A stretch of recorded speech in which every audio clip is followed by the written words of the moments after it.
Upon the throne, a pair of crimson vertical pupils had already ensnared him. From scrutiny to amusement, from indulgence to possession, the gaze of the Dark Lord grew increasingly fervent. Jiang Fengyue chuckled softly. Do you wish to tame me? Then let us wager. Let us see who first compels the other to remove the crown and bow in submission. In this chaotic world, they decay and crumble, all of them pale in comparison to you. Chapter 78. Extraordinary and unparalleled. Those crimson vertical pupils stared at him in a daze, as if traversing years of time, shattering all shackles of confinement. The torrent of time froze at this moment, leaving only the clear reflections of each other in their eyes. The Dark Lord seemed to awaken abruptly. He suddenly lifted the person beneath him, pressing him onto his lap, his hands straining with prominent veins. He held him tightly in his embrace, his towering figure slightly hunched, burying his head deep in the youth's neck. Jiang Fengyue heard a low sigh near his ear. You have chosen me. Jiang Fengyue smiled, raising his hand to gently caress the Dark Lord's hair. You are mistaken, Your Highness. You have never been an option. From the very beginning, the only proposition has been you.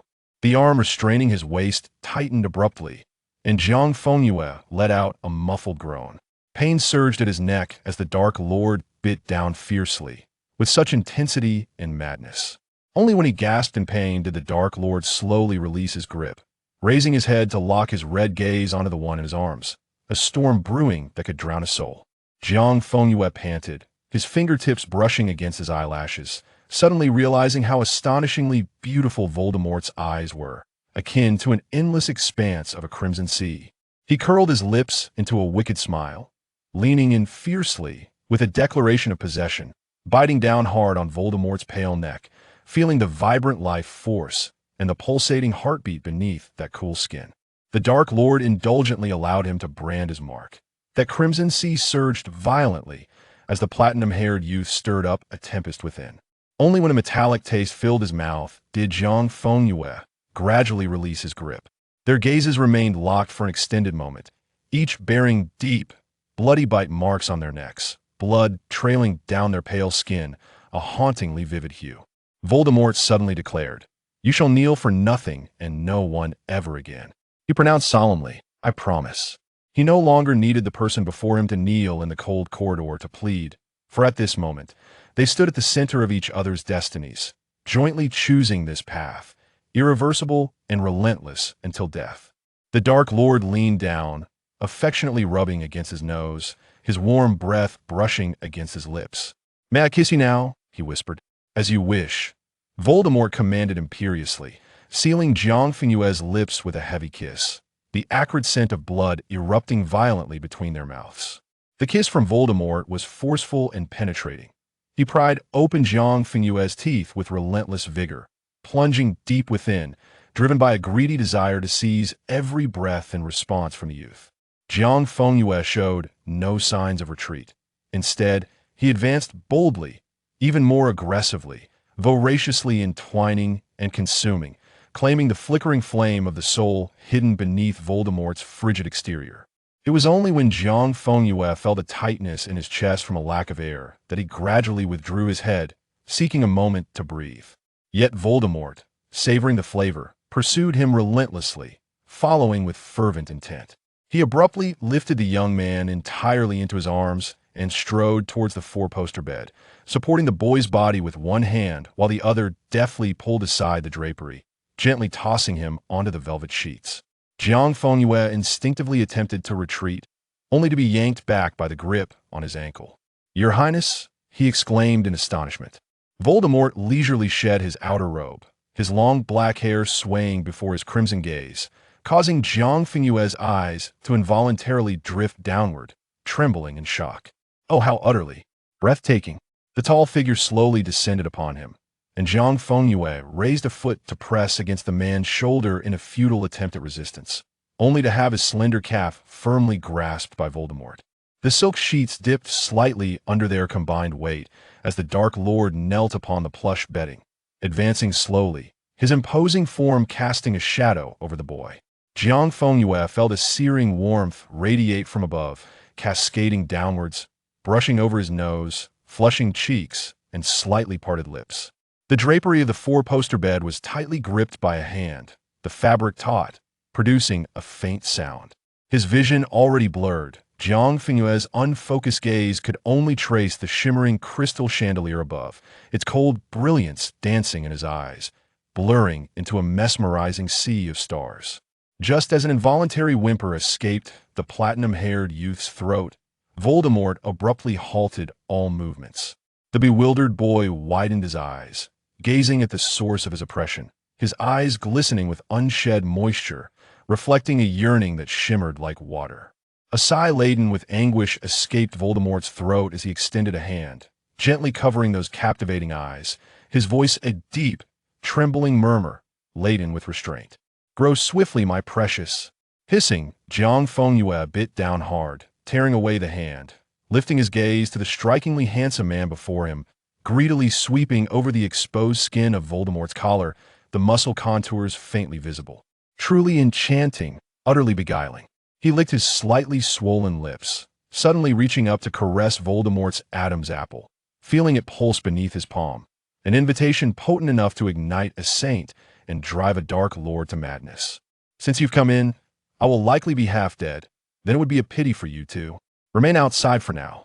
The pear blossoms trembled under the howling wind, and Jiang Fengyue, lost in the velvet sheets, gradually calmed his breath, his right arm too sore to lift, hanging limply by the drapery, trembling slightly. He was mistaken, profoundly mistaken. He had thought that entering would lead to his torment, forgetting entirely that this was the Dark Lord. Voldemort had imparted an exceptionally profound, comprehensive, and remarkably excellent lesson through his actions. Truly deserving of all O's in every subject, he mused. Hogwarts' most exceptional student, even in the subject of time, he must grant Tom full marks. Slytherin gained 10 points. Congratulations to the Dark Lord for securing the House Cup. Sounds echoed from the bathroom, a steamy mist wafting forth as Voldemort casually wrapped a towel around his waist, droplets cascading down his pallid yet distinctly contoured chest. He stepped barefoot onto the thick carpet, walking leisurely to the side of the four-poster bed, bemusedly observing Jiang Fengyue's near-lifeless state. A soft chuckle escaped Voldemort's throat as he leaned slightly forward, his icy fingers gripping the youth's wrist, which hung limply at the edge of the bed, his fingertips gently caressing the delicate skin. Jiang Fengyue stared intently at him, rationality urging him to avert his gaze, yet his eyes remained riveted on the breathtakingly handsome visage and the sharply defined physique of the man. "Do not be tempted, focus your mind." He forced himself to shift his gaze, but was immediately swept up by Voldemort from the disheveled bed, the Dark Lord cradling him horizontally as he confidently strode towards the mist-filled bathroom. Chapter 79. Half a piece of parchment. Jiang Fengyue sat in an ornately carved high-back chair, resignedly allowing his companion to dry his hair with magic while he donned a soft, comfortable shirt. He found himself in a peculiar state, feeling as though his body had been emptied, yet his spirit soared inexplicably. Outside, dusk enveloped the world, and the wall sconces alongside the crystal chandelier illuminated the dining hall as brightly as day. As they descended the spiral staircase and entered the well-lit dining area, Abraxas, who had already taken his seat, gazed at the pair with a sudden tremor in his eyes upon their arrival.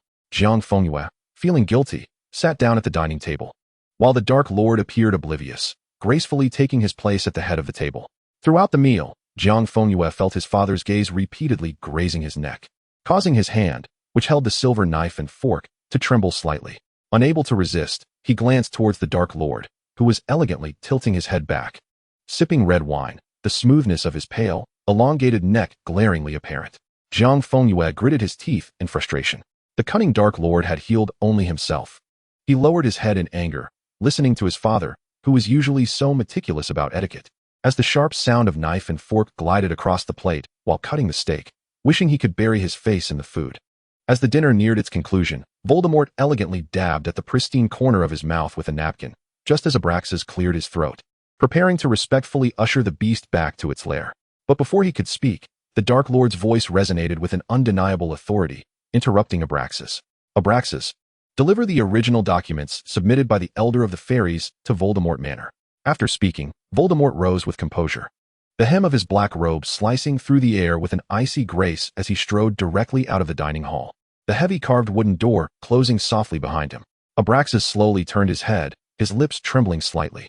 His gray eyes fixated on the conspicuous bite mark on his son's neck, a mix of heartbreak and disbelief reflected in his gaze, along with a profound sense of frustration over the creature he had painstakingly nurtured, now gnawed at by a monstrous abyss. Jiang Fengyue forced a couple of awkward laughs, quickly burying his head in the potion prepared by Fei. As the end-of-term examinations approached, Jiang Fengyue was finally confirmed healed by Abraxas and personally escorted back to Hogwarts by his father. The moment he stepped into the Great Hall at Hogwarts, the previously bustling atmosphere fell into an eerie silence, countless eyes converging on his platinum figure. Everyone stared at him in stunned silence, and then an enormous uproar erupted. Cheers resounding and excited whispers breaking through the hall's ceiling. Not only the other three houses, but even the typically reserved Slytherins could hardly contain their excitement. The Daily Prophet had prominently featured the story for a fortnight, and everyone knew the Ministry of Magic had been bombed because of him, and the Auror office director had fallen from grace due to him. James had already proclaimed his heroic deeds in protecting the four students, to the point where even Hagrid's blast-ended scrits were aware of it, and Malfoy had finally returned. James stood atop the Gryffindor bench, whistling and shouting at him. And not even Lupin or Lily could restrain him as the hall descended into chaos, with professors observing the scene without uttering a word to stop it. Jiang Fengyue raised an eyebrow, taking his seat at the Slytherin table amid the crowd's attention, with Crabbe and Goyle blocking his view from all prying eyes. Just as he settled in, James lunged towards him, plopping down in front of Jiang Fengyue, while Snape furrowed his brow and leaned closer, watching him with a wary eye. "How are you, Malfoy? I was so worried about you. I wanted to find you, but my father said it was for your own good if I didn't." James rambled on like a machine gun. He was right, but I was so anxious. "You're healed now, really. Potter, quiet down." Jiang Fengyue set down his knife and fork, rubbing his aching temple in exasperation. "I'm fine." He subtly glanced at the Gryffindor table. Sirius was not present. Snape offered him a cup of warm lemon almond drink, looking down at James with a mix of vigilance and disdain. "He needs to rest, Potter." James pouted but unusually refrained from retorting, instead sincerely thanking Jiang Fengyue before ceasing his chatter. Ailey leaned in with a worried expression. "Are you really recovered, Lucius? Shouldn't you rest a bit longer?" "Rest assured, Ailey." Not replied, slicing his sausage with a deliberate calmness. Uncle Abraxas must have ensured he wouldn't lose a single hair before allowing him to return. Jiang Fengyue took a sip of the lemon almond drink, his gaze instinctively drifting to the elevated table where the professor sat, but he noticed the central chair was vacant. "Where's Professor Dumbledore?" he asked Snape, tilting his head. "Not here since yesterday," Snape replied in a hushed tone. "He is said to be out on business."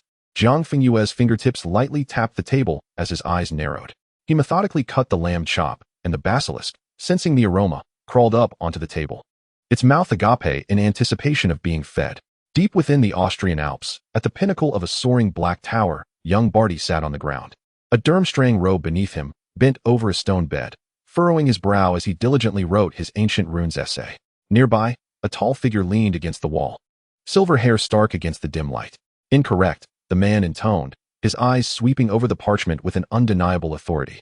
"The Egbert rune you referenced is wrong." Young Barty nodded, picking up a nearby runic text to begin a laborious search. Time passed slowly, and under Grindelwald's occasional biting comments, Barty finally completed his essay. He carefully rolled it up and placed it into his satchel, retrieving a new piece of parchment, licking his dry lips, and diligently dipping his quill in ink to write again. "Do you really have so much nonsense to write every day?"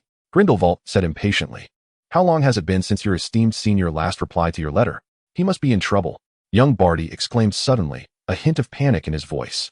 "And it's definitely because your first letter was too long and suspicious," raising his doubts. He dared not voice this thought, fearing a reprimand from the imposing figure before him. He buried his head in frustration, penning with worry, feeling a sense of foreboding about his senior. "Enough," Grindelwald said coldly. "Condense your ramblings and leave half a page blank." "Don't worry, sir." Young Barty rummaged through his satchel. "I brought 2 extra sheets today, so you can write one separately." "No, I want to write on yours," Grindelwald replied icily. Young Barty flinched, frightened, turning his head away. This man, as intimidating as the Dark Lord himself, still terrified him, even though he was required to come every week. After young Barty penned the final word, he carefully pushed the parchment to the other side. Grindelwald took the quill, the ink flowing smoothly and sharply as he wrote.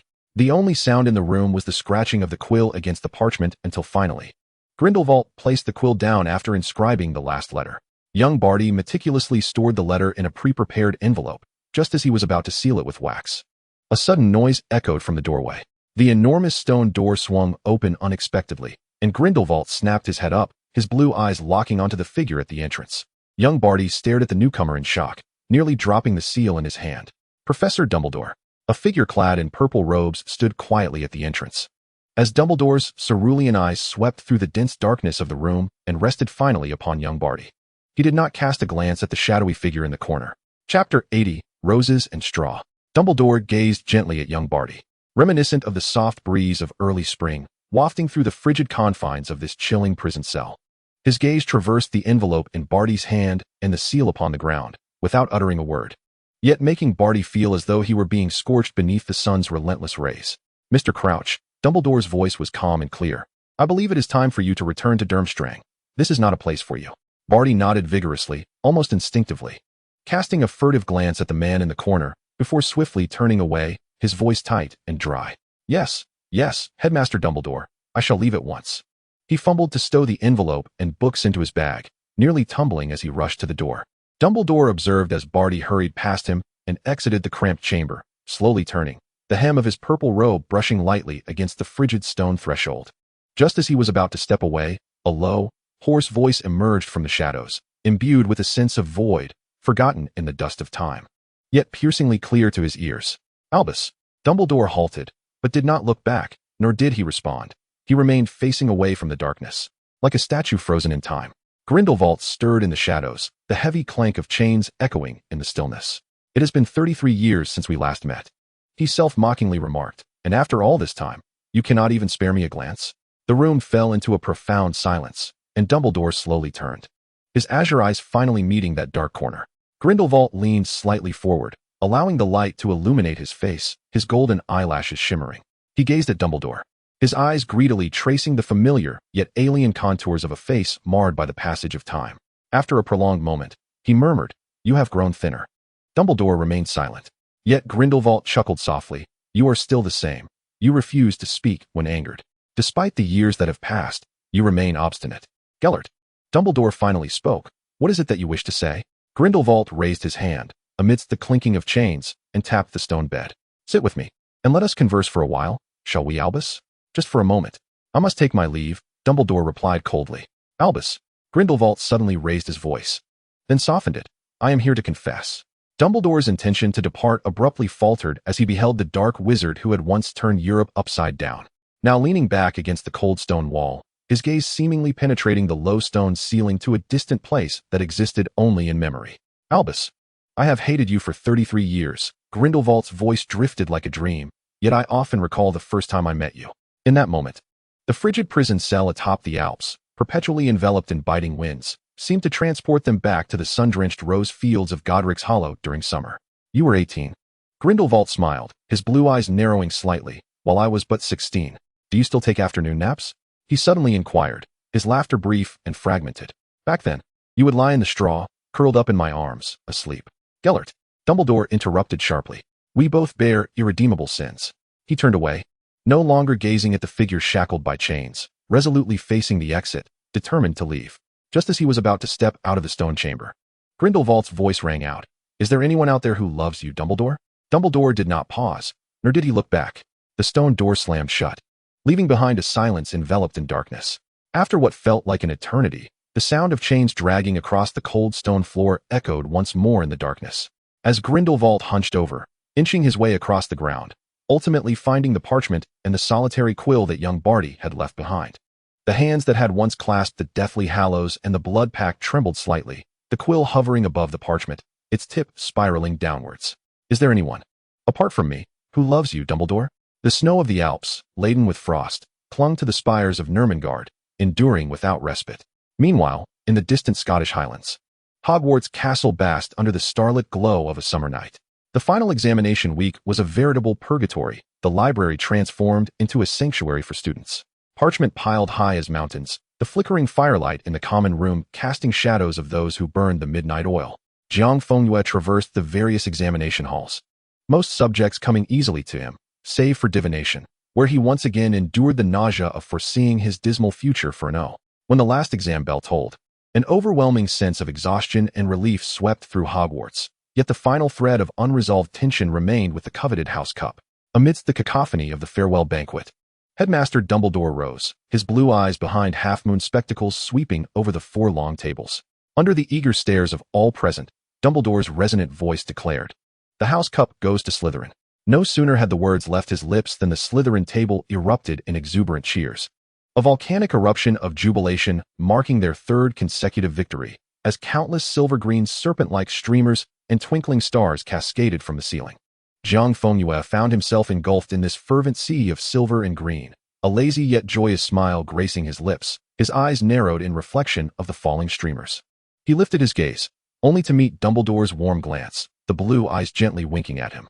Just as the deafening celebration reached its zenith, a figure burst through the hall doors, nearly collapsing beside Jiang Fengyue. Apollyon, her meticulously styled curls matted with sweat at her temples, gasped for breath, unleashing a heart-wrenching roar. Yet her voice was drowned amidst the thunderous cheers of Slytherin. Jiang Fengyue's smile faltered, instinctively leaning forward as Apollyon clutched his robe sleeve tightly, her voice fragmented and shaky. "Lucius, the trial is over. The head of the Black family and Aunt Walburga entered Azkaban on the first day and committed suicide, unable to bear the shame. They took their own lives. What will become of Narcissa?" The final words nearly escaped her lips in a scream. The uproar continued, streamers still drifting down. Slytherin reveling in their triumphant three-peat, yet within a few feet of Jiang Fengyue, the air felt as though it had frozen. His mind conjured images of Narcissa, Regulus, and Sirius as he pierced through the grandeur of the hall's dome and the streamers. He knew he must make his way to Grimmauld Place. Chapter 81, The Head of the Black Family. Number 12. Grimmauld Place lay shrouded in a profound silence and biting chill, the Black couple. Renowned for their acerbic nature and fervent pure-blood ideals, having plunged into eternal rest following their suicide in Azkaban. Inside the estate, heavy black velvet drapes hung down. As the house-elf creature huddled in the shadows of the stairs, a tea towel pressed against his face, emitting intermittent sobs. Narcissa's already pale countenance had drained of all color. Clad in somber black robes as she stood within the hall. Beside her, Regulus hung his head low, his frail form trembling uncontrollably in the grip of sorrow. Surprisingly, Sirius Black was also present, the rebellious scion of the Black family, standing with a straight back. His steely, slate-blue eyes cast a cold glance over the hurried, insincere guests. Observing their eagerness to discard white flowers, even the perfunctory condolences seeming burdensome, Sirius held tightly to Regulus's trembling hand, gently stroking the flesh of his palm, urging him to maintain his composure amidst the oppressive atmosphere. At that moment, the heavy oak door creaked open. Several figures entered slowly. A wave of decaying scent mingled with perfume wafting in. The foremost woman swayed her hips, emitting an exaggerated sigh. Bellatrix, her fingers tinged with scarlet, clutched a vibrant bouquet of white lilies, sashaying to the coffin where she carelessly tossed the flowers, her demeanor frivolous. Behind her, Lestrange and the head of the Yaxley family stood with their arms crossed, brazenly surveying the estate. Bellatrix, her face adorned with exaggerated sympathy, rushed toward Regulus, enveloping him in a tight embrace without invitation. "Oh, my poor Rawl," she exclaimed, vigorously rubbing his back. "Look at you. You must be terrified, trembling like a leaf. It truly breaks my heart." Regulus squirmed in her grasp, and Sirius, in a sudden surge of protectiveness, yanked Bellatrix's arm away, shielding Regulus behind him with a fierce glare. "Remove your filthy hands. Bellatrix, stay away from him." Bellatrix rubbed her wrist, her face flushing with rage as Yaxley stepped forward, elongating his tone. "Sirius, mind your words." Bellatrix's concern for Regulus is entirely justified. His gaze arrogantly flicked to the coffin. The unfortunate passing of Lord Orion and Lady Walburga is indeed lamentable. The Black family has suffered a grievous blow. He added, "You, Sirius, a traitor of pure blood, have no right to speak here." Bellatrix giggled mockingly. "Regulus, do not be afraid. Your sister is here to help you." The usually reticent Narcissa raised her eyes, coldly regarding Bellatrix. "What do you intend to do, Bellatrix?" Lestrange stood beside her, looking down upon them. With the head of the Black family deceased, the family cannot remain leaderless for even a day. "We are naturally here to assist." "A pack of hyenas, you need not concern yourselves," Sirius scoffed, firmly gripping Regulus behind him. "The Blacks have an heir." "Of course," Lestrange drawled, a sinister smile curling his lips. "However, considering that the heir is still underage, according to ancient customs and practical considerations, until Regulus comes of age, all matters of the Black family should be temporarily overseen by the most capable blood relative." He tightened his hold on Bellatrix's waist, while she gnawed at her crimson nails, hissing venomously, "As your eldest cousin, Bellatrix is undoubtedly the most suitable candidate to bear this heavy responsibility. She shall safeguard the wealth and glory of the Blacks until Regulus matures." Lestrange nodded slightly, his eyes gleaming with insatiable greed. Fear not, when you come of age. We will return everything to you intact. Intact? Sirius could no longer contain himself, letting out a derisive snort. Spare me your hypocritical platitudes. Lestrange, and you too, Yaxley. Who cannot see through your sordid intentions? He fumed. By the time the heir reaches maturity, I fear the Black Vault will contain not a single canute. You are nothing but a cursed pack of hyenas drawn to the scent of blood. Bellatrix, thoroughly incensed, pointed her scarlet nails accusingly at Sirius's nose. Shut your mouth. You filthy mongrel. What right do you have to stand here and pontificate? I am speaking to the true heir of the Blacks. What are you? Get out. Enough. Narcissa interjected, stepping in front of Sirius, her back straight, her voice resolute. Lestrange, the assets of the Black family need not concern you or your husband. She turned her frosty gaze to Yaxley. It is certainly not for outsiders to meddle. Bellatrix, taken aback by her typically demure sister's sudden assertiveness, gasped as if struck by a ludicrous notion, her eyes darting to Sirius. You? Sirius? You traitor, do you think to claim the right of inheritance as the eldest son? Sirius merely chuckled, retreating a step, casually slipping his hand into his trouser pocket. Seeing his retreat, Bellatrix's face lit up with a sense of relief. She immediately redirected her greedy gaze to Regulus, only for her expression to freeze abruptly. Regulus lifted his head, glaring at them defiantly, then resolutely took a step back as well. Bellatrix stood agape, incredulous at Regulus's actions. In that brief moment of stunned silence, Narcissa advanced. Narcissa stepped forward, flanked silently by Sirius and Regulus. The three Blacks surveyed their adversaries with cold disdain. Bellatrix, you are mistaken about one thing, Narcissa declared. I shall take charge of the family affairs and assume the responsibility of safeguarding all the glory and duties of the Black family. Her haughty gaze, like a frozen lake, swept over all the schemers. I, Narcissa Black, shall be the head of the Black family. Her proclamation reverberated like thunder, echoing within the confines of number 12, Grimmauld Place, causing Bellatrix and the others to blanch. Yaxley was the first to react, stepping forward abruptly. Miss Narcissa, even if you are to become the head, according to the sacred 28 inheritance customs, you remain underage, and Mrs. Bellatrix retains the right to manage the affairs of the Black family. Narcissa let out a cold laugh, raising her chin slightly. Then by custom, I merely require a family guarantee and endorsement to inherit the Blacks prematurely. Huh. Bellatrix erupted into a shrill laugh, her red nails covering her lips. My foolish sister, who will guarantee you? Her laughter rang out. Once the heir goes bankrupt, incurs debts, or draws trouble, the guaranteeing family must compensate in full. She elongated her tone, her eyes gleaming with malice.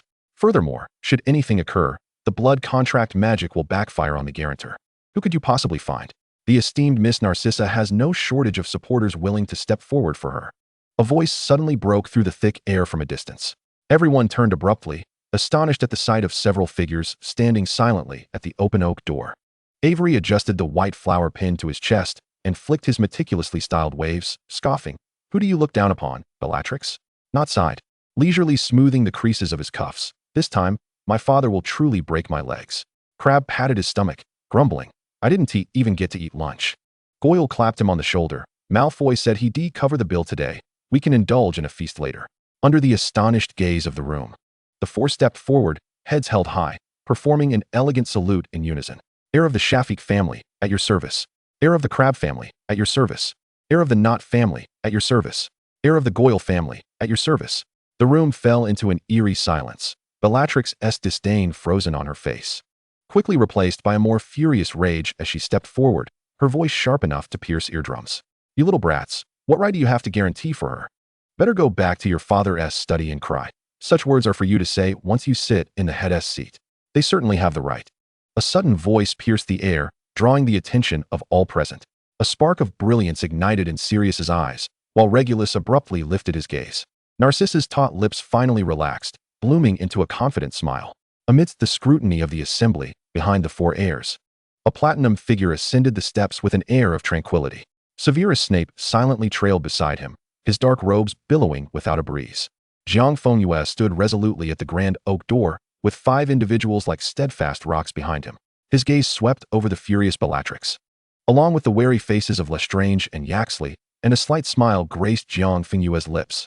The Malfoy heir was present, ready to offer his counsel. Chapter 82, Riding the Wind. Beneath the shadow of the oak door, Bellatrix's fury was replaced by a more chilling expression. Her crazed eyes were fixed on Jiang Fengyue, her pupils ablaze with deep-seated hatred and an unshakable wariness. Lestrange and Yaxley positioned themselves behind her, apprehensively observing the platinum-haired youth before them. They were acutely aware of his cunning. Unlike those ostentatious heirs at the ball, he wielded power and deceptive tactics that instilled fear in their hearts. Bellatrix glared at him with malice, yet memories from the past held her back from raising her wand. Lucius Malfoy, her voice hissed through clenched teeth, "It's you again. Must you always obstruct my path?" She suddenly redirected her ire towards Narcissa. "Where has the pride of the Blacks gone? Are you now relying on the Malfoys for support?"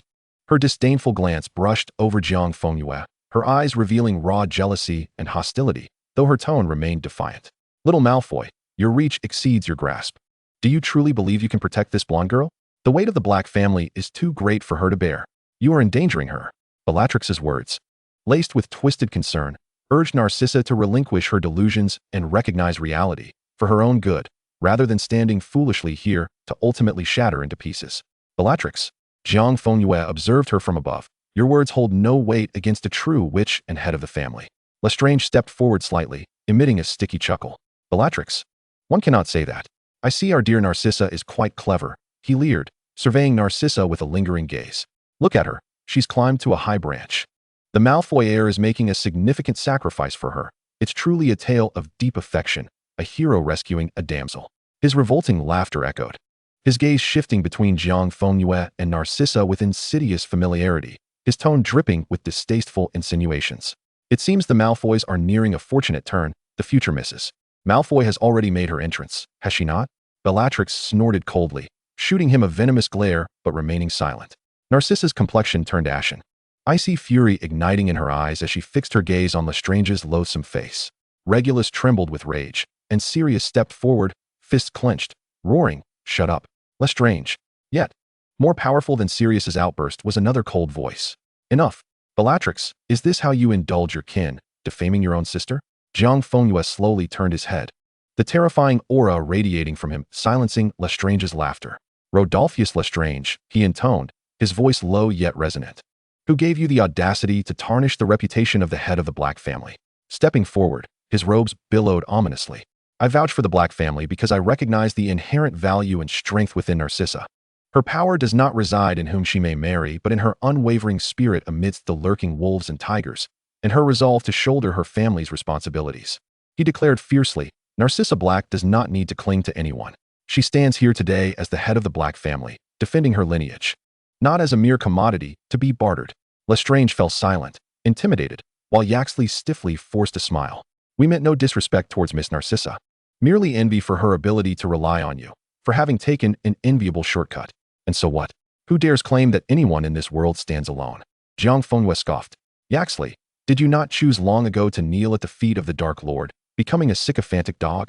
As a man, you could choose to kneel before the most powerful man for status and power, yet when a woman ascends by leveraging another's influence, she is accused of climbing the social ladder?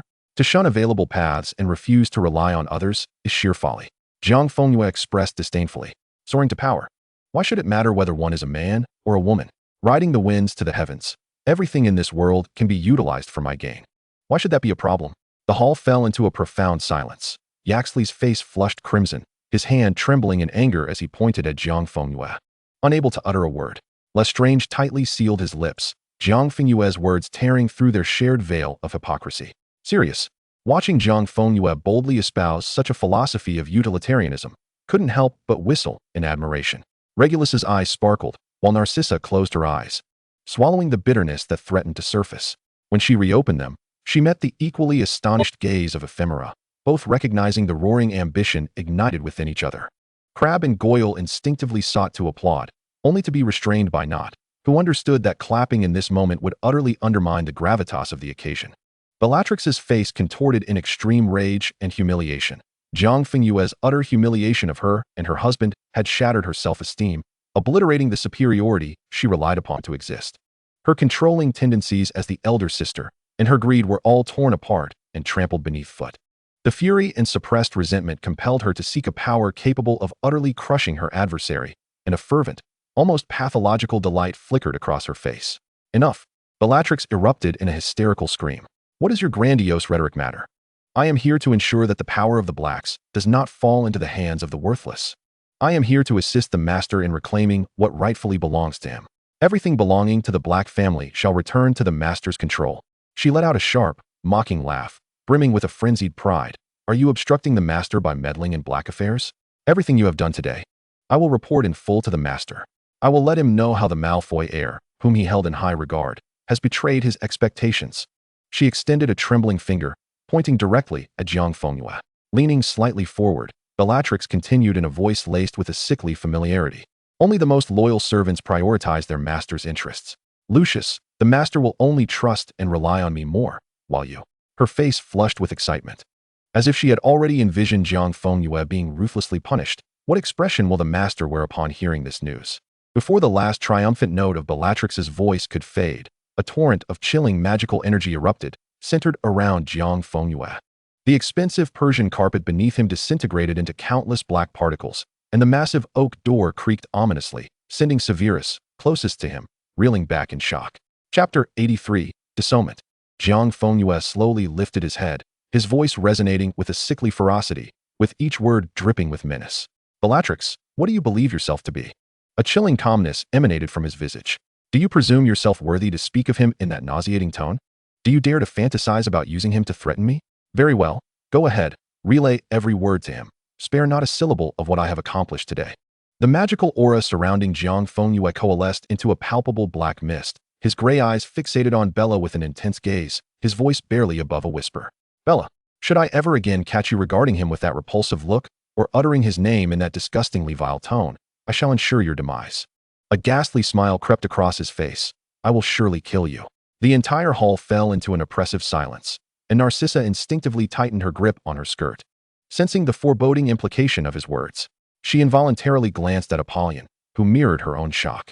Bella's previously triumphant excitement drained away in an instant, leaving her proud demeanor starkly diminished in the presence of her adversary. She could feel that he was not merely posturing. He genuinely desired to end her life. This overwhelming possessiveness and murderous intent transcended her understanding of loyalty and infatuation, crushing her at the very core of her being. Bella wished to scream and curse, yet her throat felt constricted, and only short gasps escaped her lips as she drew a sharp breath. "Leave," she rasped, her voice hoarse as she stumbled forward, with Lestrange and Yaxley hastily following. Watching their retreat, Narcissa exhaled quietly, her relief concealed. Jiang Fengyue gradually retracted his aura, his countenance serene as he elegantly adjusted the folds of his cuffs. He extracted a white flower from his collar and approached the coffin, placing it delicately upon the surface. "My condolences, head of House Black." Narcissa inhaled deeply, straightened her slender spine, and executed a flawless curtsy, while Sirius and Regulus bowed slightly behind her. After a brief silence, Jiang Fengyue's gaze swept over the assembly, his voice resonating clearly in every ear. "Are you prepared?" Narcissa and Regulus shuddered, while Sirius merely smirked, straightening his back, determination glimmering in his eyes. They exchanged no further words, all moving towards the wall draped in heavy curtains. Not and the others did not follow, opting instead to lounge casually on the comfortable sofas in the parlor, with Snape standing before the floor-to-ceiling windows, observing the outside world with an indifferent gaze. The wall adorned with the renowned tapestry of House Black bore golden threads intricately embroidered with the names and family tree of its members, each generation marred by a charred black void. Sirius stared at the tapestry for a long moment before slowly retrieving a coarse cigar from his robe. "Truth be told, I never anticipated this." As the cigar ignited, he inhaled deeply, the acrid smoke inducing a fit of coughing, causing him to double over in discomfort. Jiang Fengyue cast a fleeting glance his way, remarking, "If you cannot smoke properly, then refrain from attempting it." "Sirius, does your facade wear you out each day?" Sirius regained his composure and defiantly extended the cigar box towards Jiang Fengyue. The latter, with a dispassionate expression, noticed the offering and naturally extended his right hand, fingers elongated and palm upward, instinctively awaiting his service to ignite and present it, the gesture elegant and expected. Sirius raised an eyebrow, finding the noble demeanor of the man before him deeply ingrained.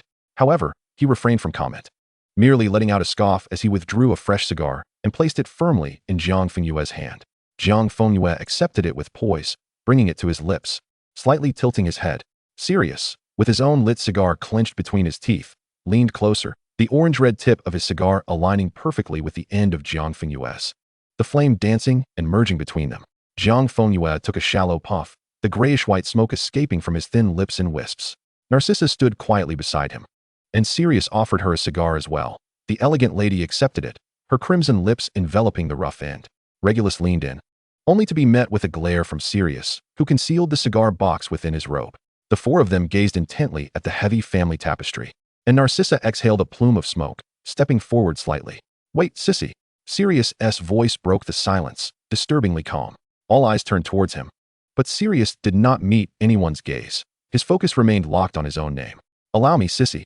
Sirius slowly exhaled the smoke, obscuring his gray-blue eyes, then stepped forward abruptly, pressing the cigar's end firmly against the tapestry. The name Sirius Black ignited instantaneously, transforming into a charred void, entirely vanishing from existence. Jiang Fengyue stood quietly, observing this scene in silence.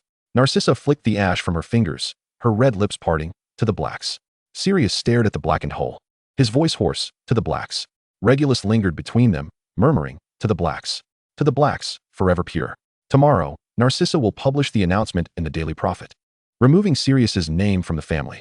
Jiang Fengyue remarked casually, "And Sirius, you may seek out James now." Sirius ruffled his tousled black hair, a grin spreading across his face as he sighed deeply. "You taught Sissy to be so astute, Malfoy." Jiang Fengyue scoffed softly, to the blacks. The storm brewing at 12, Grimmauld Place concluded with the meticulously worded announcement in the Daily Prophet. The summer break at Hogwarts arrived as expected, and Malfoy Manor basked in the languid summer sun, exuding a fragrant and tranquil sweetness. Upon returning to Malfoy Manor, Jiang Fengyue felt a slight relaxation wash over him. In the coming days, he consciously emptied his mind, allowing his tense spirit to rest. At this moment, a cascade of dense wisteria hung down, filtering the most intense rays of the afternoon sun, leaving only dappled shadows dancing. Jiang Fengyue reclined in a wicker chair, an open book of ancient texts resting casually on his abdomen, his breathing steady and prolonged, a few rebellious strands of hair falling across his smooth forehead, the only sound being the gentle rustle of the leaves in the breeze. In this absolute tranquility, a cold shadow silently enveloped him, followed by a pale, elongated hand that descended with an air of undeniable possession, resting atop his head. The icy fingertips slowly delved into his platinum locks, teasingly tousling his hair from root to tip, almost greedily caressing him. Jiang Fengyue was awakened by the familiar yet forceful touch, his gray eyes gradually opening, revealing a hint of displeasure at the interruption of his dream.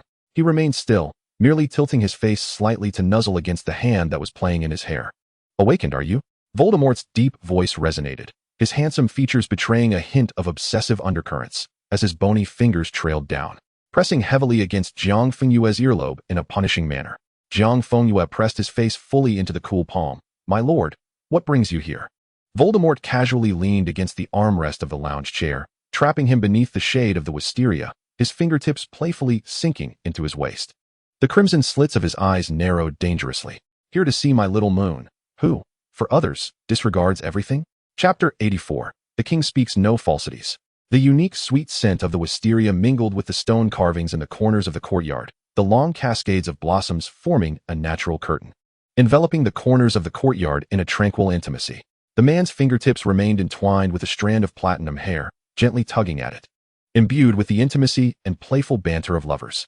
Jiang Fengyue stifled a yawn, the physiological sheen glistening in her eyes. "Still tired?"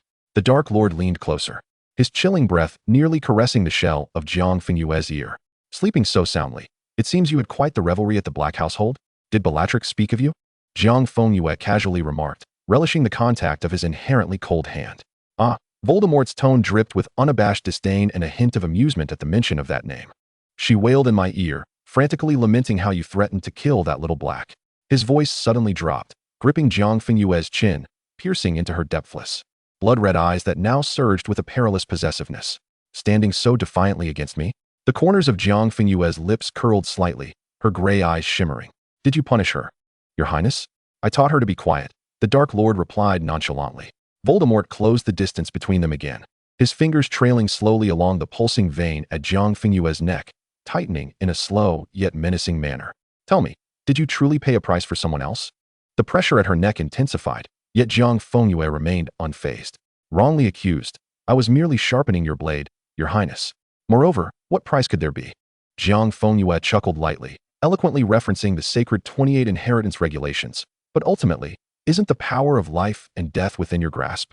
Jiang Fengyue locked her gaze with his crimson slit pupils, her tone languid and teasing. And should anything truly occur, could you bear to let me suffer or perish? I would never willingly pay a price for another. As for Bellatrix, he languidly raised both hands, entwining them around the Dark Lord's neck. Instinctively, Voldemort released his grip on Jiang Fengyue's throat, lifting her entirely in his arms. From this sudden elevation, the cascading wisteria petals brushed against her head as she was held aloft, gazing down into those fierce crimson eyes. I merely wanted her to remember how her damned eyes ought to behave. Jiang Fengyue tilted her head, her gray eyes sparkling with an almost innocent cunning, also making her recognize who among us deserves respect. Jiang Fengyue caressed the man's dark hair, imbued with a peculiar sense of control. Just as you command me at this moment, my lord. A deep chuckle rumbled from Voldemort's chest, tilting his head back, his thin lips unyieldingly approaching the corner of Jiang Fengyue's mouth. Just as his lips were about to descend, Jiang Fengyue gently pressed her finger against Voldemort's lips. Your Highness, the matter is not yet resolved. Jiang Fengyue frowned slightly, accusingly stating, how could you believe Bellatrix's words and come to chastise me? No. Voldemort paused. I punished her. But you just scolded me. Jiang Fengyue retorted with righteous indignation. Voldemort raised an eyebrow, his crimson-slit pupils narrowing as he scrutinized her impressive display of theatrics. The corners of his lips curving slightly, he settled with Jiang Fengyue in his arms onto a chaise lounge scattered with fallen wisteria petals, and she naturally perched atop his lap, her arms still loosely wrapped around his neck. What do you desire, him? The Dark Lord watched her perform with a languid air. Jiang Fengyue immediately seized the opportunity, burying her face in the crook of his neck, her voice muffled. You must compensate me. I've been wronged, and my heart aches. Speak, then, Voldemort said, a half-smile gracing his lips. Malfoy has handled too many dark artifacts. The efficiency is far too low. Jiang Fengyue lifted her head, her eyes sparkling brightly. The smuggling channels in Nocturne Alley are a chaotic mess. I wish to alleviate your burdens and manage them. Voldemort chuckled softly, adopting a more relaxed demeanor, slowly uttering 2 words. Not happening. Thank you, Your Highness. Jiang Fengyue instinctively flashed a smile, only to suddenly realize, her eyes widening in shock. What did you say? Not happening. Voldemort repeated with delight, observing her immediate transformation into a flustered state. Fine, if you want to give it. Then I shan't ask. Jiang Fengyue's voice escalated, abruptly sitting upright from Voldemort's embrace. You heed Bellatrix's complaints, yet dismiss my desire to alleviate your burdens. I no longer want it. Jiang Fengyue struggled to leap from his grasp. I just knew you didn't care for me at all. Voldemort's amusement deepened, and just as Jiang Fengyue's feet were about to touch the ground, his firm arm constricted, easily pulling her back onto his lap. His pale hand, laden with a sense of reprimand, landed lightly on her rear, a sharp sound echoing in the still air. Voldemort's gaze lowered, a bemused expression gracing his features as he regarded her. Turning against me when you gain nothing, little rascal. Jiang Fengyue winced in pain, defiantly seizing his hand, and with a playful bite, sunk her sharp teeth into his wrist, leaving clear imprints of her bite and droplets of blood. Voldemort didn't flinch. As though it were not his flesh being bitten, he even used his other hand to gently stroke the nape of Jiang Fengyue's neck, as one might soothe an agitated fox. Have you bitten enough? He inquired.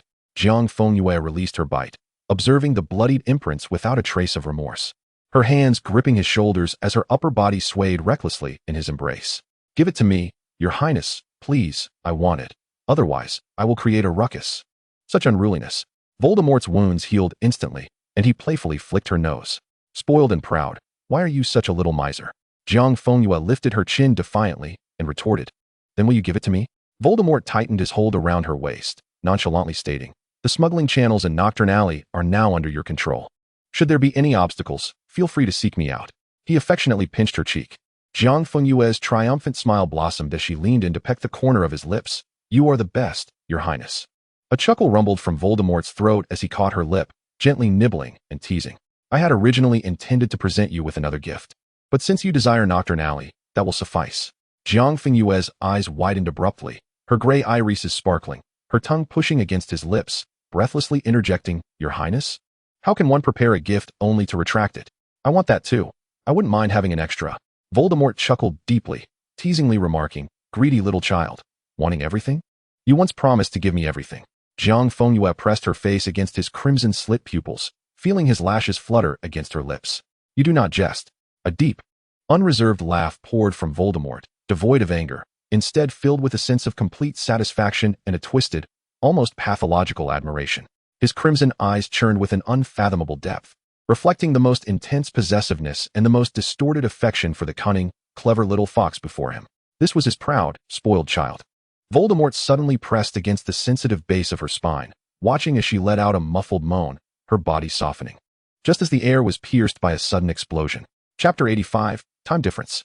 Both froze in their movements, sharp gazes darting towards the source of the noise.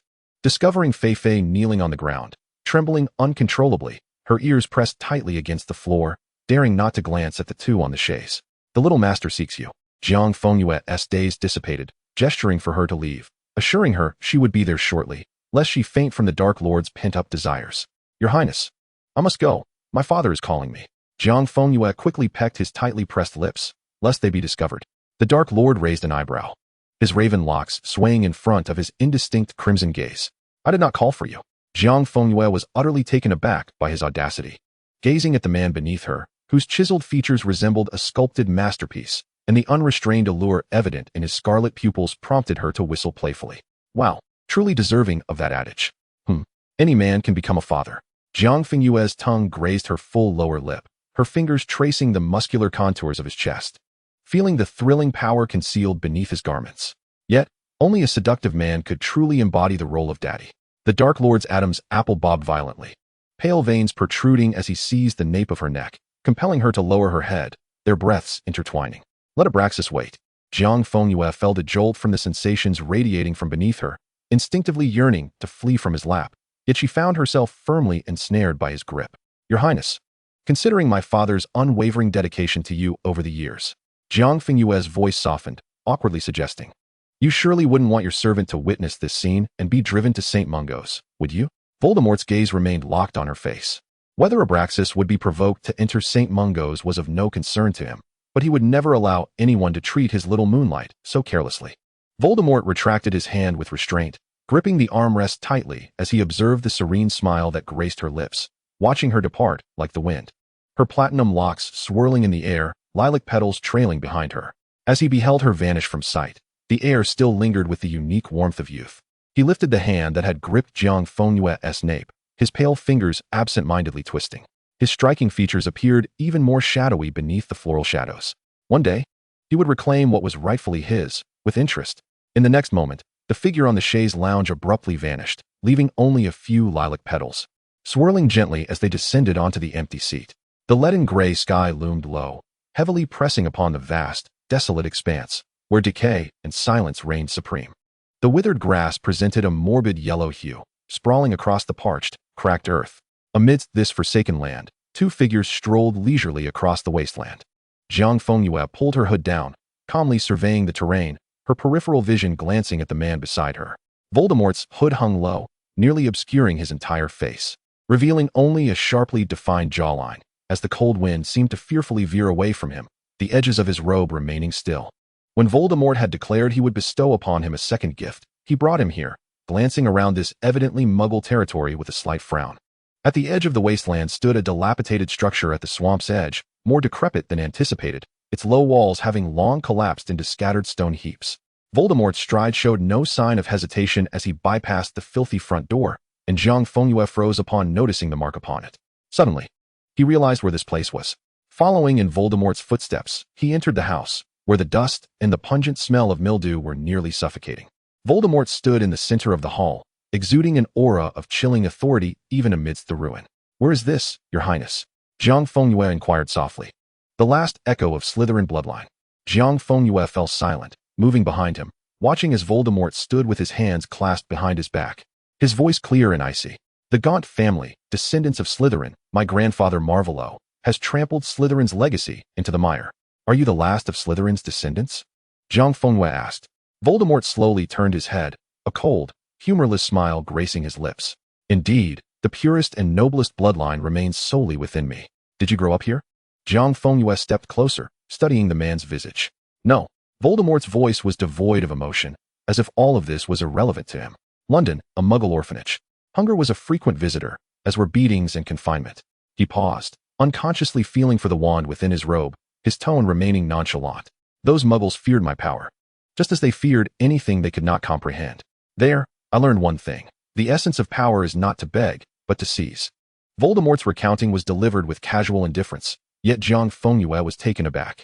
They had always been of the same ilk, Jiang Fengyue realized, after attaining power in adulthood.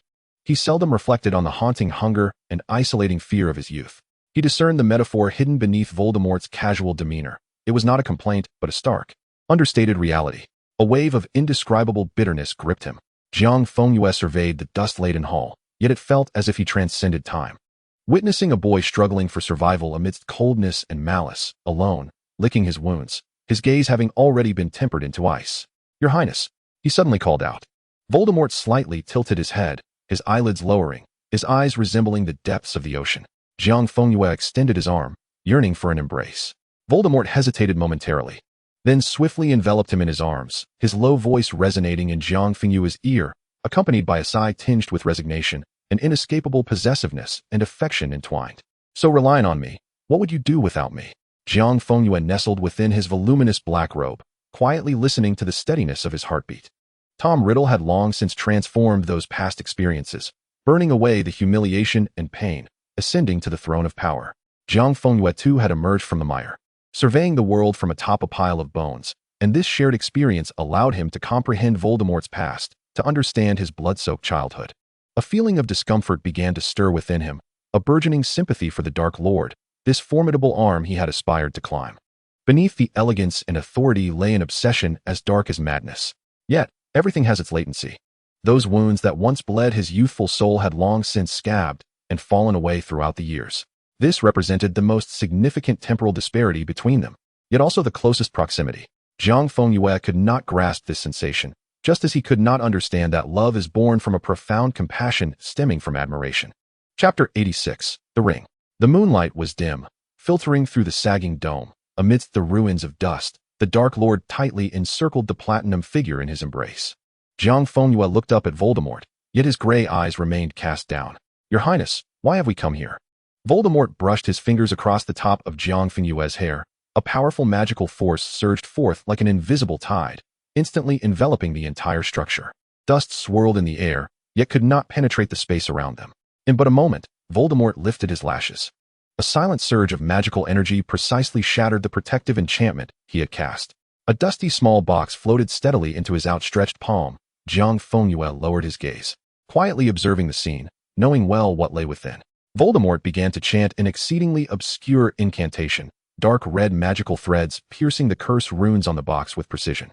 Each contact ignited a violent magical tremor, causing the entire gaunt estate to quiver. With Voldemort's deep, commanding shout, all the curse runes collapsed like charred spider webs, instantaneously disintegrating into ash. The box lid opened soundlessly. Inside lay a heavy gold ring, the dark gem encrusted upon its face glimmering with a muted light under the dim illumination. "The Gaunt family ring," Voldemort stated matter-of-factly. "The resurrection stone is set within it." Jiang Fengyue, is it truly so effortless for you to utter such words? He is not adept at masquerading. "The resurrection stone?"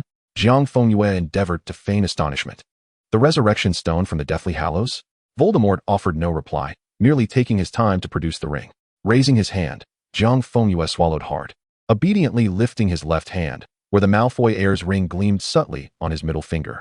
Voldemort lingered for a moment on that ring, extending 2 fingers to effortlessly slide the emblem of identity and history from his fingertip and casually slipping it onto his adjacent index finger. Voldemort's hand brushed against the serpent-shaped collar, his fingertips applying slight pressure. In a hushed moment, the collar disintegrated in his grasp, scattering to the ground. The Dark Lord bowed his head, and the heavy, ancient resurrection stone ring was slowly, resolutely pushed over the knuckle of Jiang Fengyue's middle finger.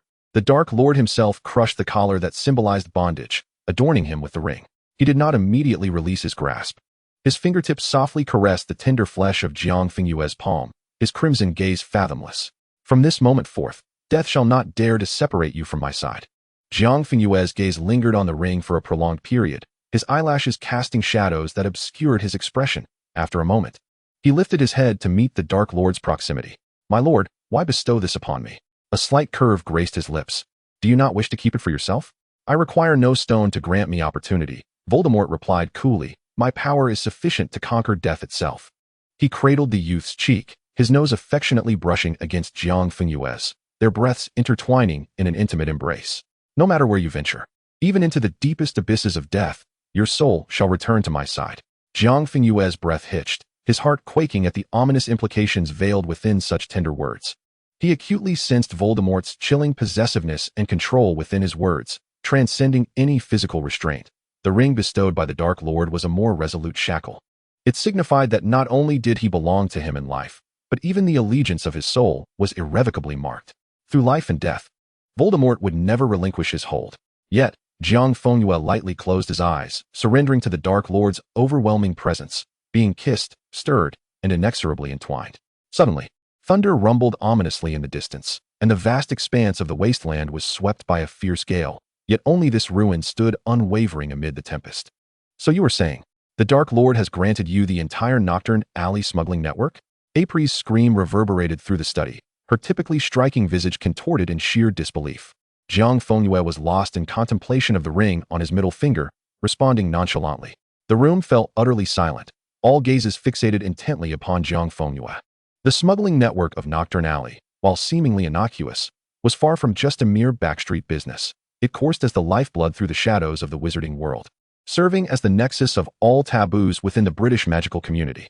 From illicit dark artifacts to secretive intelligence, and the movements and dealings of dark wizards, all clandestine desires. Wealth and power converged within this network. It was the very heart of the underground wizarding realm in Britain. The Dark Lord, Not's eyes devoid of emotion, spoke with a dispassionate tone, has bequeathed you the entirety of the underground forces. Crab's cake tumbled from his hands, his eyes wide as saucers. Malfoy, you must be the Dark Lord's illegitimate son. Jiang Fengyue's fingers, which had been caressing the ring, abruptly halted, his gaze narrowing dangerously. Do you wish to arrange a funeral today, Crab? Only Severus Snape, privy to the unfolding truth, remained unperturbed, his expression devoid of emotion as he regarded Jiang Fengyue. It appeared that the final blow had been unexpectedly thwarted. Slytherin gains 10 points. Jiang Fengyue met Snape's gaze, a victorious smile blooming upon his lips. In one corner of the room, Narcissa's bosom heaved with rapid breaths, her white flower trembling slightly. She suddenly realized she had misconstrued a matter. Lucius, you must tell me. Narcissa straightened her back, her eyes fixed intently upon Jiang Fengyue. You are not being one-sided in this, are you? Upon hearing Narcissa's words, Apri's meticulously crafted lip line twisted in response to her intense expression. Wait, it cannot be as I think, my dear Mr. Malfoy. Jiang Fengyue languidly reclined against the back of his chair, his fingertips idly tapping the armrest, and in the face of the mixed expressions of shock, fear, and absurdity from those around him, he shrugged casually. It is precisely as you surmise. Behind the gauzy white curtains of Merlin, Apri clutched her head, stumbling back into her armchair. Good heavens, the gentleman I followed has indeed captured the Dark Lord. What are you all talking about? What does this mean? Not. Snapping out of his daze, straightened up, his brow furrowed, while Crabbe and Goyle wore expressions filled with confusion, exchanging bewildered glances. Apri abruptly dropped her hands, her face a blend of overwhelming excitement and a frenzied desire to witness history, as she exclaimed loudly. It means we have welcomed the Dark Lord himself. Silence, Apri. Jiang Fengyue's ears flushed with a hint of crimson as he gritted his teeth. Not felt as though he had been struck senseless, dazedly grasping Snape's shoulders and shaking him. His vision darkening. Severus, am I dreaming? Or have you slipped me a potion? You might want to visit St. Mungo's psychiatric ward, Mr. Knott, Snape suggested sincerely. Brushing off his hands, Knott stared vacantly at the crystal chandelier above, while the utterly dazed Crabbe and Goyle sat beside him. The three of them resembled mindless slugs, dazedly slumped on the sofa, unable to utter a single word. Chapter 87, A Blade. Narcissa slumped helplessly onto the sofa, seemingly choked up, and after a long pause, she finally spoke in a low voice. The Dark Lord will not grant you the choice of retreat. As the words left her lips, she shook her head again. No, I am not even qualified to utter such a statement. She lifted her gaze, revealing a profound sense of helplessness and concern. Can this truly be? Jiang Fengyue cast his eyes downward, twisting the ring on his middle finger. He did not respond to Narcissa's inquiry. Yet a cryptic smile curled at the corners of his lips. It was not until considerable time had passed that Knott, Crabbe, and Goyle finally regained some semblance of clarity. Still muddled and incapable of articulating anything, yet at least able to sit normally. Jiang Fengyue sighed in exasperation. I did not summon you here for a collective display of mental breakdown. Nocturne Alley, he stated flatly, must be promptly brought under my command. Narcissa took a deep breath, forcing herself to assume a composed demeanor. It is challenging. The individuals there are a mixed bag. She furrowed her brow slightly. With the Dark Lord present, they would undoubtedly refrain from causing chaos. But once you gain control here, then outward compliance, while secretly undermining, is likely to become rampant. Snape spoke quietly. They must heed your commands, rather than merely cower beneath the Dark Lord's grandeur. To make an appearance is out of the question, Malfoy, not interjected intermittently. His eyes still clouded from the shock. You cannot casually reveal yourself. Not was correct. In such a setting, unless absolutely necessary, it was unwarranted for him to appear in person. Jiang Fengyue surveyed the room, his gaze falling upon April, who was striving to appear composed. April, I recall your grandfather had experience in the dissemination of information within Nocturne Alley? Yes, sir. Excellent. Jiang Fengyue nodded. I shall arrange for the former individuals to assist you. You may practice your skills and familiarize yourself with the process. I require a clear report regarding all authentic information and channels within Nocturne Alley, detailing who among them can be utilized and who should be eliminated. April straightened her back, her expression serious, understanding. However, Jiang Fengyue's fingers tapped rhythmically against the armrest, his eyes narrowing slightly. Certain sordid tasks, which delved into the very depths of depravity, must never be entrusted to you or any of those present here. They require a knife, one devoid of any value, one that can be plunged into the most fetid muck, a blade that could vanish silently in the gutters without anyone pursuing its trail. It is a tool wielded by a desperate renegade, willing to claw their way up from a life steeped in decay and despair. The study fell into a brief silence, as the minds of those present sought to unearth any relevant memories. Avery was the first to shatter the quietude. There's someone named Montague in Rat Alley. Although a fraud, they say he has connections. Vetoed. Gore hesitated. Behind the Boggins shop, there's a mute known as Old Razor. Vetoed. The succession of rejections thickened the atmosphere within the study, for the individuals they suggested were mostly not as irredeemably wretched, or perhaps not as utterly cornered, failing to meet the standard of a mere knife. Jiang Fengyue reclined against the backrest, his long fingers unconsciously caressing his cheek. Suddenly, he called out, Fi. The house elf, Pong, appeared in the room, bowing respectfully. Master, Fi is at your service. Go to Diagon Alley. Seek out an individual who might be resting in the supply closet of a certain shop. Jiang Fengyue's fingertips lightly tapped the armrest. Bring him to me. His name is Witzel. Without a hint of hesitation, the house elf vanished, leaving the study enveloped in astonishment. Wits, Narcissa exclaimed, taken aback. Not fell into contemplation. Indeed, his family had no place for him. He had irreparably severed ties with his father during the hunt, and his situation in Slytherin was dire. How could one encapsulate such a predicament with mere words? A member of the esteemed Sacred 28, reduced to dust, trampled underfoot by all, and having offended the Malfoys. His future was utterly extinguished. Snape furrowed his brow, turning to Jiang Fengyue. Can he be trusted? Will he offer you loyalty? Loyalty is not something one can discern at a glance. Jiang Fengyue smirked, a knowing glint in his eyes. But can you not see that he is already kneeling before us? As the gathering engaged in fervent discussions, attempting to further digest the relationship between the Dark Lord and Jiang Fengyue, moments later, Fi returned with a tattered figure in tow. Wits stood trembling in the center of the study, clad in garments faded to nearly white, fear washing over him like a tidal wave. He dared not cast a glance at the shadow seated in the principal chair, his gaunt shoulders heaving violently. Avery approached slowly, her high heels clicking against the floor, placing a firm hand on his shoulder, pressing down insistently. Kneel, Wits, do not be afraid, just kneel. Wits' knees buckled, crashing to the ground with a thud. Jiang Fengyue rested his chin on his palm, platinum hair cascading beside his ear, casually observing the kneeling youth. Our dear Wits, how have you found yourself in such a plight? Homeless, reduced to curling up in a moldy supply closet, consorting with rats and dust. What a pitiable state. Wits flinched, trembling even more violently. Jiang Fengyue tilted his head slightly, his fingertips gliding along his jawline. Initially, I had no intentions of doing anything severe to you. I merely wished to impart a small lesson. Alas, Jiang Fengyue's tone abruptly turned frigid, sending a chill racing down Wits' spine. You have a father so utterly foolish. One who disregards your very existence, capable of discarding his own flesh and blood as if they were refuse. These words struck Wits like a searing iron, branding his deepest wounds. The image of Selwyn unhesitatingly abandoning him in his final moments exploded in his mind, and he could not suppress a choked sob. Jiang Fengyue, keenly aware of the boy's tremor, softened his tone once more. Your father, in pursuit of that meager chance for survival, unflinchingly cast you into this abyss from which there is no return. If only, at the outset, you had not heeded his words. Each syllable pierced like poison needles, striking at the most painful nerves, illuminating the profound anguish of paternal betrayal and the regret of blind obedience. I wish to extend a hand to you, Wits. Jiang Fengyue rose gracefully, moving towards the kneeling figure, the tip of his polished shoe pressing down on Wits' thigh. grinding with deliberate weight as he observed the boy's pained gasps. I offer you a chance at rebirth, after all. You resemble your worthless father far more than you care to admit, do you not? Wits suddenly raised his head, his eyes quivering as they met Jiang Fengyue's, whose handsome visage bore a semblance of false compassion, an intoxicating allure that was almost dizzying, his platinum hair shimmering brilliantly, evoking a sense of awe. I shall grant you strength, protection, and a place in this world, Jiang Fengyue murmured softly, each word resonating deeply within Wits's heart. When you are loathed by all, with no foothold in this world, at the very least, you shall have me.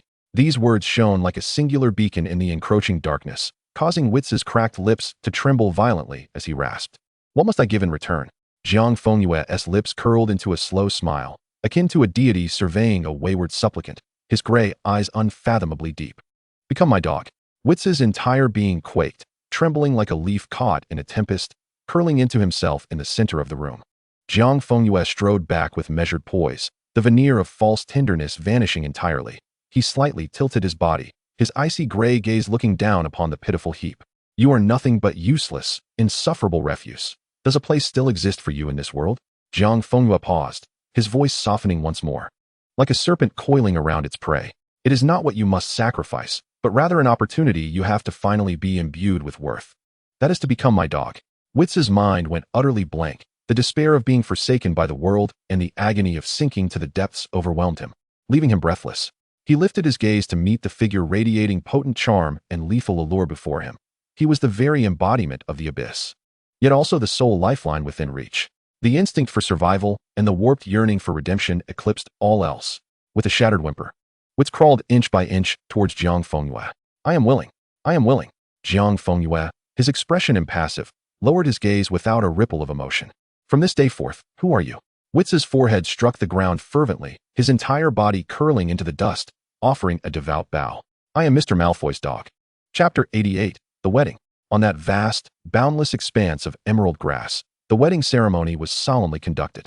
Countless lanterns, each the size of a fist, floated 1 foot above the ground, while magical bubbles danced lightly upon the guest's hair and shoulders, bursting to release delicate, fragrant rainbow specks. A few magical sunflowers sang the ancient wedding hymns with fervor. Jiang Fengyue sat upon an intricately carved white chair, watching as Alice, adorned in an ivory white wedding gown, gracefully approached the groom, her long veil fluttering gently in the breeze. Frank turned to see the bride and broke into tears. This is my first wedding, senior. A youthful, buoyant voice reached his ears, belonging to little Barty, who had returned from Durmstrang for the summer holiday. Lacking a place to go, he had taken up residence with Snape at Malfoy Manor. The 2 Gryffindor prefects had wed immediately upon graduation. Their amiable nature allowed them to converse even with Slytherins. And naturally, Jiang Fengyue received an invitation. Narcissa and Avery were also invited, while the others had accompanied Jiang Fengyue simply to join in the festivities. I feel like crying. Epilogue. Apollyon, with her delicate hands adorned in silk gloves, meticulously dabbed at her tears with a handkerchief, striving not to smudge her eye makeup. How utterly romantic. I must extend invitations to all of Britain when I wed. All of Britain? Even Shafik would go bankrupt under such circumstances. Narcissa chuckled, covering her mouth. Young Barty, fumbling in his pockets, produced a gift. The 14-year-old boy, still somewhat oblivious to the formalities of adulthood, turned to Jiang Fengyue and inquired, Senior, I haven't even asked what this newlywed couple is called. Shouldn't I present them with my gift personally? Once the ceremony concludes, you may bestow it upon them yourself, Jiang Fengyue replied with a gentle smile. They are known as Frank Longbottom and Alice Longbottom, he added softly, observing Barty as he nodded and carefully placed the wedding gift on the table. The ceremony was both solemn and heartwarming. As the newlyweds shared a significant kiss at the officiant's announcement, the lawn erupted with enthusiastic applause and cheerful laughter. Jiang Fengyue, hands clasped together, clapped lightly, leisurely taking in the scene. Amidst the jubilant cheers, Alice turned her back to the gathering of young witches, launching her bouquet, a cluster of blooming moonlit roses, over her shoulder. The bouquet traced a shimmering arc through the air before landing squarely in the hands of a red-haired witch. Lily stood there, clutching the heavy bouquet in disbelief, her emerald eyes sparkling with surprise, as the crowd erupted into raucous cheers. A rosy blush crept across Lily's cheeks. Instinctively, she hugged the bouquet tighter, her gaze wandering to the black-haired boy standing foolishly in the distance. Unable to suppress her shyness, she broke into a smile. Jiang Fengyue observed this exchange, tilting his head slightly to catch a glimpse of the silent boy beside him. Aren't you going to approach her, Severus? Severus Snape pressed his lips together tightly. disdain dripping from his words. Potter, shallow and utterly stagnant. His foolishness is almost unbearable to witness. Jiang Fengyue merely smirked, choosing not to respond. After a pause, he heard a barely audible voice beside him. I love her. Without turning, he listened intently to Snape's almost sigh-like confession, but I cannot forsake my path. Just as she shall never comprehend nor tread the treacherous corridors of dark magic. Jiang Fengyue gazed at him as Snape's attention shifted from Lily to the platinum-haired boy before him, a decision made to follow for a lifetime. Neither of us will abandon our dreams and aspirations for the other. I shall always watch over her, Snape continued, his throat tightening as if swallowing an indescribable emotion.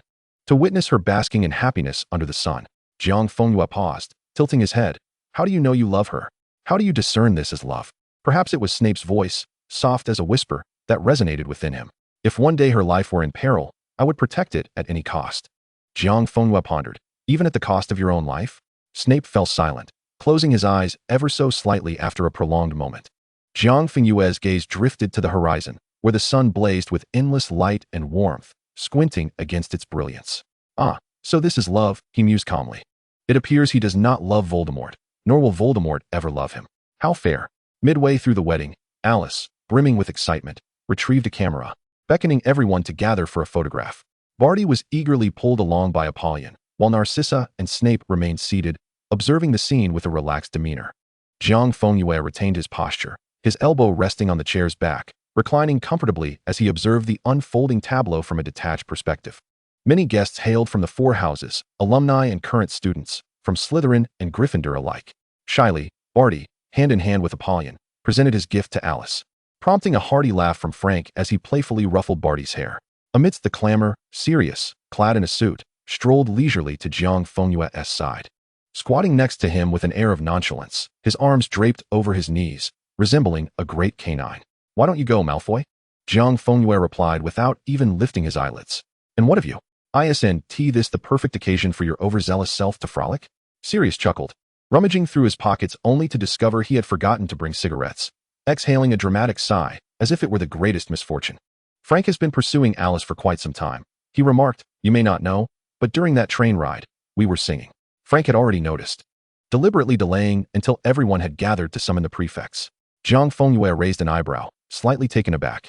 He requested that song, the one about the explosive tail, Sirius continued. Alice adores that tune. Sirius, restless, plucked a blade of grass from the ground and popped it into his mouth. It's a pity I hadn't sung the mermaid song before you interrupted me. Jiang Fengyue remained languidly silent, while Sirius continued cheerfully. Weddings, how romantic. My mother used to threaten that if I dared to marry a non-pureblood, she would have me completely disowned from the Blacks. Yet before his mother could disown him, he had incinerated his name himself. Malfoy. Jiang Fengyue lowered his gaze, observing the large dog-like figure staring at the distant merriment.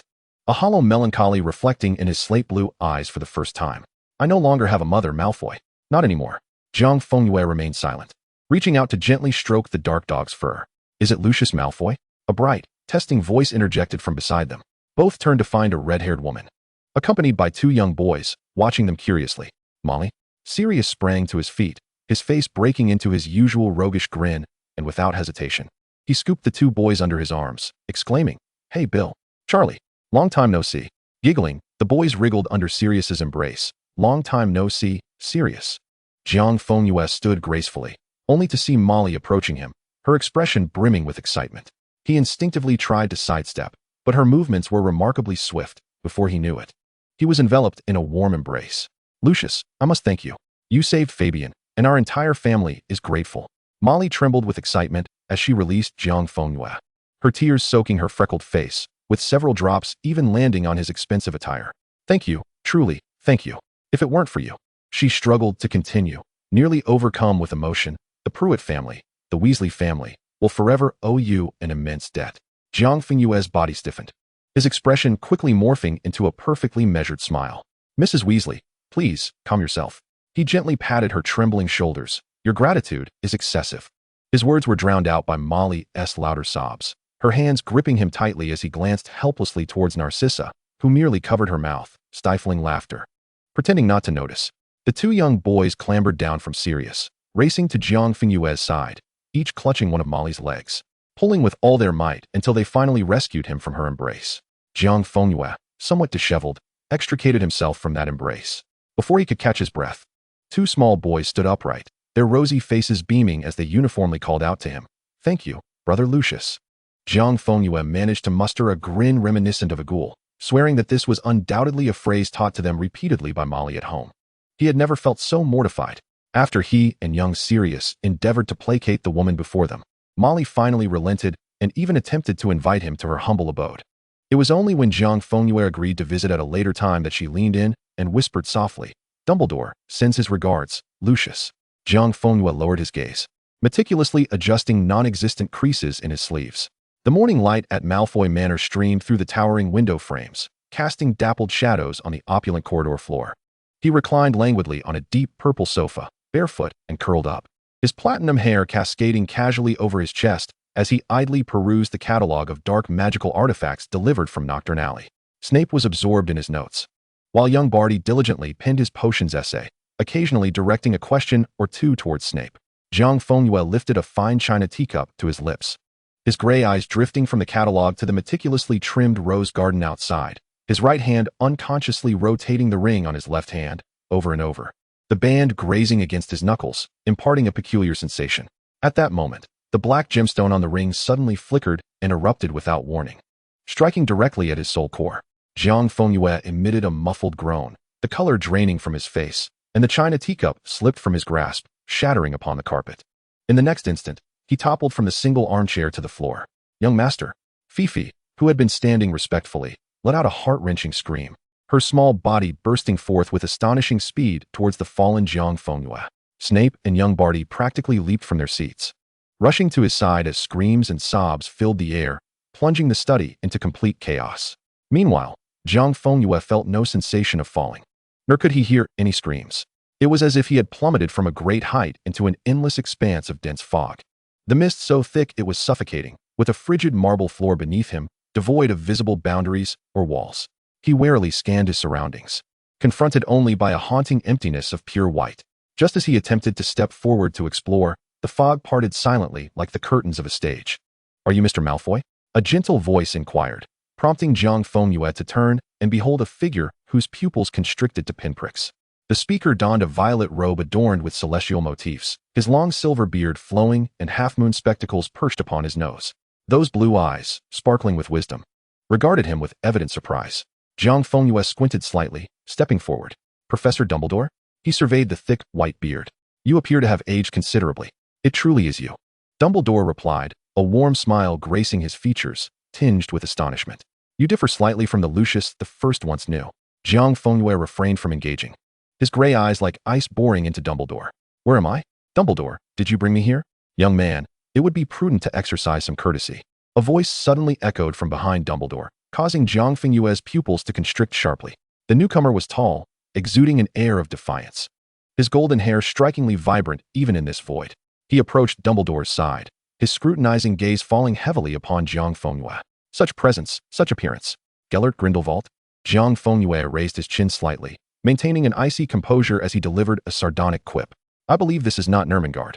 Dumbledore was the first to speak, his tone surprisingly imbued with astonishment. "This is indeed unexpected." He scrutinized Jiang Fengyue, as if confirming something. "Welcome to the platform of life and death. This place is typically a brief respite for travelers before embarking on their final journey."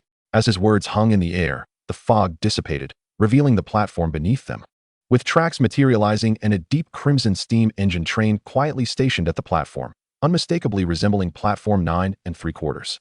Jiang Fengyue gaped at the scene, realization dawning upon him. Yet why was he here? Had he perished? He anxiously touched his left hand, the resurrection stone ring firmly encircling his middle finger. Dumbledore noticed his movement, his eyes widening in genuine shock upon glimpsing the ring. "I had assumed the next to step onto this platform would be Harry." Dumbledore paused, his gaze flicking from Grindelwald to Jiang Fengyue. Who would have thought that the Wheel of Fate would first deliver a friend who should not be appearing at this moment? Jiang Fengyue suppressed the panic rising within him, swallowing hard. "I believe I am not dead." "You most certainly are not," Dumbledore assured him, his gaze fixed on the ring. "The fragment of Voldemort's soul incessantly entwines with you. The power of the resurrection stone inadvertently drew you into this space. It appears we are not in the same stream of time." Dumbledore wore a knowing smile, suggesting that your connection to Voldemort is far deeper and more intricate than I had imagined. Jiang Fengyue bristled at the teasing tone. casting a sidelong glance at the golden-haired man with a derisive chuckle. You are not faring poorly yourself. It seems Grindelwald is perpetually entangled with you. Before Dumbledore could respond, Grindelwald raised an eyebrow. Hey, kid, how are things between me and Albus on your end? Gellert, Dumbledore interjected, his brow slightly furrowing. I believe it is ill time to discuss this now. Why can't we chat? After all, he isn't dead. He'll return on his own. How much more do you wish to disclose to him? That is not the issue. Then what is it? Since my arrival, you've been waiting for that boy named Potter, hardly speaking to me at all. Ow? Gellert, we will have ample time in the future. But I have not seen you in over 60 years. Shouldn't you make it up to me? I think we should return to our previous topic, Gellert. That is unimportant. Wait, where's that boy? Both Dumbledore and Grindelwald came to an abrupt halt, their gazes scanning the area until they spotted Jiang Fengyue perched on a chair at the edge of the platform. The platinum-haired boy, barefoot and seemingly unbothered, crouched before the chair, his typically aloof gray eyes now reflecting astonishment and a hint of delight. Jiang Fengyue observed the small figure seated quietly in the chair, appearing to be around 5 or 6 years of age, with short, jet-black hair, skin almost translucent in its fairness, and features delicately angelic. His eyes had yet to transform into the chilling crimson slits of the future, yet they sparkled like exquisite obsidian, bearing a solemnity beyond his years. The little boy sat quietly in the chair, his short legs, clad in worn shoes, dangling helplessly above the ground. He regarded Jiang Fengyue with cold scrutiny, tilting his head slightly in confusion. Who are you, and why do you look at me like that? Jiang Fengyue gazed at him for a long moment before lifting his hands to pinch the boy's soft cheeks gently, playfully molding his face. He broke into a wicked grin and declared, I am your future master. Chapter 90. The Platform of Life and Death. The boy's angelic visage manifested a horrifying pallor, his obsidian eyes narrowing abruptly, a flicker of crimson deep within his pupils igniting like the fires of hell. No one shall be my master. The boy tilted his head, his penetrating gaze laced with venom. I shall kill you. Jiang Fengyue let out a low, mocking laugh, taking advantage of his size to sink his fingers deeper into the boy's soft cheeks, the pale skin blooming with dark red bruises under his grasp. With malicious intent, he forcefully shoved his fingers into Riddle's mouth, mercilessly kneading, the coarse pads of his fingers grinding against the inner walls and pristine teeth. Saliva uncontrollably spilling from Riddle's forcibly agape mouth, trickling down his inflamed face. Little rascal, he reveled in the boy's chilling, distorted countenance. Thinking perhaps one day you would loathe me enough to desire my death, but for now, you cannot bear it. As his words hung in the air, Riddle fiercely grasped Jiang Fengyue's hand that was pinching his cheek, leaving a few sharp crimson marks, then suddenly opened his mouth and bit down hard on Jiang Fengyue's fingers. The sting radiated through Jiang Fengyue's hand, while Riddle's expression remained impassive, his dark eyes locked onto him, Jiang Fengyue's blood gushing forth from the gaps between Riddle's clenched teeth, dripping onto the ground between them. The gleam of delight in Jiang Fengyue's gray eyes intensified. He leaned closer, using his bloodied fingers to wipe away a trace of blood seeping from Riddle's mouth due to the forceful bite. Jiang Fengyue chuckled, would you like a hug? Riddle's small face, marred by menace and blood, momentarily blanked, revealing a hint of pure innocence and confusion. Yet, Jiang Fengyue remained undeterred, extending his arms, effortlessly lifting the child into his embrace. Riddle was taken aback, his small feet clad in worn leather shoes instinctively kicking in the air, striking Jiang Fengyue's waist and legs.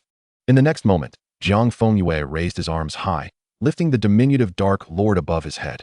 The fear of being off the ground made Riddle instinctively clutch Jiang Fengyue's hands. Subsequently, the barefooted platinum-haired youth began to spin gracefully on the empty platform. The wind rushed into Riddle's nostrils, the pale light, the distant blurred tracks and mountain silhouettes all loomed beneath him. It was a sensation he had never experienced before. No cold floor of the orphanage, no harsh reprimands from Mrs. Cole. His heartbeat racing as if it might leap from his throat, each spin bringing a thrilling mix of weightlessness and acceleration, his pallid face flushing uncontrollably with excitement. After what felt like an eternity, Jiang Fengyue finally came to a slow stop, securely cradling the still clutching boy in his arms, smoothing his hair and smiling broadly. Did you enjoy it, little darling? Riddle's small head spun, instinctively leaning against Jiang Fengyue's chest, his dark eyes drowsily lifting to meet his gaze. Dumbledore observed this scene in astonishment, a ripple of complex emotions washing over him. Is it really like this? The elderly man's azure eyes flickered as he stared at the two before him, utterly incredulous. Grindelwald glanced at the two figures not far away, then at the evidently delighted Dumbledore, lost in contemplation. Do you want a hug too, Al? Dumbledore shot him a helpless glance, but saw Jiang Fengyue calmly gazing at them while holding the boy. So why is he here? Jiang Fengyue was still holding the boy. His hair tousled and tousled. In this very form? That is a projection of the soul, a reflection of its essence in the current state. A sadness welled in Dumbledore's eyes. He had repeatedly fractured his own soul, creating multiple Horcruxes. Voldemort committed the most dreadful crime in the magical world. He paused before continuing. Each fracture is a severe blow to the soul's core, an irreversible damage to its integrity and power. The form before you reflects the internal weakness of his primary soul, weakened by its divisions. His power has reached its zenith, yet his soul is critically ill. Jiang Fengyue silently embraced Riddle, settling him on his lap, carefully adjusting his shirt by lowering the hem of his trousers. Dumbledore continued, if he persists on this dark path, continuing to split his soul, then one day, his primary soul will be unable to maintain any semblance of form. Dumbledore looked at Riddle with compassion. He would completely descend into madness. Just like Voldemort in your world?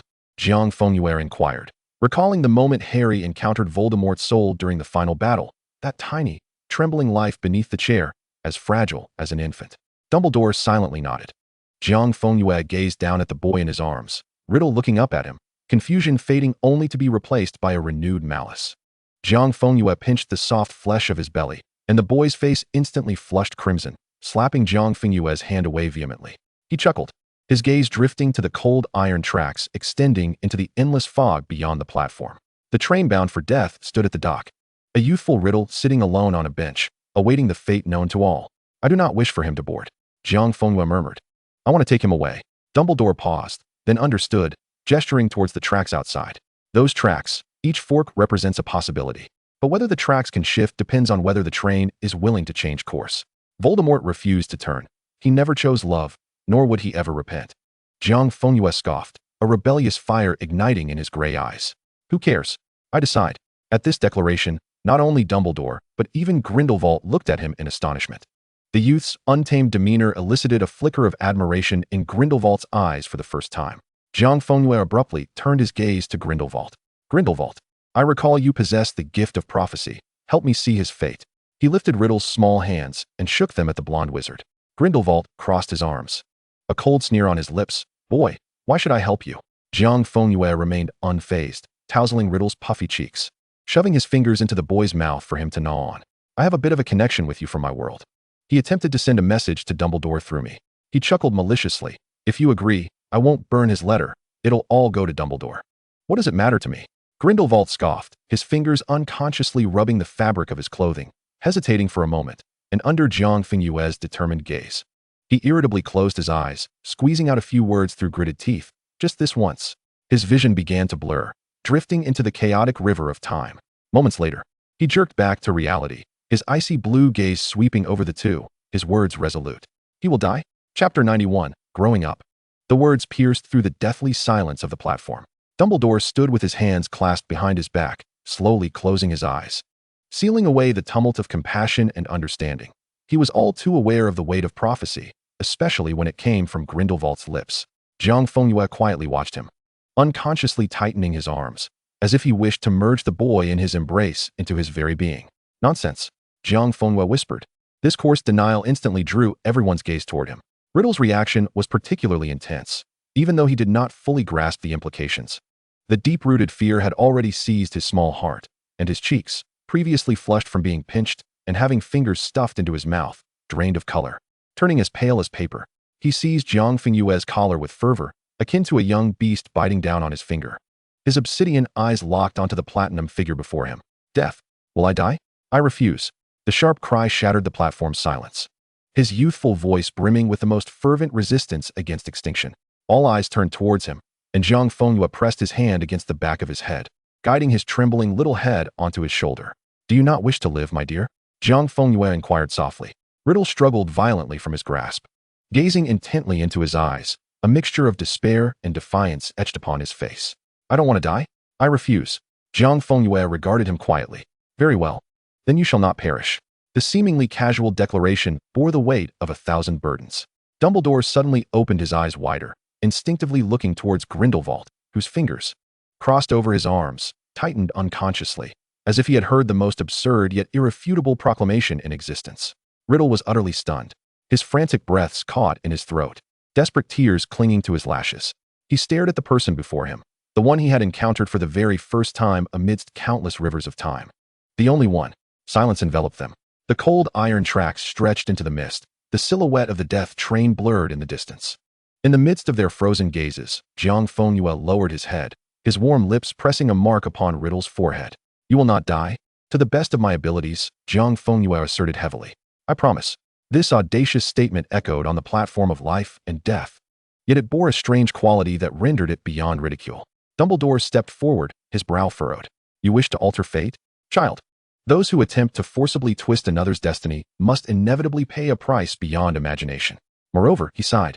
How can you be certain that all your actions do not propel him towards an inevitable conclusion? Jiang Fengyue cradled young Tom, who seemed disturbed by Dumbledore's proximity and the weight of his words, shrinking anxiously into his embrace, casting a resentful glance at Dumbledore with his silent black eyes. Jiang Fengyue paid him no mind, instead focusing intently on adjusting young Tom's clothing, rolling the excessively long sleeves up twice. The resurrection stone ring upon his finger gleamed brilliantly.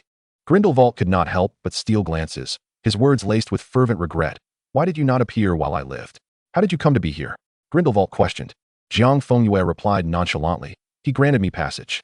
Upon hearing this, Dumbledore's gaze fixated on the uncursed resurrection stone ring, safely adorning Jiang Fengyue's finger, and he fell silent. You cannot persuade me, Dumbledore, Jiang Fengyue finally countered, wiping the blood and tears from the boy's face. I cannot bear to see him like this. He spoke softly. The great, fearsome Dark Lord should never shed tears. On the platform, the two legendary wizards stood frozen, gazing at the platinum figure. Dumbledore slowly closed his eyes, his voice heavy with fatigue. Only love can transform a soul, but Voldemort's soul is already shattered. Every choice he makes is a descent into darkness. Jiang Fengyue remained silent. Yet Grindelwald abruptly turned his head, his voice lowered. You always assume that dark wizards are incapable of love, do you not, Albus? Just as you still believe that I do not love you. No, Dumbledore murmured, before my death, I came to understand. He gazed at the resurrection stone ring. Exhaling deeply, I fear I cannot convince you. Your obsession is more unyielding and mad than I had imagined. He turned his gaze back to Jiang Fengyue, his eyes gentle, yet penetrating with wisdom. Perhaps you have made the best decisions at every step, yet events may still spiral toward an irretrievable end, gradually crumbling until they reach that point of no return. Who knows? Perhaps a miracle will arise. He smiled. Moments after his words fell, a massive point of light suddenly ignited in the opposite direction of the train, instantly capturing everyone's attention. Dumbledore's silver-white hair fluttered softly in the glow. It seems your journey is about to commence. The ever-watchful Grindelwald, his golden locks flying in the brilliant light, suddenly spoke. Young one, I suggest you seek out the version of me from that world before you become utterly lost. A cruel yet intrigued smile played upon his lips. Perhaps he will shatter your current plans and hopes, or grant you a new key. Jiang Fengyue turned to Riddle, who clutched his collar tightly, his knuckles turning white from the pressure. He gently pinched the boy's cheek and said, One day, I will take you away. The light surged like a tempest. And just as Jiang Fengyue was fully engulfed, Dumbledore's voice resonated clearly within the depths of his consciousness. Child, his voice carried a strange warmth and guidance. When you return, perhaps take a moment to gaze into the mirror. Observe how much you have grown. A sudden, intense dizziness struck Jiang Fengyue like a tangible blow to his head, everything around him stretching and distorting before being violently torn apart. In the next instant, his vision sharpened. The sharp cries of the house elf and the shouts of Snape and young Barty rang out simultaneously in his ears. Jiang Fengyue abruptly lifted his head, skillfully bracing himself to avoid falling. I am fine, he declared, as Fifi's legs buckled, her voice trembling with lingering fear. Jiang Fengyue made every effort to soothe the frightened trio, merely stating that he had not slept well, and amidst their worried gazes, he slowly returned to his chamber. The room was silent, with only the sound of his own breathing. The immense psychological impact from earlier now spread like a tide, leaving him feeling fatigued. He approached the large floor-length mirror. Reflected within was the still remarkably handsome youth, his features as cool as the moon, platinum hair cascading like silken moonlight. He gazed intently for a long while, a thought flickering in his mind. Silently, a soft white light began to emanate from within him, enveloping his form. As the brilliance faded, the mirror no longer reflected the youth's figure. Instead, it revealed a creature elegantly perched on the soft carpet. 9 fluffy, resplendent tails, shimmering with moonlight, unfurled behind it. The small fox stepped towards the mirror, its gray eyes flickering with surprise. Though still in its youthful form, its body, once only slightly larger than a house cat, had clearly grown significantly. It didn't just grow larger moments ago, Jiang Fengyue thought calmly. his instincts telling him it wasn't merely due to entering the platform of life and death. The small fox tilted its head in confusion. What could it be? Chapter 92. He wants to rely on his parents. In August, Malfoy Manor was still enveloped in an almost frozen, luxurious summer ambience. Proud white peacocks trailing their tail feathers as they strode between fountains and flowering shrubs. Time flowed swiftly. The cascading wisteria in the courtyard shedding its petals in the gentle breeze. Due to the impending start of classes at Durmstrang, young Barty had returned several days prior. Before leaving, he solemnly vowed, clutching the letter Jiang Fengyue had entrusted to him, that even if Grindelwald were to strike him down, he would plead to finish reading it. However, Apollyon and others occasionally visited Malfoy Manor, reporting on the training outcomes of wit and the situation in Nocturne Alley. With the assistance of Jiang Fengyue, Narcissa, albeit with great difficulty, was gradually consolidating the Black family's assets.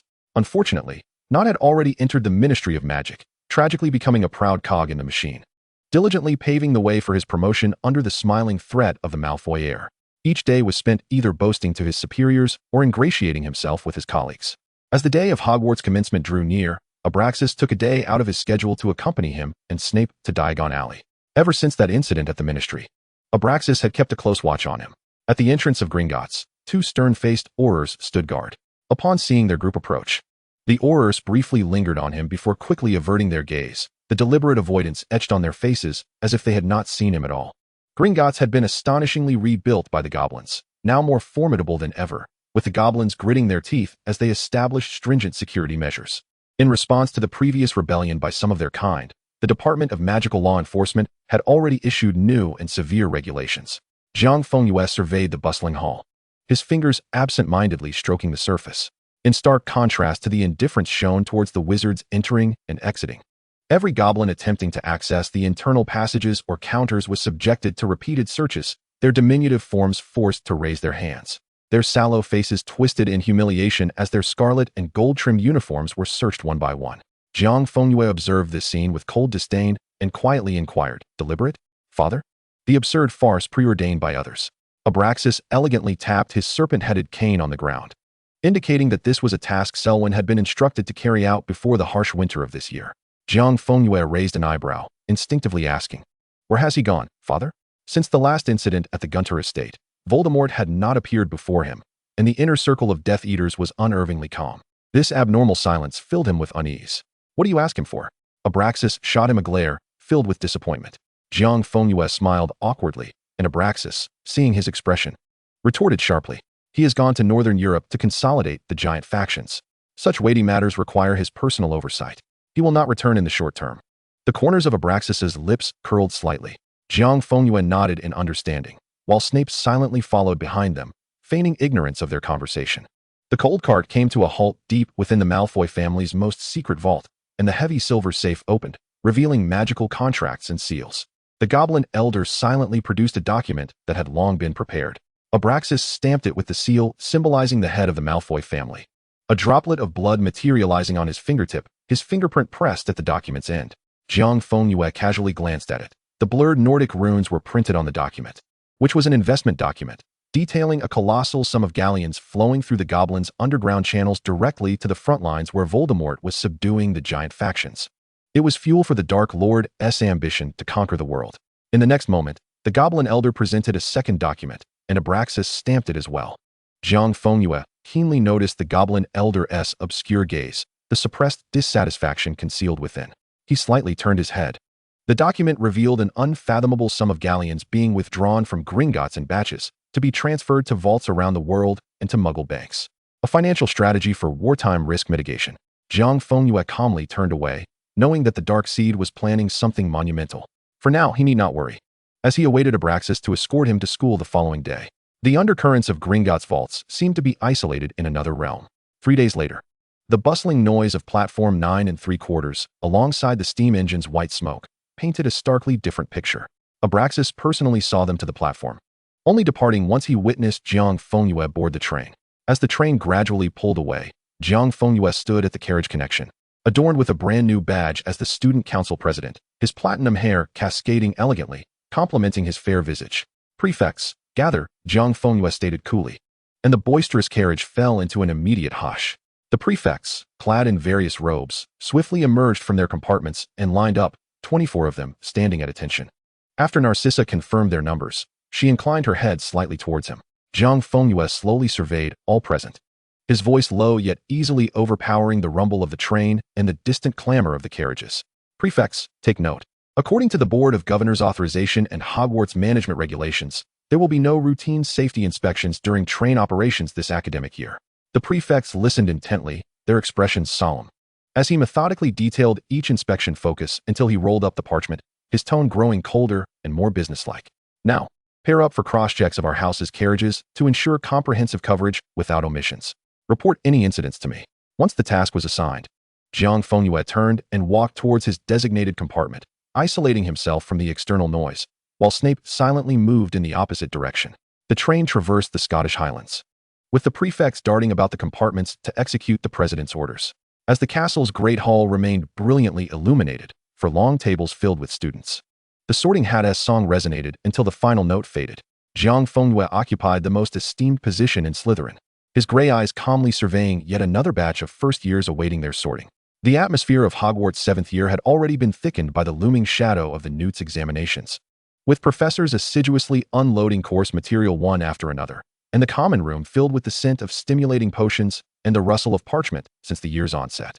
Jiang Fengyue, even more so, had chosen all available courses, and under the immense academic pressure, faint shadows began to manifest beneath his eyes. Seated at the back of the classroom, Jiang Fengyue was already well-versed in the contents of advanced magical texts. Unable to bear the throbbing pain at his temples, he gently massaged them, his platinum strands falling across his face, accentuating his pallid complexion.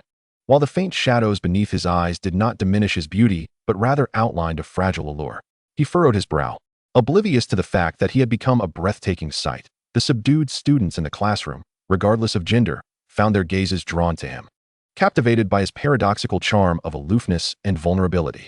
As days passed in the monotonous and tense academic environment, one morning at the long table in the hall, Jiang Fengyue downed the invigorating potion brewed by Snape and submitted a still-wet copy of his career plan.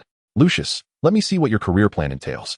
Aptly leaned in, her eyes widening in disbelief as she scanned the document. Focusing on family affairs consolidation and external asset coordination, she exclaimed, "What do you mean by that?"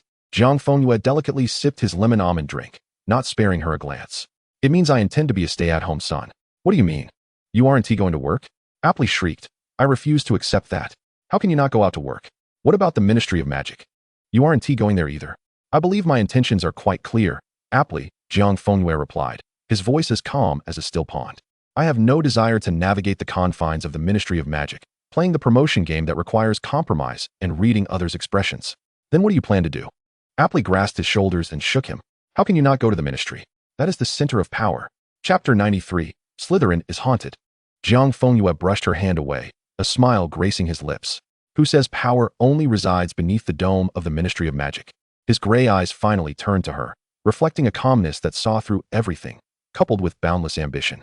"The Ministry of Magic serves merely as one cog in the intricate machinery of the magical realm, an institution bound by laws, public opinion, and internal power struggles. Ascending to its pinnacle implies being restrained by countless hands." Jiang Fengyue languidly propped his elbow on the table, his palm cradling his chin. "What I intend to do is to seize control of the hand that sets this cog into motion." He paused, surveying everyone beside him, declaring, "I shall position each of you within the Ministry, at the Department of International Magical Cooperation, and in every pivotal role. They will become Jiang Fengyue's sharpest sword, his most resilient shield, and his keenest eyes and ears. They shall maneuver, contend, gather intelligence, and exert influence on the front lines for him. Meanwhile, he will weave his web in the shadows, allocate his resources, and grasp the true thread that drives everything forward. The Ministry's decisions? Let them appear democratic." Jiang Fengyue chuckled softly. "Yet, the will and resources that ultimately bring them to fruition will stem from me." Avery was utterly stunned. Even Snape could not help but glance at him. Although they had long been prepared, they were still taken aback by Malfoy's ambition. The position of Minister of Magic had never been in his sights. He had long set his gaze upon the throne shrouded in shadow. Avery remained dazed for a while before dejectedly returning the parchment to him. "How unfair. You don't even have to work." Jiang Fengyue raised an eyebrow. "I need not be on the front lines. You will march forth in my stead." Avery gritted his teeth and laughed. "Then I'll surrender the moment I step onto the battlefield." "Very well, Miss Avery, who stands alone behind you." At that moment, the Grand Hall's doors swung open, and countless owls flew in, scattering a flurry of letters and parcels. One particularly disheveled owl, evidently weary from its long journey, swooped down towards him, dropping 2 letters of varying thickness onto the table, one sealed with a wax emblem from Durmstrang, the other remarkably unadorned. Jiang Fengyue picked up the letter from little Barty, quickly scanning the handwriting, a faint smile tugging at the corners of his lips. Ah, Lucius. Avery lowered her voice. Over in Nocturne Alley, Vet failed to manage a delivery. And there's been a bit of trouble. He's dealing with it, but it doesn't seem to be going well. Jiang Fengyue did not raise his eyes, coolly responding, if he cannot handle even this minor matter, he does not deserve to be my dog. Inform him. Jiang Fengyue's gaze shifted to the end of the letter. Either harden your heart or never show your face before me again. Yes, sir. As he spoke, Jiang Fengyue had finished reading the letter, a ghostly blue flame flickering at his fingertips, reducing it to ashes. He abruptly stood, firmly grasping the other letter in his palm. Where are you going? Snape inquired. Taking leave. Jiang Fengyue did not glance back, his silhouette elongating in the morning light as he made his way to seek out Dumbledore. Watching him retreat, Snape and Avery exchanged glances, with Avery shrugging. Then let us also request leave from Professor Slughorn. The spiral staircase conveyed him to the headmaster's office, where Dumbledore was attempting to catch a bouncing chocolate frog. Upon seeing him, he deftly placed the frog into a golden cage before raising his head to gently inquire, Mr. Malfoy, what brings you here? Jiang Fengyue unceremoniously took a seat on the chair opposite him, sliding the unopened letter across the table, speaking with unwavering calmness, utterly unfazed by the momentous words escaping his lips. Someone has entrusted me to deliver a letter to you, headmaster. He reclined back, relaxed against the chair's backrest, from Neumont. Dumbledore's smile instantly faltered, and a silent turbulence ignited within his gentle blue eyes. The office was enveloped in the sound of Fawkes preening his feathers. Dumbledore did not take the letter, his eyes flashing with unmasked curiosity, and he offered a faint smile. Thank you, Mr. Malfoy. I must also express my gratitude for your assistance regarding the Ministry incident. Otherwise, the damage to the Auror office would have been far greater. No need for thanks. Jiang Fengyue replied nonchalantly, continuing to drop a bombshell. The Dark Lord has gone to the north to consolidate the giant forces. Dumbledore's hand trembled violently, his blue eyes widening in shock for the second time that day due to the same individual. Dumbledore remained silent for a long while, his gaze complex. This is indeed troubling news, but why are you informing me? Even the previous overtures conveyed through House Elves yielded little useful information. The present individual offers nothing but a pretext of planning for the future, dangling his bait without any substantive leverage. Grindelwald seeks your response. Jiang Fengyue stated casually. I believe this information suffices to warrant your opening of this letter and composing a reply. Dumbledore's eyes deepened, the weight of inquiry transforming into something almost tangible. What is it you wish to gain from this, Mr. Malfoy? I am merely a diligent and conscientious wizard. Jiang Fengyue blinked innocently, offering a naive smile. To mend the frayed red thread and to ensure the precarious safety of the wizarding world, peace is a collective responsibility. Dumbledore did not respond, his gaze seemingly penetrating through all superficial rhetoric. Jiang Fengyue remained unfazed, observing Dumbledore with amusement. When the Dark Lord has fully subsumed the giants under his command, to what extent will his power swell? His words dripped with a graceful yet lethal provocation. The Order of the Phoenix has already been pressed into a corner. Do you still worry? Power always has its limitations, Mr. Malfoy. Dumbledore regarded him calmly. The faster it expands, the closer it approaches the point of uncontrollability. Uncontrollable? Jiang Fengyue scoffed lightly, his tone laced with a kind of naive cruelty, reminiscent of Grindelwald of yore. Your method of dealing with uncontrollability has always been to eradicate it without mercy, hasn't it? Oh, but that is not quite correct. Jiang Fengyue leaned slightly forward. Like a poised viper, Grindelwald killed so many, half of Paris lay in his wake. He tilted his head, feigning confusion, yet you ultimately did not kill him. You merely imprisoned him. It appears you're still willing to offer a second chance? The name Gellert Grindelwald stirred great turbulence once more in Dumbledore's eyes, plunging the office into a profound silence. Fawkes ceased his preening, tilting his head to observe the two. Each individual's path and outcome are choices of their own making. Dumbledore's voice remained steady, yet it carried an almost imperceptible weight. His gaze seemed to transcend time, pondering whether there remains the chance for redemption before the inescapable conclusion arrives, and whether anyone would be willing to extend a hand. The test has concluded. Jiang Fengyue smirked, disinterested in further verbal sparring, and abruptly rose. His long fingers casually lifted the golden cage on the table, shaking it slightly, causing the chocolate frog to wobble precariously. Jiang Fengyue declared then, I shall return the day after tomorrow to collect the letter. Farewell, headmaster. In high spirits, Jiang Fengyue turned and strode out of the headmaster's office, leaving those within the room gazing silently at the unadorned envelope. During Hogwarts dinner hour, the hall was brightly lit, the aroma of food mingling with the clamor of students, forming a familiar tableau. What has happened? A bewildered Gryffindor stared ahead. His companion followed his gaze, equally stunned. The Slytherin table appeared eerily vacant, the long table devoid of even a single green-clad figure. Where are the Slytherins? A Hufflepuff cried out. Has it been haunted? Whispers rippled through the crowd like ripples in water, students exchanging puzzled glances, beginning to speculate on various possibilities, ranging from a mass lockdown to conducting dark magical rituals, even to whether mermaids had imprisoned them out of lust. The Ravenclaw headmistress adjusted her glasses with an air of knowing superiority, her tone imbued with a sense of how could one not know this, as if she represented the omniscience of Ravenclaw. Oh, they collectively took leave. They departed one after another before tonight's dinner. Collectively took leave? For what reason? To attend Malfoy Manor. A flicker of complexity crossed the headmistress's eyes. Today marks the birthday of that esteemed Slytherin leader. Chapter 94, The Opening Dance. Malfoy Manor has transcended the realm of mortals, adorned with house elf decorations. It has become a gilded dreamscape, a hall forged from desire. The sprawling gardens are meticulously trimmed like emerald waves, and at their heart, a colossal fountain erupts with an endless cascade of champagne, the rich aroma of wine mingling with the rising mist. Above the banquet hall, thousands of crystal shards, animated by magic, swirl in the void, weaving a flowing tapestry of diamond constellations. The air is filtered and regulated by invisible enchantments, suffused with the rich scent of expensive cedarwood. Enchanted instruments hum melodies that intertwine with the grand spectacle. In this opulent banquet hall, nearly every prominent pureblood family from the British magical community has gathered, with high-ranking officials from the Ministry of Magic notably in attendance. The usually reserved Slytherin students now exude an air of solemnity, each adorned in finery. The fragrant scents of silk and the clinking of goblets mingle with the sounds of intoxicated revelry, as smoke swirls in the air, and every glance is filled with awe at the unfathomable depths of Malfoy's legacy and his unparalleled extravagance. I never imagined a feast could be so lavish, Not remarked, loosening his collar as he settled into a corner sofa. Avery sipped her champagne delicately, surveying the raucous crowd. I suppose all the noteworthy families and ministry officials are present? Her fingers twirled a lock of hair as she focused on a particular spot. The Minister of Magic had arrived early, surprisingly without pretense. Just as Narcissa, having extricated herself from idle chatter with the pureblood heads, approached gracefully in her velvet red robe, she remarked, I am not at all surprised. Uncle Abraxas would spare no effort in providing the finest for him. Snape nodded slightly, affirming her words. Crabbe and Goyle, unusually restrained, had refrained from overeating, conscious of their bulging stomachs, aware that their status as Malfoy's associates was well known. Downstairs, amidst the clinking of glasses and the bustling crowd, a room at the far end of the second-floor corridor was brightly lit.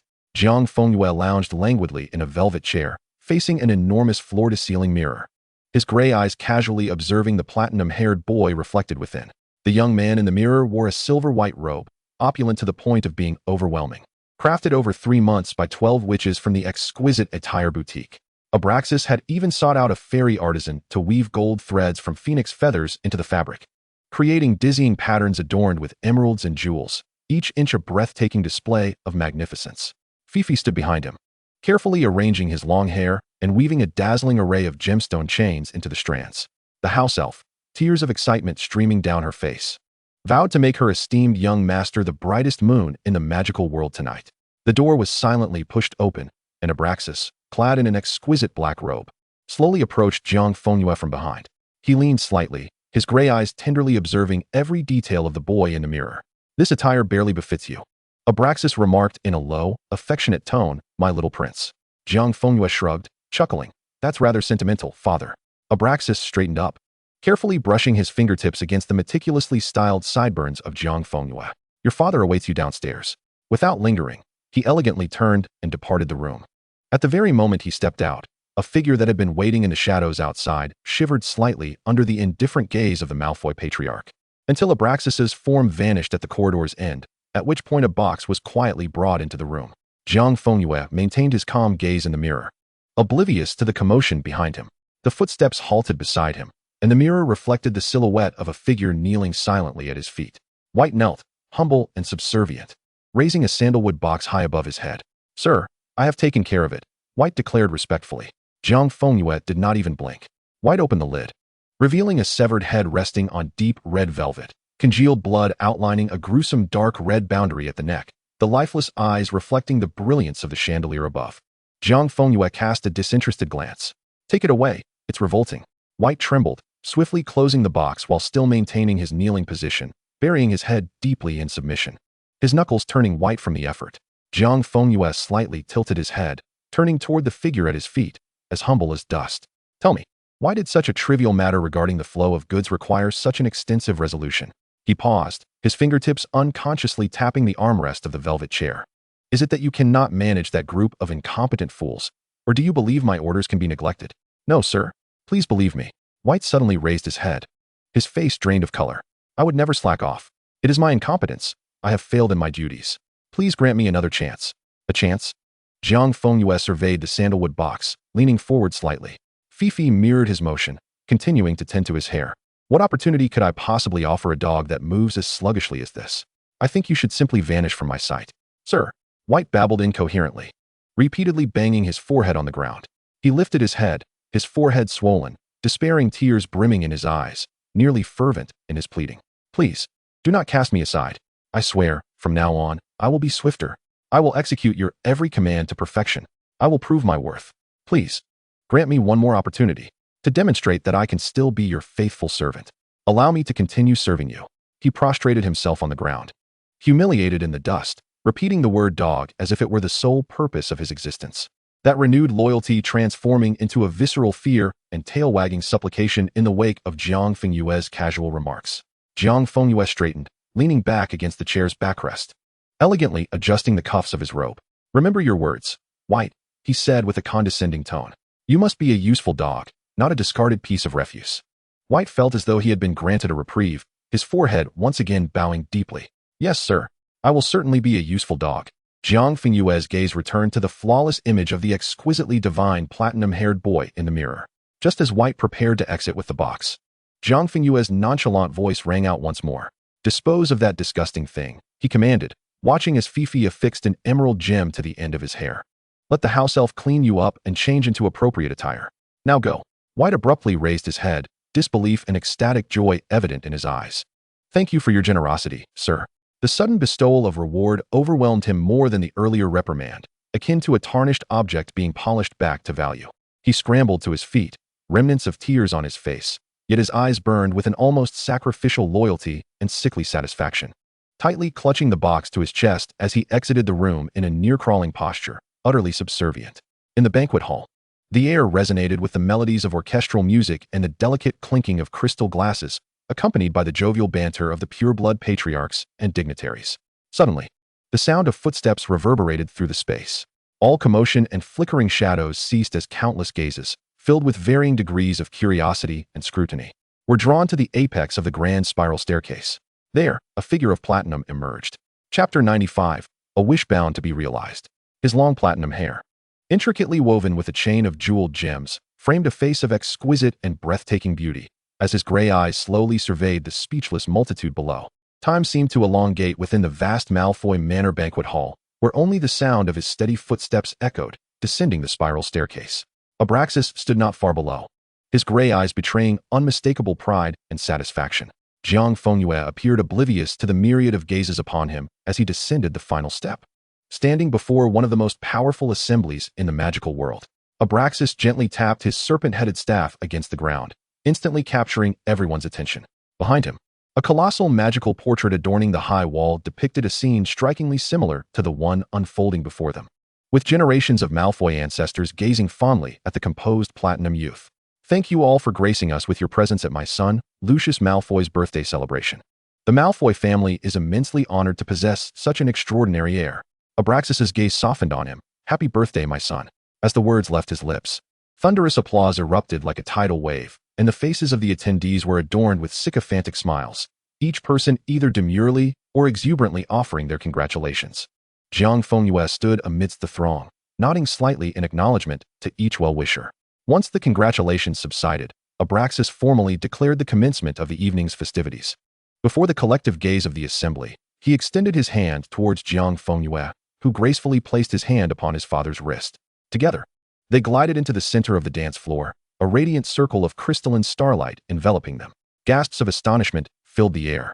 In the strict customs of noble etiquette, the opening dance of a birthday celebration was typically initiated by a partner or opposite-gender companion. For blood relatives to assume this role was a rarity indeed. The intertwining gazes of surprise and inquiry ultimately coalesced into a silent understanding. It seemed this young heir's companion was irreplaceable. Bach's minuet in G major echoed beneath the vaulted ceiling of the hall. With his father's guiding hand, Jiang Fengyue spun gracefully in his flowing robe, the thorny blooms of his attire swirling around him. As he tilted his head, his profile, illuminated by shifting lights, became even more breathtaking, akin to the flowing glow of the moonlight. I thought I would never be able to dance this waltz with you, Abraxas chuckled, his grip tightening on Jiang Fengyue's hand, his voice imbued with unrestrained joy and relief. Father, you had better not let him know, Jiang Fengyue replied as he followed his father's lead, executing a languid and elegant backward spin that showcased a crescent-like curve. I have no doubt he would use a time-turner to dance with me again. That would be exhausting. Jiang Fengyue mused, leveraging his father's strength to return to an upright position, tilting his graceful neck, his eyes shimmering. I would rather not. As the melody concluded, the father and son took their final bow in the luminous circle, perfectly concluding this much-anticipated ceremony. With the formalities of the evening now underway, Jiang Fengyue made his way towards a secluded corner partially concealed by a dark green curtain.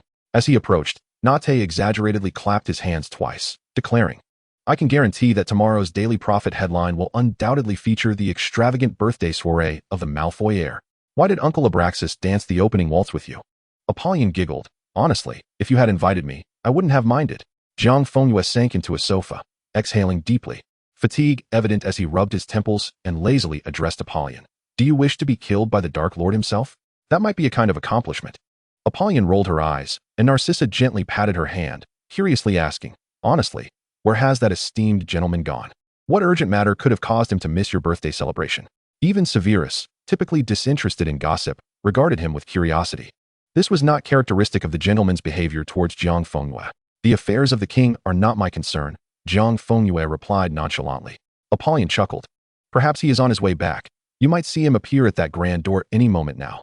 As she spoke, the enormous oak doors of the banquet hall creaked open without warning. Instantly, the bustling hall felt as if it had been suspended in time. Countless astonished gazes were directed towards the entrance, where the door gradually revealed the heavy darkness of the night and the cold stone steps of the manor. A tall, imposing figure, enveloped in a billowing cloak of pure black, stood majestically in the doorway, an aura of weariness clinging to him as shadows obscured much of his face. In the profound silence, a long-fingered hand slowly rose, casually yet elegantly pushing back the hood. As it fell away, a strikingly beautiful and almost otherworldly visage was unveiled beneath the brilliance of the crystal chandeliers, his scarlet slit-pupiled gaze sweeping across the opulent hall, an invisible yet overwhelming pressure enveloping the attendees.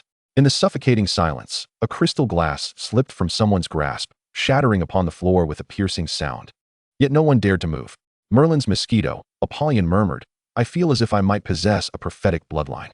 Instantly, all guests found themselves involuntarily bending deeply, their heads bowed, transforming the banquet hall into a sea of supplication. In the midst of this absolute submission, the scarlet gaze settled on Jiang Fengyue, and the man furrowed his brow slightly. It seems I have returned late. Jiang Fengyue gazed at him, then swiftly navigated through the frozen crowd, stopping before the man, tilting his head to meet his gaze. Your Highness, did you come back specifically for this? Not too late, Jiang Fengyue replied with a smile. It's not midnight yet. Not late at all. Abraxas straightened up, hurrying towards them from behind with a respectful demeanor. My lord, you must be weary from your journey. Please allow the Malfoy family to extend their hospitality and offer you a moment's respite. Voldemort glanced at Abraxas, nodding slightly in acknowledgement, before his crimson gaze returned to Jiang Fengyue. In my haste to return, I did not have time to prepare a gift. Gasps of astonishment rippled through the silent crowd. Who had ever witnessed the Dark Lord speaking to someone in such a tone? Your Highness's return is the greatest gift of all. Jiang Fengyue reached out, entwining his pinky with Voldemort's that hung at his side, playfully shaking it. Abraxas's eyelids twitched, unable to bear the sight.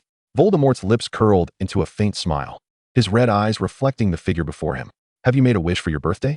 Your Highness, in a traditional noble birthday celebration, there is no cumbersome ritual of cutting cake and making wishes. Jiang Fengyue tilted his head slightly, lowering his voice. Moreover, wishes lose their magic once spoken. Voldemort raised an eyebrow. Besides me, who else is worthy of granting your wish? Jiang Fengyue's lashes fluttered, his gaze drifting to the powerful yet obsessive man before him.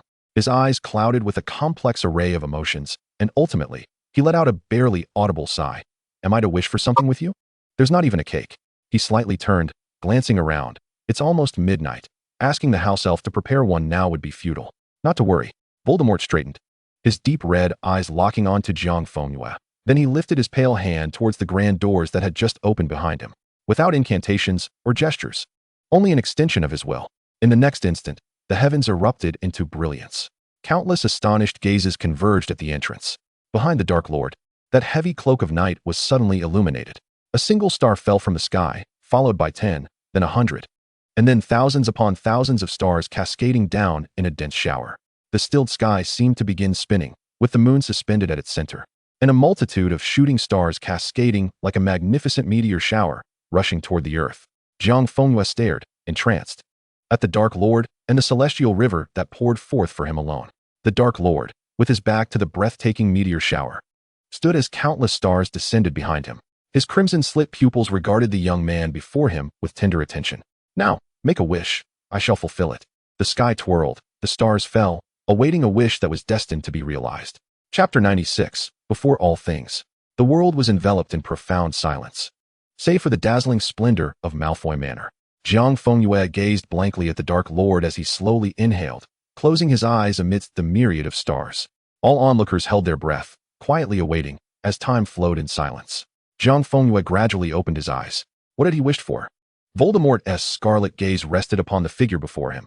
He wielded dominion over life and death, subverting the very fabric of reality, seemingly capable of obtaining anything in existence. He believed firmly that there was no promise he could not fulfill. Jiang Fengyue looked at him, saying nothing. Suddenly, he smiled, his platinum hair glimmering in the moonlight, and the emerald gems adorning his luxurious robe paled in comparison, mere embellishments. The night sky reversed, the world turned upside down, and the moon, untainted by dust, hung motionless in the desolate expanse, as if everyone knew the inevitable conclusion awaiting them. Everything would converge at the fated juncture, and the paths between us might be tumultuous until we confront our unyielding destiny. Thus, before all beginnings, Jiang Fengyue extended his hand towards the Dark Lord. I beg you, dance with me for the last time. Amidst the astonished gazes of the crowd, Jiang Fengyue calmly reached out his right hand to the Dark Lord, who instilled dread throughout the wizarding world. Voldemort's pupils constricted slightly as he regarded the boy's outstretched hand, slowly curling his lips into a smile. The Dark Lord bent slightly, nodding in an ancient and formal gesture of a gentleman, taking the young man's hand. It is my honor. Almost at the moment he clasped the boy's hand, Feifei gasped silently, tears streaming down her cheeks, as she waved her slender fingers frantically. Abraxas turned, astonished, to look at her. Magic descended in an instant. Above the banquet hall, countless crystal shards transformed into a river of starlight, weaving through the guests. They spiraled toward the vast lawn at the entrance, perfectly covering the lush green blades, becoming a smooth, mirror-like crystal dance floor. Voldemort stepped forward, his cool hand tightening around the boys, as the wind obeyed its master's will, silently lifting them to the center of the crystal pool, where a champagne fountain tirelessly emitted the rich aroma of wine. Feifei raised her left hand sharply, and the grand Steinway piano in one corner of the banquet hall suddenly resonated, accompanied by the harmonious interplay of violins and cellos, as a magnificent symphony erupted above Malfoy Manor.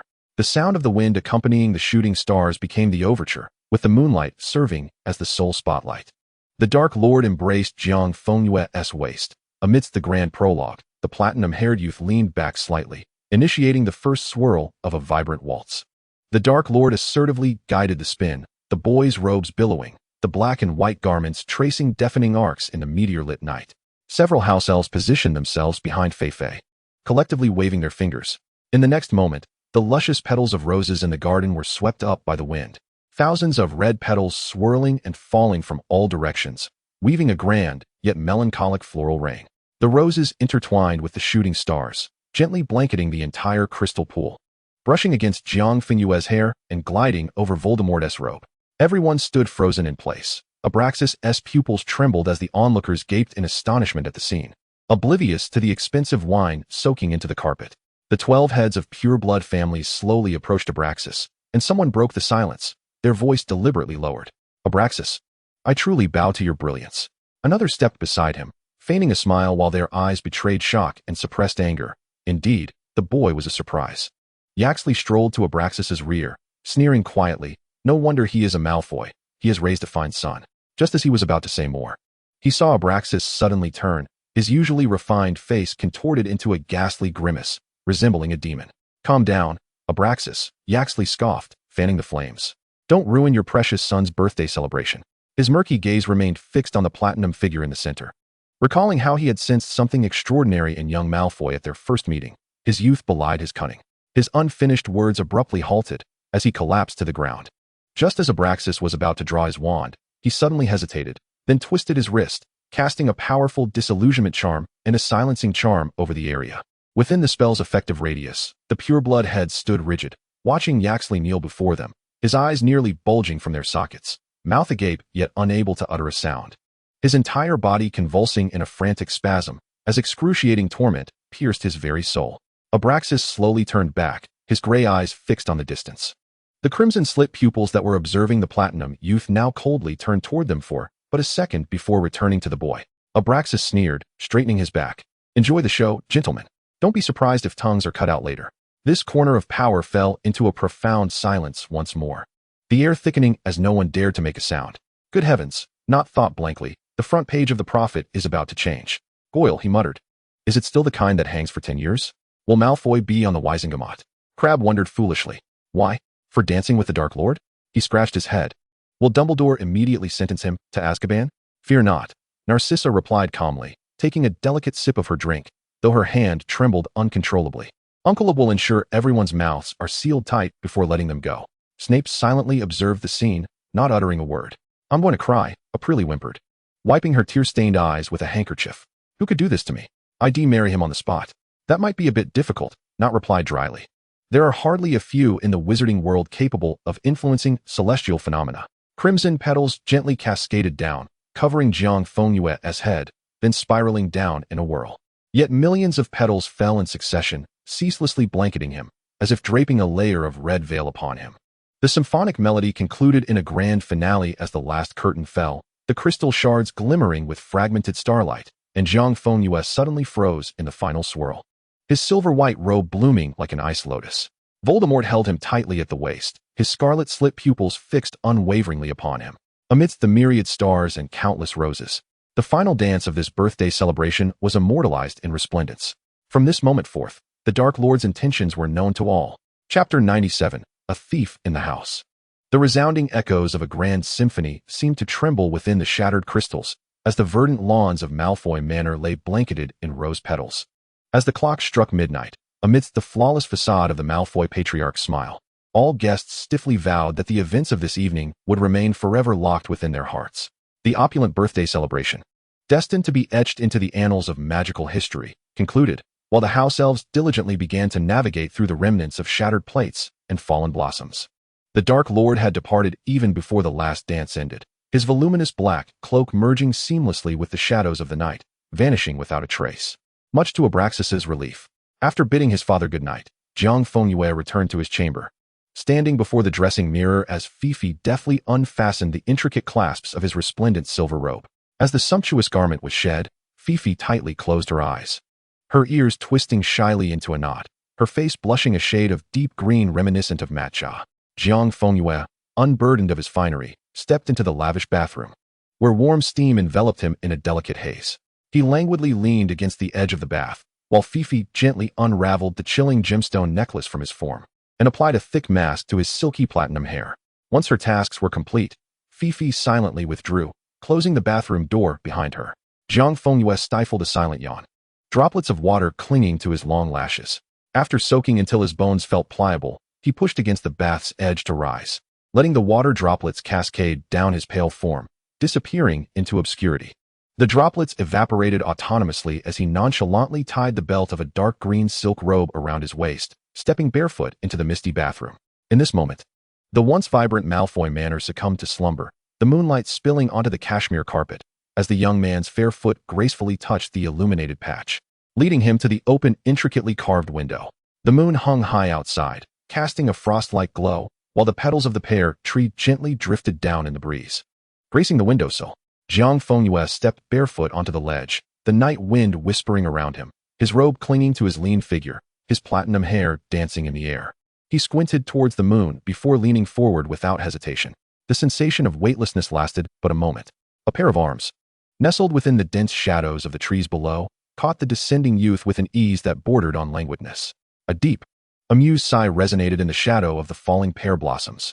"Look what I've discovered," the man chuckled softly, a runaway little fox. Jiang Fengyue's smile blossomed, his gray eyes fixated upon the crimson, slitted pupils glowing in the night. "Shoo, be quiet, Your Highness, we mustn't be discovered by Father." Voldemort's gaze swept over him, his brow furrowing slightly as he noted the bare feet. "Where are your shoes? You do not care for yourself at all." Jiang Fengyue leaned lazily against him, wrapping his arms around the man's neck. "I don't want them. They are uncomfortable." Voldemort looked upon him with a tender indulgence, magic swirling around them, poised to disapparate. When Jiang Fengyue playfully poked his cheek, "Your Highness, we cannot." Jiang Fengyue's eyes widened. The Malfoy family ring is connected to the manor's protective enchantments. Using magic will reveal us. Jiang Fengyue giggled, pointing towards the distant ornate iron gate of the estate. "We shall exit." Voldemort regarded him with a mixture of exasperation and fondness. Abraxas was of little concern to him, yet the determination in the youth's eyes was impossible to refuse. Voldemort embraced the boy and, shrouded in the night, made his way toward the intricately adorned gate. "Your Highness, be cautious. We must not be seen by the house elves." Voldemort raised an eyebrow, pinching the flesh of Jiang Fengyue's thigh. Avoiding Abraxas is one thing, but the house elves as well? "It's unavoidable," Jiang Fengyue feigned a sigh. "You have stolen the young master of Malfoy, after all." A low chuckle escaped Voldemort's throat. "Then I am indeed a most wicked villain. At least you possess some self-awareness." The crimson slitted pupils narrowed dangerously as they regarded the boy in his grasp. "I am quite honest, Your Highness. The truth can be harsh," Jiang Fengyue asserted earnestly, nuzzling against the man's neck. "But fear not, I shall accompany you to hell." Voldemort chuckled lightly, holding the boy as they slowly approached the grand entrance of Malfoy Manor beneath the tranquil night, the silence punctuated only by their quiet murmurs, carried away by the wind. "Your Highness, please temper your aura. My peacock might see you and begin to squawk." "Must I even concede to the peacock? Surely you do not wish for Father to come searching for us with a lantern, do you? We are, after all, engaged in a clandestine affair." "Your Highness?" Jiang Fengyue waited a moment, his fingers exploring the contours of the man's face. "Why have you fallen silent? Hello, Your Highness? Is anyone there?" "No one. Indeed, no one. Except for a great villain." A sharp, yet soft slap landed perfectly on the well-defined curve of the figure behind him. "Your Highness, we are outside. How could you?" The ornate iron gate of Malfoy Manor opened and then gently closed, and in the next instant, the two figures outside vanished into thin air. Just as a wave of dizziness washed over him, the cool moonlight was entirely severed from his surroundings, and he found himself enveloped in a warm orange glow. The air suffused with the scent of parchment and an indescribable fragrance. This was Voldemort's manor's master bedroom. Jiang Fengyue gazed around in curiosity. The walls draped in deep green velvet, the grand windows tightly concealed by heavy drapes, and the furnishings crafted from dark ebony, exuding a profound, introspective opulence. Voldemort approached the vast four-poster bed, gently placing him within the embrace of the black silk sheets. The platinum-haired youth sank submissively into the bedding, the robe's collar falling open to reveal the delicate contours of his alabaster collarbone, his gray eyes clouded with a dreamy haze, reflecting ripples of emotion. Voldemort leaned down, brushing a stray lock of hair from Jiang Fengyue's face, his throat constricting as he straightened, preparing to depart. Yet a hand caught his little finger, Jiang Fengyue's fingertips skillfully climbing upwards, intertwining with Voldemort's. In an instant, a stronger hand gripped him firmly. Jiang Fengyue half sat up, his other arm coiling around the man's neck. Warm breath laden with sweet temptation brushing against the pale skin of his earlobe. "Your Highness, will you not even glance my way?" Voldemort slowly turned his head, his red eyes heavy with emotion, while Jiang Fengyue tilted his head back, lightly tracing the man's cold, hard jawline. "Do you truly intend to leave?" he whispered, his breath fragrant as orchids. Jiang Fengyue lifted his lashes, a provocative yet irresistibly alluring smile gracing his lips. "Do not abandon me." The threads of reason unraveled, and Voldemort abruptly descended, pressing the youth deep into the velvet, his usually restrained crimson gaze now brimming with unbridled madness and possessiveness. The ascetic was utterly consumed by his desires. Voldemort lowered his head, a frenzy of veracity evident in his movements. The velvet fabric whispering as it yielded to their fervent actions, the once cool fragrance of the room ignited by the sudden rise in temperature. Blood seeped from their lips. Mingling in a tumult of desperate hunger, swallowed by the overwhelming vortex of need. Dark hair fell around them, swaying before the frenzied red eyes. As he unfastened the uppermost buttons with a calm demeanor that belied the urgency of his command, Voldemort's voice was a low, gravelly whisper. "Good boy, kneel." Jiang Fengyue chuckled softly. "Did you not say I would no longer have to kneel? Not here." Voldemort's hand glided over his porcelain neck, pressing maliciously against the bleeding wound. "That does not count." The gray eyes of Jiang Fengyue shimmered with a deeper allure, the tip of her tongue slightly revealing itself as it delicately brushed against the gaps between the man's fingers, her half-closed eyes captivating the soul. The man's Adam's apple bobbed, and with a swift motion, he seized both of Jiang Fengyue's hands, lifting them high above her head. With the other hand, he leisurely withdrew his belt, holding it firmly. The Dark Lord methodically gripped his waist, compelling him to turn around, his palm precisely pressing against the concave curve of her lower back. Caught off guard, Jiang Fengyue let out a muffled sound, her waist contorting into a crescent shape. The scarlet-slit pupils narrowed dangerously. "Be a good girl. Can you arch a bit higher?" Chapter 98, The Rose. The scent of cedar and parchment lingered in the room, the pitch-black velvet drapes cascading to the floor, while candle wax dripped down the gilded candlesticks, solidifying in layers. The king leaned down, kissing away the tears from the corners of her gray eyes. "Do not weep, my little moon." The Dark Lord's voice was husky as he whispered in Jiang Fengyue's ear, "Why do you keep shedding tears?" There was no teasing response as before, only intermittent sobs. The Dark Lord chuckled softly, gazing at the one in his embrace. The once haughty and unrestrained platinum figure now appeared so fragile. He cradled her with one hand while the other gently caressed her back, his touch imbued with a heart-stirring tenderness, akin to lulling her to sleep. He approached the floor-to-ceiling window, the dark curtains parting automatically. The morning light spilled over the edges of the gilded candlesticks, casting speckled golden patterns across Jiang Fengyue's shoulders and neck. Voldemort set her down. Jiang Fengyue's bare feet touched the cashmere carpet, her fingertips grazing the glass as she lifted her unfocused gray eyes, gazing blankly outside. Beyond the manor, the day was bright. The rose fields flourished exuberantly, splashing vivid colors that dazzled the eyes. The morning dew clung to the petals, resplendent and dripping. Daylight had arrived. A sleepless night lingered. Jiang Fengyue stared vacantly at the scene where day and night coalesced, the fleeting moment of dawn where sun and moon simultaneously tinged the horizon. "Are you still tempting me?" the king murmured in her ear. Jiang Fengyue instinctively curled up, dazed for a while, her consciousness still submerged in the depths of chaos. Her voice as soft as a breeze. The manor awakened fully in the morning light, the marble corridors blurring in her gray gaze. The roses erupted in a grand display. Layers of pristine white climbed the stone walls, embracing the archways and flower walls. The roses inhaled the morning breeze, nearly blanketing half of Voldemort's manor. The draped curtains brushing against the stone steps, sighing with a hint of laughter. The fountain in the manor erupted with droplets, the pool floating with rose petals, their colors blending with the water waves as they crashed against the pool's edge, staining it with crimson. A gentle breeze swept through the corridor, as if passing through glass. The petals, caught by the wind, swirled like a vortex, cascading down the paths and terraces. The crisp scent of cedar mingled with the bitterness of ointment, permeating the understated elegance of the master bedroom, slipping through the curtain seams and entwining with the slumbering platinum figure. Jiang Fengyue slowly awakened in the coolness of the ointment, the medicated cotton gently brushing against her lacerated skin. Jiang Fengyue lazily fluttered her eyelashes. The man had already sensed her awakening, yet his gaze remained unwavering, focused solely on applying the ointment. "Your Highness, why won't you look at me?" the platinum youth murmured softly. The man did not respond but instead cautioned, "Do not move. The effects are best after 3 hours." Jiang Fengyue raised her hand to comb through her hair, carelessly brushing it back. "Did you brew this yourself?" Voldemort did not reply, only pinched the soft flesh at her side. "Why not sleep a little longer?" He pulled the covers over her, carefully tucking in the gaps beside her. "It's still early." Jiang Fengyue's hand slipped out from under the covers. Her entire body felt as if it had been gnawed to shreds, and she could only rise to see if anyone would kindly take her in. The Dark Lord chuckled lightly, leaning closer to kiss her brow and eyes. "I cannot help myself." The old house caught fire for the first time. Naturally, it burned recklessly. "Do you not need to sleep?" Jiang Fengyue grasped his lapel, recalling their time in the prefect's dormitory when she had scarcely seen him close his eyes. The scarlet-slit pupils suddenly drew nearer, gently nipping at her nose. "I see. You need not sleep from now on."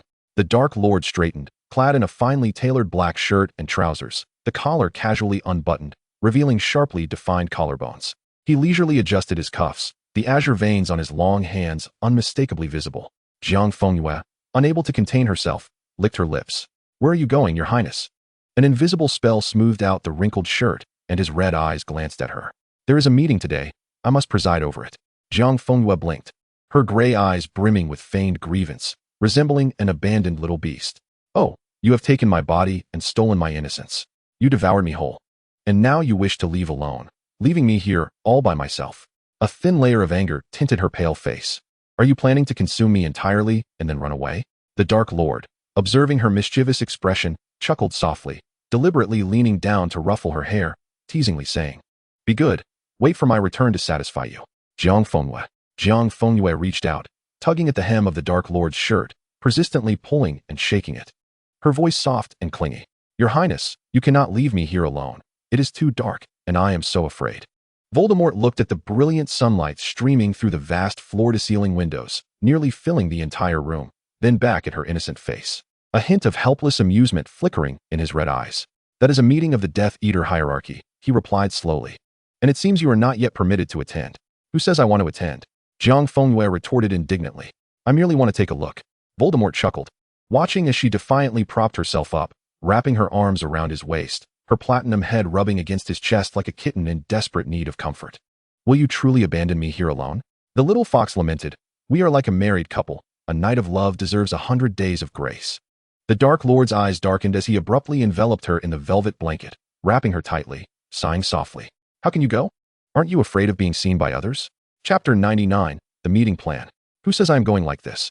Jiang Fengyue held her head high, a touch of pride in her voice. Before she could finish, the heavy velvet blanket suddenly collapsed, and from the gap it created, a fluffy white figure sprang forth. A little fox with 9 fluffy tails emerged from the blanket. The little fox shook its body, raising its small head, letting out a delicate whine towards Voldemort. Woo! Voldemort instinctively reached out his hand. Jiang Fengyue pushed off with her hind legs, leaping gracefully into his outstretched arms, the warm little fur ball instantly filling his embrace. The little fox nuzzled its furry head against his neck, and Voldemort's gaze flickered as he gently pressed and circled his hand at the base of its tail. The little fox trembled, letting out an indignant yelp, clearly expressing its displeasure. The Dark Lord chuckled lightly, adjusting his hold on the fox. His red eyes scanned the small white fluff ball, his brows slightly furrowing. Little fox, he said, probing its soft belly, have you grown?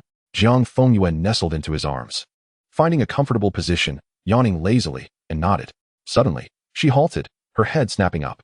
Jiang Fengyue raised her paw, tugging at the man's shirt, whining, woo-woo.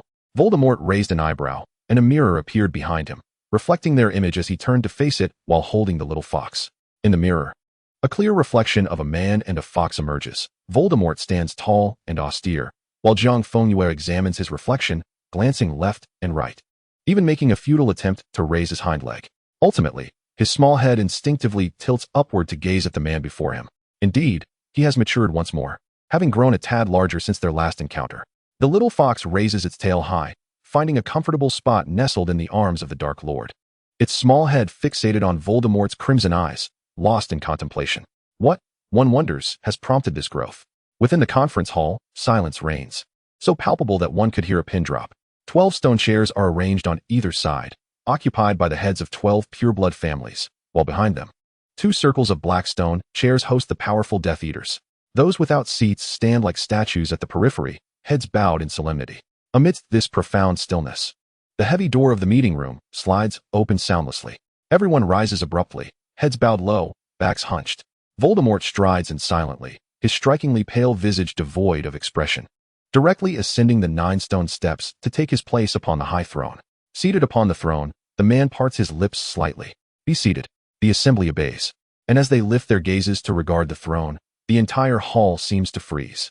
Upon the throne, Voldemort's long fingers gently stroke the curled-up fox nestled in his embrace, its fluffy platinum tail nearly spilling over.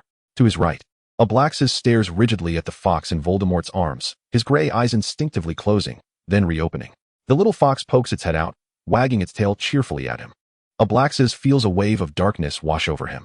Jiang Fengyue extends his paws, resting on Voldemort's arm, surveying the gathered assembly from his elevated position. He slowly tilts his head, casting his gaze toward the woman seated in the leftmost position, where Bellatrix's gaze, sharp as a blade, fixates intently on the suddenly appeared fox. Voldemort, languidly sinking into his throne, speaks with a tone that is indifferent yet commanding. Commence the council. One of the heads of the family stands, producing documents to read in a low, somber tone. Jiang Fengyue's ears perk up as he hears a faint rustling sound emanating from the shadows behind the throne. The shadows ripple, revealing Nagini, who raises her triangular head, her cold slit-like pupils sweeping over the hushed crowd below, before slithering gracefully to the base of Voldemort's throne. Nagini tilts her head curiously, cautiously extending her tail to gently nuzzle the fluffy white bundle. Jiang Fengyue tilts his head, greeting her with a chirp. Suddenly, the gigantic serpent freezes, and in the next moment, a small black snake, locked onto Jiang Fengyue's forepaws, extends its head, hissing at Nagini. Oh! Jiang Fengyue blinks in surprise.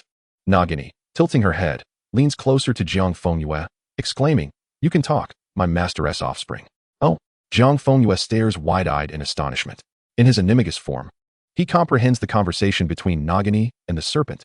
He feels a surge of excitement and attempts to leap down, but a large hand effortlessly restrains him, drawing him back into the protective embrace. Jiang Fengyue stubbornly pokes his small head out, excitedly chirping at Nagini. Nagini flicks her tongue in delight, responding joyfully. Voldemort lowers his head, listening to the jubilant chirps and the exchange with Nagini, his crimson eyes narrowing dangerously. The lengthy report finally concludes, and Jiang Fengyue keenly senses the oppressive atmosphere enveloping the hall, his gaze landing on the Death Eater who has just finished speaking. Axley, pale as though recovering from a grave illness, wears a hint of smugness at the corners of his mouth. Voldemort, maintaining a stoic expression, taps his fingers against the armrest of the throne, his gaze indifferent. Axley, recapitulate the final step of the operation you reported. Axley steps forward, his voice tinged with eagerness to claim credit. Master, I have eliminated a small faction of goblins and Gringotts as per the plan. They have been, thus. Voldemort's lashes lift, his crimson slit pupils narrowing ominously. You left the dark mark. Axley begins to stammer. Master, it was an accident. I immediately tried to erase it. A chilling aura of murderous intent permeates the hall. Voldemort remains seated, his presence unyielding, not requiring a wand to assert his authority. To commit such folly and still seek reward? Voldemort does not lift his gaze, his fingertips carelessly making a dismissive gesture. Grant him death. In the stillness of the hall, two figures emerge from the shadows, grasping Axley's shoulders and neck, dragging him away like a lifeless body towards the dim corridor at the side of the hall. No screams escape his lips, only the futile sounds of friction remain. Meanwhile, Voldemort's fingers linger in Jiang Fengyue's fur, his gaze unwavering. Jiang Fengyue, half closing his eyes, yawns lazily, unperturbed by the bloody execution. The advancement of the Goblin Rebellion cannot be delayed. I will lure Dumbledore to Scandinavia, where giants will lay waste to the city. Voldemort states flatly, I will personally deal with that old fool. Selwyn. A figure emerges from the standing crowd, kneeling on the ground. It is the head of the Department of Magical Law Enforcement, aged nearly a decade under Voldemort's reign. Voldemort glances at him. Before Christmas, the Ministry will cooperate with you to expedite all policies targeting goblins, driving them to desperation. As you command. Ablaxus. Voldemort turns his head, and Ablaxus stands at attention. Bowing respectfully. What is the situation? Everything is proceeding as the Master predicted, Ablaxus replies solemnly. Malfoy has liquidated and transferred assets securely to confidential accounts worldwide. Jiang Fengyue perks up at the mention of financial matters, his snowy ears standing erect. Excellent. Voldemort scratches the little fox's chin after the incident. We will extend our assistance to Gringotts. What of the Muggle world? Ablaxus hesitates for a moment, still in progress. Voldemort's crimson slit pupils narrow slightly, the unspoken pressure causing Ablaxus to stiffen. Jiang Fengyue instinctively kneads against Voldemort's arm, his gray eyes narrowing. Gringotts. He then calls softly to Nagini. Nagini tilts her head in confusion, striving to comprehend his intent before turning to Voldemort, hissing a series of sounds. Voldemort raised an eyebrow, gazing at the little fox cradled in his arms with evident surprise. After a moment of contemplation, he spoke. Consolidate the voting rights of all your holdings in the Muggle world and directly short the Muggle stock market and bank shares, inciting chaos amongst them. Directly short? Abraxas exclaimed, lifting his head in astonishment. Jiang Fengyue lazily licked his nose, reclining comfortably against Voldemort. Indeed, we must utilize the highest leverage to execute a thorough short. Once the Goblin Rebellion commences, Gringotts will suffer severe damage, inevitably affecting Muggle channels. A financial nuclear explosion sweeping across the globe will lead to the complete collapse of the Muggle stock market. This is the opportune moment for my intervention. Abraxas spoke softly. Master, such high leverage and scale, should the market rebound, the consequences would be catastrophic. They shall not have the chance to rebound, Jiang Fengyue lazily chirped.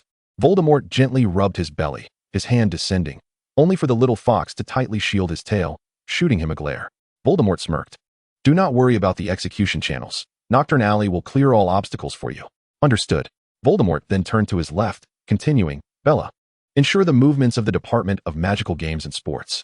On the night of the Quidditch World Cup, let bloodshed unveil the first curtain. Bellatrix immediately bowed fervently, her voice trembling with excitement, her eyes crazed yet enamored. Yes. Master. Jiang Fengyue straightened, gazing down at her with an air of superiority, his gray beastly eyes as cold as an icy abyss. Just as Voldemort seemed poised to conclude the meeting, Jiang Fengyue lightly nudged his knee with his head and turned to Nagini, uttering a few sounds. Snake, assist me in translation. Nagini's eyes flickered with confusion as she turned to Voldemort, hissing. Voldemort's hand, which had paused in stroking Jiang Fengyue's tail, met the little fox's gray gaze with a knowing intensity, his crimson slit pupils narrowing dangerously as his hand discreetly slid to the tip of the fox's tail, firmly gripping the most sensitive area. Jiang Fengyue whimpered softly, raising a paw to pat his chest, while 9 enticing tails entwined around Voldemort's arm, tilting his head back, his delicate, moist tongue peeking out to affectionately lick his chin. The Dark Lord chuckled softly before turning his indifferent gaze to the left. Bellatrix Lestrange, he paused slightly, the icy tone of his words causing Bellatrix to shudder momentarily. Voldemort's fingers drummed against the armrest of his throne. The chair you occupy signifies the House of Black. Bellatrix's body stiffened instantly, a chill running through her as she comprehended Voldemort's implication. Master, I carry the bloodline of Black.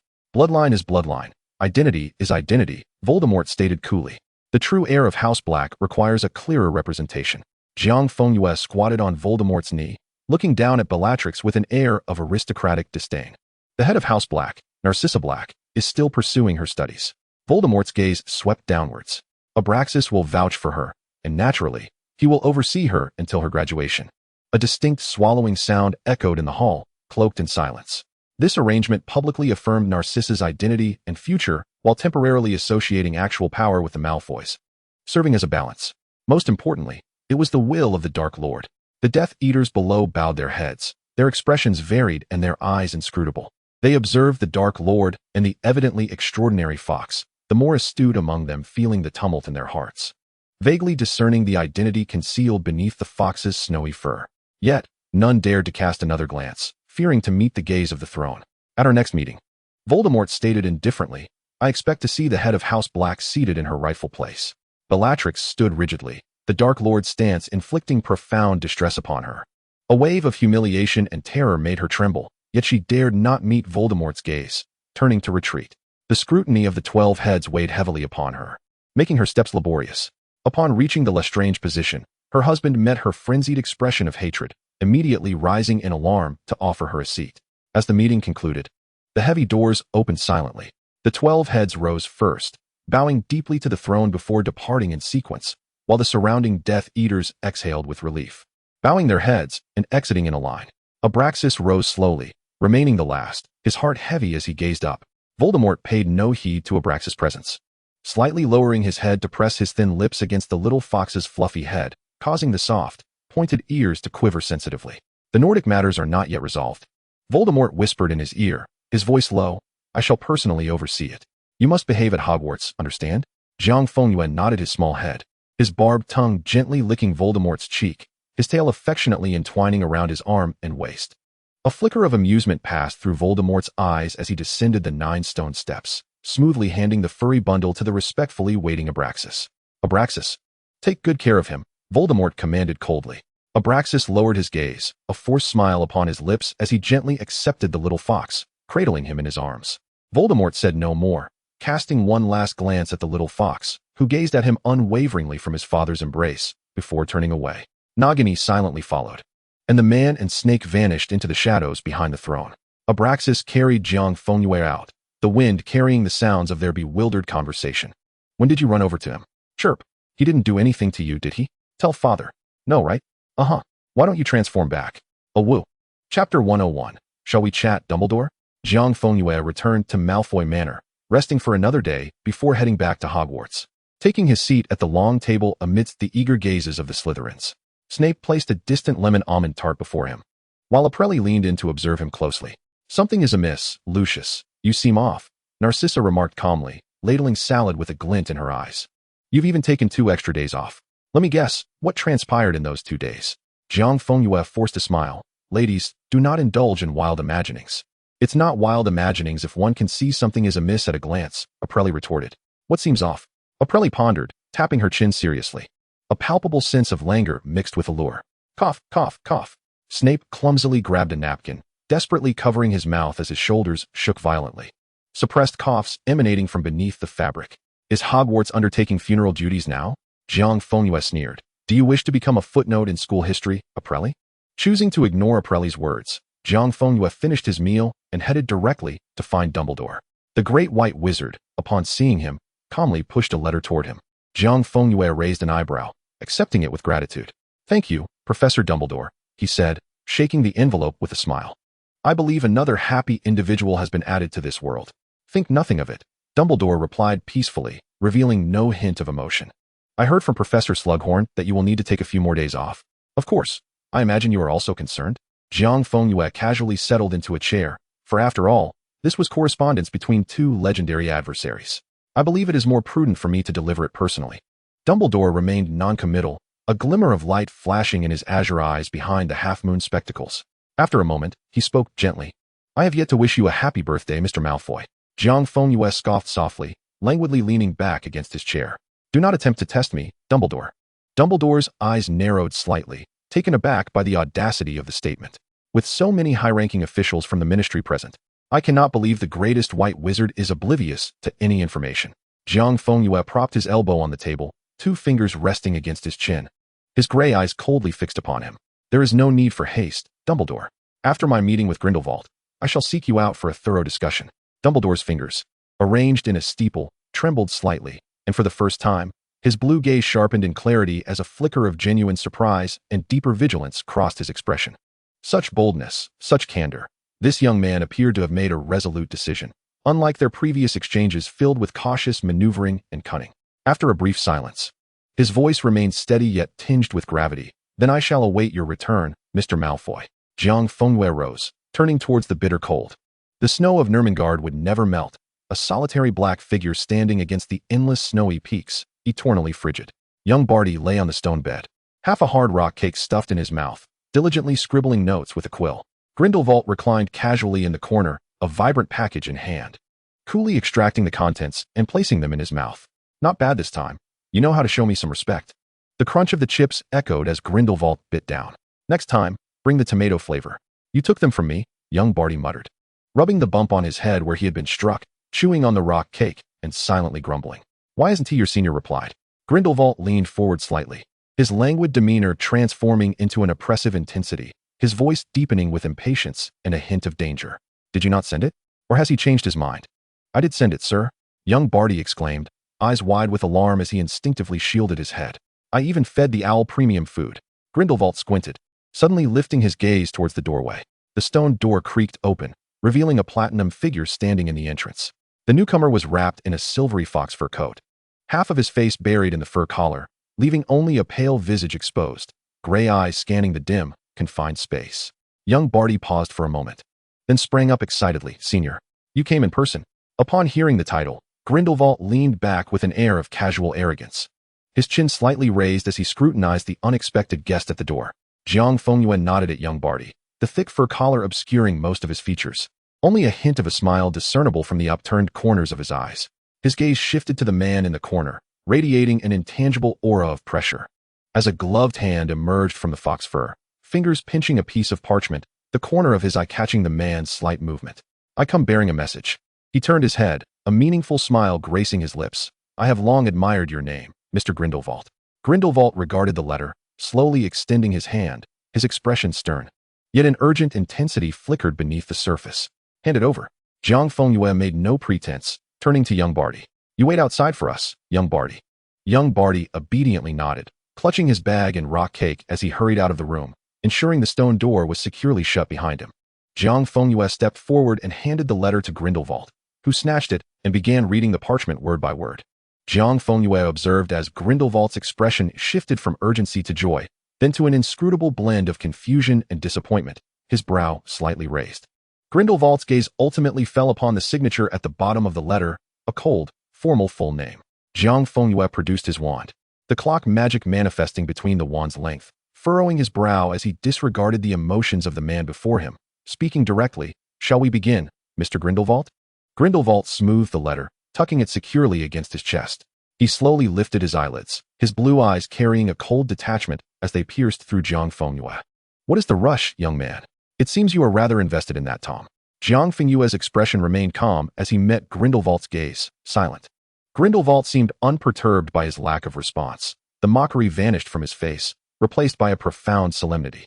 His blue eyes lost their focus, as if piercing through the mists of time and space, confronting the tumultuous waves of destiny's river, his entire demeanor becoming ethereal and distant in an instant. Jiang Fengyue stood silently, awaiting his clear vision of the future. In the next moment, the blond man suddenly lifted his gaze, every word falling with the weight of certainty, pronouncing a prophecy identical to another version of himself. "He will die?" Jiang Fengyue's fingers instinctively tightened, and before the final syllable dissipated, Grindelwald slowly raised his right hand.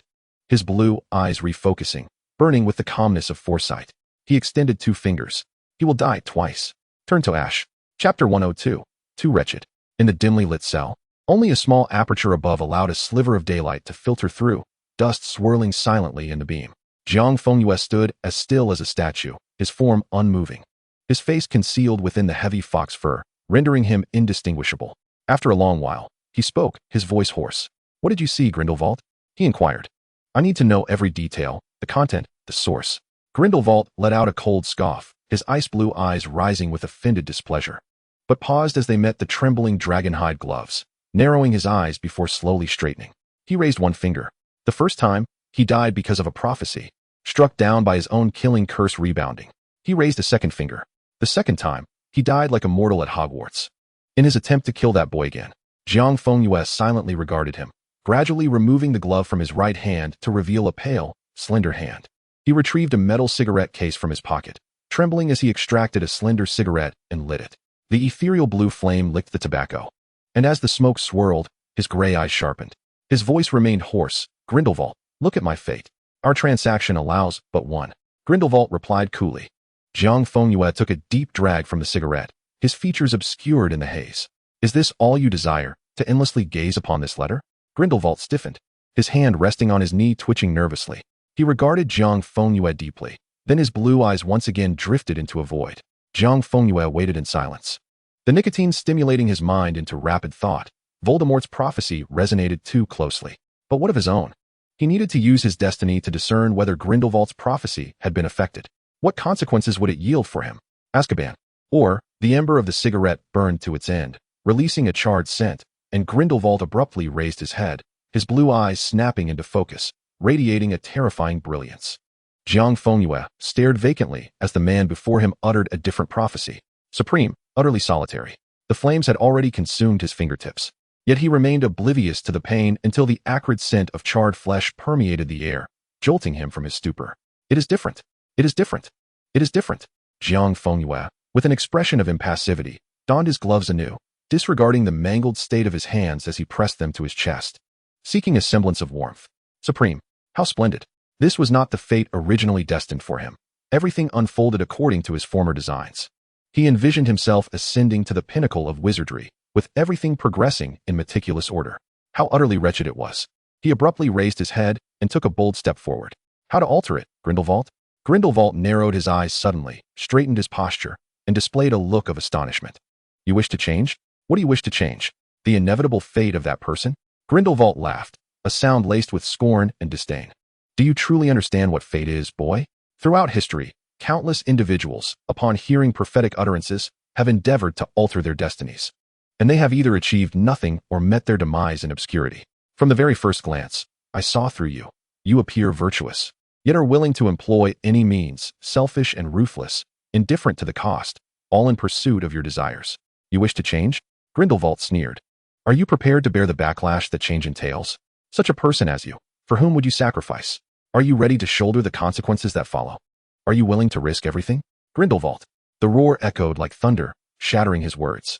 Jiang Fengyue lifted his bloodshot eyes, ablaze with reckless fervor. The poise and elegance he had maintained vanished entirely as he screamed, each word seemingly torn from the depths of his being. "I ask you how to change. Grindelwald. Tell me, how to change." The cell fell into a profound silence, save for the sound of Jiang Fengyue's labored breathing reverberating in the stillness. The derisive curve upon Grindelwald's face dissipated. He did not grow angry, nor did he respond to the outburst. He leaned forward, fixing Jiang Fengyue with an unwavering gaze. He regarded the man before him with absurdity. What is your relationship with him? You? The absurdity then settled, transforming into a profound, almost cruel pity. You dare to love Voldemort? Jiang Fengyue swallowed the blood that had pooled in his mouth, forcing himself to regain his composure as he met Grindelwald's scrutinizing gaze. The bloodshot veins in his eyes had yet to fade, yet they had solidified into a frozen abyss. No, I do not love him. Jiang Fengyue's voice was hoarse and strained. Then you dare to wish to alter his demise? Jiang Fengyue looked at him, his breathing gradually calming, reverting to the stoic figure who meticulously concealed his emotions. I merely made a promise. The first and only promise he had made in this barren, desolate life, steeped in calculation and bloodshed. A promise?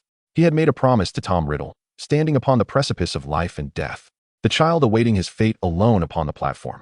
From the moment Voldemort resolved to fragment his soul, the 16-year-old Tom Riddle had remained frozen in time.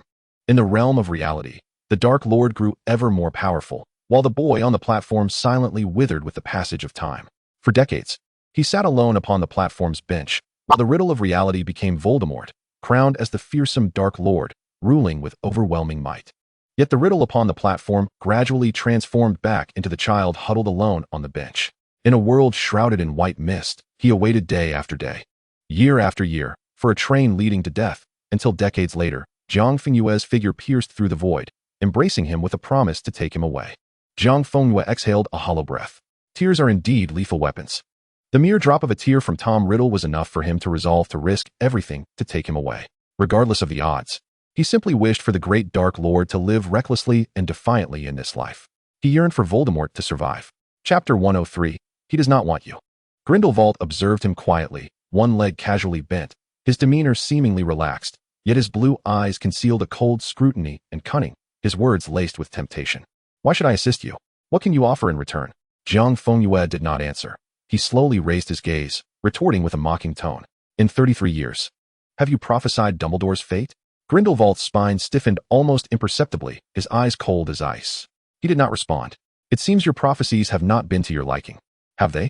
Jiang Fengyue twisted his lips into a contorted smile, his voice rough, like sandpaper. All these years, have you remained ensconced in the cage of your own making, unwilling to seek him out, or are you simply unable to escape? He paused, erupting into a mad laugh. Neither. It is he who does not want you. As his words fell, Jiang Fengyue burst into laughter, scornful, mad, and utterly unrestrained. Dumbledore does not trust you. He does not dare to trust you. Even if you were to proclaim your intent to aid him in defeating Voldemort, he would not believe you. He would remain ever vigilant against you while contending with Voldemort.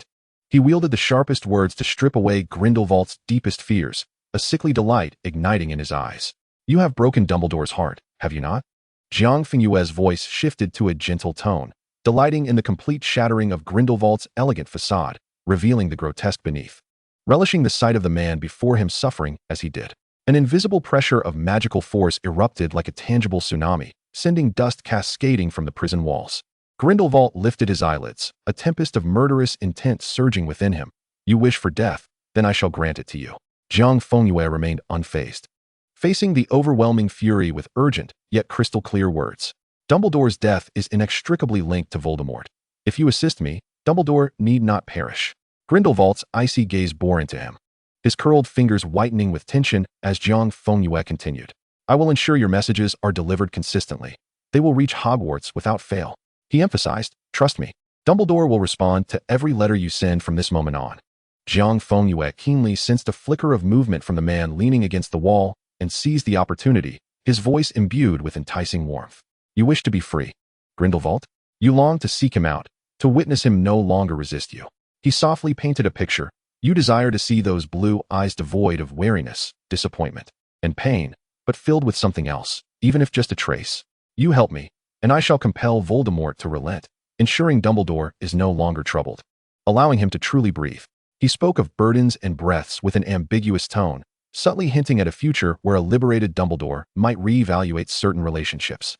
The prison fell into a deathly silence, the magical pressure surging like a tide within the confined space. Grindelwald's fury and murderous intent transformed into an unfathomable darkness as he slowly raised his head, his gaze fixed upon a faint beam of dim light above. Time trickled away, oppressive and suffocating. Huh. A brief, cold laugh shattered the silence. Grindelwald's voice tinged with a weariness that spoke of resignation and a mocking understanding of the audacity of the young man before him who had so accurately struck at his Achilles' heel. Little madman. Grindelwald slowly began to speak, his voice regaining that commanding, deliberate tone, yet it was imbued with a more perilous edge than before. You have painted a sufficiently enticing picture, using Albus as bait to ensnare this old bird, trapped for decades. He leaned slightly forward, an invisible pressure permeating the air once more. Very well, I accept this transaction. Jiang Fengyue's heart jolted, only to witness Grindelwald's lips curl into a cold, indifferent smile. Firstly, Grindelwald raised a finger. I demand to be apprised of your entire plan and subsequent discussions, every step and detail.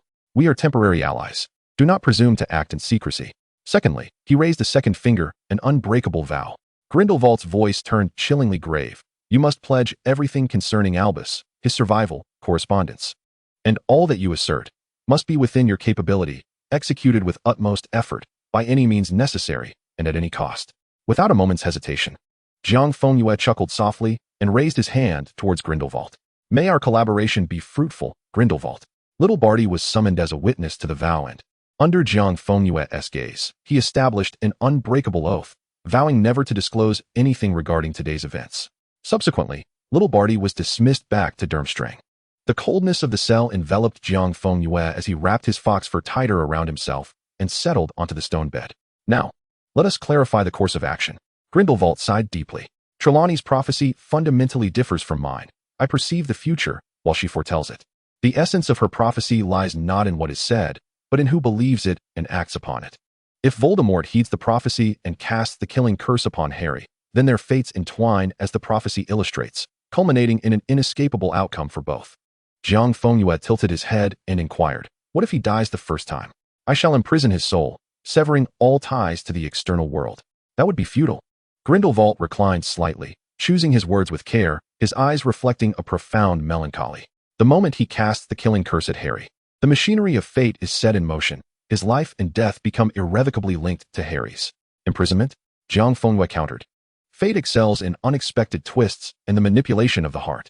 It requires merely a minuscule variable, an unforeseen event beyond your control, to reconnect the remnants of the soul with Harry, allowing the process to continue. Grindelwald spoke as though he were sighing. Jiang Fengyue's knuckles whitened. What if I were to kill Harry Potter? That would be useless. Grindelwald dismissed him once more.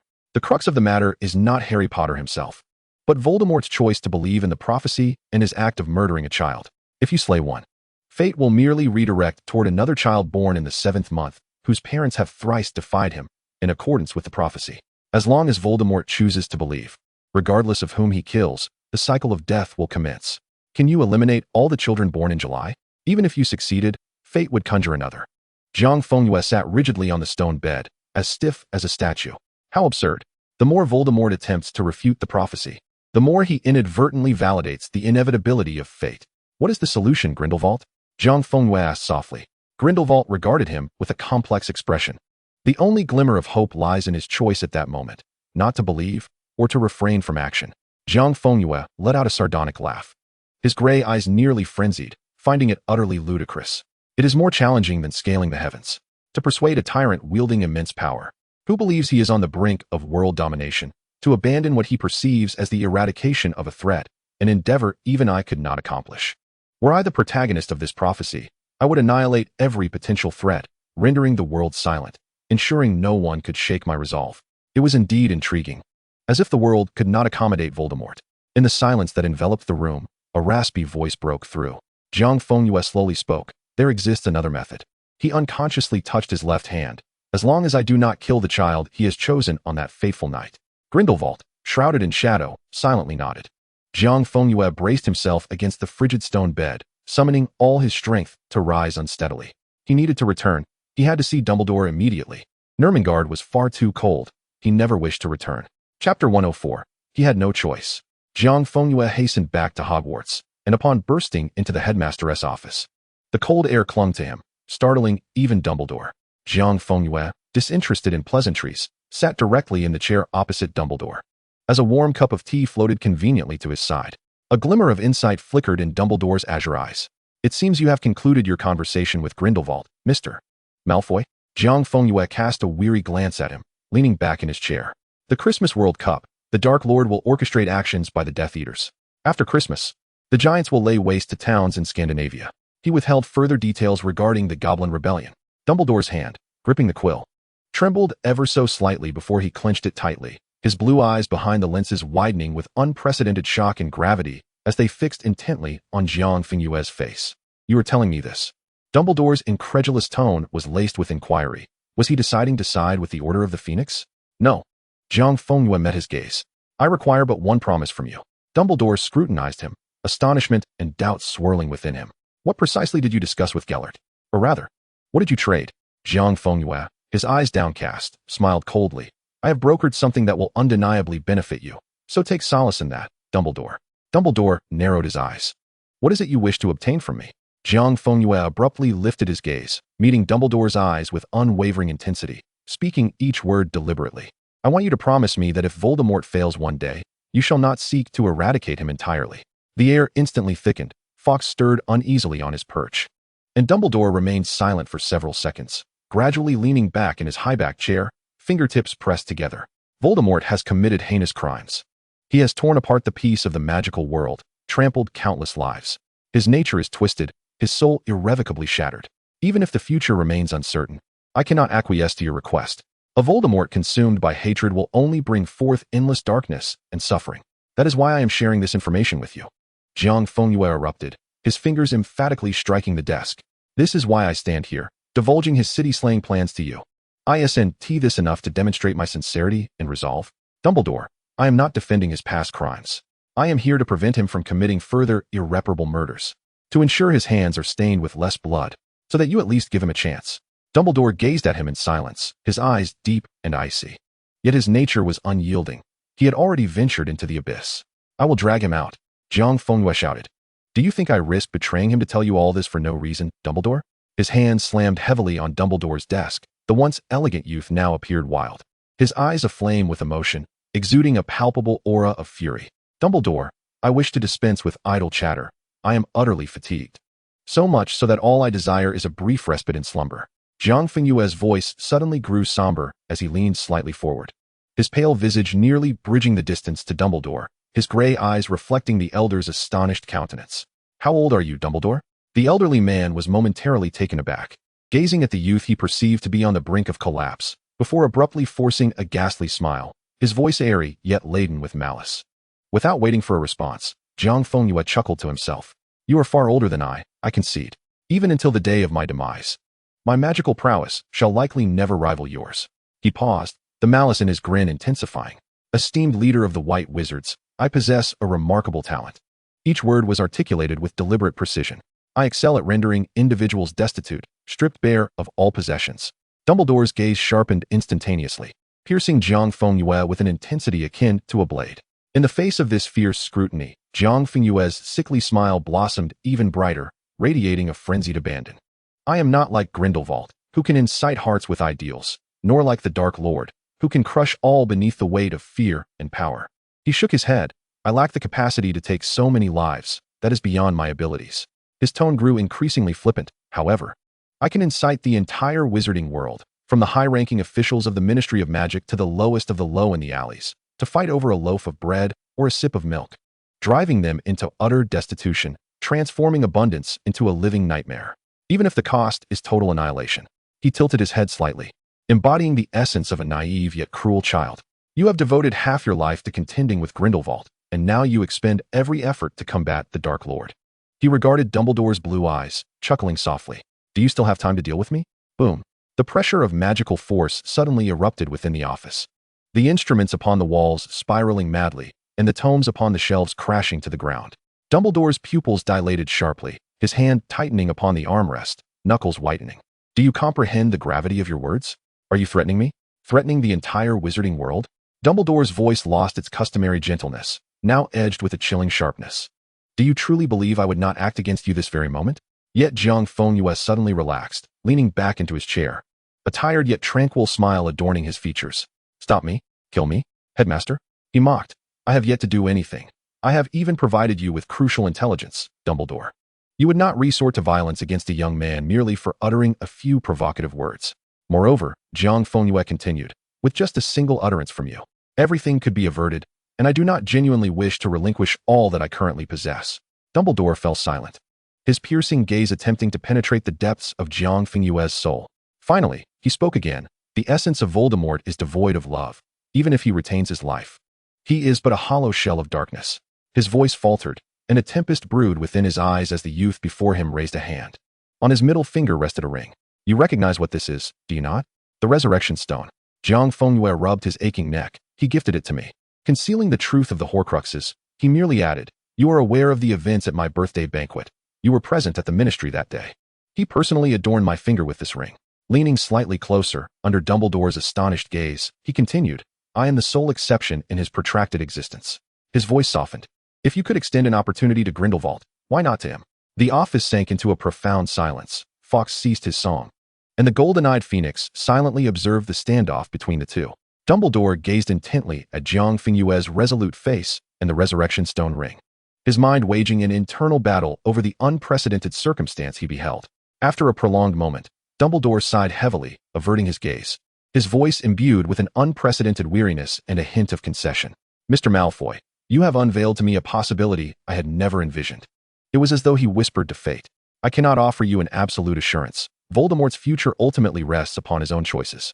However, the intelligence you have conveyed, along with the resolve and leverage you now exhibit, compels me to refrain from closing this door entirely. He paused, his tone becoming unusually grave. Before all possibilities are exhausted, I shall not consider total annihilation as the sole and inevitable conclusion. I believe it is time for us to collaborate, is it not? Jiang Fengyue, utterly exhausted, lifted his teacup, sipping delicately. After a moment, he raised his gaze, his voice barely above a whisper. Certainly, a pleasant collaboration. He gently set down the teacup, foregoing any false pleasantries, and rose to depart. The conversation with two legendary wizards had nearly drained his spirit. He desperately needed to return to slumber. Just as he was about to step through the doorway, Dumbledore's voice called out to him. Mr. Malfoy, do you love him? No, he does not love. Jiang Fengyue thought vacantly, uncertain of the meaning of love. I cannot. He did not turn back, merely whispering, I have simply resolved to share in his fate. Chapter 105, Secretly Entering. Jiang Fengyue slumbered for an entire day and night, only awakening when Snape, concerned, incessantly knocked at the door of the head boy's dormitory. He slowly stirred, his gray eyes unfocused as they drifted towards the cold, dark waters of the Black Lake outside. Upon seating himself at the long table, Apollyon shrieked, demanding to pour potions into his mouth, only to be intercepted by Snape, who wore a grim expression. Jiang Fengyue cut his steak into small pieces, feeding the basilisk, whose diet had significantly expanded. Perhaps due to its magical nature, Jiang Fengyue urged it to eat some carrots, and it managed to chew through a piece in half an hour. Time within Hogwarts Castle passed slowly amid the tense atmosphere of the seventh-year students. The prolonged autumn gradually succumbed to the chill, the woods outside shedding their golden hues. The castle began to be cloaked in winter frost, and Christmas decorations began to appear in the great hall and corridors, a cheerful ambience spreading throughout. At last, on Christmas Day, students, laden with luggage and holiday assignments, surged towards the Hogwarts Express, exclaiming excitedly about Christmas gifts and the World Cup. Jiang Fengyue stood upon the platform, fulfilling the duties of head boy, ensuring the last student boarded the train before he returned to Malfoy Manor with Snape. Upon seeing him, Fifi's large eyes brimmed with joyful tears as she rushed over to present him with freshly baked gingerbread. Where's father, Fifi? Jiang Fengyue inquired leisurely, removing his coat and handing it to her as he proceeded towards the spiral staircase. The master is out on business. Fifi clutched the coat, striving to prevent it from touching the ground. The master instructed that he would return in time for dinner tonight. Jiang Fengyue paused, glancing sideways. This year, we do not have to attend the Christmas banquet? Fifi's body trembled slightly, her voice faint as a whisper. Yes. The master received the Dark Lord's orders a few days ago. This year's Christmas banquet has been suspended. Jiang Fengyue continued his ascent without hesitation, leading Snape upstairs, greeting the long-absent Malfoy ancestors as they passed through the second-floor corridor. When passing by his great-aunt, the lady in the portrait covered her mouth with a feather fan, giggling. Oh dear, our Lucius has returned, she teased. Your esteemed lord visited just a few days ago. Jiang Fengyue's footsteps abruptly halted, and Snape cleared his throat, discreetly pretending to have heard nothing, retreating to the window to observe the house elf trimming the hedges. When did he arrive? Jiang Fengyue arched an eyebrow. Had he ascended to the second floor? Just 3 days prior. His great-aunt glanced at the stately figure of his grandmother, who nodded with restrained acknowledgement.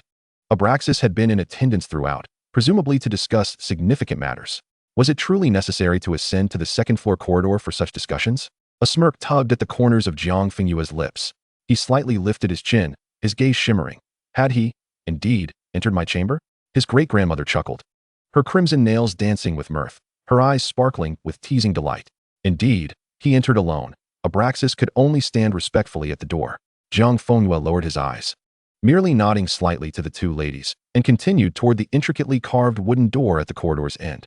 Pushing open the heavy door, the room remained as splendid and immaculate as ever. Jiang Fengyue stepped inside, his gaze sweeping across every corner. The desk, the four-poster bed, the bookshelf, all untouched and undisturbed. He let out a soft hum, deftly unfastening the intricate clasps of his robe, shedding the heavy garment as he made his way to the bathroom. When he emerged clad in a dark green bathrobe, his skin still glistening with moisture, the afternoon's lethargy beckoned him to the expansive four-poster bed. He drew back the drapes, ready to succumb to the embrace of the velvet cushions for a brief respite. As he slowly closed his eyes, they suddenly flew open in surprise. He gazed at the pillow beside him, tilting his head. A vibrant, dew-kissed rose lay serenely upon his pillow. The crackling fire in the hearth filled the room with warmth. And within the drapes, only the sound of steady, deep breaths could be heard. When Jiang Fengyue awoke once more, the outside world had succumbed to the depths of night. He donned a more comfortable dark turtleneck sweater and matching trousers, allowing his platinum hair to cascade freely before descending the staircase at a leisurely pace. The heavy wooden door to the dining room stood ajar, emitting a warm glow and faint sounds of conversation. The long dining table sparkled, illuminated by numerous crystal chandeliers and wall sconces, the fine bone china gleaming brilliantly. Abraxas was already seated at the head of the table, his deep green velvet loungewear enhancing his dignified presence, his platinum hair meticulously arranged. Snape occupied the seat to his left, his posture slightly stiff, attentively listening to the elder's discourse. "You've awakened, Lucius," Abraxas remarked, lifting his gaze to him with a teasing glint. "It seems your studies at Hogwarts have exhausted you. My little fox is in need of hibernation. Father, must you tease me the moment I return?" Jiang Fengyue grumbled, seating himself to the right. House elves began to file in, presenting the pre-prepared Christmas feast to their masters. Fei carefully cradled the elvish concoction, pouring it for the three of them. A towering Christmas tree stood by the floor-to-ceiling windows, the aroma of creamy oyster soup mingling with that of roasted chicken wafting through the air. Abraxas appeared particularly jovial that day, inquiring in detail about their lives at school, and even engaging Snape in a discussion about the principles of neutralizing obscure poisons.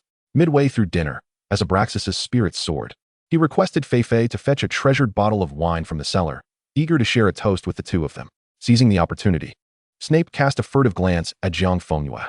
"Uncle Abraxas, you seem particularly cheerful tonight."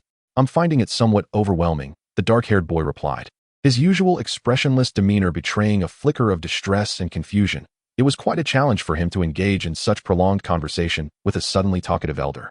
Jiang Fengyue leisurely swallowed a small piece of steak and murmured, "If you were subjected to years of exploitation by a superior, only to partake in Christmas team-building activities, you too would find joy in such circumstances." Snape nodded thoughtfully, a glimmer of genuine sympathy surfacing in his gaze as he looked at Abraxas. The dessert that followed was a vanilla pudding drizzled with warm caramel sauce and sprinkled with flecks of gold leaf, adorned with a reindeer design that, when pierced with a small spoon, would cause the reindeer to shimmer and flit about. Just as Jiang Fengyue blissfully closed his eyes, savoring the pudding, Abraxas elegantly dabbed his mouth with a napkin, his movements composed and unhurried. "This afternoon, the director of sports sent a gift," Abraxas stated, his deep eyes clouded with enigma. "The Quidditch World Cup final, from the VIP box." Jiang Fengyue swallowed the final morsel of pudding, and as Fei approached, delicately wiping his fingers with a damp cloth, he remarked slowly, "It seems we may be in for quite a spectacle." Abraxas rose, patting his shoulder gently. "Do not wander off tomorrow, understood? You will watch the match with Snape and your friends from the box." "Will he be coming?" Jiang Fengyue inquired with a smile. Abraxas, seemingly unfazed, turned away, pretending not to have heard as he departed. Chapter 106, The World Cup. Quidditch undoubtedly reigns as the most beloved sport in the wizarding world, and a World Cup sends wizards across the globe into a frenzy. As Jiang Fengyue strode alongside his father through the vibrant tents, a slight frown creased his brow. He raised a finger to cover his nose. The overwhelming cacophony and the myriad of scents made him feel somewhat nauseous. It was only when they reached a section of the camp enclosed by magical barriers that tranquility descended, evidently designated for the elite. Here, the number of tents was sparse, the distances between them vast, and the decorations markedly extravagant. Jiang Fengyue swore he even spotted an ostentatious pink tent topped with a statue of a little cherub fountain, diligently engaged in an indecorous watering act. In the central area stood the Malfoy family's open-top tent, akin to a miniature mobile palace, with Abraxas having placed 2 white peacocks on the lawn at the entrance. "Lucius, you finally arrived. Do you have any idea how long we've been waiting?" Ailey complained, clutching the tail feathers of a white peacock, attempting to pluck one, heedless of the creature's desperate squawking. Not far behind, not trailed with several exquisite shopping bags in tow. Clearly the spoils of Miss Shafiq's shopping spree. Upon noticing their approach, he offered a wry smile and greeted Abraxas. "Careful, Ailey, if you keep tugging. My father's peacock will soon resemble a plucked chicken," Jiang Fengyue remarked leisurely. Ailey turned in surprise, only to see Abraxas' figure, and quickly released her grip, offering an awkward smile. Narcissa stifled a giggle, bending slightly. "Uncle Abraxas, good afternoon." Abraxas nodded with gentle acknowledgement. "All right, children, let us head inside." As they glided through the flowing curtains of the Malfoy tent, several of them sank into the plush sofas. Crabbe and Goyle surrounded Not, eager to extract every detail of his day at the ministry. Jiang Fengyue elegantly leaned against the armrest of the sofa, fiddling with a crystal goblet while engaging with them intermittently. After a brief respite and casual banter, Abraxas emerged from within the tent, now clad in a more formal black robe, his presence commanding. "It's about time," he stated succinctly. "Let us depart." The group filed out of the tent. The exclusive pathway leading from the VIP area to the arena wide and serene, lined with plush magical carpets and flanked by uniformed ministry employees acting as temporary guards. As they stepped into the ethereal palace seemingly suspended within the stadium's dome, the previously hushed conversations and the delicate clinking of glasses within the box abruptly ceased. Almost all gazes converged at the entrance, paying their respects to Abraxas, a prominent figure in the British magical community, while furtive glances were discreetly cast towards the platinum-haired youth at his side. You have finally arrived," the Deputy Minister of Magic greeted with a smile. Nodding warmly at Jiang Fengyue, Abraxas donned a congenial smile, engaging in amiable conversation as he was guided to the central position. Wherever they passed, attendees rose to greet them, some even inclining slightly towards Jiang Fengyue, their demeanor more cordial than that of the Malfoy patriarch. Abraxas, elegantly wielding his serpent-headed cane, navigated through the crowd, while Jiang Fengyue returned each greeting with a graceful nod, exuding an air of calm that seemed to impose a subtle pressure, making the knowledgeable British elites increasingly cautious. Several high-ranking officials from foreign ministries exchanged puzzled and wary expressions, observing the group, particularly the refined gentleman at the forefront, who was being extolled by the masses.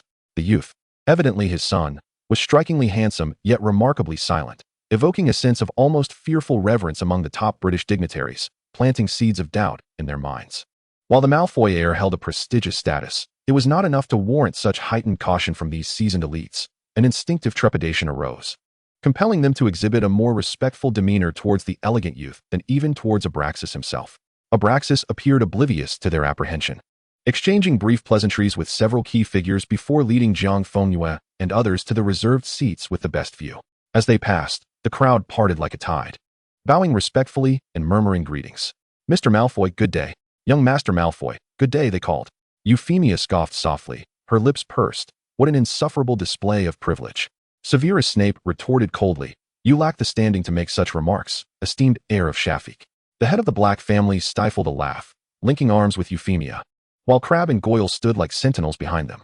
The moment Not entered the box, he switched to a subservient mode, rushing to his superior with a forced smile. They settled into their spacious seats, and house elves appeared silently, presenting them with steaming cups of Ceylon tea and delicacies. Jiang Fengyue absently gazed at the pulsating arena below, where the banners of Ireland and Bulgaria fluttered amidst a throng of jubilant spectators, the myriad lights reflecting in his gray eyes. Suddenly, the enormous magical lights illuminating the stadium extinguished simultaneously, plunging the vast expanse into darkness. Then, a deafening roar shattered the silence, and countless beams of magical light erupted like a cascading waterfall from the 4 towering magical spires, soaring into the deep night sky. "Ladies and gentlemen, esteemed wizards from across the globe," a voice resonated powerfully, cutting through the cheers of 100,000. "Welcome to the 418th Quidditch World Cup Final."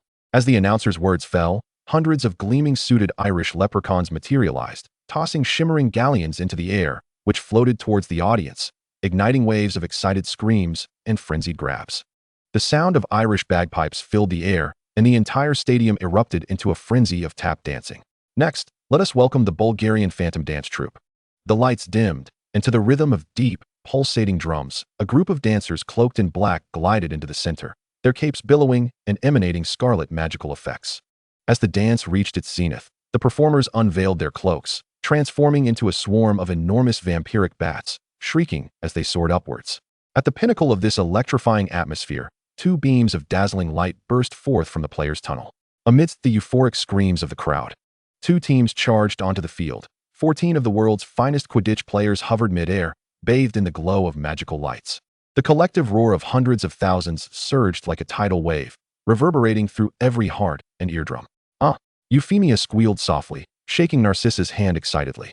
It's Fukinanda Hungji. I think I'm going to faint. This is truly a man's feast. Crabbe and Goyle shouted enthusiastically, even betting 100 galleons in support of Ireland. Jiang Fengyue thoughtfully stroked his chin, quietly inquiring of Abraxas beside him. Father, is it possible for private entities to sponsor or invest in the Quidditch World Cup? How many galleons would it cost to place an advertisement on the players' jerseys? Severus Snape, seated on the other side, wore a mixture of shock and a resigned numbness upon confronting the grandeur of such a premier event. Aren't you at all excited? Jiang Fengyue cast a curious glance at him. Excited? Just look at the scale and influence. The potential profit is staggering. I can hardly breathe with excitement, he exclaimed earnestly. Snape turned away, refusing further dialogue. Chapter 107, Kings and Kings. As the match commenced, it was akin to igniting a powder keg, exploding instantly. The Irish chasers raced like lightning, employing deft short passes to tear through Bulgaria's defenses. Ireland scores 10-0. The commentator's exuberant voice reverberated throughout the arena. Bulgaria, undeterred, retaliated with a fierce playstyle, forcefully launching a quaffle towards the Irish goal. Bulgaria strikes back. They showcased their unparalleled strength. 14 dazzling figures darted and spiraled through the air, with Fukinanda exhibiting a unique, almost diving sense of urgency that elicited gasps from countless witches. Euphemia's eyes widened. Narcissa, did you see that? So white, so big. Narcissa smiled, casting a nonchalance charm, as Nod approached from afar and seated himself beside them. What is so big? Euphemia suddenly sat upright, exuding an unmistakable air of nobility. Nothing. Time sped by amidst the fierce offense and defense, the scoreboard numbers fluctuating incessantly, the shouts of the players, the curses of the chasers, and the audience's thunderous cheers blended into a chaotic symphony. Bulgaria's rapid counterattack. Pass. My goodness. The Irish keeper made a world-class save. The commentator's voice grew hoarse with excitement. Ireland retaliates instantly. Long pass. Charge. Catch it. The commentator's voice soared, filled with disbelief and elation. Look. Fukinanda suddenly accelerates. He has spotted the golden snitch. Like boiling water. The entire stadium erupted into a frenzy. Two figures streaked through the air like meteors, diving from the heights of the stadium at breakneck speed. Hundreds of thousands began to scream wildly. Fukinanda's hand tightly grasped the glimmering golden speck. He has it. He has it. Yet, in the next instant, the gold he seized transformed into a flickering green light, shooting skyward. The commentator, in a state of bewildered reverie, murmured, "Did he just seize the dark mark?" Silence fell. The ghastly emerald light, amidst an eerie silence, rapidly morphed into an enormous and grotesque symbol, a colossal skull formed of verdant flames, from which slithered a venomous serpent. Flickering its tongue, the fervent smiles on countless faces instantly froze, banners suspended in midair, as 14 players gazed upwards in bewilderment and dread, while the sound of shattering glass echoed from the upper box. In an instant, the once vibrant World Cup venue plunged into an abyss of silence. Jiang Fengyue fixed his gaze upon the dark mark, a slow smile curling at the corners of his lips. In the next heartbeat, a blinding beam of light inexplicably erupted from a chaotic section of the audience. Fiery tendrils surged skyward, swirling within the arena with an insatiable appetite to incinerate all. Countless vibrant yet ominous hues, emblematic of death and agony, shot forth from the wands of hooded figures, whose presence had inexplicably materialized, as the flames rampaged throughout the space. The air was suddenly filled with piercing screams and anguished wails, replacing the previous stillness. Tents ignited, transforming into towering columns of fire. As the crowd collapsed like brittle wheat under the onslaught of curses, the once peaceful Quidditch pitch, in a mere breath, morphed into a hellscape of blood and flame. Within the upper box, Abraxas's countenance turned as cold as iron. He abruptly rose, sharply admonishing Jiang Fengyue, "Do not run, stay here." He then seamlessly melded into the shadows, vanishing through the side door of the box, accompanied by several silhouettes. Jiang Fengyue stood at the railing's edge, his gray eyes reflecting the chaos below and the immense skull above, his expression unreadable. In the next moment, his gaze snapped sideways. From the entrance of the VIP passage beneath the upper box came a thunderous explosion. Amidst the billowing smoke, a horde of grotesque, axe-wielding and crossbow-bearing goblins surged forth like a black tide. Some goblins have rebelled. The Minister of Magic glared at the Elder of Gringotts, his face ashen, roaring. "Can't you manage all your goblins? Why are these scoundrels here, right under your nose?" The Goblin Elder gazed in horror at the charging rebels, his vision darkening. Surprisingly, as if preordained, the Aurors and a portion of the crowd began a methodical counterattack following the sudden assault. A fierce battle erupted between wizards and goblins, with roars and screams filling the air. The entire venue was utterly consumed by a vortex of despair, where death and flames engulfed the throngs of spectators. In this darkest hour, a dazzling golden light, akin to the sun piercing through heavy clouds, suddenly descended from the apex of the arena. Within the golden radiance, a tall figure gradually materialized, his azure eyes casting a compassionate yet authoritative gaze upon the scene as he raised his wand, extinguishing the roaring flames that had engulfed the venue. Meanwhile, in the upper box hovering above the arena, Jiang Fengyue stood with one hand in his pocket, seemingly indifferent to the goblin uprising below, calmly observing the infernal spectacle. He leisurely extracted a slender cigarette from a silver case, elegantly poised it between his lips, where the tip ignited spontaneously, curling wisps of blue smoke into the air. Dumbledore had made his entrance. Thus, it was time for him to descend as well. A resounding boom. His gray eyes shifted. At the horizon, a more pure, more ferocious, and soul-freezing terror surged forth like an apocalyptic tide. A dark point brazenly collided with the brilliant golden light, swiftly engulfing and dissolving it. Within mere moments, a thick shroud of darkness claimed half the sky, confronting Dumbledore's golden brilliance with an unrivaled oppressive force. The two forces, embodiments of the utmost might in the world, clashed and tore at the air, ultimately splitting the entire firmament in two. Amidst the churning tide of shadows, a tall figure in a black robe slowly emerged. Suspended in midair, the cloak billowed ominously, and from beneath the shadow of the hood emerged a strikingly handsome visage, his crimson-slit pupils slowly rising. The Dark Lord had arrived. Without a hint of hesitation, Dumbledore abruptly raised his head, his wand aimed unerringly at Voldemort. Almost simultaneously, the purple-clad wand lifted, its tip perfectly aligned with Dumbledore's. A terrifying surge of magical pressure, akin to a mountain collapsing or a tsunami surging, erupted instantly, radiating outward from the two wizards, sending nearby wizards and goblins hurtling through the air. A beam of pure magical energy linked the two wands, the forces screeching and tearing at one another in a fierce standoff, neither yielding an inch. Kings faced kings. Jiang Fengyue's fingers joyfully tapped the railing, blue smoke wafting from the slight parting of his lips as he lifted his hand, two long fingers pinching the cigarette. His elbow lazily propped up, his gray eyes burned with intensity, fixed upon the figure in the black robe. Months had passed, yet that face remained breathtakingly enchanting, his form still as upright and formidable as ever. Jiang Fengyue arched an eyebrow, smiling softly. Truly, a sight to behold. He playfully whistled, and in the next instant, the Dark Lord abruptly lowered his head. Those crimson-slit pupils turned towards him. Chapter 108. The Journey of All. In the heavens above, the figure suspended in the air suddenly bowed his head, his gaze colliding with that of the person leaning against the railing in the floating palace. Those crimson-slit pupils met the gray ones directly. Voldemort gazed at him with a calm demeanor, his right hand gripping the wand unwaveringly, unleashing a torrent of magical force toward Dumbledore. Jiang Fengyue, taken aback, watched the sudden bowing figure, his right index finger flicking, causing ash to cascade down. Voldemort's gaze shifted to the cigarette in Jiang Fengyue's hand, his red eyes narrowing dangerously. In response, Jiang Fengyue raised an eyebrow provocatively, inhaling deeply, and then slightly lifted his chin, his lips parting in a perfect circle, releasing a plume of smoke. As the smoke swirled and began to dissipate, a wicked smile spread across his stunningly beautiful face. Jiang Fengyue slightly parted his lips, his soft, pink tongue tracing the elegant line of his lips, his eyelashes fluttering, casting a seductive glance. The Dark Lord abruptly turned away, no longer casting a glance in this direction. Jiang Fengyue burst into laughter, his eyes shimmering with a hint of red, as he pressed the cigarette butt against the railing, twisting his wrist to extinguish it. The goblins are about to breach the protective barrier of the box, Narcissa remarked softly as she approached him. Jiang Fengyue, without turning his head, continued to gaze at the divided black and gold sky, responding casually, then let them all disperse. Not move to the other side. Hesitating, are you sure? Go find your colleagues. Not.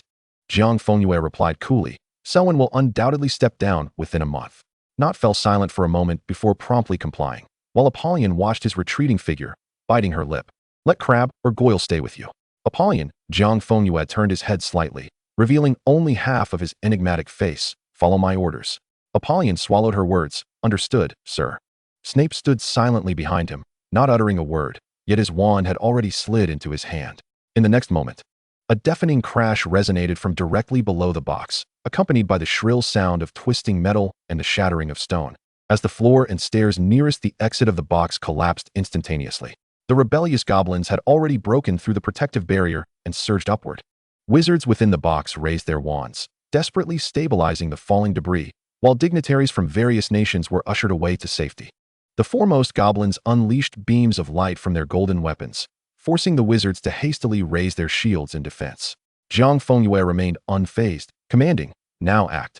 At the moment the command was issued, Snape's wand moved silently within the shadows of his robes, casting a spell that struck the supporting beams of the ceiling. In an instant, the structural integrity of the ceiling was violently compromised. Narcissa seized Apolly's hand, hastening towards the emergency exit, their graceful figures shrouded in dark robes, their faces securely concealed beneath their hoods. Amidst the tremendous tremors, the ornate ceiling above Jiang Fengyue suddenly cracked. A colossal stone plummeted from above. Crabbe and Goyle, in a frenzy, attempted to reach him, only to be repelled by an invisible force. Malfoy, Crabbe bellowed. Jiang Fengyue cast a fleeting glance at them. Snape's wrist flicked downward. His spell unleashed, and the ground beneath Crabbe and Goyle shattered, forcing them to stumble towards the precipice below. Standing amidst the crumbling ruins, Snape had orchestrated the ceiling's collapse. The deluge of rocks separating Jiang Fengyue from those leaning against the railing. Even for a wizard, clearing away such a plethora of magical debris swiftly was a formidable task. Clenching his fists, Snape feigned instability, tumbling into the chasm, where a panicked crowd was fleeing below. The levitation spell gently guided him to the ground, and amidst the chaos, two figures darted past him, colliding into him. James staggered back, his fury igniting as he lifted his gaze, only to be taken aback upon recognizing the intruder. Snape, you two have come to witness the Quidditch World Cup? He rubbed his shoulder, wincing in pain. What do you want? I'm rather busy right now, so be off with you. Sirius glanced at him, brow furrowed. Where's Malfoy?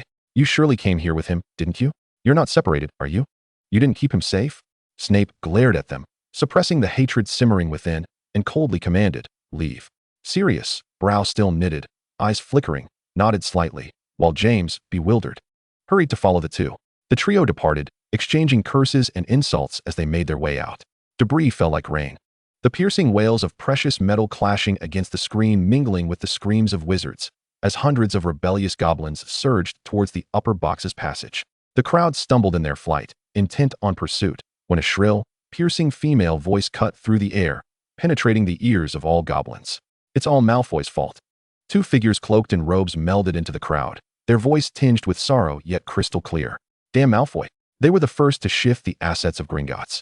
He claimed that goblins are untrustworthy and that we should not be allowed to manage our own vaults. And now look, these wretched goblins have revolted. He was not entirely mistaken. Those goblins were indeed despicable vermin. Malfoy had been right. The goblins' gold was laced with treachery, and it ought to be shackled by legal documents. Where's Malfoy? Still in the upper box? Let us hurry. The voices grew distant, yet the derogatory remarks had already reached the ears of the goblins. The goblin leader's eyes blazed crimson as he fixed his gaze upon the upper level, where a platinum figure leaned against the railing, barely visible through the swirling dust, yet strikingly prominent. He suddenly gestured sharply to the right, commanding, "You lot, continue hunting those wizards. The more you kill, the better." He raised his battle axe high, pointing it at the upper box, bellowing with all his might. "The rest of you follow me. We shall use Malfoy's blood and entrails to adorn our banner." The response was a deafening roar of fury from the goblins. Above, the clash of black and gold raged on, the explosive torrents of magic illuminating the faces of the White Wizard and the Dark Lord. Dumbledore surveyed the infernal chaos below, his azure eyes as cold as ice. "Voldemort, how many lives have you extinguished for your own selfish desires? Countless souls have perished because of you. This is the darkness you chase." Voldemort scoffed contemptuously. "Death. Do you believe that if I do not instigate war today, they shall live? How many died yesterday due to trivial disputes? How many willingly surrendered their lives? The Dark Lord advanced through the void, his black cloak billowing like a tempest. From the moment humanity grasped weapons, death has been an ever-present shadow. How many struggles throughout millennia have not drenched the ground in blood? The Ministry's purges of rebels have left countless bones in their wake. Voldemort extended his arm. I am merely ending the tragic cycle of war. When the wizarding world lies prostrate at the feet of its sole sovereign, the battles between Aurors and Death Eaters shall fade into history. Is it not justifiable to exchange the lives of those who defy the Dark Lord for enduring peace? Such twisted reasoning. Dumbledore's roar was thunderous. A peace wrought from fear and slaughter, the so-called necessary sacrifices you speak of are living, breathing individuals. You have no right to decide who must die for your ambition. Tom, you have lost yourself in the abyss of power. I cannot even discern the most basic humanity within you. Voldemort stepped forward, his voice indifferent, his crimson-slitted eyes devoid of emotion. The path to unification is invariably paved with blood. This is an unchanging truth, Dumbledore. Your reasoning tramples upon human lives. Dumbledore retorted furiously. Suddenly, the clash of black and gold erupted, painting the entire sky. Chapter 109, The Strange. Jiang Fengyue gazed impassively at the spectacle above. As the upper box transitioned from shrill chaos to utter silence, save for the tremors of falling debris, a surge of footsteps approached from behind. Jiang Fengyue turned to see the rebellious goblins charging towards him, weapons raised. The lead goblin, brandishing a long spear, unleashed a beam of magical energy that Jiang Fengyue narrowly evaded by sidestepping. Malfoy, the goblin leader roared, his eyes filled with deep-seated hatred. You are the mastermind behind the downfall of the goblin race. Jiang Fengyue thought. What nonsense have Narcissa and Apely spouted that these dim-witted goblins have misconstrued? But he shrugged it off, all the same. The wand slipped into his hand as he leaned languidly against the railing. Behind him the tumult of battle. Beneath him the hellish plight of the masses. He raised his chin defiantly. If you can, kill me. Buzz, kill him, for the honor of goblins. The lead goblin screamed. Surging forward, hundreds of goblins cleared away the obstructing rubble, brandishing their golden axes as they charged towards the platinum figure. Jiang Fengyue's wand spun deftly between his fingers, and a golden barrier erupted before him, blocking the onslaught of magical beams from dozens of spears. The shielding charm he had maintained was now dispensed with. No longer wasting magic. With a sudden movement, Jiang Fengyue flipped himself upright, narrowly dodging two descending axes, and in midair, his wand shimmered with brilliance, conjuring a violent whirlwind that swept several goblins away. In the next moment, the lead goblin's spear lunged towards him. Jiang Fengyue did not evade, allowing the spear's tip to pierce his shoulder. Blood instantly soaked through the fabric, and excruciating pain surged within him. Jiang Fengyue's body jolted, his throat constricting violently as he clenched his teeth, remaining silent. Not yet enough. He must not make a sound. Jiang Fengyue tore off his tie with one hand, biting down on it to stifle any possible outcry. His injury had only heightened the goblins' ferocity, their attacks becoming frenzied as those without wands brandished massive axes and spears against him. Jiang Fengyue's wand swung fiercely, the flames of the fire god ravaging the entire space. Several goblins being consumed in the inferno, their screams echoing amidst the acrid stench of charred flesh that filled the entire box. A glint of cold light flashed as an axe descended from above. Jiang Fengyue leaped up, but deliberately grazed the axe's edge with his thigh, leaving a wound that cut to the bone. Jiang Fengyue staggered a step, resolutely biting down on the tie in his mouth, beads of cold sweat forming on his forehead. A fairy broke through the flames, and a battle axe came crashing down, only to be halted by a barrier, while over a dozen fairies surged forward, brandishing long spears. With a single hand slapping the ground, Jiang Fengyue's body leapt up abruptly, as dozens of spears thrust into the spot he had just vacated. His single foot poised precariously atop their tips, the tail of his tie billowing wildly in the air. A beam of magical energy shot towards him, and Jiang Fengyue was sent hurtling backward like a kite severed from its string, crashing into the shattered railing with a heavy thud, teetering on the brink of falling into the abyss. Blood seeped from the gaps of his clenched teeth, and it felt as though his very organs had shifted. Not enough. He struggled to rise, the aim of his wand beginning to waver intentionally. Each counterattack aggravated his wounds, blood gushing forth as he staggered. The bodies of fallen fairies piled at his feet, yet the injuries upon him grew ever more grotesque, his face nearly translucent, until another spear pierced his abdomen, blood gushing forth, nearly staining half his body crimson. He gasped weakly, his form shaking violently. Jiang Fengyue knelt heavily on the blood-soaked and debris-littered floor, his wand barely supporting his faltering frame, preventing him from collapsing completely. Now it was enough. His cracked lips parted weakly, expelling the tie he had long held. Jiang Fengyue wished to scream dramatically, but only a mouthful of coppery blood froth surged forth, rendering him incapable of even a whisper. At the edge of his shattered vision, the fairy leader, whose legs he had severed, struggled to grasp a spear, sending forth a faint magical beam that struck Jiang Fengyue's chest. He crumpled entirely to the ground, curling up in a pool of blood, his gray eyes hollowly reflecting the shattered dome above, while the remaining fairies flailed their axes at him. His blood-stained lips trembled, emitting a sound so faint that even he could scarcely hear it. Pain. In the next instant, Voldemort suddenly turned around, his scarlet-slit pupils locking onto the upper box, his gaze narrowing to a pinprick. The boy who had once taunted him with a smile now lay lifeless, curled up in a pool of blood, his fate uncertain. Dumbledore instantly sensed the abnormality. As his gaze met the broken platinum within the box, astonishment flickered in his eyes. Before he could delve deeper, the terrifying magical power that had been at a standstill with him erupted violently. The primal torrent of magic surged toward the magical beam that held the two in confrontation. And in this pure destructive force, the beam shattered inch by inch, exploding into a rain of light. "Bow your heads." Voldemort's roar resounded like thunder, the terrifying pressure embedded within his voice descending mercilessly, enveloping the entire battlefield. "Everyone, do not dare to look up." All clamor ceased abruptly, and the battlefield fell into an absolute silence under this furious bellow. Countless fleeing figures abruptly bowed their heads, their necks unnaturally rigid. Dumbledore's expression grew gravely serious, and simultaneously, an equally vast and overwhelming pressure erupted from his being, preventing everyone from lifting their heads, ensuring that no one could glimpse the scene above. Voldemort's figure transformed into a streak of black lightning, racing toward the upper box. Wherever he passed, all the piled boulders, corpses, and fairies aimed at Jiang Fengyue were silently reduced to dust. Voldemort knelt slightly, his pale hand trembling as he carefully cradled the broken body within the pool of blood. Jiang Fengyue's hollow gray eyes reflected his contorted visage, devoid of any focus, his lips weakly moving, a broken sound drifting into the air. "Pain." A single word pierced through Voldemort's last vestiges of reason like the sharpest dagger.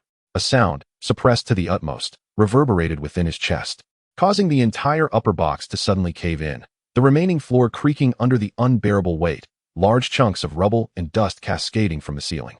Voldemort abruptly raised his head, his scarlet-slit pupils sweeping across the silent battlefield below, his voice echoing through the heavens. "Cease fire. Retreat." The moment the command was issued, the terrifying pressure that had confined the entire area momentarily loosened, and countless Death Eaters wasted no time in hastily activating their apparition. Retreating in disarray, Voldemort no longer spared a glance below, carefully lifting the youth, his towering form slightly leaning forward, his ample black robes shielding the figure in his arms from the chill and frost. Dumbledore watched this scene, a chill running down his spine. Just as Voldemort's figure was about to vanish, the youth in his arms let his hand drop weakly, his fingertips imperceptibly trembling. That hand, feeble as it was, slowly curled 4 fingers towards his palm, leaving only a blood-stained index finger extended. Dumbledore's eyes narrowed sharply, fixating intently on the vanishing platinum figure. A wave of cold coursing up his spine. Just as Voldemort was on the verge of departing, the platinum youth opened his eyes. He turned his head weakly, his gray eyes hollow and unfocused. Jiang Fengyue smiled enigmatically at him. "Dumbledore, he possesses humanity. In this round, you have lost." Chapter 110, In His Name. The tumultuous cacophony incessantly battered the edges of his chaotic consciousness, the incantations swirling around him like an unending chorus, the indistinct voices piercing through the heavy darkness, intermittently stabbing into his hollow awareness. "Hurry, faster. The blood loss is insufficient. At all costs." A panicked, sharp cry resonated. "Hurry, it's bad. Blood pressure has collapsed. Stunning spell. Maximum intensity stunning spell." Everyone in the room suddenly focused on the 4-poster bed, nearly drenched in blood. The platinum youth writhed in pain, his exquisite features contorted, blood flowing from every part of his body, while 2 healers desperately held down his limbs, half of their bodies soaked in blood. Abraxas stood frozen, his mind a blank slate. The Dark Lord stood by the window, unable to approach, unwilling to impose further pressure on the already terrified healers. His dazed mind could only hear the increasingly rapid heartbeat, the frantic shouts of dozens of healers merging into a nauseating ringing in Jiang Fengyue's ears. Abraxas's lips trembled, his voice hoarse and dry. "I told him to stay put in the box." He had completely lost composure in front of Voldemort. "I thought you were so close. So close that you could see him just by looking down. I thought with you around," he murmured, "he would be fine." Voldemort's pale fingers dug deeply into the hard window frame, veins bulging, casting a dark shadow over his lashes. He spoke coldly. "I will annihilate the fairies, their entire race. No. A voice as light as a whisper, capable of being extinguished by the wind, suddenly pierced the air, causing everyone in the room to turn. The youth lying on the bed, writhing in agony, had opened his eyes at some point, his hands struggling to rise, his gray gaze unfocused yet stubbornly directed at Abraxas. Abraxas dashed to the bedside, while Voldemort stepped forward, observing the terrified, trembling healers with great effort to restrain his steps. Blood continuously flowed from Jiang Fengyue's pale lips, pleading, "Do not kill, Fun Gringotts. Do not speak. Child, do not speak." Abraxas's voice trembled hoarsely. Jiang Fengyue looked at him, his gray eyes forcing themselves to focus. "We have conspired for so long. We cannot fail now. Father, Fandom. The grand upheaval of the World Cup has inevitably tarnished Gringotts' reputation, compelling wizards to frantically withdraw their assets. This turmoil serves as a testament to Voldemort's meticulous orchestration of the Goblin Rebellion.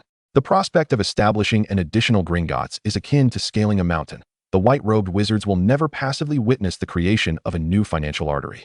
Their intention was to step forth as saviors, providing capital to restore Gringotts' crumbling credibility, thereby rendering it entirely subservient to the Dark Lord, securing the very lifeblood of the wizarding economy in his grasp.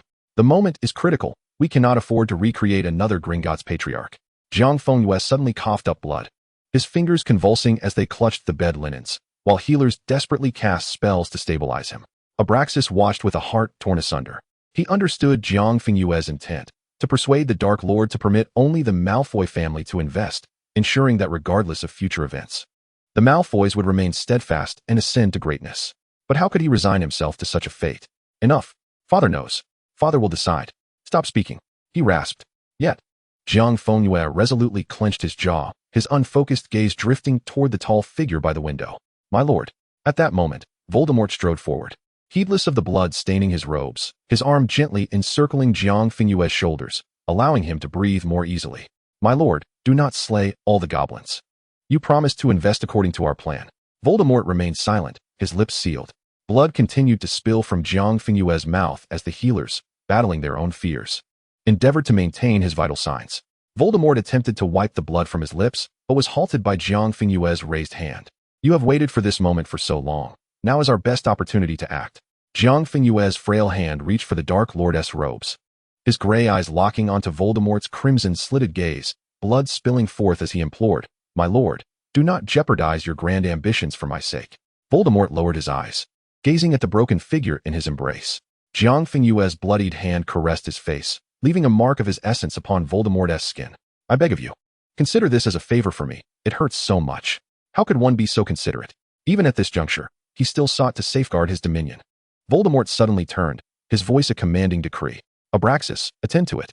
He wiped away the blood from Jiang Fengyue's mouth, resolutely declaring, Invest in my name. Abraxas stared at him in shock, then at the figure in his arms, a tumult of emotions surging within him. His heart ached as he met the youth's gaze, understanding the plea within those gray eyes, a request for him to depart, a plea for the Malfoys. With a grim resolve, Abraxas turned abruptly and dashed toward the door. Jiang Fengyue watched him stride away, the tension in his body instantly dissipating, a faint smile gracing his lips. Gringotts would ultimately fall under his purview. Suddenly, he coughed violently, blood bursting forth, his head lolling to the side, and in the final moment of consciousness, he heard Voldemort's anguished shout and the frantic incantations of the healers. His awareness plunged into an abyss of darkness. At Malfoy Manor, day turned to night. The pear tree outside awakened in the morning light, its petals falling in the evening breeze and drifting into the room. Inside, the once tense and sanguine atmosphere was dispelled by a frigid air and warm sunlight. A ray of light struggled to pierce the dark abyss, faint and hazy, as if viewed through a veil of colored glass. The little wizard, having braved countless trials, finally discovered the lunar glass capable of lifting the curse. He surrendered to the deepest slumber beneath the moonlight. A gentle, indistinct female voice flowed through his chaotic consciousness. On the seventh dawn, the sun's rays penetrated the tallest tower of the castle, kissing the pale forehead of the little wizard. Accompanied by the rustling of pages, the little wizard awakened in love. In the golden sunlight, his gray eyes slowly opened. Chapter 111. Such as you. Narcissa, seated at the bedside, suddenly covered her mouth. The book she held tumbling to the carpet, halting her reading of a fairy tale. Her eyes instantly misted over. You are finally awake. This exclamation roused the others in the room. Snape, leaning against the large desk, rushed over. The moment Apollyon heard the sound, she sprang from the sofa. tears streaming down her face as she cried out, "By Merlin's prayers, you truly woke up. I shall fetch Lord Voldemort and Uncle Abraxas immediately. They must know." Jiang Fengyue weakly halted her. "Apollyon, don't go." Obediently, Apollyon ceased her steps, rushing over to push past Crabbe and reach his bedside, sobbing, "All right, I want to go. I'll stay here and watch over you." Snape extended an arm around Jiang Fengyue's shoulders, gently helping him sit up. Jiang Fengyue couldn't suppress a frown.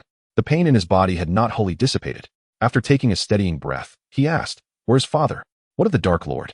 Where have they gone?" "The Dark Lord has temporarily relocated the meeting of the Death Eaters to Malfoy Manor," Snape explained. "They are currently convening in the East Wing study. After the World Cup, matters have piled up, and Uncle Abraxas is exceedingly busy." Narcissa added. Goyle cautiously offered a cup of warm water to Jiang Fengyue's lips. He took a few sips from the rim, the cool liquid soothing his sore throat, and he managed a weak smile. "What about you all? How did you get out of Hogwarts?" Apollyon's voice rose in pitch. "We come here every day after class to keep you company.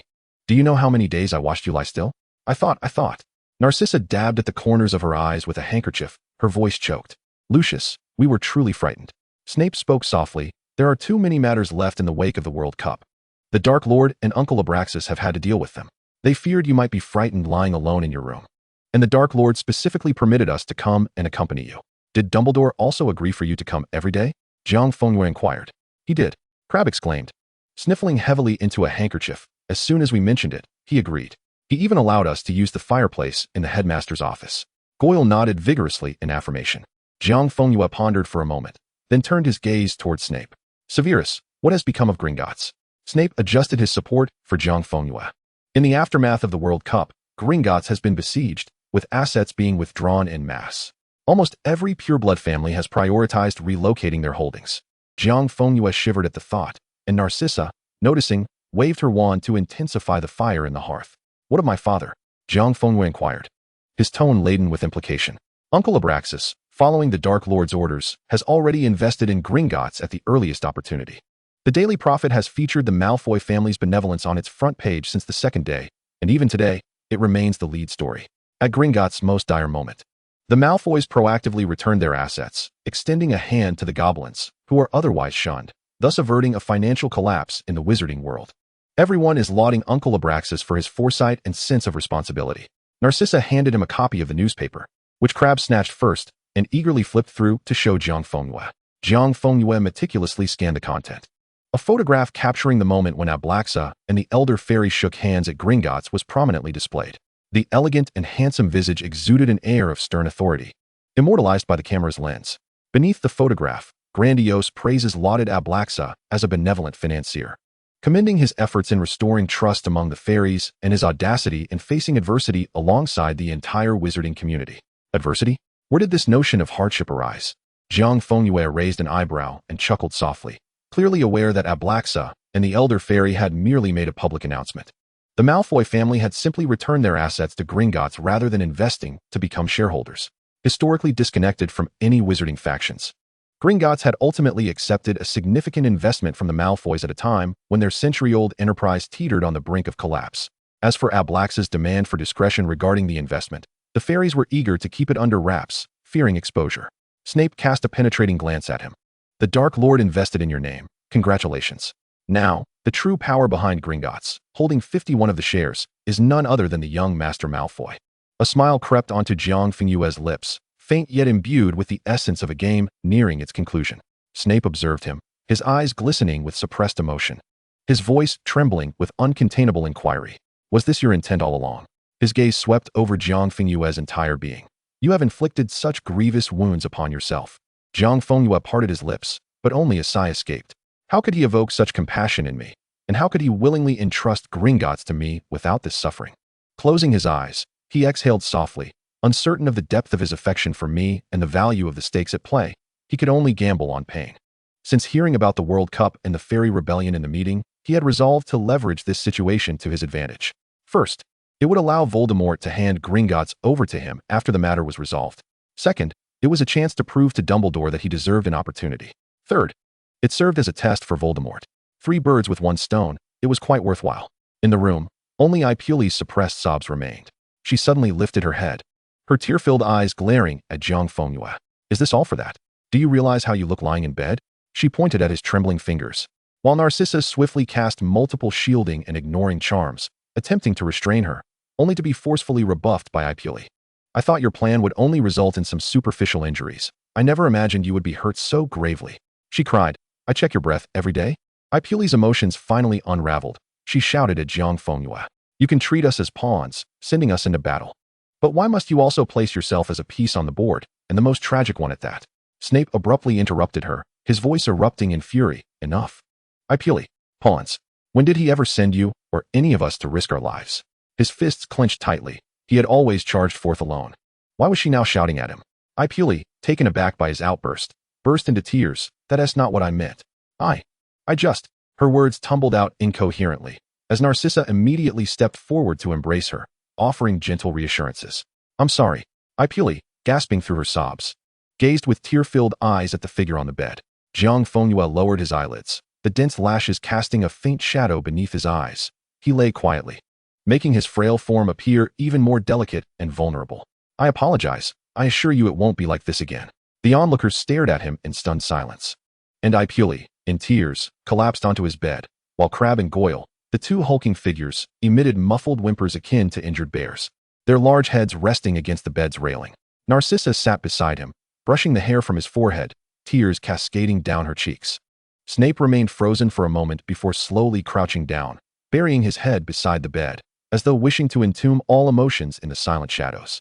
Jiang Fengyue gazed helplessly at his tearful friends, letting out a soft sigh as he patiently comforted each one, after promising them he would never behave this way again.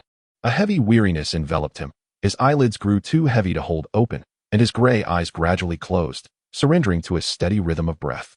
As the night deepened, those in the room watched him slip once more into slumber, leaving one by one in hushed and cautious silence, the last person gently closing the door behind them. When the moon ascended to the window ledge, its cold silver light spilled into the room. Jiang Fengyue slowly opened his eyes, his consciousness still hazy. Yet his body sensed an unusual warmth. He found himself tightly embraced, warm breath cascading over his head. Jiang Fengyue wearily lifted his gaze, only to meet a pair of crimson-slit pupils. The Dark Lord's thin lips were pressed firmly together as he fixed his gaze upon him. A myriad of unsaid words transformed into a helpless sigh. You indeed. Chapter 112, The Snow of the Second Year. The moonlight gently enveloped the room, outlining the contours of two figures entwined on the bed. Jiang Fengyue stared at him in a daze, his eyes still clouded with sleep, and he turned to nuzzle against the taut abdomen of the other. Voldemort leaned against the headboard, propping him up to rest against his chest. Jiang Fengyue couldn't help but emit a soft hiss. The slightest movement pulled at his injuries, causing him to furrow his brow slightly. Voldemort's long fingers began to weave through his hair, his tone enigmatic. Why must you bring yourself to such a state? Jiang Fengyue chuckled softly, lowering his gaze, thick lashes casting shadows over the complexities swirling within his gray eyes. In an instant, he lifted his head, his smile radiant yet tinged with a fragility that resembled the surface of a frozen lake. Your Highness, do you feel pity for me? He leaned his head against Voldemort's chest, his voice laced with a languorous allure. Let me hear if your heart beats faster. How presumptuous, Voldemort replied coolly, yet his arm tightened possessively around him. You brought this upon yourself. Jiang Fengyue languidly leaned against him, quietly listening to the steady and powerful rhythm of his heartbeat. My schemes and calculations, I cling to you, thirsting for your lifeblood. Compared to you, my efforts are but a mayfly shaking a tree. All I can wager is my solitary existence, and I never intended to conceal this from you. Between us, we both understand. Jiang Fengyue murmured. It is you who enables tyranny. He raised his gaze, the mist in his gray eyes dissipating, revealing an astonishing brightness. The smile at the corner of his lips deepened, carrying an almost provocative beauty. What does this amount to? Voldemort gazed at him for an extended moment, finally releasing a faint, helpless sigh. Count me among the willingly fallen. Jiang Fengyue was taken aback, a look of bewilderment and emptiness crossing his face. Almost instinctively, he fumbled, his cool fingers gliding over the cold black robes until they brushed against that large hand. In the next moment, his fingers slipped into the man's grasp, which tightened around him, gently caressing his palm. The room fell into silence, save for the soft rustling of the night wind outside caressing the branches, and pear blossom petals drifting onto the windowsill. I'm hungry, he murmured. Voldemort's hold became firmer, cradling him as if he were a porcelain doll, ensuring he remained secure within his embrace as he moved steadily forward. The sheer curtains in the corridor billowed in the night breeze, brushing past the two of them. while the portraits of the Malfoy ancestors stared in astonishment, their eyes wide with disbelief at the unfolding scene. The Dark Lord cradled him as he descended the spiral staircase, where Fifi had long been waiting below. She silently cast a spell upon herself, her mouth agape, tears cascading down her cheeks without a sound. The warmth of the flames danced in the hearth of the dining room as Voldemort carefully placed him in a chair. Fifi swiftly and silently served the meal, meticulously arranging the cutlery. Jiang Fengyue attempted to grasp the silver spoon, his fingers trembling violently, the spoon quivering precariously in his frail grip, nearly slipping from his hold several times. Without uttering a word, Voldemort rose and lifted him once more, settling back into his seat, with Jiang Fengyue nestled on his lap. One hand outstretched, Fifi intuitively placed a porcelain bowl into his palm. The Dark Lord scooped a small spoonful of medicinal broth and brought it to Jiang Fengyue's pale lips. His movements awkward yet cautious. Jiang Fengyue lowered his eyelashes, feeling no embarrassment, obediently parting his lips to swallow the small mouthful. After laboriously finishing, Fifi respectfully presented the already heated potion. Jiang Fengyue furrowed his brow, but Voldemort seemed unperturbed, pressing the silver spoon closer. Jiang Fengyue shut his eyes, surrendering to the bowl. Downing the potion in one swift motion, his brow furrowed tightly. The audience member who remarked that potions taste like traditional Chinese medicine was indeed correct. Just as the potion's bitterness clawed at his throat, a honeyed candy was brought to his lips. Jiang Fengyue paused in surprise, glancing up at Voldemort, whose expression remained as inscrutable as ever. After a moment of hesitation, he allowed the candy to rest on his tongue, the sweet flavor dissolving instantly, overpowering the bitterness of the potion. I want to have that super bubblegum. No, the magical expanding agent inside will upset your stomach. I'll just hold it. I want tea bite, not bought. Fifi's intent to fetch it faltered, and she obediently returned to her original position.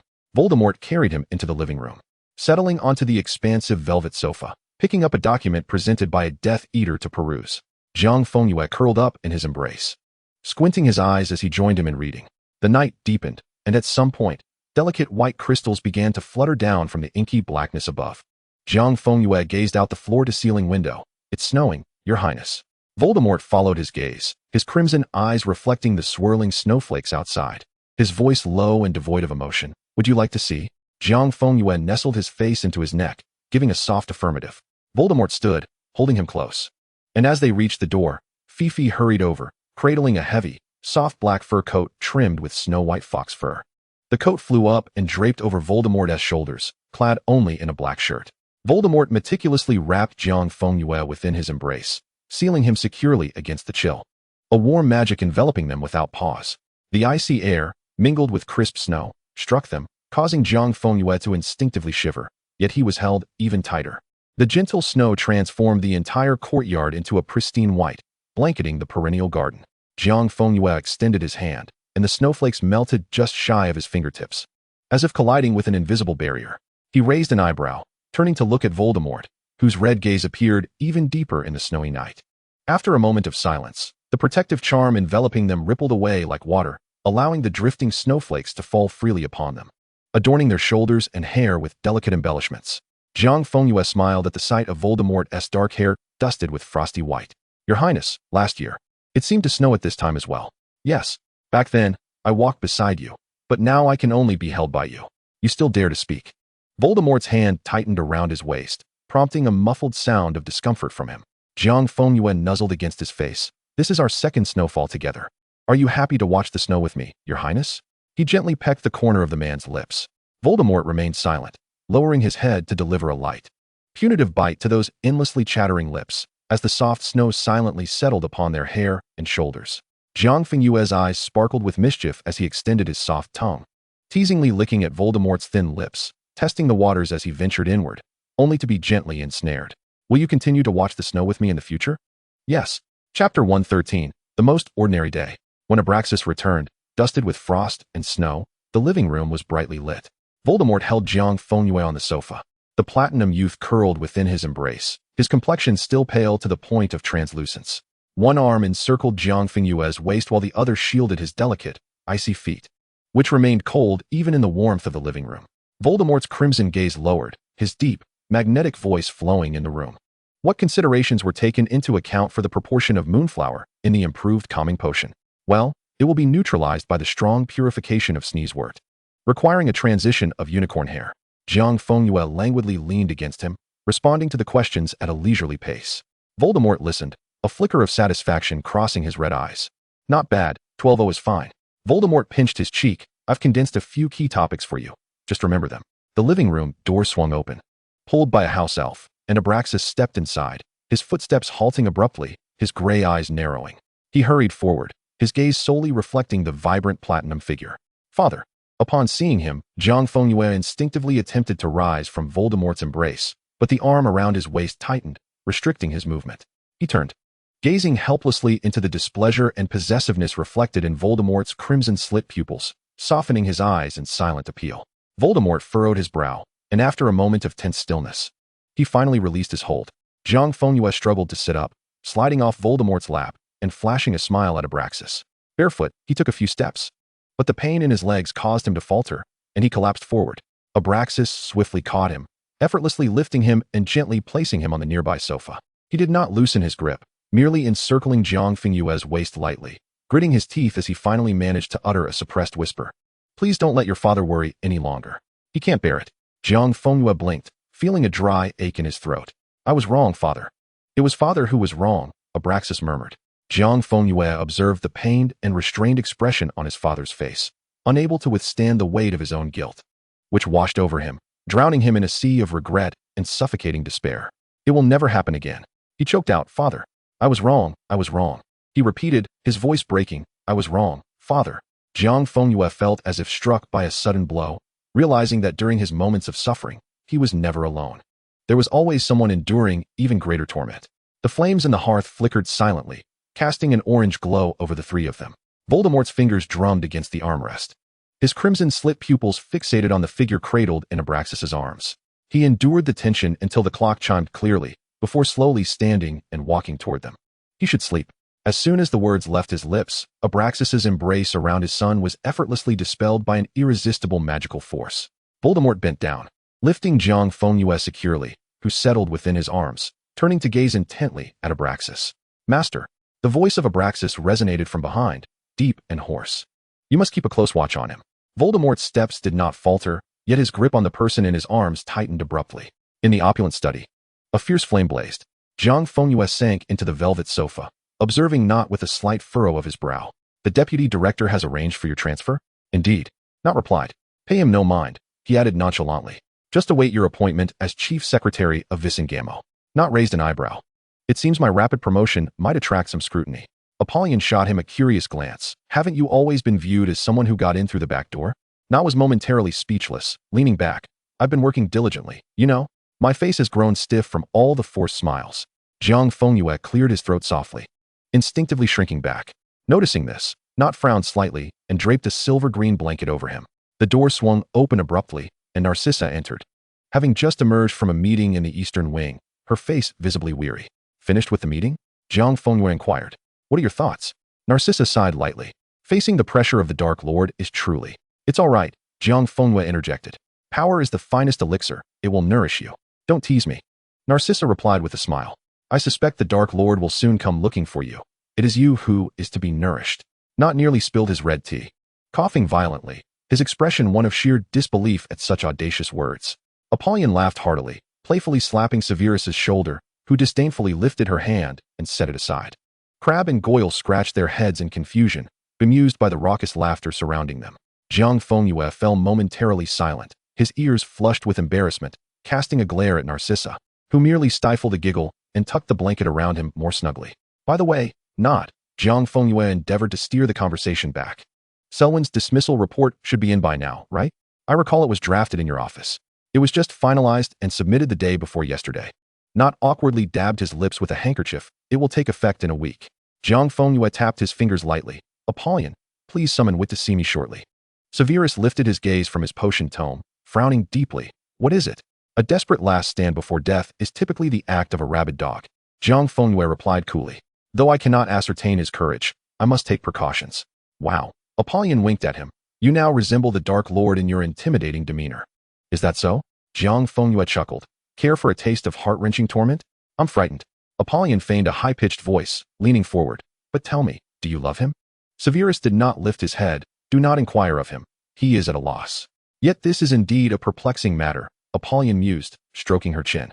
Why not ask Goyle and Crab? They would undoubtedly be unable to articulate it. Crab set down his quill, declaring seriously, nonsense. I have a profound love for cauldron cakes. Goyle scratched his head. Then I love pumpkin pie even more. It matters not if you do not comprehend.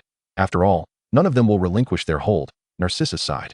Let me teach you, you clueless little baby, about love, Apollyon teased, her green-nailed fingers prying open one by one, for instance. I know. The group responded in unison. Every head turned in shock towards the platinum-haired youth ensconced in the sofa, their pupils dilating. What did you say? Severus exclaimed, astonished. Jiang Fengyue calmly sipped his hot tea, unperturbed by the astonishing words he had just uttered. I said I know. How do you know? Apollyon shrieked as she lunged towards him. When? The birthday ball? Did he send you a thunderstorm? Or a shooting star? Or did he halt a war for you during the World Cup? Or, this morning, Jiang Fengyue interrupted, pulling the blanket over his shoulders. This morning? Apollyon gasped. What did you do last night? You're still recovering, you know? How could he? Not sprang up, pulling her back, while Severus swiftly cast several ignoring and shielding charms. Narcissa lowered her voice. The Dark Lord is not that kind of person. Be careful, if he hears. It could be fatal. Amidst the chaos of the room, Jiang Fengyue lowered his gaze, a gentle smile gracing his lips. It was neither an exhilarating spectacle nor a profoundly romantic scene. Merely that this morning, upon awakening from slumber, he found the fearsome Dark Lord peacefully nestled in the crook of his neck, his dark hair brushing against his cheek, his breath long and steady, shedding his usual air of authority and elegance, with faint shadows of fatigue beneath his eyes. Jiang Fengyue gazed quietly, watching him relinquish all defenses, sinking into an unreserved slumber. A profound awakening. The word love bore immense weight. In the light of the morning, the dust settled.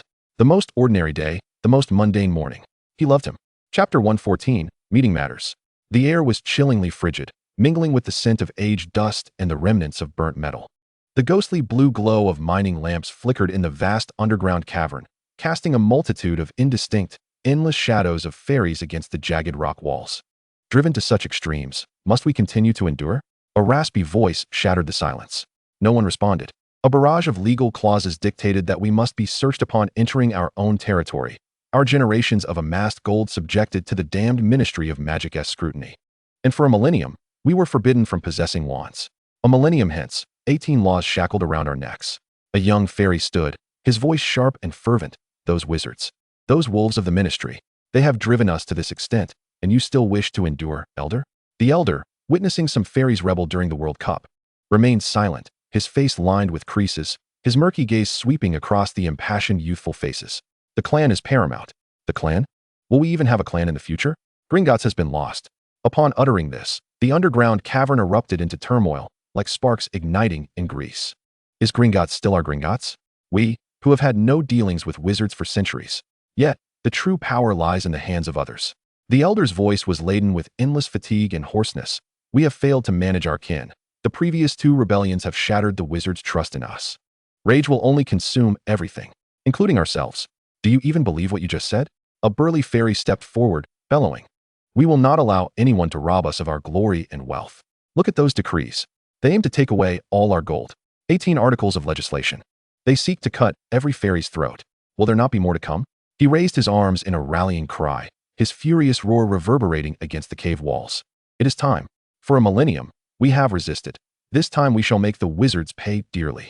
Let those haughty wizards witness the strength of all fairies. Forged through blood and fear. Down with the ministry of magic. Instantly, countless fists and weapons were raised in a frenzy. The long-repressed humiliation and fear exploding into a cataclysmic storm of hatred, a deafening shriek coalescing into a tangible tempest. Down with the ministry of magic. Tear apart those damned regulations. A piercing female voice suddenly cut through the cacophony, laced with contempt and a twisted laugh, shattering the roar like glass. You? A bunch of pitiful creatures toying in the hands of wizards? The entire cavern fell into an eerie silence, only to be shattered moments later by a multitude of fairies springing into action, weapons drawn. The elder fairy swiftly stepped forward, blocking the intruders and casting a wary glance at them. 2 figures materialized in the mine, shrouded in impenetrable black robes from head to toe. The figure on the right let out a cackling laugh, taunting, seeking vengeance, attempting to undermine the wizard's foundations. You have indeed veered off course. Allow me to unveil the truth. The elder fairy cautiously advanced a step, inquiring, who might you be? The graceful figure remained motionless, while the towering, hunched silhouette on the left gradually lowered its hood, revealing a gaunt visage with sunken cheeks and sallow, loose skin. The fairies gasped in horror, then erupted with a chilling hatred. Do you truly believe that the fairies could ever descend into chaos? In the bright and warm study, Severus Snape furrowed his brow in concern. It is not a possibility. It is an inevitability, Jiang Fengyue replied softly. Why? A rare seriousness graced Epperly's voice. The remaining fairies had barely managed to quell the wizard's fury. It was paramount to remain prudent and keep a low profile.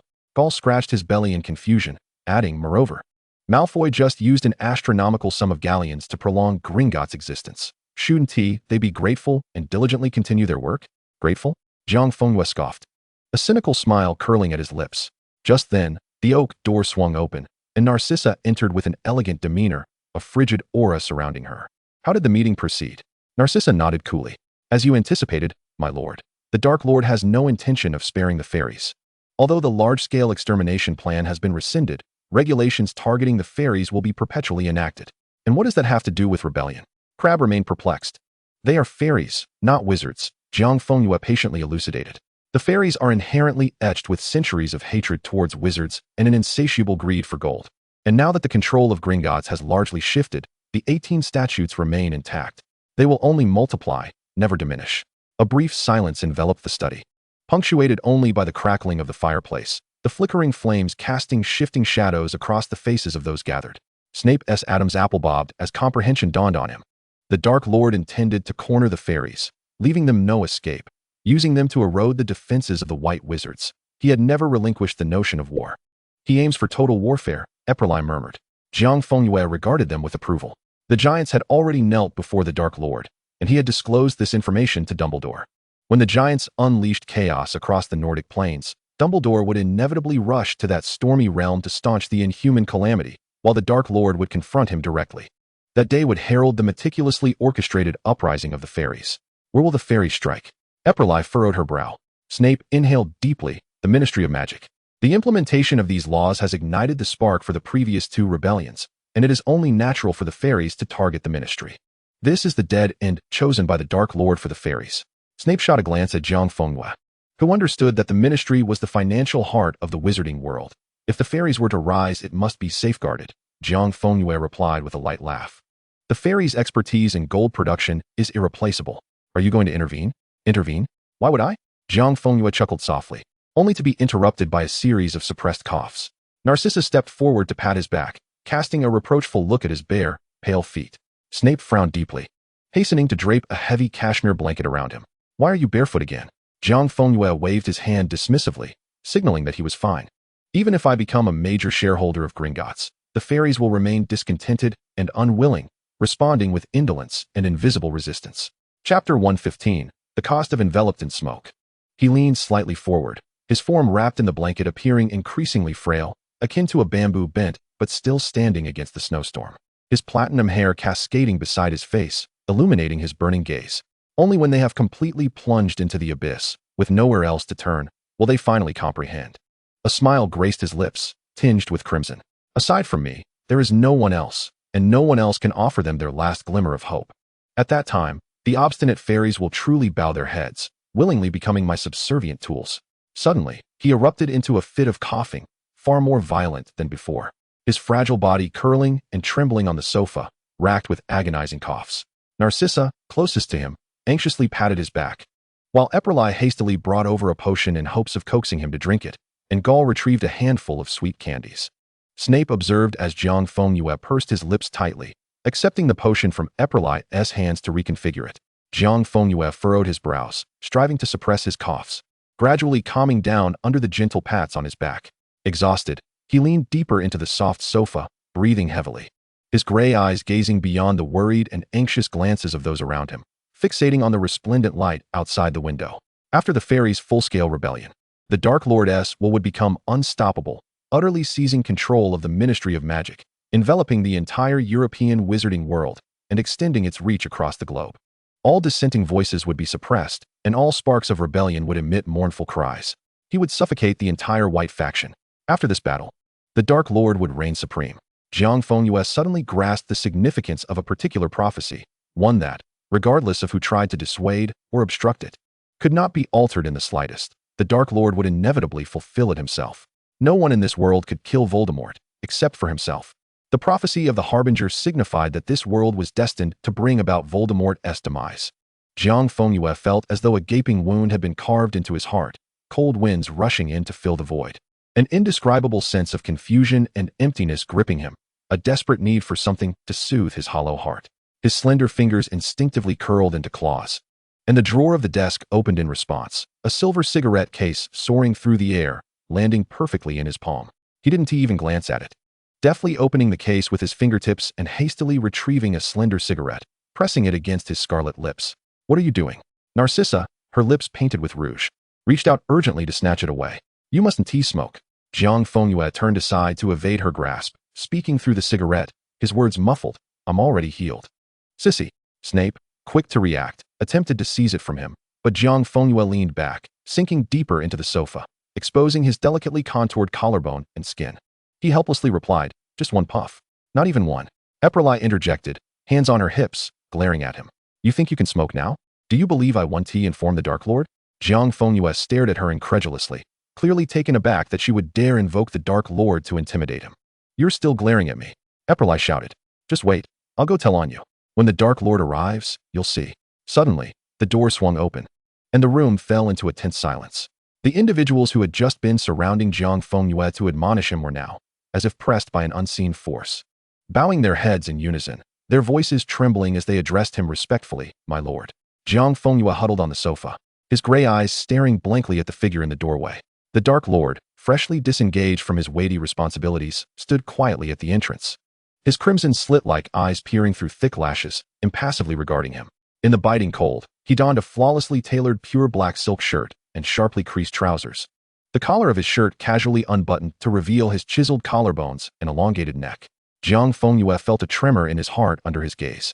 Instinctively raising a hand to wave, completely oblivious to the incriminating evidence still clenched between his teeth, offering him an apologetic grin. "What brings your highness here?"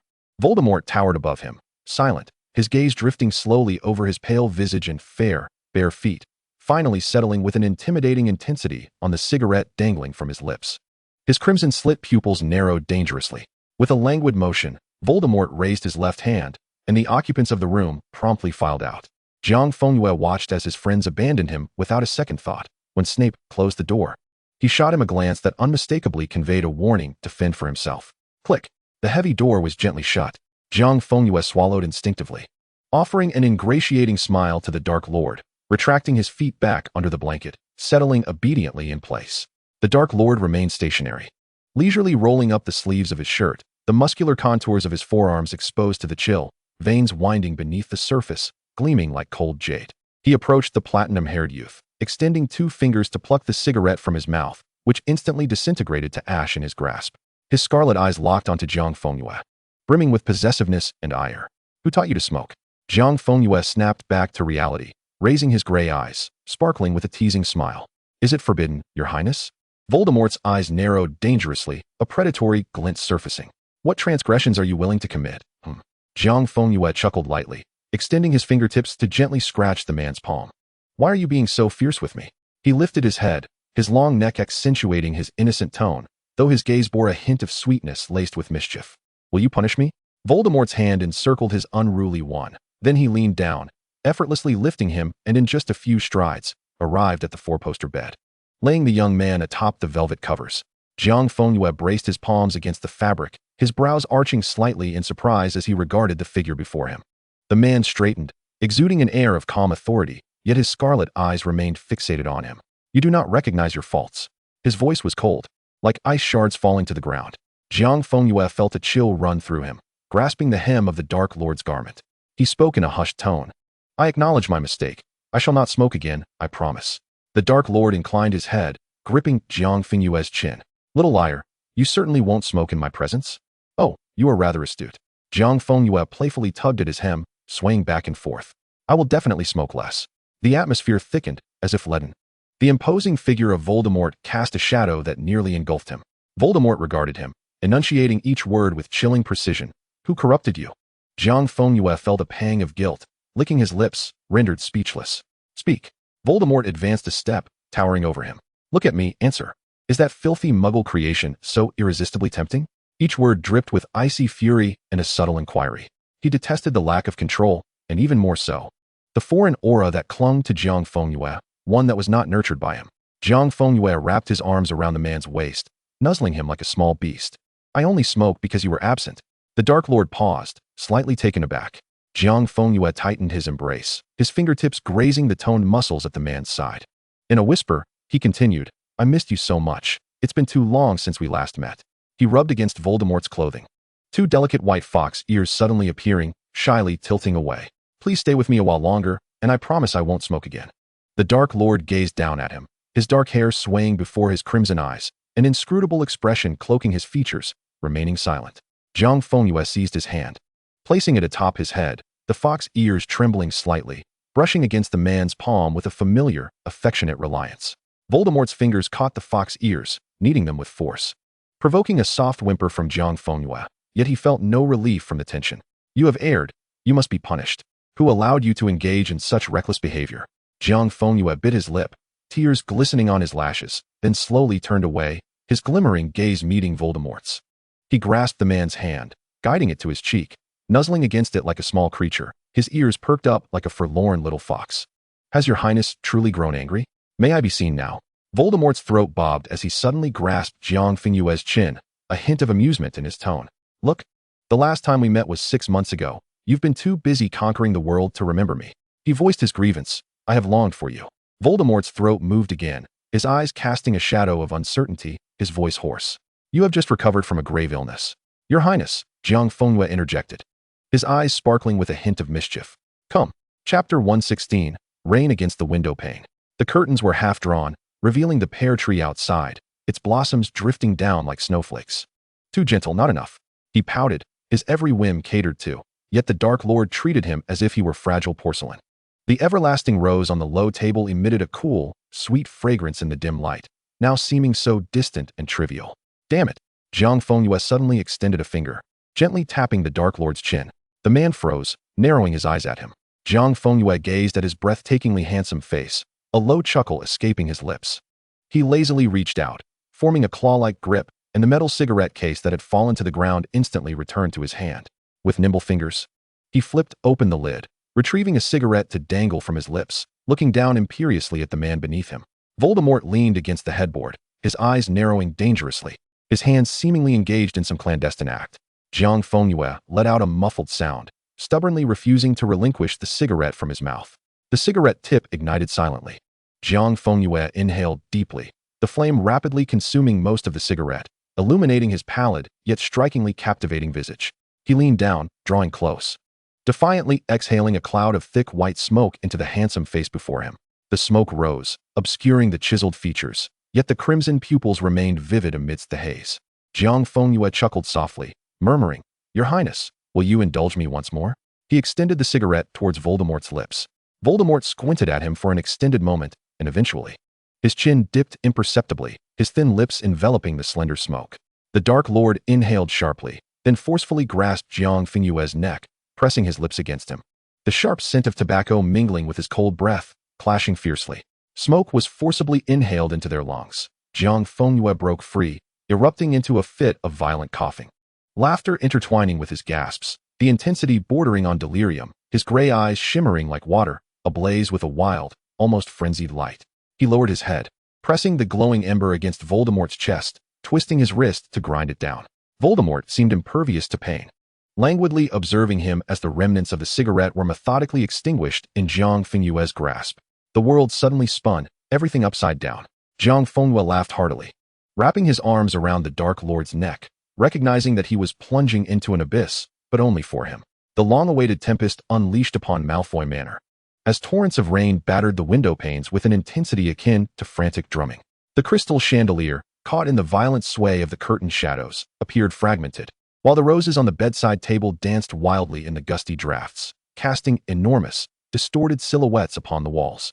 The lingering, pungent aroma of fine tobacco mingled with a faint, biting chill, as the cacophony of rain and wind wove together into a tumultuous clamor that could scarcely overshadow the raucous laughter echoing through the air. In the office of the director of the Department of Magical Law Enforcement, Selwyn hunchbacked his way into the very space he would soon relinquish. A fleeting glimmer of secret pleasure crossing his visage. With a flick of his wand, the wall sconces ignited silently, and he froze abruptly at the sight of a figure ensconced in a high-backed chair, merging seamlessly with the shadows. Vit stood despondently, his gaze fixed intently upon him. Selwyn stared in astonishment, a flicker of panic flitting across his features before he swiftly composed himself, attempting to muster a paternal smile laced with concern. "Vit, my child, how did you find your way here? Are you well?" His words carefully chosen, he surveyed the coarse fabric of Vit's clothes. Vit's eyes bore into him, his voice hoarse as he replied, "Not at all. Father, my situation is far from good." He rose, slowly advancing towards Selwyn, taking a deep breath. Selwyn's countenance contorted with anguish and guilt. "Vit, I know you harbor hatred towards me. I made a painful choice, but it was for—" He hesitated, his eyes glistening with unshed tears. "Please, let me make amends for you. In time, no one will be able to—" "Father," Vit interrupted, his gaze downcast and inscrutable, calmly inquiring, "Will you take revenge on the Malfoys?" Selwyn's heart raced, struggling to suppress a tremor at the corners of his mouth. "Do you still despise the Malfoys? Do you wish to retaliate against them?" "Yes." Selwyn stepped closer, lowering his voice. "Ah, my child, indeed you are my progeny. I know your resentment towards him, for he has taken everything from us. We are family, bound by blood." A triumphant smile crept upon his lips. "Rest assured, Vit, I shall make them pay dearly, ensuring they suffer beyond measure." A sudden, chilling sound echoed through the office, the sickening squelch of a blade piercing flesh. Selwyn staggered back 2 steps, warm blood uncontrollably spilling from the corner of his mouth. He looked down to see a dagger embedded in his chest, his gaze drifting back to Vit in bewilderment. He had taken every precaution against magical threats, even enchanting the office for protection. Yet he had fallen victim to a muggle's weapon. Death. Vit chuckled darkly, sending shivers down Selwyn's spine. "You abandoned me, father, in front of everyone." Tears brimmed in Vit's eyes, his gaze filled with loathing. "You unhesitatingly cast your own son into the fray, while I pleaded for your help. I endured such agony from dark magic, yet you kicked me aside, leaving me to wallow in the filth." Tears streamed down Vit's face, splattering onto the carpet as he advanced step by step. "When I was forced to leave Hogwarts, I had to sleep in the muck of Diagon Alley, scorned by all, including you." He laughed and wept simultaneously. "You were too busy severing ties with me, forgetting I existed, while I scurried like a rat through the streets." Vit's emotions erupted, his voice dropping to a furious whisper, tears cascading down his face, washing away the blood splattered across his features. "You forsook me. You truly did not want me, father." He wiped the mingled blood and tears from his face, sobbing softly. "When everyone else turned away from me, it was he who extended his hand. He did not care that I had once harmed him, nor did he mind that I had become a wretched being, devoid of any worth. When I had nothing, living like the dirtiest cockroach in the gutter, he provided me with shelter and a reason to continue living. I hadn't even completed my education at Hogwarts, father." Vit stood before Selwyn, observing as he slumped helplessly to the floor, his blood pooling around him. The tears continued to flow, splashing against the crimson-stained carpet. His eyes vacant, yet filled with a profound yearning for happiness. "Father, he is my only hope, my entire world, the sole foundation upon which I can lean." Vit's words twisted into a strange smile. "How dare you still harbor resentment towards him?" The tears flowed relentlessly, yet his smile widened, revealing his stark, white teeth. "Father, I am no longer afraid of being abandoned by you. You are about to die. Are you not pleased? As you wished, you will soon be rid of this blemish." With a gentle motion, Vit withdrew the dagger from Selwyn's chest, only to plunge it back in again. Selwyn instinctively convulsed violently, a final struggle akin to a fish flopping out of water, before he became utterly limp. "Are you afraid, father? Just as I was when you cast me aside." He withdrew and stabbed again, again, and again. The act of patricide. Vit knelt on the ground, drenched in the blood of his lineage. The sharp click of high heels echoed from a distance, approaching with grace. Clad in a flowing crimson gown, the newcomer stepped into the scene of carnage. Casting a disdainful glance at the bloodstains on the floor, her red-soled heels standing before Vit, Avery displayed no shock upon her face, her lips curling into a smile. "You did exceptionally well, Vit," she observed as the boy lifted his tear-streaked face, her smile widening. "Lucius will be pleased. He will know that the trust he bestowed upon you has been repaid." The spark of recognition ignited within Vit's hollow eyes. The validation of his humble longing transformed into a twisted loyalty that surged through him, prompting him to lift his head unconsciously. Avery's voice dripped with sweetness. "Now, go back and receive your reward, loyal dog of the Dark Lord." Jiang Fengyue lingered in the manor for a few more days, recovering from the torment of the previous encounter. After 2 days of rest, he felt somewhat rejuvenated, yet emboldened by his healing. He grew increasingly restless and desirous. During this time, he clandestinely indulged in several escapades with Voldemort, as he stealthily slipped into the study of the Eastern Wing just after a meeting. He found himself unable to resist the allure of the Dark Lord, who had just concluded a lengthy session and still emanated an aura of lethal authority. Watching the supreme power before him crumble little by little, with those crimson-slitted eyes fixating solely on him, he reveled in the thrill of witnessing the once stern Dark Lord bow before him, igniting a profound yearning within his hollow heart. In the lavish warmth of the inner hall, Jiang Fengyue reclined languidly on the sofa, while Fei stood behind him, gently combing his long hair and delicately applying nourishing oil. At that moment, Abraxas descended the staircase slowly. Jiang Fengyue looked up with a smile, reminiscent of melting snow in early spring. "Father, have you finished everything?" "Yes." Abraxas ruffled his hair. "All the documents have been moved back to the Dark Lord's manor. Meetings will no longer be held in the Eastern Wing study." Jiang Fengyue nodded in understanding, tugging at his sleeve with a cheerful grin. "Then can I return to Hogwarts, father? The nets are approaching." Abraxas tapped the tip of his nose. "I will send you back tomorrow. Take good care of yourself, all right?" Jiang Fengyue detected an underlying implication in his words, frowning slightly. "Will you not be at the manor afterward, father?" "I must go to Northern Europe." Abraxas replied coolly. "The matters there are of utmost importance, and the Dark Lord is going personally. I must accompany him." "No, it's too dangerous. I will go find him." Jiang Fengyue's brow furrowed deeply. "You stay here. Let the Dark Lord go alone." Abraxas pinched his son's cheek and chuckled. "Fear not. Father shall not partake in the frontline battles. The Dark Lord has merely sent me to converse with the giant clan's chief and oversee our plans." He winked at his son, adding, "As for other matters, I shall refrain." Jiang Fengyue furrowed his brow slightly. "Do remember to send word of your safety in due time." "Of course," Abraxas replied gently. On the following morning, Abraxas escorted Jiang Fengyue back to Hogwarts before setting off for Northern Europe. Upon returning to the Slytherin dungeon, Jiang Fengyue was met with an enthusiastic welcome from the little snakes, followed by playful jibes from his friends, all while he cheerfully delivered a light smack to each one, save for Narcissa and Apollyon. The days spent back at Hogwarts were tranquil and delightful, with the nets examinations looming, leaving the seventh-year students exceedingly busy. Jiang Fengyue swiftly immersed himself into this atmosphere. The Slytherin common room was alive with the sounds of study, and even the younger snakes knew to tread lightly as they entered the dungeon. Letters from Abraxas arrived daily, bringing brief yet reassuring news, occasionally adorned with another's sharp handwriting inquiring about his well-being. The great hall echoed with the clatter of cutlery as students from the four houses chattered in a cacophony, with sunlight streaming through the tall windows, dancing upon the silverware and food.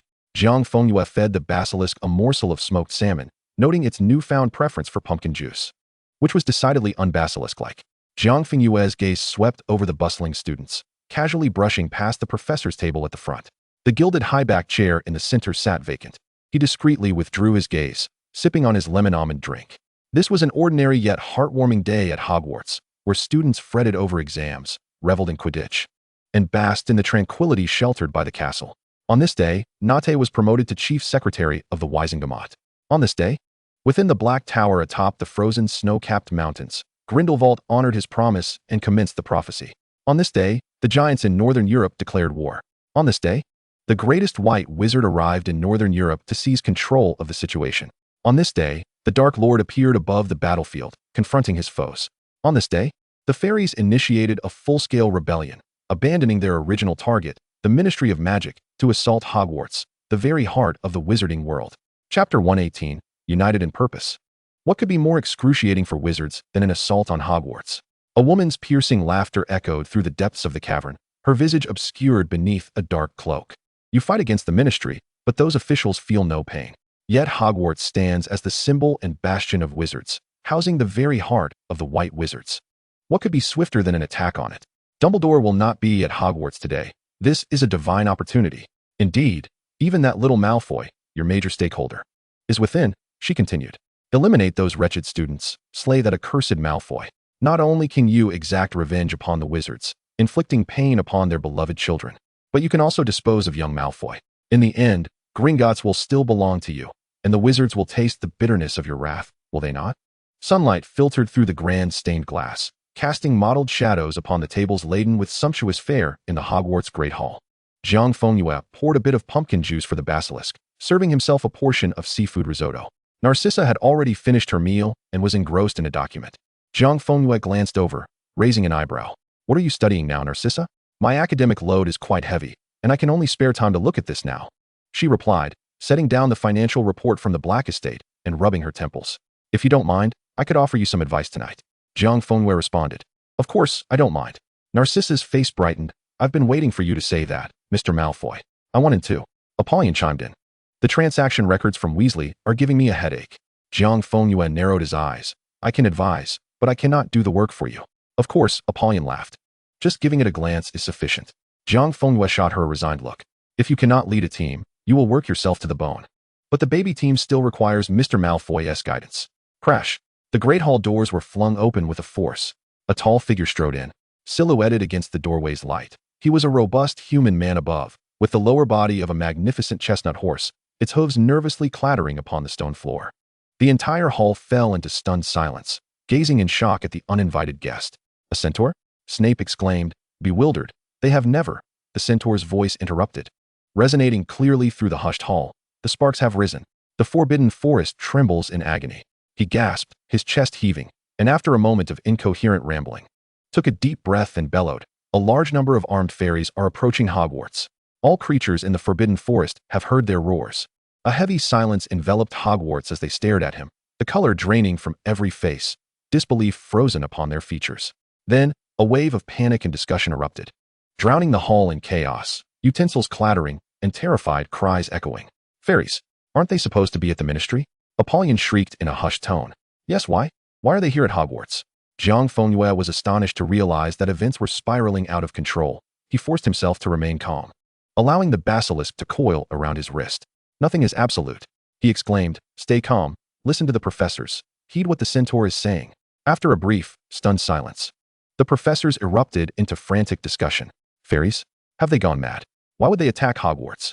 Dumbledore is not here," McGonagall declared. "This is a meticulously orchestrated plot. Hogwarts possesses magical defenses that have stood for a millennium. Surely they should withstand a few fairies. The magical barrier, even if Dumbledore were here, would take months to unravel." Jiang Fengyue's mind raced, a shocking thought cleaving through the fog of confusion.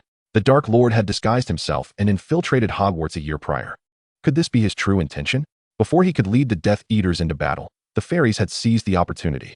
Amidst the chaos of screams and fear in the Great Hall, Professor McGonagall's commanding voice rang out. "All staff and students, remain silent." She fixed her gaze on the centaur. "Sir, how far are the fairies from Hogwarts?" Breathing heavily, the centaur replied, 10 kilometers. He added, "They are shouting as they approach, vowing to raze Hogwarts to the ground, to make the wizards taste immense suffering." After a moment, he continued, "They demand the surrender of Lucius Malfoy, to offer his flesh as a banner." Once again, the hall fell silent, only to erupt into a more fervent discussion, nearly threatening to topple the very ceiling. All eyes converged upon the Slytherin table, fixated on the platinum figure among them. Jiang Fengyue remained seated, indifferent to the tsunami of gazes upon him, while his mind raced with thoughts. Hogwarts must not succumb to calamity. Should even one life be lost, Dumbledore would find all his prior efforts rendered futile. Jiang Fengyue clenched his jaw tightly, a sharp pang of guilt piercing through his calm demeanor. It was his failure to anticipate the goblin's maneuver that had ensnared the children of Hogwarts in this dire predicament. His knuckles turned white from the intensity of his grip, his fingertips digging into his palm, as a tempest of emotions surged within his gray eyes, only to be forcefully suppressed. No, he could not act recklessly. His father would worry, would suffer. Just as he was engulfed in turmoil, a cacophony suddenly assaulted his eardrums.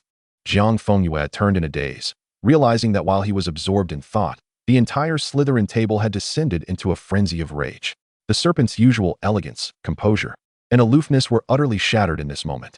"How dare they?" Aisling screamed, her beautiful face contorted with fury. Who did they think they were to threaten Malfoy? The snakes bared their fangs, unleashing the most vicious and unspeakable curses and insults towards the goblins. At the Gryffindor table, James and Sirius erupted into a torrent of curses, while beside them, Lily and Remus seethed with indignation. Jiang Fengyue stared in astonishment at the scene unfolding before him, noting how Snape clenched his fists, his eyes ablaze with fury, while Narcissa's face was as cold as ice, and Goyle and Crabbe roared with rage. Alarm bells rang in his mind, and he abruptly stood, turning to Narcissa with urgent determination. "Narcissa, listen closely. Once the goblins breach Hogwarts, you must evacuate immediately. What do you intend to do?" Jiang Fengyue's words were abruptly cut off as he turned to see the normally composed and elegant Narcissa scream in fury. "What do you think you're doing, Lucius? What are you planning to undertake alone?" I had no intention. Snape sprang to his feet, his gaze fixed on him with intensity. What do you mean to do? You will not go off alone. No, I truly. Ashling's tears streamed down her face, her voice laced with accusation and anguish. What are you planning? Do you think we are unaware of your intentions?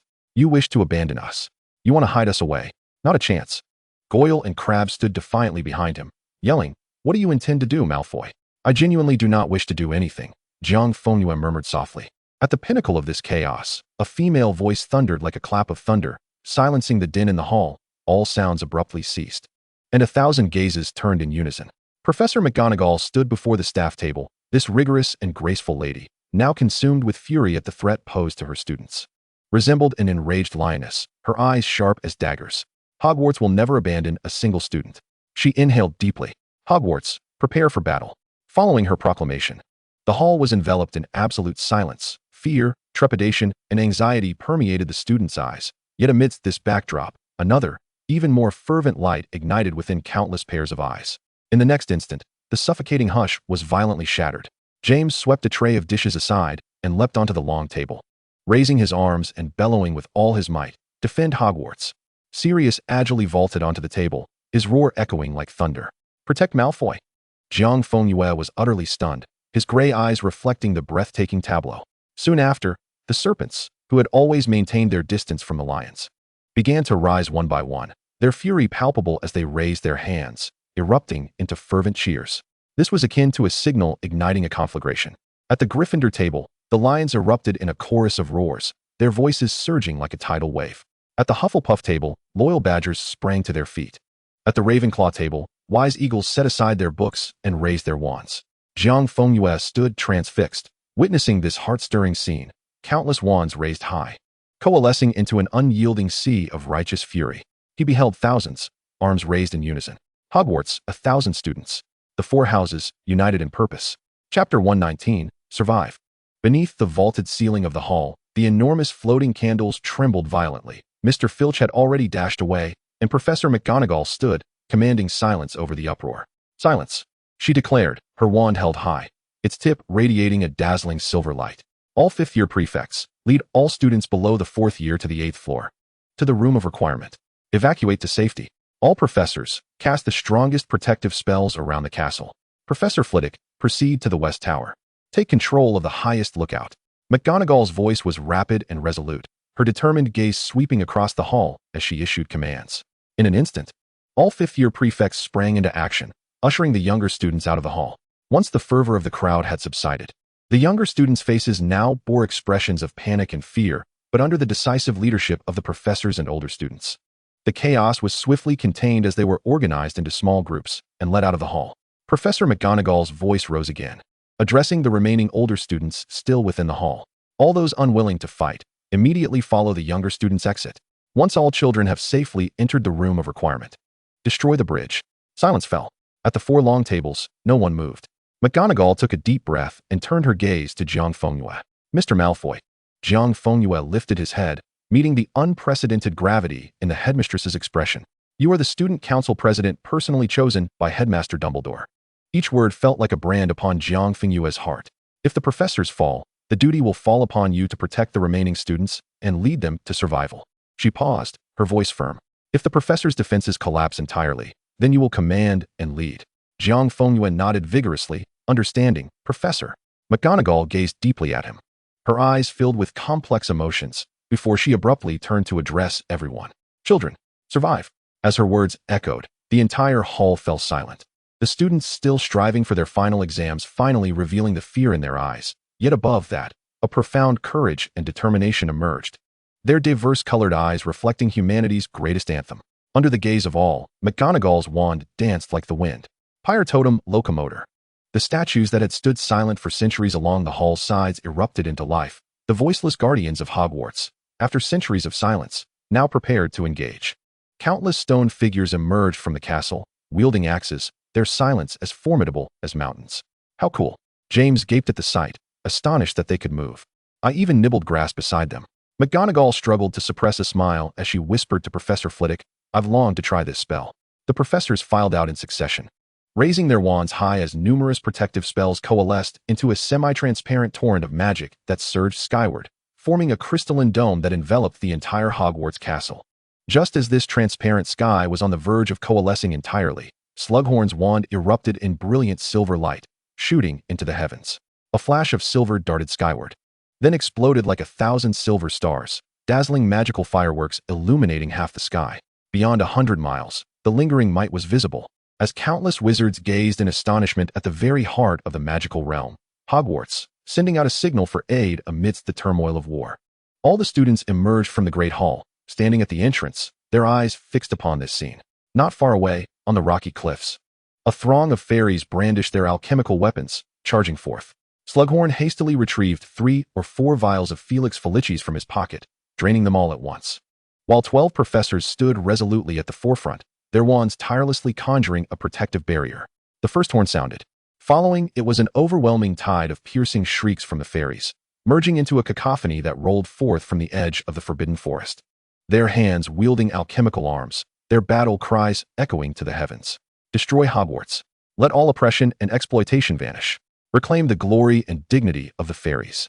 Suddenly, a glimmer of silver emerged amidst the charging crowd, revealing a bow that required dozens of fairies to draw, standing defiantly in the rear. The bowstring taut. The arrowhead pointed skyward, and in the next moment, it was released towards the pale blue magical barrier. The long arrow hovered momentarily above Hogwarts Castle. Then a single point of silver light expanded instantaneously, splintering into countless slender silver rays, each carrying a magical force that tore through the air, descending upon the magical shield. What is this? One student trembled, inquiring. The fairies' alchemical creations. Deprived of wands, these fairies possess unparalleled alchemical craftsmanship. Their power, methods, and innate talents allow them to forge such terrifying weapons even while entrenched beneath Gringotts.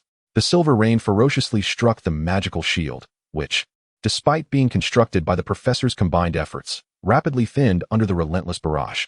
With a resounding crack, the magical screen shattered, and a cascade of pale blue light points fell like a meteor shower. In the next instant, the enormous bow was drawn once more, and the final arrow was knocked by the fairies. The bowstring pulled back, and it flew forth. That point of silver light exploded above Hogwarts Castle, showering the area with a brilliant radiance, akin to a blizzard descending upon this realm. Everyone, wands pointed downward. Jiang Fengyue knelt on one knee, his voice thunderous. The crowd instinctively obeyed his command, driven by an unusual trust in him and a primal desire for survival, as hundreds of wands stood upright in the earth, forcibly connecting with the ley lines of Hogwarts under their owner's fervent magical infusion. Wands pointed downward, spell halted. On the count of 3, cast together, all spells converge. In an instant, a golden brilliance erupted from every inch of Hogwarts' foundation, a vast radiance like a tempestuous sea, surging upward to confront the silver rain, clashing until all was reduced to ash, cascading down like a gentle snowfall. The young wizards gasped for breath as they rose. This new generation of the magical realm momentarily granted respite. The second horn sounded.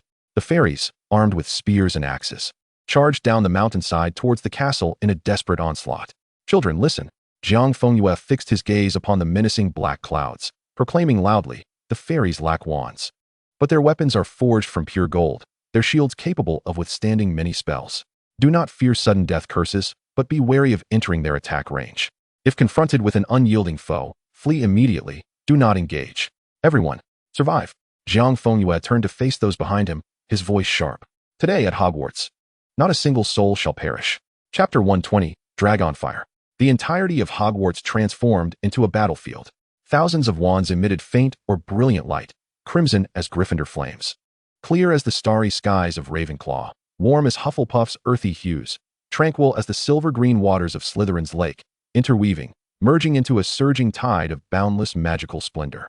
A half-giant burst forth from the Forbidden Forest, hurling explosive shells into the ranks of fairies while brandishing an umbrella against them. Professor Sprout's long-cultivated devil's snare erupted from the ground, lashing out with its vines to fling away a multitude of charging fairies.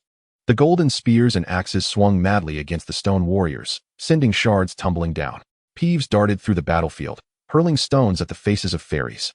Countless ghosts floated throughout the castle, passing through the fairies' bodies to buy time for the children, as house elves wielded the forks used by young wizards. Screaming as they charged at the fairies, Jiang Fengyue leapt from the air, his toes kicking aside a fairy's shield, and a massive flame erupted from his wand. The fire god blazing a path towards the fairies, incinerating debris in its wake. Jiang Fengyue landed gracefully, kneeling on one knee, and shouted fiercely, "Within 50 meters of me, no one shall approach." Without hesitation, all students obeyed, retreating at once, leaving only the encircling fairies. The frenzied fairies, seeing the unmistakable platinum figure, roared as they charged forward with their spears raised. Jiang Fengyue stood, stroking the small black snake coiled around his wrist. "Go forth, fulfill Salazar Slytherin's mission, guard Hogwarts." In that moment, a colossal serpent, released from its seal, materialized behind him, its fearsome maw gaping wide, its scaled tail sweeping out to send the attacking fairies flying like chaff. Jiang Fengyue raised his hand to repel a fairy sneaking up behind a Ravenclaw student, dashing forward. His robes billowing in the air, the light from his wand continuously shooting forth. Surrounding him, the massive black serpent coiled protectively, helping him to topple any fairy that dared to attack. The basilisk, waiting a millennium in the Chamber of Secrets, now boldly revealed itself in the light of day. Obeying Salazar's command, it defended Hogwarts. Under the command of the Dark Lord, it guarded Jiang Fengyue, never leaving his side. The ancient castle, standing for 1,000 years, witnessed glass shattering and columns falling, transforming into ruins, while the professors, amidst their assault on the fairies, raised their hands to levitate the falling debris, preventing it from crashing down upon the children. A nimble Gryffindor student narrowly evaded a slicing attack, casting a spell that shattered the fairies' defenses. Before he could turn around, a spear struck from behind without warning. He had no time to react, his pupils dilating in horror when a blinding emerald light streaked past him, colliding violently with the spear's wielder, sending the fairy tumbling to the ground amidst the rubble. A silver-green figure, wand raised, cast a disdainful glance at the Gryffindor. "Foolish lion, always rushing ahead. Did you not think to look behind you?" The young lion, gasping for breath and not thinking twice, retorted, "Merlin's foul socks. I knew it. Your lot of snakes have secretly learned a fair bit of dark magic. That was quite terrifying. Huh, had I known you thought that, I would have let you be skewered. Ah, look at you, getting angry again. It was instinctive. Thanks, mate. I'll buy you a butterbeer if we survive." Humph. Several brooms soared from the Quidditch pitch as the team members mounted, taking to the skies to provide support. Apollyon took down a fairy near Narcissa, protecting her while she healed the injured students around them, her gaze drifting distantly, only to freeze in astonishment. "What is that?" she gasped, her pupils dilating in sheer shock. The next moment, she inhaled sharply, unleashing a heart-wrenching scream. "A dragon! A dragon! A dragon!" The piercing roar instantaneously ignited the entire battlefield, causing countless students and professors to gaze upward in astonishment. Following this, a cacophony of frenzied curses and gasps of terror erupted like a plague amidst the ruins. The fairies had unleashed the dragon from beneath Gringotts. Even in its emaciated state, the skeletal dragon, reduced to little more than a layer of withered skin, appeared particularly fearsome under the light of day. Each powerful flap of its massive bony wings produced a grating sound that sent shivers down the spine. Its neck was ensnared by a chain of pure gold, as thick as a grown wizard's arm, with dozens of fairies gripping the other end, pulling tight to embed the chain deep into the dragon's flesh, compelling the beast to move forward. The fire dragon let out a thunderous roar, surging toward Hogwarts with astonishing speed, while the fairies engaged in battle had already retreated like a receding tide, their shields layered protectively above their heads. "Scatter! Everyone disperse!" Professor McGonagall's voice was hoarse, akin to a broken bell. "Dragonfire! Take cover!" In the next moment, the fire dragon soared above Hogwarts, the golden chain around its neck removed by the fairies, who then vacated its body, leaving the colossal beast standing alone. The dragon inhaled deeply, and a viscous, searing dark red fire erupted from its maw, striking down toward the castle grounds like a whip of divine retribution. Torrential waters. Professors raised their wands, unleashing torrents of water from their wand tips to intersect with the dragonfire. The fire and water hissed and steamed, yet the dragonfire, with unstoppable force, slammed into the ground, causing half of a tower to collapse, massive stones plummeting like meteors. "Stop!" The countless stones hung suspended in midair, teetering on the brink of collapse. Jiang Fengyue strained to keep his hand raised, magic surging uncontrollably from him, his complexion pale as he and several dozen students trembled, wands gripped tightly. They maintained the levitation of the boulders until all the students below had fled, at which point the stones finally succumbed and fell. Jiang Fengyue, coughing violently as he supported himself on the ground, waited until the nauseating sensation of overexertion faded before rising, wand held high. Without needing to command, everyone capable of movement raised their wands. Countless beams of spell light surged upward, resolutely shooting toward the airborne dragon from every corner of the castle. Yet, like scratching at a boot, The dragon's inherent resistance to magic was alarmingly high. Most spells that struck its exposed body merely sparked a few embers and left shallow marks, inflicting negligible damage. At this moment, the fairies surged back in, capitalizing on the wizard's distraction to launch a sweeping assault with their long pikes. Scatter. Abandon the attack. All students. Shift focus to the fairies. Professor McGonagall's voice echoed across the open ground, urging the professors to contend with the dragon fire and restrain the colossal beast. The students, panting heavily, redirected their attention to the tide of incoming fairies. The battle rapidly escalated, the sounds of spell beams colliding with the energy blasts from the fairies' alchemical weapons, as well as the clash of pikes and axes, filled the air. Ravenclaw students tirelessly cast healing spells, covering all the injured young wizards, while Hufflepuff students formed a protective circle around them, toppling any fairies that attempted to approach, striving to buy them time as the roar of spells resounded everywhere. Chapter 121, The Sword Unsheathed. Jiang Fengyue weaved through the chaotic battlefield, his companion, the basilisk, continuously roaring and thrashing its massive body, magic surging from the tip of his wand without pause. He was oblivious to the number of spells he had cast, having witnessed countless fairies transformed into Blood Lotus. His gaze flicked to the sky, where the professors desperately guided the dragon to attack in their direction, unleashing magical barriers without relent, but deep within the dragon's throat. The next wave of fire was brewing. This cannot continue. As long as that dragon exists, Hogwarts will inevitably be reduced to ash. They must hold out until reinforcements arrive.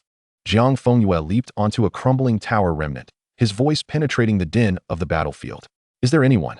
Those with ample magic. Those uninjured. Come to my side.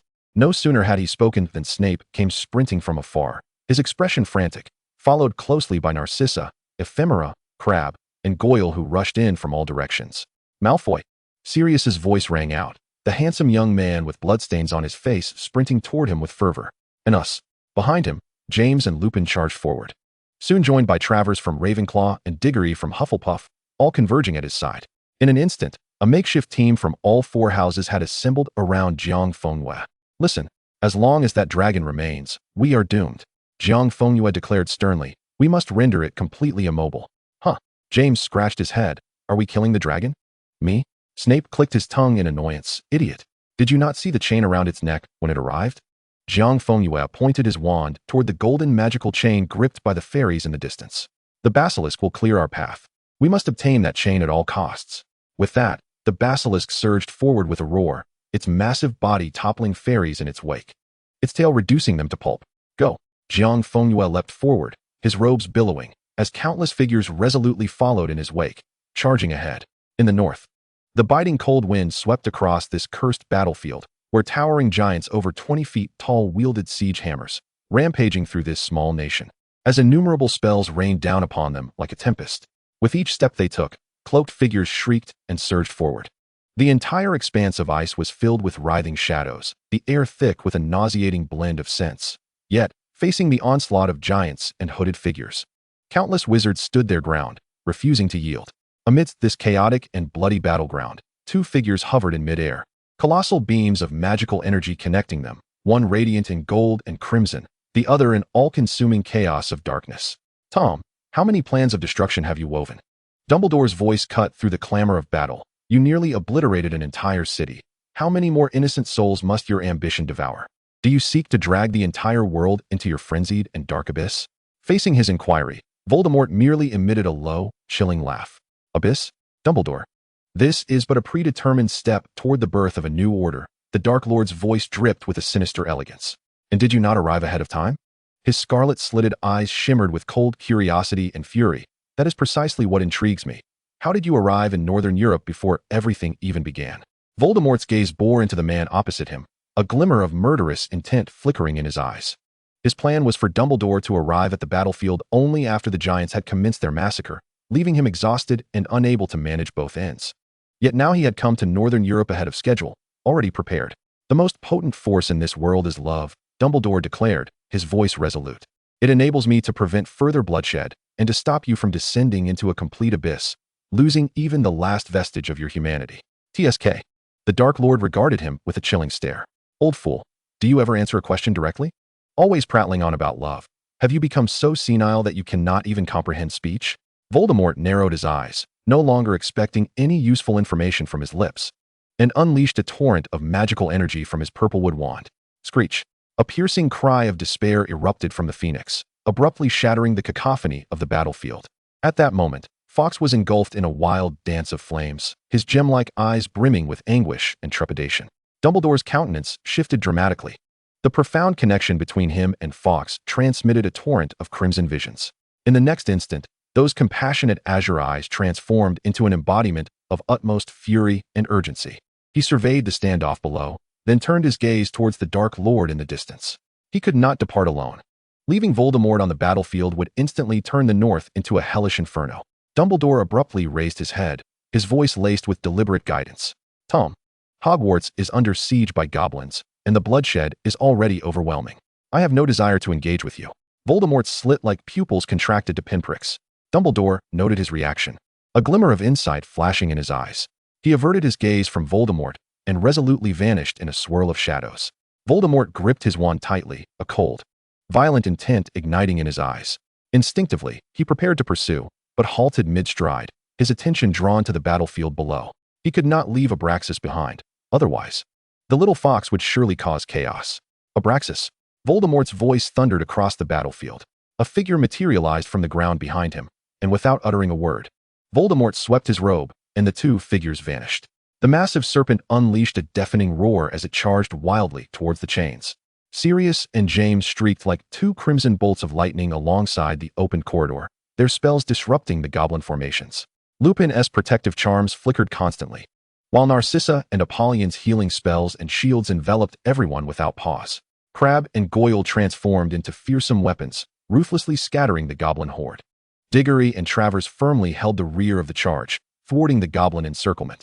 Snape remained closely guarded around Jiang Fengyue, clearing any obstacles from his path. Goblin alchemical weapons exploded around them. Sirius roared in fury and soared upwards. James followed closely, while Crabbe and Goyle shoved them forward into the heart of the fray. Countless goblins, witnessing the unfolding scene, screamed as they converged. Snape's wand tip erupted in a brilliant red light, shattering the goblin shields. James lunged forward, gripping a section of the chains, as Narcissa severed the goblin's grasp on it.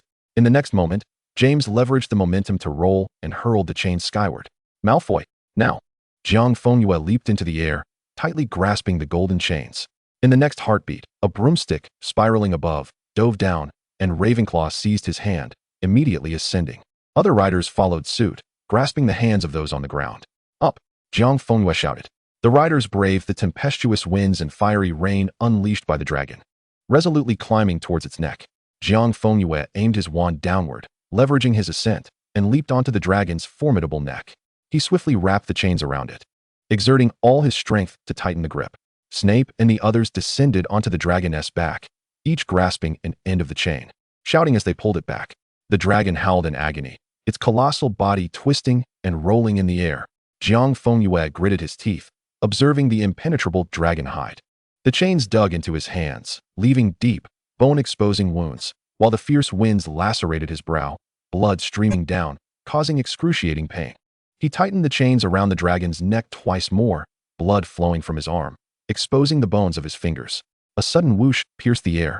A tattered, dust-laden wizard's hat soared across the chaotic battlefield, landing precisely before Jiang Fengyue. He gazed at it and abruptly thrust his hand inside. With a resonant clang, the sound of a sword echoed through the heavens. Jiang Fengyue withdrew his hand, firmly grasping a long sword that shimmered with radiant starlight. The sword of Gryffindor had emerged.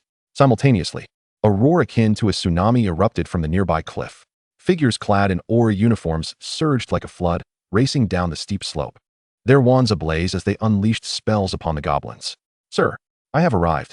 Not, leading the charge, leaped into the castle, and the Aurors swiftly took over the battlefield, engaging in a fierce battle with the goblins. Jiang Fengyue surveyed the battlefield now under Auror control, his left hand tightening the chains around his bloodied arm. Disregarding the open wounds, with the sword in his right hand, he swung it fiercely towards the dragon's neck. The dragon's roar pierced the sky, a wail of utmost sorrow.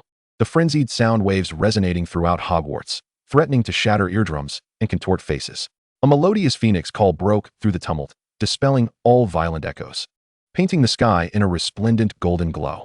From this brilliance emerged the towering figure of an elderly man, his wand forcefully pressing down, subduing the remaining goblins to the ground. Silence enveloped Hogwarts, save for the sound of falling debris. Students stared in awe at the radiant sky, their faces and bodies smeared with blood and dirt. A deafening cheer erupted throughout Hogwarts, echoing in every corner. They had triumphed. They had endured until rescue arrived. Hogwarts had been preserved. The battlefield erupted into a frenzy of elation. Yet, amidst the unseen void, two figures quietly concealed themselves. Abraxas stepped forward, fixing his gaze upon the boy atop the dragon, confirming his safety before exhaling a sigh of relief, his gray eyes brimming with unparalleled pride. Amidst the overwhelming cacophony, the Dark Lord stood silently, his crimson-slit eyes piercing through the throng, fixated on the figure atop the dragon. In the midst of the deafening cheers, the boy stood quietly. In the next moment, his gray eyes suddenly lifted, locking onto this very spot. The boy regarded the empty void with a puzzled tilt of his head. Before the multitude of cheering figures, he stood with one hand entwined in the dragon's chains and the other wielding the ancient sword, towering atop the dragon. His blood-stained robes billowed, platinum hair flowing in the wind. Blood trickled down past his eye, staining half his face in a warrior's mask. He suddenly threw back his head and laughed heartily. Exuding unrestrained audacity, the boy soared towards the heavens, unparalleled among mortals. Chapter 122, The Pilgrimage. Hogwarts welcomed its final victory amidst the ruins.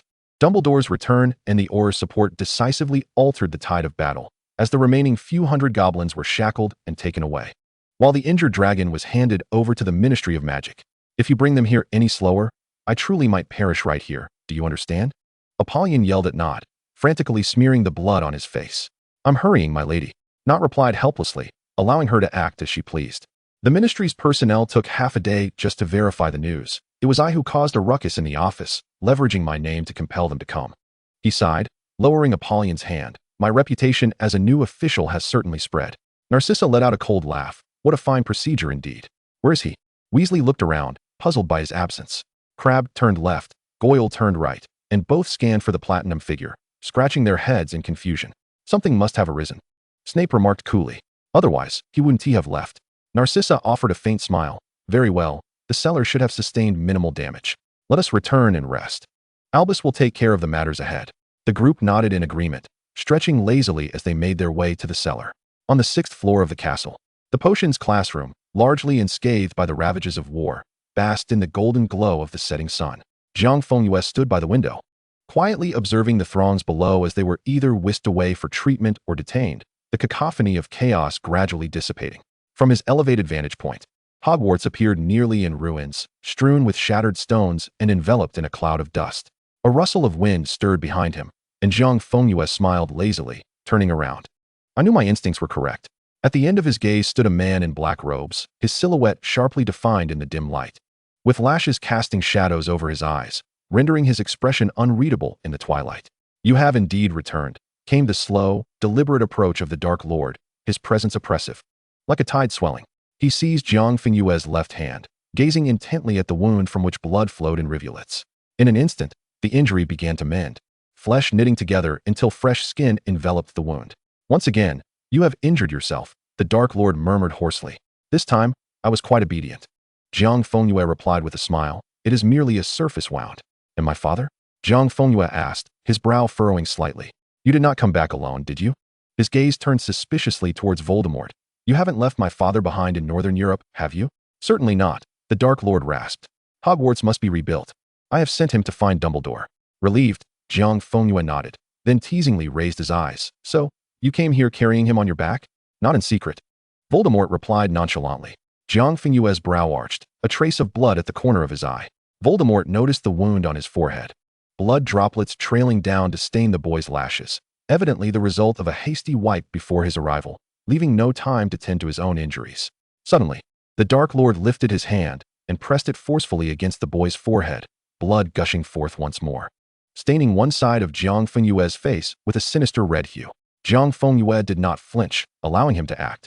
His gray eyes brazenly fixated on the tightly pressed lips of the man before him. How painful, my lord, Jiang Fengyue said, his tone laced with honeyed laughter, showing no sign of discomfort on his face. Are you not going to embrace me? Voldemort stared at him, his crimson-slitted eyes inscrutable.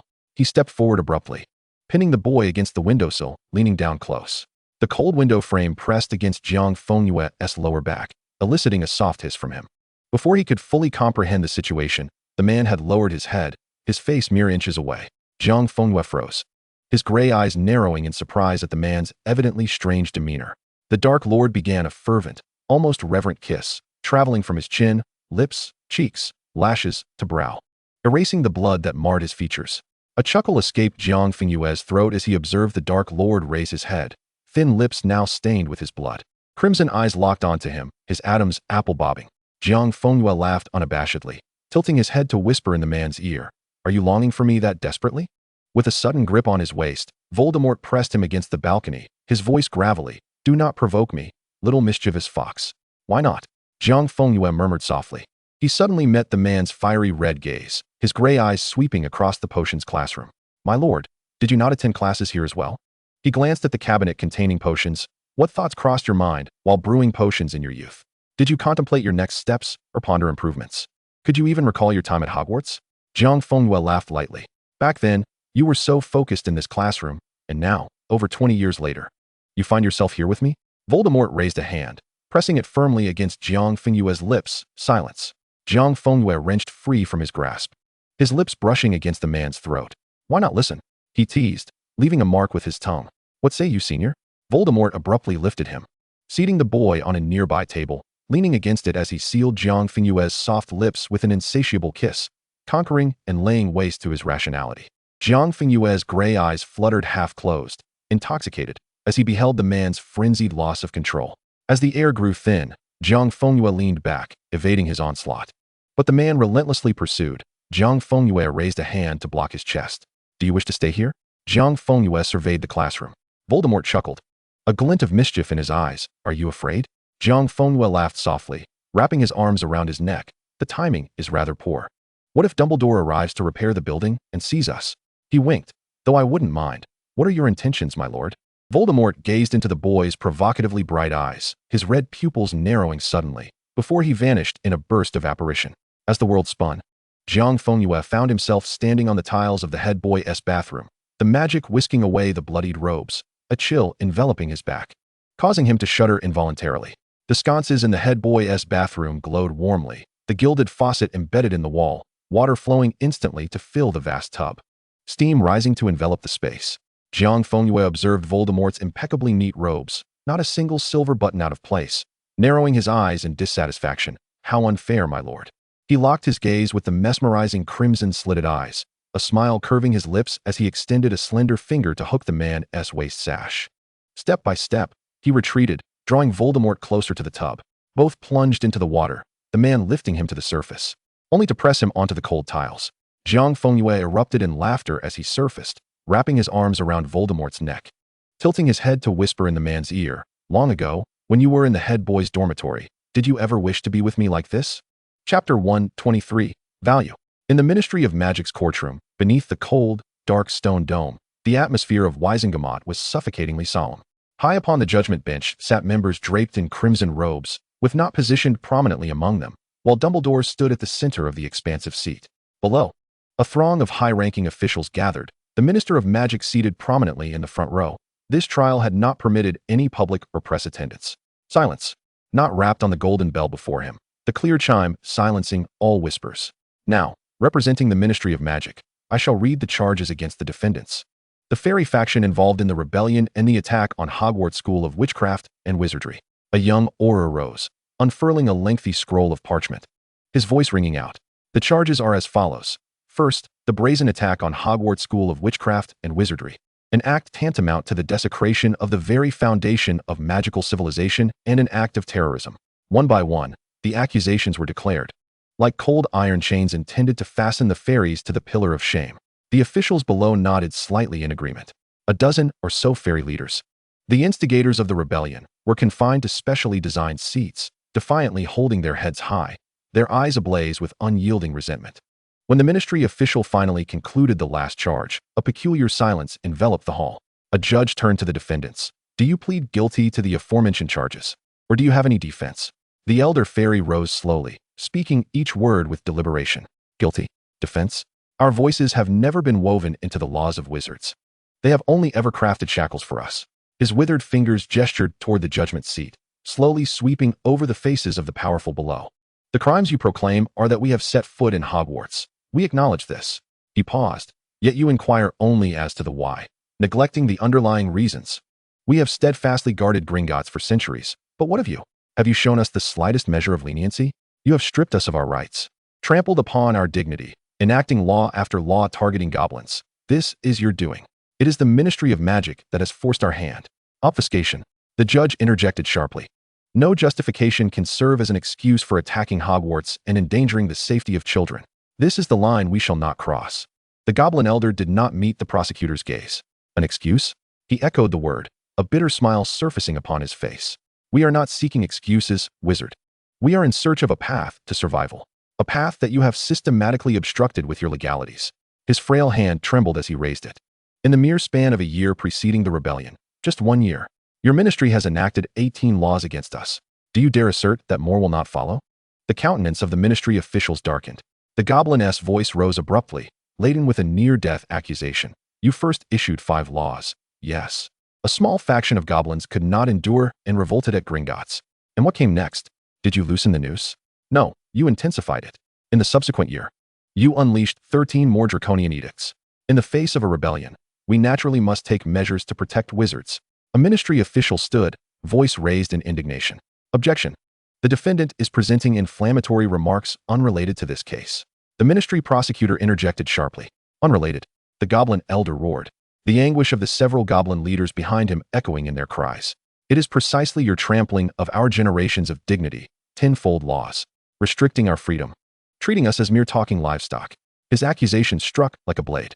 Below, the facade of composure among the dignitaries began to shatter.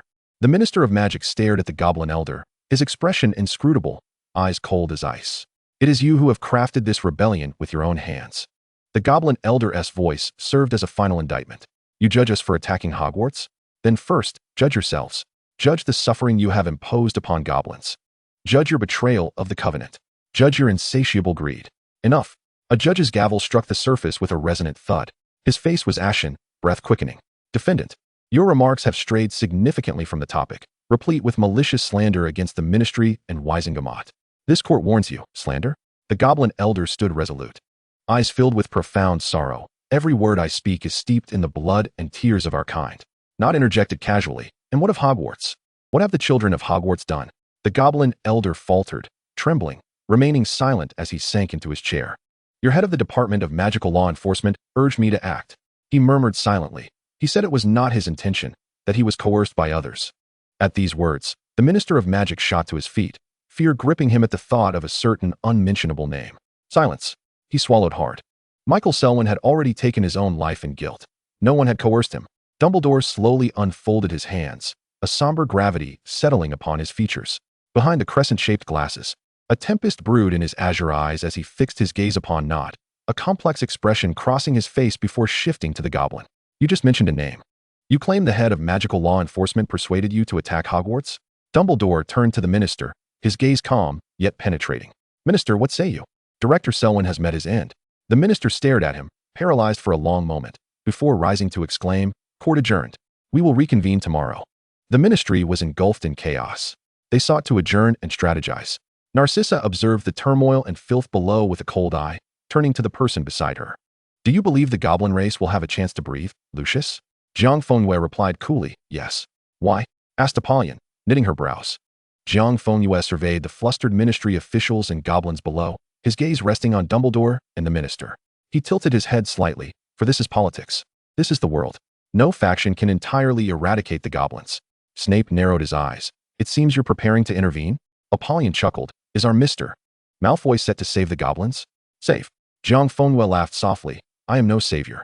They possess value for my purposes. Chapter 124. Whose fate shall fall? The cold air of the Ministry of Magic's prison swept through the cells, once heavily guarded, now devoid of any presence. Have you made your decision? A chilling voice echoed against the stone walls. The Goblin Elder's frail body tensed, swallowing hard. You are utterly trampling the goblins into the mud. I am not your only option. You have but one choice. Jiang Fengyue stood outside the cell, leisurely adjusting his cuff's gemstone buttons, his gray eyes lifting. They will not allow you to be extinguished. After all, Gringotts remains. Your craftsmanship is immensely powerful, even housing the sword of Gryffindor. You still have use.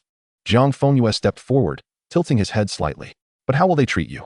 Allow me to speculate. First, They will execute all you rebellious goblins to set an example. The remaining trembling goblin offspring will be shackled by magical chains for life, forced to operate Gringotts under constant ministry surveillance during the day, and toil endlessly crafting alchemical weapons by night. Henceforth, goblins shall no longer be the most formidable alchemical artisans, but slaves who must kneel and greet every wizard. Generations enslaved. Jiang Fengyue concluded. The goblin elder lamented deeply. Are you not any different from them? Jiang Fengyue smiled. I only require a simple master-servant blood pact, provided you agree. He tossed out his leverage nonchalantly. I will immediately arrange public opinion to absolve a portion of the less culpable goblins, preserving their rights as much as possible, and allow you to continue working at Gringotts without oversight. Your descendants will at least live as if they have a life. He leaned slightly closer, peering through the iron bars into the elder's murky eyes. To kneel for me, or to become all wizard slaves, you know which path to choose. You? The goblin elder looked up skeptically. Can you truly accomplish this? Jiang Fengyue replied, only I can. He regarded him coolly. Those who can secure your approval at the ministry cannot protect you before Dumbledore, and those who can protect you before Dumbledore cannot do so before the Dark Lord. He suddenly smiled. Only I can safeguard you before the Dark Lord. The three major factions, along with public opinion, can be countered by my hand. Jiang Fengyue chuckled lightly. Besides me, whom else can you choose? Silence enveloped the space as the goblin elder slid down the wall in despair. Jiang Fengyue remained patient, waiting for his decision. After a long pause, a voice coarse as gravel broke the silence. How many can you protect? All underage goblins and 27 who are not deserving of death. Jiang Fengyue replied coolly. 50, the goblin elder stated. The elder of the fairies shook his head, his gaze sharp as a blade, insisting, not enough, we need 100. Jiang Fengyue narrowed his eyes, countering 40. The elder's eyes widened in shock, his hands gripping the railing tightly. 80. 80 will suffice. Jiang Fengyue replied coldly. 30. Very well. Very well. The elder acquiesced repeatedly, a hoarse sound escaping his throat, his eyes reflecting the torment of resignation. 30 it shall be.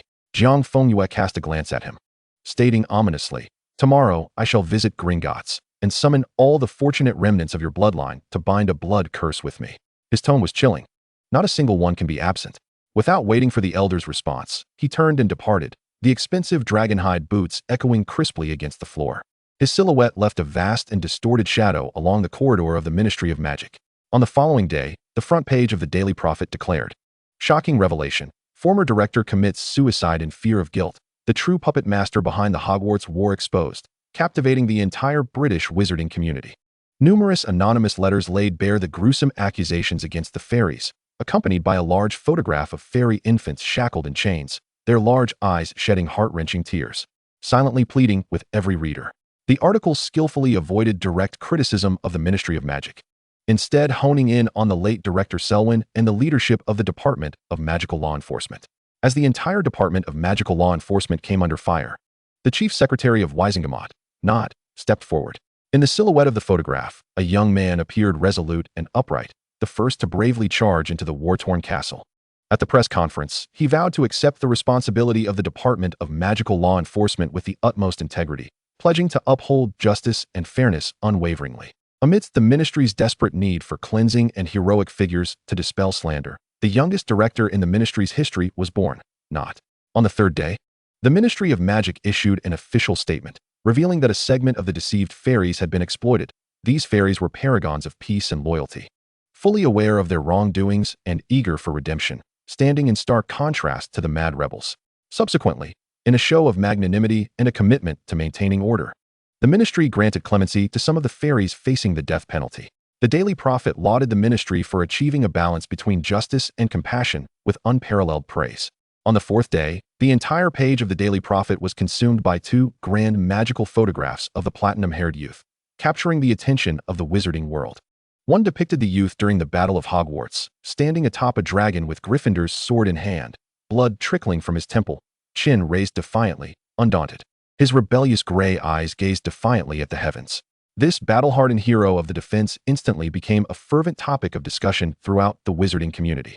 The young hero of the Battle of Hogwarts, Lucius Malfoy, emerged, vowing in the name of the Malfoy family to bridge the gap between wizards and the fairy community, and willingly taking on the burden of overseeing and coordinating with Gringotts and the fairy population.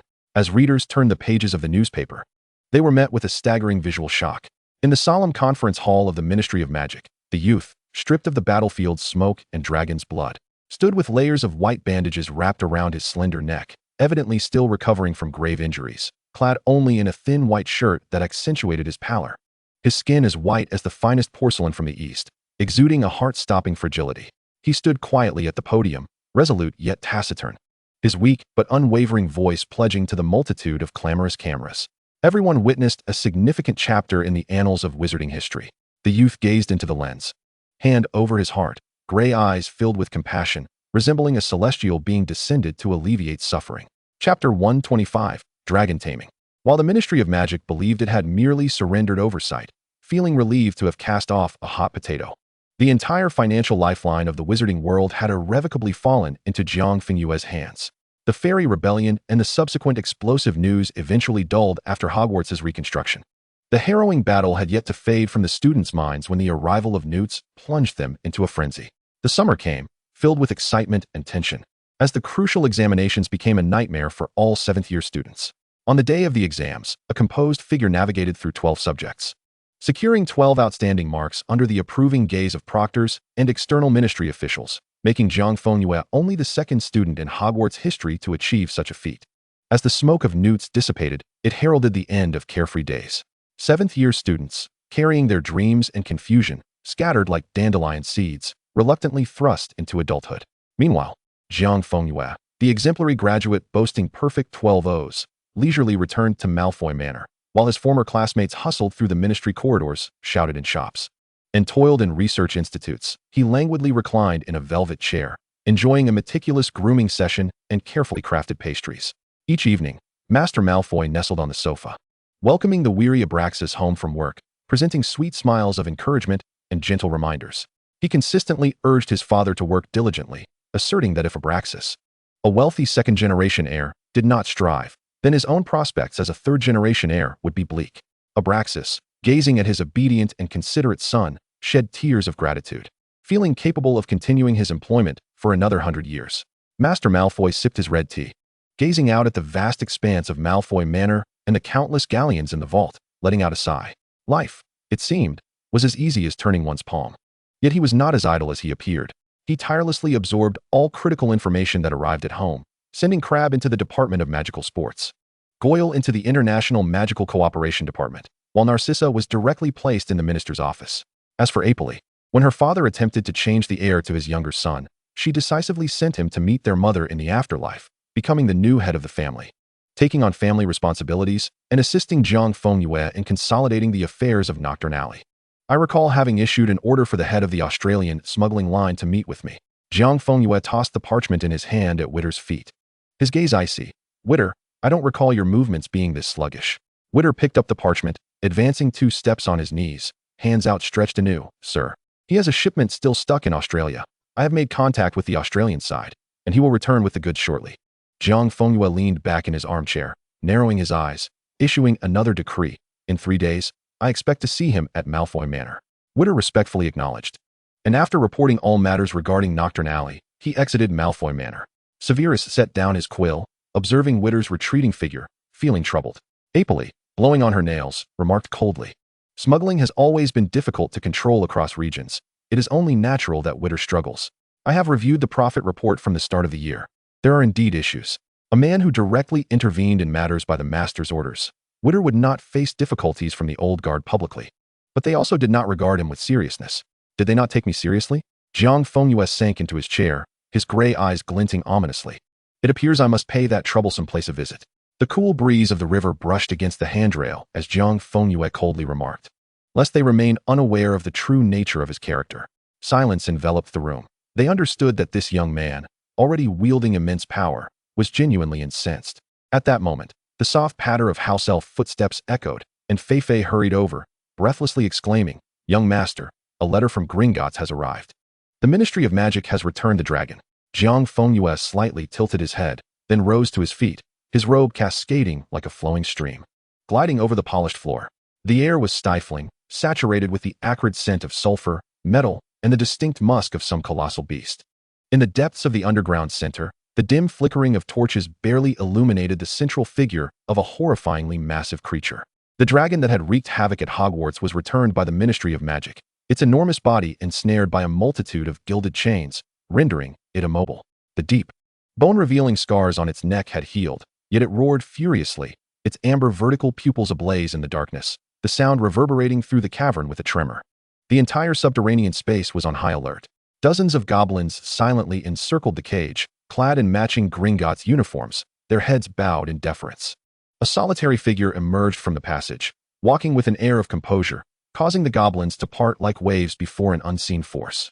Jiang Fengyue approached the dragon, which abruptly ceased its roar, its gaze fixated upon him, evidently recalling the figure that had nearly pierced its neck. It exhaled heavily, the chains creaking under its agitation. With dragon saliva dripping from its jaws, yearning to consume, Jiang Fengyue regarded its predatory glare and marveled. How did you manage to capture it? It is truly magnificent. It killed over 20 handlers at the Romanian Dragon Reserve, the goblin explained cautiously. When it was to be euthanized, the elders smuggled and purchased it, attempting to have it guard the vault. Jiang Fengyue's lips curled into a slight smirk. It appears you were not very successful. The goblin uttered nothing. And Jiang Fengyue observed the dragon's relentless roaring, rubbing his fingers together. Mere maintenance would not suffice for such a dragon. He chuckled softly. Only beating it will not suffice. It requires an anchor point. Is everything prepared? Jiang Fengyue tilted his head slightly. Yes, sir, responded the nearest goblin with a bow. Behind him, dozens of goblins held alchemical whips they had forged over several months. Fei stepped forward, raising a tray high above her head, upon which rested a bell. Jiang Fengyue lifted his hand, his long fingers gracefully grasping the bell. Let us commence, he stated flatly. The numerous heavy chains binding the dragon instantly loosened, leaving only a slender, intricately runed silver chain that tightened around the dragon's robust form, its other end extending upward to connect with the vault ceiling. The dragon emitted a deafening roar, the reverberations threatening to upheave the vault. It lunged towards Jiang Fengyue, its sharp teeth bared. Just as it was about to pounce, a clear ring of the bell resounded as Jiang Fengyue shook it, locking eyes with the dragon. At the precise moment the bell rang out, dozens of goblins, each wielding their alchemical whips, surrounded the dragon, bringing their weapons down fiercely, shattering its scales in an instant. The dragon let out a more frenzied roar, thrashing violently as the chains creaked ominously. When the bell's sound ceased, the goblins halted their actions, and silence enveloped the space. Jiang Fengyue raised his hand, magic coursing forth alongside specially formulated beast potions, gradually healing the dragon's wounds. As the injuries began to fade, the dragon exhaled forcefully, glaring at Jiang Fengyue, and lunged forward, attempting to pounce on him once more, eager to rend him asunder. With a subtle flick of his wrist, the bell rang again. The goblins immediately resumed their assault, the whips striking with greater intensity and ferocity, raining down upon the dragon like a tempest. Scales shattered, blood sprayed, and the air thickened with the metallic scent of gore. Jiang Fengyue paused, tending to the dragon's wounds in the silence, and as yet another injury healed, the beast lunged forward again, fangs bared. Jiang Fengyue repeatedly rang that bronze bell, each chime accompanied by the crack of whips. Each time the ringing ceased, he approached to heal the dragon. Once, 10 times, 20 times. Finally, as the bell rang out once more, Jiang Fengyue healed the dragon's wounds, and this time, the dragon, panting heavily, slowly retreated, regarding him warily. No longer attempting to attack, Jiang Fengyue's lips curved into a smile. He casually tossed the bronze bell to the nearby goblin elder, and then, under the rapt attention of dozens of goblins, he stepped forward, his presence reflected in the dragon's fearful eyes. Lightly stepping, the wind buoyed his form, allowing him to gracefully hover in midair. He extended his long hand, aiming to caress the dragon's forehead.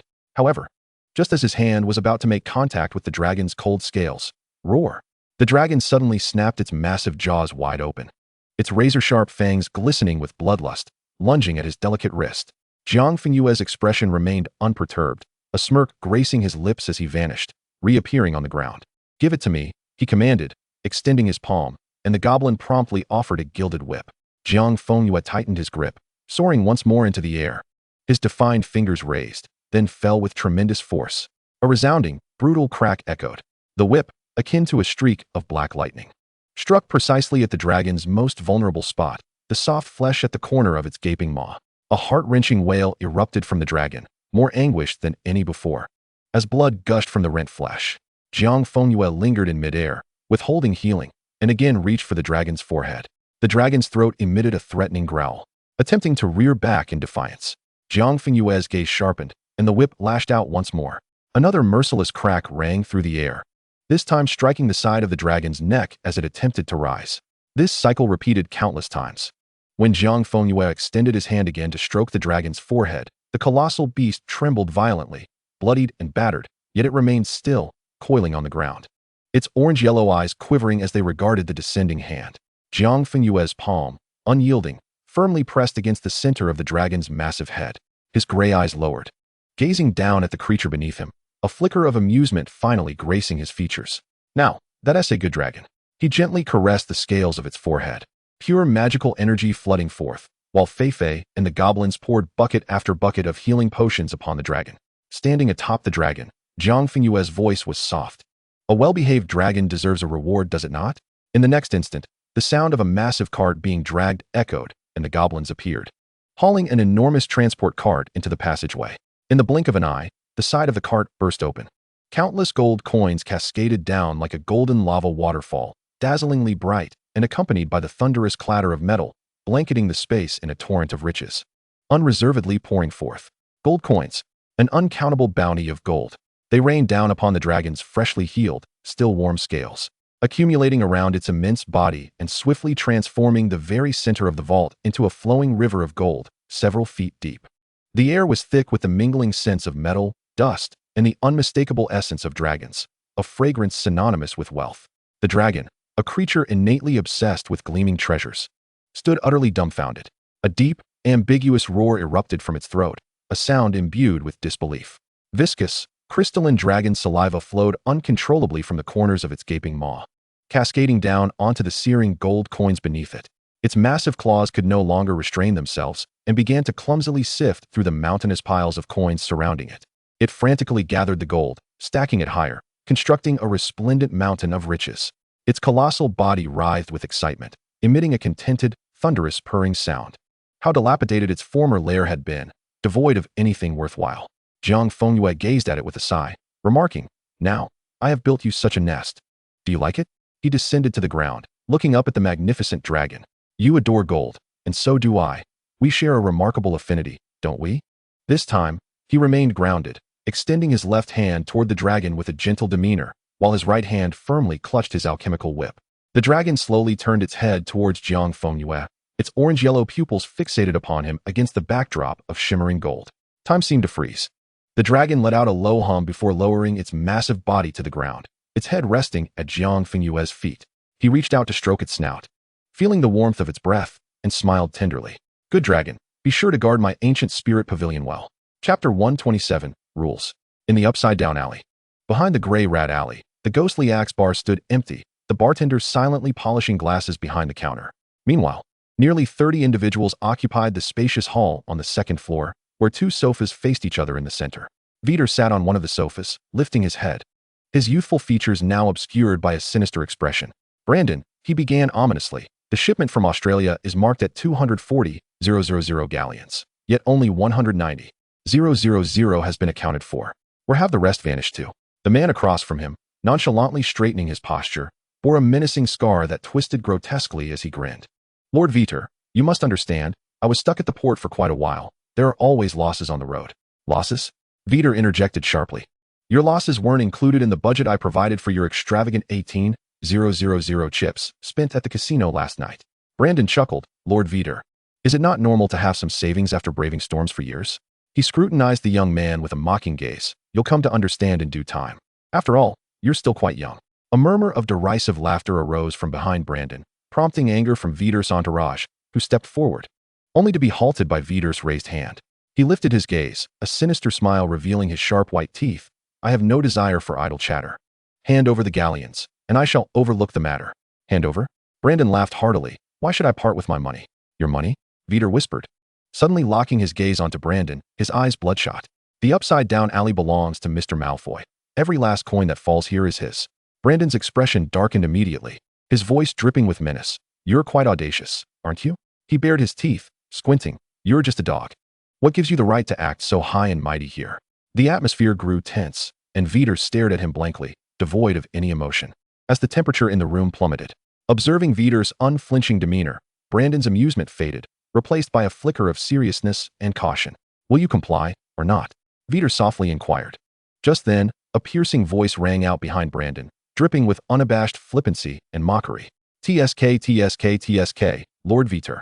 You still have much to learn about the convolutions of this murky water. The speaker, a young man of approximately 20 with flamboyant red hair, was Brandon's right-hand man. The white ghost. He elongated his words, casting a sweeping gaze over Veter. Brandon has been toiling in this business for over a decade. What's wrong with a little expense? For such trivial matters, those in the know would say you're taking this too seriously, while the uninformed might think you're oblivious to the rules. Veter did not acknowledge him. The white ghost licked his lips, malice evident in his gaze. Our boss Brandon has dedicated himself tirelessly for years, not only you, but even that little Malfoy would have to smile along.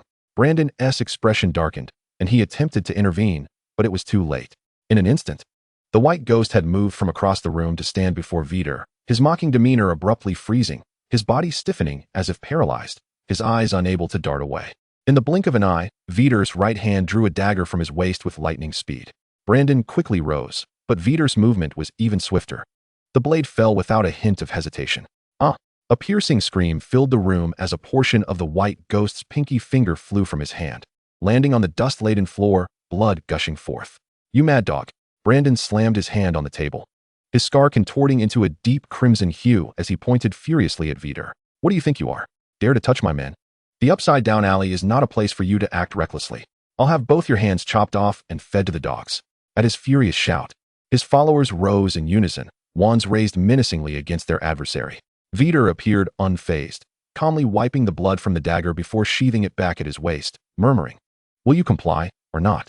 Brandon panted angrily, continuing to roar, "You insolent cur, you're asking for it. I'll kill you today. Who are you going to kill?" A cold voice echoed in the room.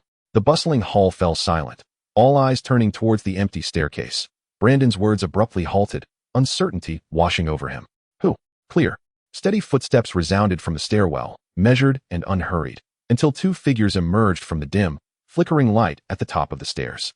The first was tall and slender, clad in a perfectly tailored silver suit, platinum hair cascading to his chest, one hand casually tucked into his trouser pocket. Half a step behind him, Severus Snape shadowed his every move. Brandon beheld the distinctive hair and eyes of the newcomer, a wave of seriousness and intrigue stirring within him. Upon seeing him, Veter's previous malice and ruthlessness dissipated, his eyes brightening as he hurried forward, kneeling without hesitation before the astonished gazes of Brandon and his men. "Sir, what brings you here?" Jiang Fengyue did not spare him a glance, his tone devoid of emotion, exuding authority. Even when beating a dog, one must consider its master. Jiang Fengyue spoke softly. "My dog is not to be disciplined by others." Veter looked at him with excitement, joy flooding his eyes at the recognition and protection. Brandon forced a smile, his face beaming with enthusiasm. It is the esteemed young Master Malfoy gracing us with his presence. I was merely jesting with Mr. Veter. Where's my money?" Jiang Fengyue interrupted bluntly. "Hand it over." "Young Master Malfoy, that handed over sounds rather harsh," Brandon replied, his smile unwavering as he rubbed his hands together, leaning slightly forward. "As we deal with smuggling, it's all business. There are bound to be times when things don't go smoothly, and accounts get muddled. I'm merely engaging in a friendly discussion with Veter." He chuckled lightly, remarking that such trivial matters hardly warranted his concern. "Allow me to dispatch someone immediately to investigate and provide you with a prompt response. The regulations of Upside Down Alley are numerous, and thorough inquiries require considerable effort. It is through amiability that prosperity is attained." His words insinuated that the embezzlement of funds could be dismissed as merely unclear accounting, while the indignity suffered by Vet was portrayed as an opportunity for better communication. He further invoked the customs of Upside Down Alley, ostensibly to buy time, subtly implying that Jiang Fengyue was ignorant of the established norms. The customs of Upside Down Alley? Jiang Fengyue's lips curled slightly. Who established these customs? You? Brandon's smile faltered momentarily, irritation concealed beneath a veneer of politeness. You jest. Naturally, they are universally accepted. Universally accepted? Jiang Fengyue interjected. From this day forth, there exists but one rule in Upside Down Alley. He gazed down upon the assembly with an air of authority. My word is the law. The smile on Brandon's face evaporated entirely, humiliation evident as he was publicly chastised before his subordinates. His voice turned sharp. "Mr. Malfoy, what do you intend to do? You have taken control of Upside Down Alley, and now you wish to undermine those of us who have served diligently?" Jiang Fengyue raised his chin slightly. "I have issued 3 directives, yet you have not deigned to meet with me," he stated coolly. "Then perhaps you need not meet with me any longer." The moment the words left his lips, Snape moved swiftly, appearing before the pallid figure, wand aimed squarely at his forehead. In an instant, the head exploded.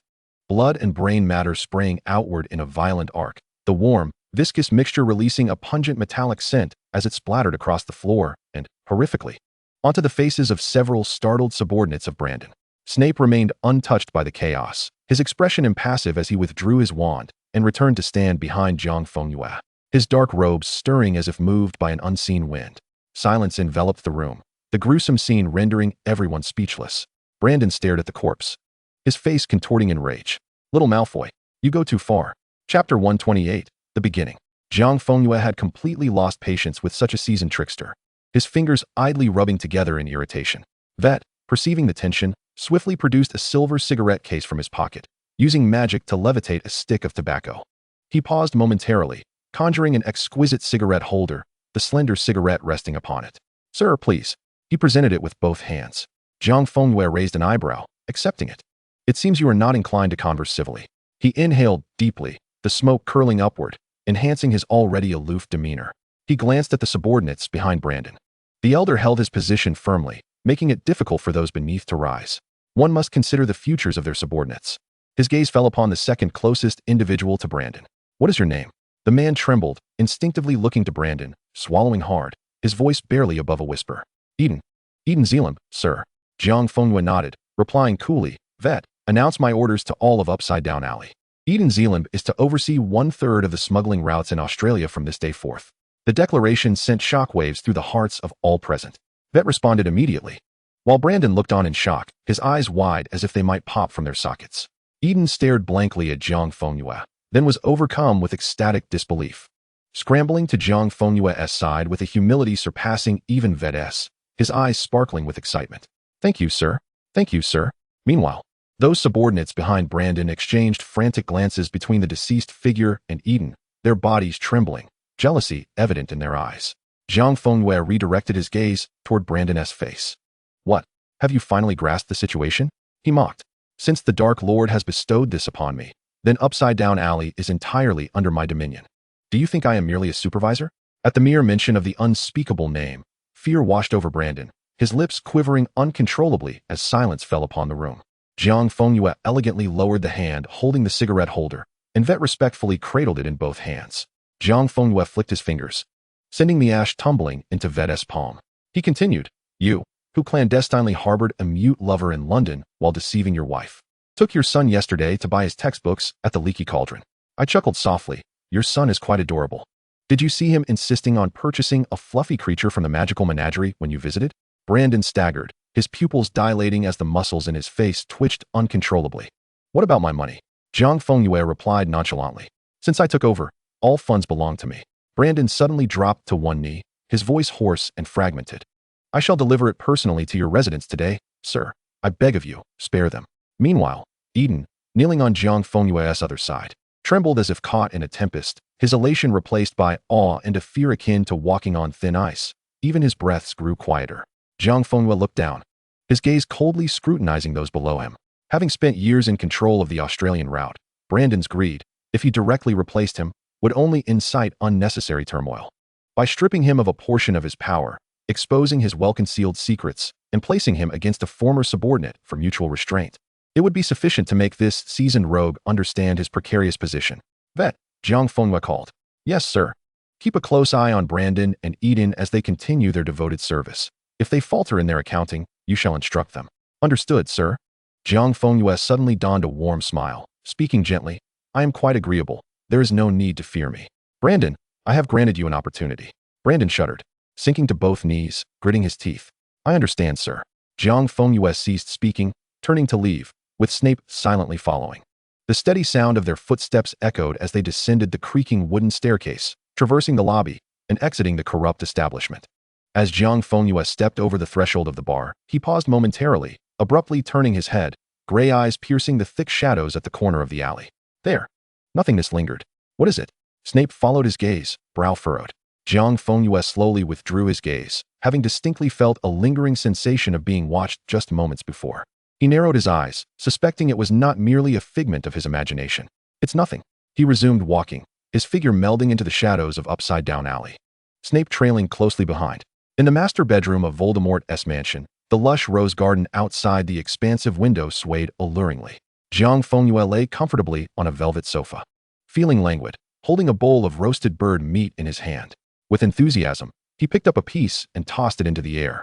Nagini's body tensed, and with a swift strike, she caught the meat mid-air, swallowing it whole without chewing. Impressive, good girl, Jiang Fengyue praised, as Nagini seemed to understand his words. Shaking her head in pride, he picked up another piece of meat, deliberately extending it slowly to the left. Nagini's gaze was fixated on his moving hand, and just as he was about to throw it, she prepared to pounce. Jiang Fengyue suddenly flicked his wrist to the right, sending the meat flying. Nagini stared at the empty space on her left, eyes wide, before swiftly darting to the right, accurately consuming the meat just before it hit the ground. Jiang Fengyue exclaimed in delight, grinning at her. How are you so skilled, little snake? Nagini entwined herself around him several times, her head affectionately nuzzling closer, while her tail stealthily slithered up his body, teasingly tickling his armpit and waist.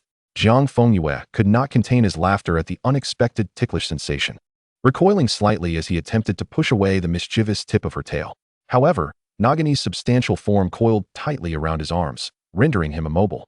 As her nimble tail tip playfully darted across his most ticklish spots around his abdomen, Jiang Fengyue laughed until his body softened, desperately wriggling to evade the relentless tickling assault, all the while striving to steady the bowl in his hand, preventing the pieces of bird meat from spilling. The delightful antics of man and serpent unfolded joyously.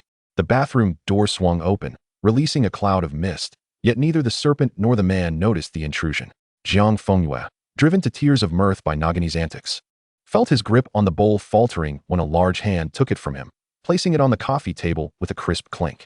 He opened his eyes to find the Dark Lord, clad loosely in a bathrobe, standing before them, his damp black hair casually gathered at the back of his head, droplets of water gliding down his neck into the partially unbuttoned collar. His crimson slit-like eyes narrowed as he hissed softly at Nagini, who tilted her head hesitantly before reluctantly descending from Jiang Fengyue's embrace. Voldemort settled onto the sofa, his long arm naturally draping over the backrest behind Jiang Fengyue. Do you truly not require my assistance with the chaos in Diagon Alley?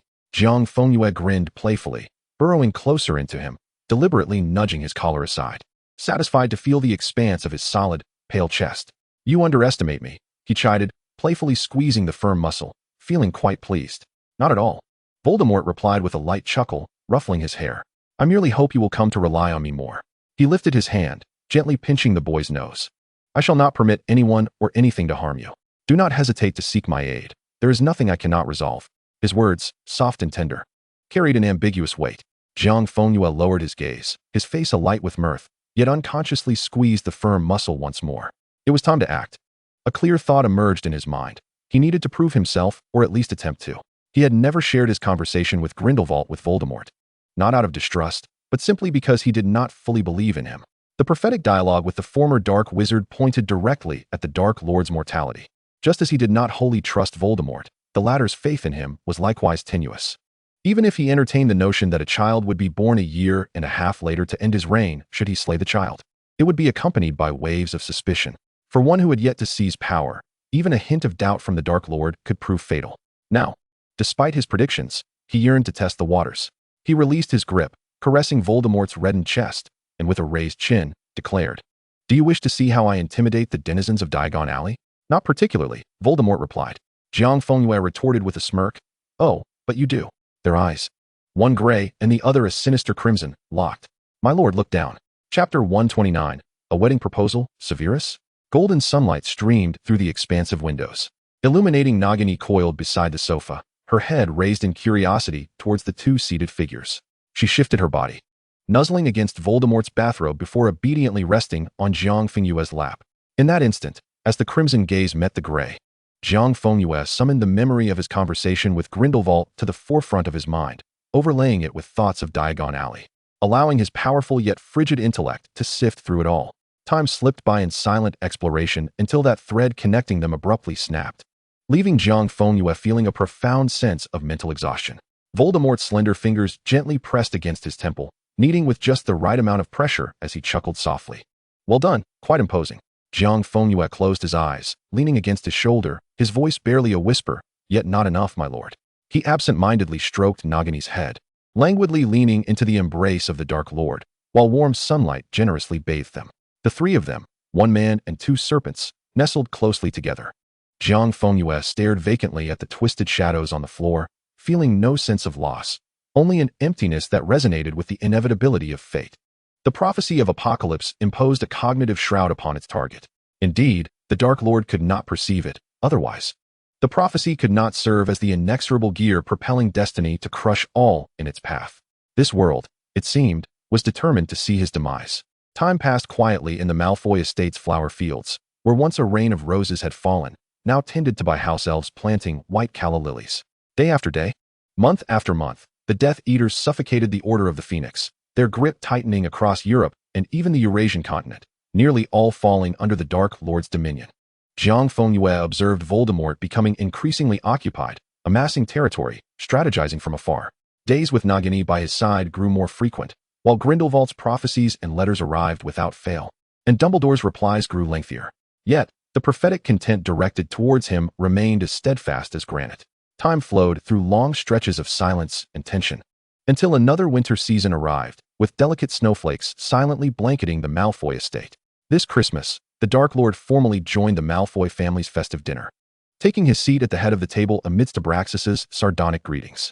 The grand African giant roast chicken, meticulously prepared by the house elf, became a shared delicacy for Nagini and the serpent.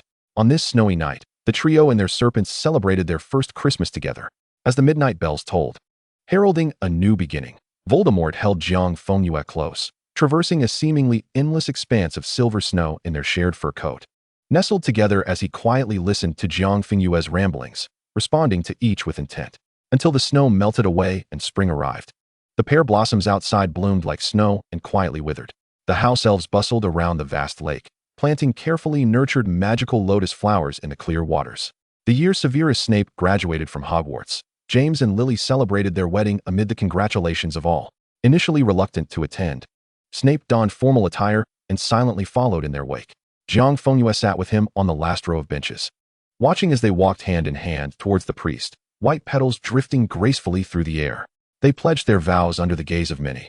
And while the crowd cheered for their happiness, the two of them remained quietly observant, as though they were solitary islands at the edge of an ocean of joy. Jiang Fengyue found himself staring blankly at Lily's still flat belly, while Snape gazed at her in her wedding gown. "Are you considering a wedding proposal, Severus?" Jiang Fengyue asked softly. At this, several Gryffindors turned to stare at them in disbelief. Snape glanced at him, his voice barely above a whisper. "She looks beautiful in that gown. May she remain so forever." Jiang Fengyue responded with a soft "oh," continuing to watch as James and Lily vowed to never part. Seated beside them were several cautious Gryffindors, their minds set on safeguarding James's beloved wife, ever vigilant to thwart Jiang Fengyue's attempts to assist Snape in his audacious wedding heist. Molly, having recently given birth to another pair of twins, gazed at the heartfelt vows exchanged by James and Lily, tears of joy cascading down her cheeks. Arthur cradled her and led her aside to console her, while the two newborns were forcibly thrust into the arms of him and Snape. The two infants, nearly identical in appearance, faced the formidable presence of their guardians with naught but innocent curiosity and an insatiable desire for exploration, cooing and flailing their tiny limbs with abandon. Snape's expression darkened to the point where it seemed he could spill ink, his attire sullied by drool, emanating a palpable aura of keep your distance. Yet, he was compelled to adjust his posture with utmost care to avoid toppling the troublesome little giants. Jiang Fengyue, squinting as he cradled the infant in his arms, revealed the snake creature, eliciting an excited shriek from the child. With chubby little hands, the infant seized the serpent's body, shaking it vigorously, while the creature, roused from slumber, hissed in bewilderment, its tongue flicking in confusion. The child, however, erupted into delighted laughter, diverting their attention and ceasing to pester Jiang Fengyue. These suddenly animated twins were akin to an untimely, yet joyous whirlwind, forcibly pulling Jiang Fengyue and Snape from their disjointed silence. Just then, a hearty laugh echoed from afar, and Sirius, clad in a finely tailored formal robe, approached with his signature roguish grin. He stopped before the two, noting Snape's collar dampened by saliva, while the little imp in his arms attempted to gnaw on the silver clasp of his robe, unabashedly pointing at Snape and bursting into laughter. "Snotty, your appearance is simply too priceless. I must capture this moment. I shall cherish it for all my days. Ha ha ha." Snape's complexion shifted from dark to a shade of green, his gaze filled with a murderous intent directed at Sirius. Jiang Fengyue squinted at him, and upon meeting his glance, Sirius cleared his throat, lifting Fred from Jiang Fenyue's arms and deftly smoothing out the tousled platinum locks. "Where are you headed after graduation?" Jiang Fengyue asked languidly, smoothing the wrinkles of his sleeves without lifting his gaze. Sirius shrugged, tossing Fred into the air, the child giggling at the sight of the serpent. "You know how it is," Sirius replied in a grave tone. "We have our duties." Jiang Fengyue teased. "Then it seems we shall be adversaries from now on." Sirius raised an eyebrow, his eyes warm. "When you encounter me, do run. I shall show no mercy." Jiang Fengyue chuckled, rising to his feet, his robe cascading like flowing water. Observing this, Sirius scooped up George as well, now cradling a red-haired infant under each arm. Jiang Fengyue waved him off casually and turned to depart, his tall figure flowing against the bustling crowd like a solitary current. Snape cast a lingering glance at Lily before retracting his gaze, silently trailing behind him. Sirius stood rooted, silently observing the retreating silhouette of the platinum-haired figure. Instinctively, he glanced down at Fred and George, and his eyes widened in realization as he bolted after Jiang Fengyue. "Malfoy, the snake. Your snake. It seems to be on the verge of being choked." Returning to the master bedroom of Malfoy Manor, Jiang Fengyue felt the tension of the day finally dissipate. Wearily, he raised his hand, his fingertips barely brushing the clasp when a large hand silently enveloped his. The familiar hands deftly unfastened the intricate clasp and unceremoniously slipped off the expensive robe, draping it over a nearby chair. Then, cool fingertips ventured into his platinum hair, gently disentangling a silver chain adorned with tiny emeralds that had ensnared itself within his locks. "Did you attend the Potter's wedding?" Voldemort's deep voice resonated in Jiang Fenyue's ear, his breath brushing against the sensitive skin of his earlobe, betraying no hint of emotion. Jiang Fengyue relaxed, leaning back languidly, listening to the steady rhythm of the man's heartbeat. "Indeed, I was invited." Voldemort's tone remained steady. "James Potter, like his family, is fiercely loyal to the old guard and shows little enthusiasm for the new order." Jiang Fengyue kept his gaze averted, his voice softening. "Many who once defied you now kneel at your feet. Even the proudest eagle can be tamed by the mightiest of men. It is merely a matter of time." He tilted his head slightly, a bright smile illuminating his face. "In the end, they will come to understand your supreme glory." Voldemort's lips curved into a subtle smile, the icy scrutiny in his eyes seeming to thaw somewhat as he caressed Jiang Fenyue's soft lips with his fingertips. "You seem to have a good rapport with them," he remarked lightly, "to receive a wedding invitation."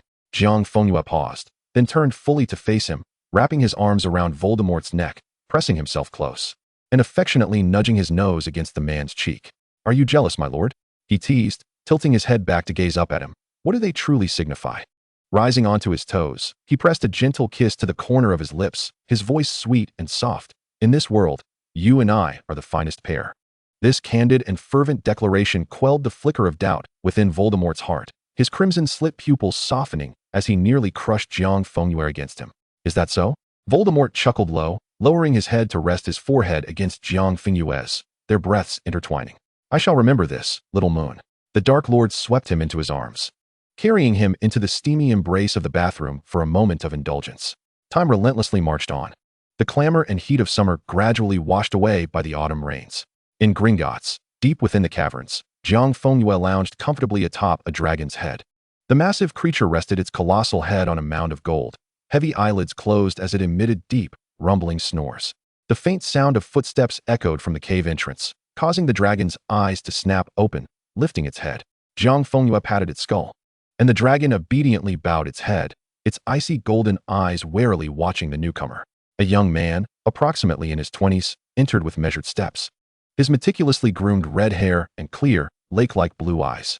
He paused beneath the golden mound, gazing up at Jiang Fengyue with warmth.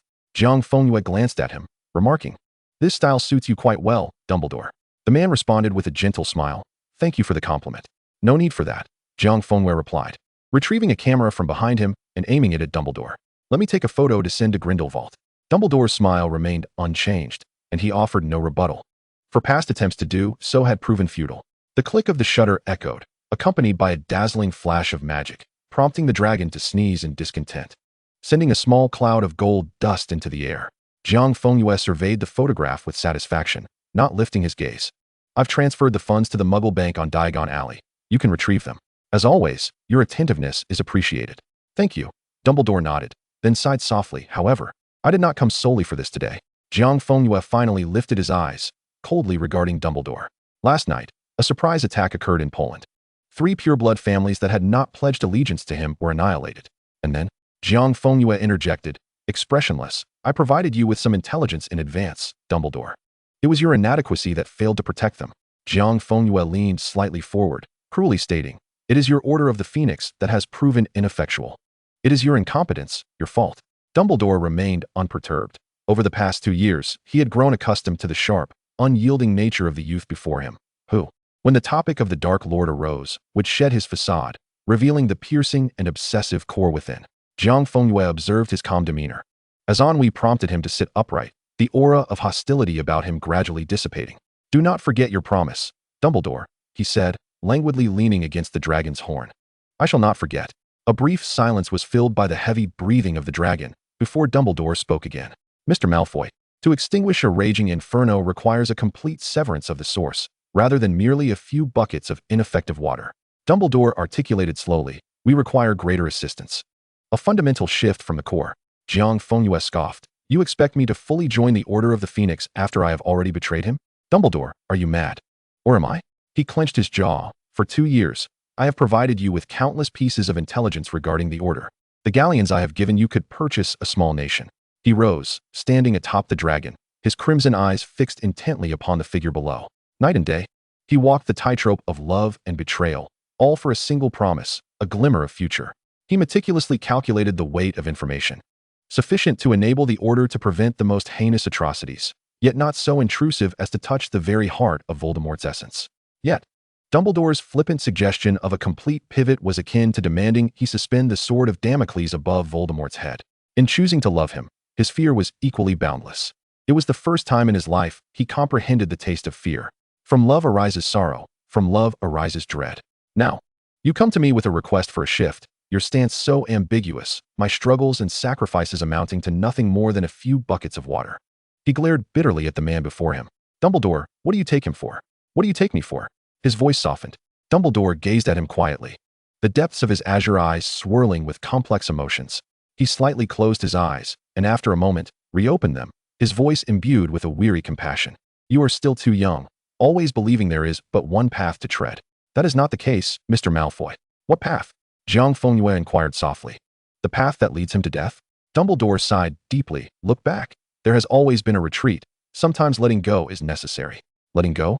Jiang Fengyue interrupted, his body leaning forward sharply. And what of you, Headmaster Dumbledore? Dumbledore was momentarily taken aback as he beheld the youth, as radiant as the moon, descending from the dragon's peak, the distance between them suddenly narrowing. Jiang Fengyue extended his hand, forcefully prodding his chest, gritting his teeth as he questioned the greatest wizard of all time. And what of you, Dumbledore? To this day, have you let go? He glared resentfully at Dumbledore. To this day, you have not gone to Nurmengard to confront Grindelwald. To this day, you refuse to see him. He abruptly seized Dumbledore's hand, rolling up his sleeve to reveal the long-healed but still vivid scar. What were you thinking when the blood pact was forged here 30 years ago? What were you thinking when it shattered? Dumbledore felt as though he might be shattered by his words. Why not confront him, Dumbledore? The words hissed like a serpent, clearly. You too cannot let go. Chapter 131. The Oath from 4 years ago. The lotus blossoms by the lake at Malfoy Manor have bloomed and withered, with the cycle of magic-induced flowers occurring at a pace far swifter than in the Muggle world. Narcissa has become the chief secretary in the Ministry of Magic. Young Barty has graduated, and his nationality has been transferred to Germany by Grindelwald. Crabbe has become the director of the Department of Sports. Goyle is increasingly adept in the International Relations Department, and Apollyon has taken control of the entire intelligence operation in Nocturne Alley. Even Weasley has shed his youthful appearance, becoming a notorious figure known as the Mad Dog of Nocturne Alley. On a golden autumn day, Lily found herself with child. Upon hearing this news, Snape's hand trembled over his quill, leaving heavy ink blotches on the parchment. When the summer's warm breeze kissed the rooftops of Godric's Hollow, Lily gave birth to a child. They named him Harry Potter. At the earnest invitation of Lily and James, Snape and Jiang Fengyue were invited to Godric's Hollow. The gathering was scheduled on a rare, clear, and cool autumn day, the Potter residence filled with warm lights and cheerful laughter. The little courtyard was adorned with golden and red balloons, and the air was rich with the sweet aroma of cake and the scent of fire whiskey. Lily and James did not invite many guests, aside from the Marauders. They only included the two of them and the Weasley family. Initially, they also wished to invite the Longbottoms, but their child had just been born and it was unwise to travel. When the doorbell rang, Lily was admonishing James to put away the damned toy train. forbidding it from rolling over Harry. The door swung open, revealing 2 figures at the threshold. To arrive now for a visit is quite rude, Jiang Fengyue smiled broadly. Presenting a gift. Congratulations, great mother. Lily's face radiated with joy as she accepted the gift and embraced him. Thank you for coming, senior. James and Sirius were just talking about you. After a few brief pleasantries, Jiang Fengyue stepped inside first, leaving time for Snape and Lily. Snape stood at the door in a brand new formal robe, his hand clutching the gift turning pale from the pressure as he stood silently. His body rigid as a statue. Lily smiled gently, embracing him lightly. Thank you for coming, Severus. I had actually wanted you to be Harry's godfather. But I thought that role might only bring you trouble now. Lily patted his back, with the intimacy and trust of friends. If I have a second child in the future, would you be willing to be her godfather? Even though they had taken different paths, even though their current goals diverged, and even as they served their own masters, she still trusted Snape, believing him to be her best friend. This certainty transcended their positions and would never change. Snape remained silent, embracing Lily with extreme restraint, as if expending all his strength, his voice hoarse. Thanks, Lily. They all merrily entered the cozy little house. Molly bustling into the kitchen, declaring she would prepare a grand meal for Harry. The Weasley twins were running about, and the incorrigible Sirius was helping them sneak away. While Peter and Lupin rose from the sofa to greet Snape with a handshake. Bill and Charlie, having met Jiang Fengyue before, each wrapped an arm around him, cheerfully exclaiming, "Hello, Brother Malfoy." Jiang Fengyue ruffled their hair with one hand each, while the exuberant twins, upon spotting Jiang Fengyue, excitedly shrieked and rushed over, eager to climb atop their elder brothers. Snake! Snake! In a most unethical move, Jiang Fengyue once again exploited the basilisk, handing the still slumbering creature over to Fred, prompting the 4 red-headed rascals to cheer with excitement as they dashed into the garden. Weasley watched them crouched on the ground playing with the snake, letting out a sigh of relief. Thank goodness for you, Malfoy. As long as they don't run amok, I will accept them turning into little pigs. Jiang Fengyue smiled faintly as Sirius approached, cradling a child. Hey, Malfoy, you've finally arrived, Sirius exclaimed, attempting to thrust the child into Jiang Fengyue's arms. Come on. Hold our little Harry. Jiang Fengyue carefully accepted the swaddled infant, the baby's rosy cheeks adorned with a few unruly strands of soft black hair. Jiang Fengyue lowered his eyelids, gently adjusting his hold.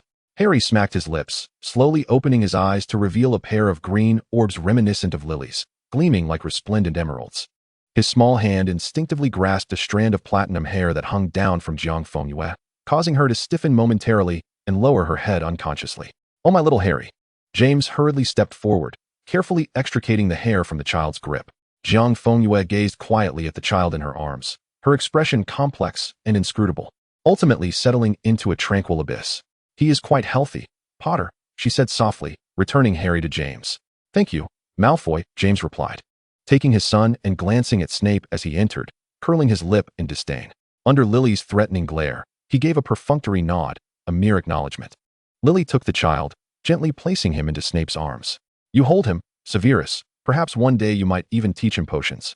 Snape stood rigid as if carved from stone, his gaze lowered. The child was stuffing his tiny fist into his mouth, giggling as his green eyes squinted with delight. His eyes truly resemble yours, Snape murmured softly. Lily smiled at the pair, while James inhaled sharply, hastening to reclaim Harry, chuckling awkwardly. Ah. But Harry looks just like me too. His nose, hair, and mouth are identical to mine. Lily shot him another glare, choosing to ignore him as she led Snape to the sofa. The autumn garden bore a hint of desolation. Remus kindly accompanied Lily into the kitchen to bake cakes with Molly, while Sirius whisked Harry off to the garden, entertaining him with a bell resembling a golden snitch. James, shedding his youthful impetuosity, nervously hovered nearby, watching Harry. 4 red-haired rascals insisted on feeding a basilisk a rose, which merely hissed and turned away. Fred scratched his ear and offered it a jasmine flower instead. Snape brought over 2 cups of red tea, handing one to Jiang Fengyue as they stepped away from the cacophony of the crowd to stand beside Peter beneath an arbor draped in withered vines. Peter, seeing them, shrank back, remaining still. Jiang Fengyue held the porcelain teacup, the steam obscuring his delicate features. He did not look at Peter, his gaze lost in the tumultuous crowd of the garden, as if staring into the void. Peter. As Peter cautiously opened his mouth, his eyes darting nervously, Jiang Fengyue's voice rang clear like ice beads falling onto a jade platter. That year, we forged an unbreakable vow. You still owe me a condition. Peter nodded vigorously, his small eyes anxiously fixated on his shoelaces. From this day forth, you are forbidden from revealing the Potter residence to anyone, in any manner. His tone was flat as he finally turned his head, his cold gaze locking onto Peter's panicked form. "If you dare to disclose it, you shall not wish to witness my methods." Peter felt as though struck by lightning, too frightened to question the reasoning behind it. The severity of Jiang Fengyue's tone left him trembling. He could only nod repeatedly, incoherently vowing to uphold his promise. The magic shimmered brightly, as the oath made 4 years prior reached its conclusion today. Chapter 132, Snow and Ashes. The autumn harvest fell, and the roses under the magical shield in the courtyard drew back their final flamboyance, their branches cloaked in a thick layer of frost, eventually tenderly buried beneath the fresh fallen snow. Another winter, bearing both chill and purity, descended upon Malfoy Manor. The house elf had long adorned the estate, the grand Yule log flickering with warm light, golden and silver ribbons intertwining with magical orbs, the air rich with the aromas of roasted turkey, mead, and pine.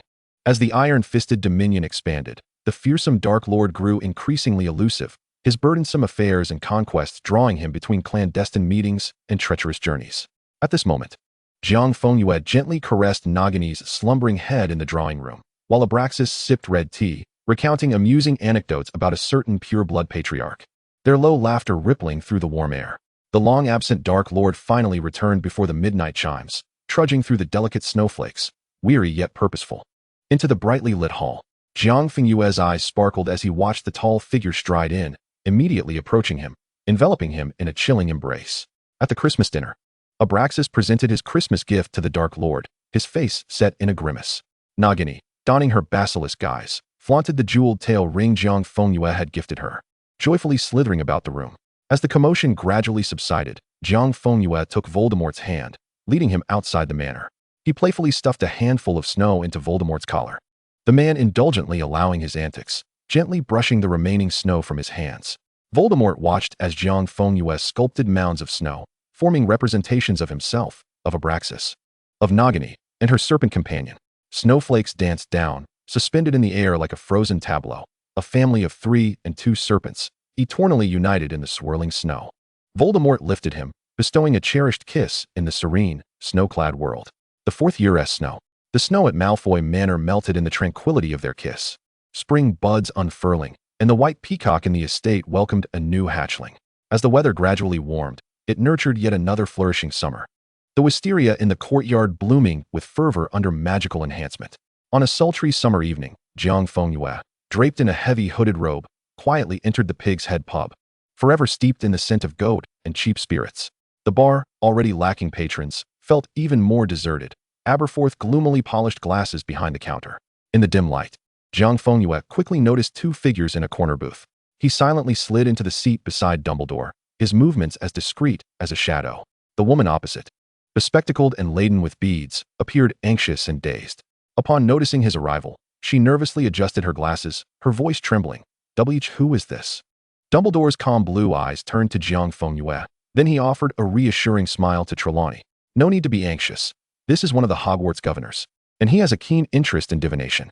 He has come to hear your insights." Trelawney seemed somewhat comforted by the governor's title, but still cast wary glances at Jiang Fengyue. The interview continued, Trelawney stammering through her theories on crystal balls and tea leaves, the atmosphere heavy and drawn out. Dumbledore listened patiently to her recitation of tired, baseless notions while Jiang Fengyue remained silently ensconced in the shadows. Suddenly, Trelawney's tone shifted dramatically, shedding all traces of her former timidity and hesitation, becoming hollow and frigid, as if echoing from another dimension. "The one who possesses the power to conquer the Dark Lord approaches the home of one who has resisted him thrice, born at the end of the 7th month. The Dark Lord marks him as a formidable foe. Once death occurs, the link is established. One cannot live while the other survives. One must perish at the hands of the other. The choice on the other side arrives. Fate shifts, renewing the future." The air froze instantaneously. Aberforth's motion of wiping the glass halted. The echo of the prophecy resonated within the greasy atmosphere, and Trelawney abruptly slumped back in her seat, gasping for breath. Her expression vacant, seemingly unaware of what she had just spoken.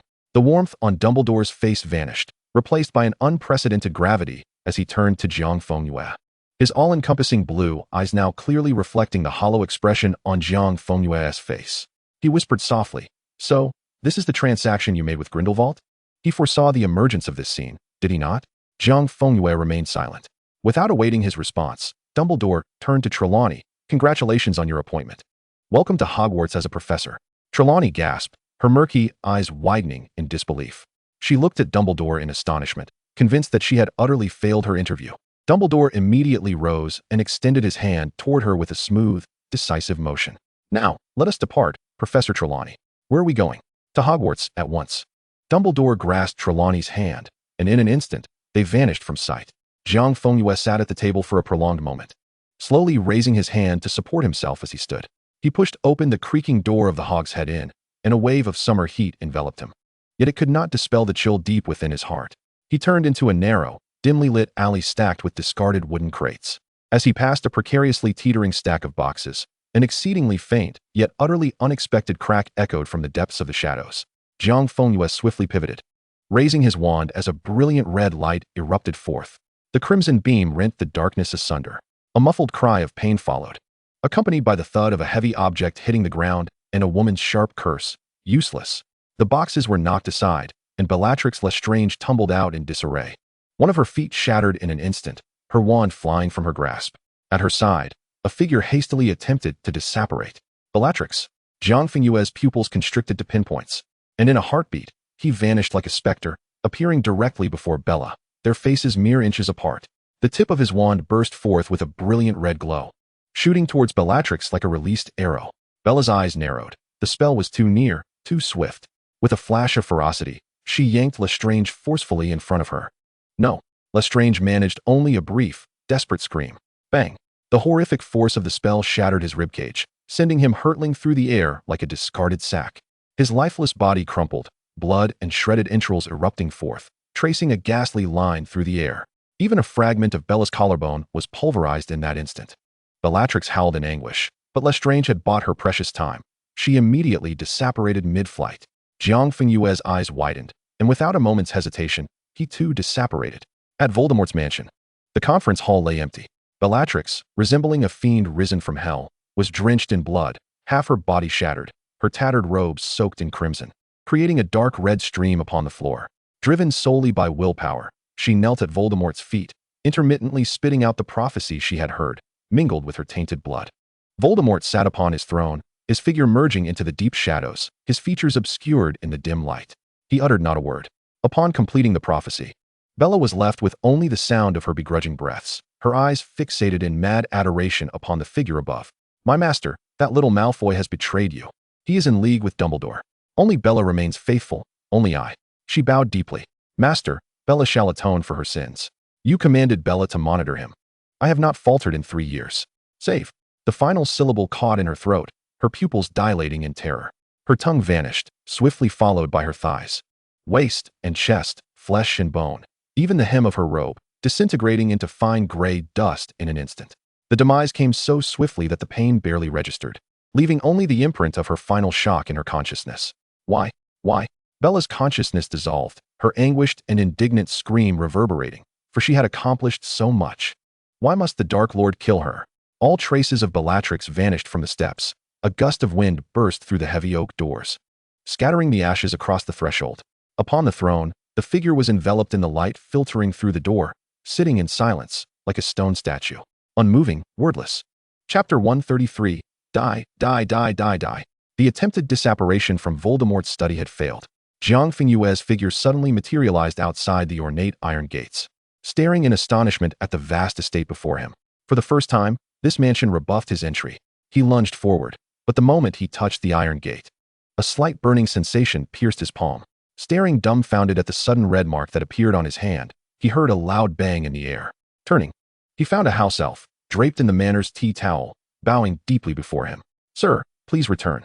Jiang Fengyue swallowed hard, his voice hoarse. Let me see him. The house elf lowered its head even further. My master says, let you go. Jiang Fengyue gritted his teeth and whispered, no one is to be seen? The house elf's nose nearly touched the ground. It wept, tears cascading down to create damp marks. My master says, you shall not be seen. Jiang Fengyue abruptly raised his head, staring intensely in the direction of the mansion's upper floors, his chest trembling violently, frozen in place as the house elf's tears flowed unceasingly. He spun around abruptly, no longer lingering. Striding away into the distance, Jiang Fengyue returned to Malfoy Manor, activating the highest level of protective magic. Fifi followed closely, her large ears trembling anxiously. worried about the palpable sense of anxiety and despair emanating from her young master. "When will my father return, Fifi?" he rasped. "My master is still in Switzerland on business." According to his words before he left, he will likely return in about 10 days, Fifi replied respectfully. He barked, "You must find Dumbledore immediately. Tell him to seek out my father and hide him. At all costs, ensure his safety. He promised me." Jiang Fengyue paced the hall in a near frenzy, his mind racing like never before under the stimulus. He hadn't killed him. Voldemort hadn't killed him. He must meet Voldemort, but Voldemort did not wish to see him. And thus he could not. He suddenly called out loudly, "Nagini! Nagini!" There was no response. He bit down on his lip, blood seeping out slowly, and rushed to the study, pulling out parchment and a quill, writing with an almost convulsive speed, each letter piercing through the paper. He then rolled it up and entrusted it to an owl, sending it to find Grindelwald.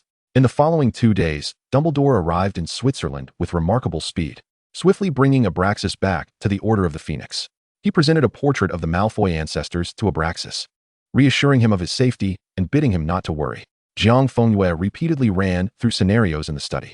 He required every fragment of information that could bypass the will of the world. Voldemort had not killed him. 2 days, 3 days, 4 days passed. This peculiar circumstance gradually transformed Jiang Fengyue's frantic desperation into a chilling calm. He could not comprehend Voldemort's intentions, but he understood that Voldemort would not kill him now. He awaited the Death Eater gathering. That was his sole opportunity to enter Voldemort's estate. Just as Jiang Fengyue awaited Grindelwald's reply, silence enveloped the manor was shattered. "Senior! Malfoy Senior!"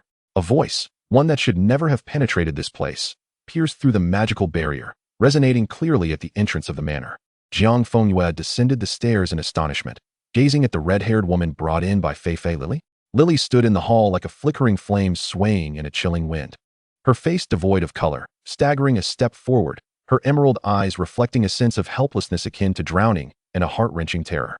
"They said," Dumbledore said. There was a prophecy, her voice shattered and fragmented. "They said Harry matched the description perfectly. Senior, Sirius mentioned that you might be privy to the truth. Please help me." Jiang Fengyue, rigid, replied, "Where is Dumbledore?"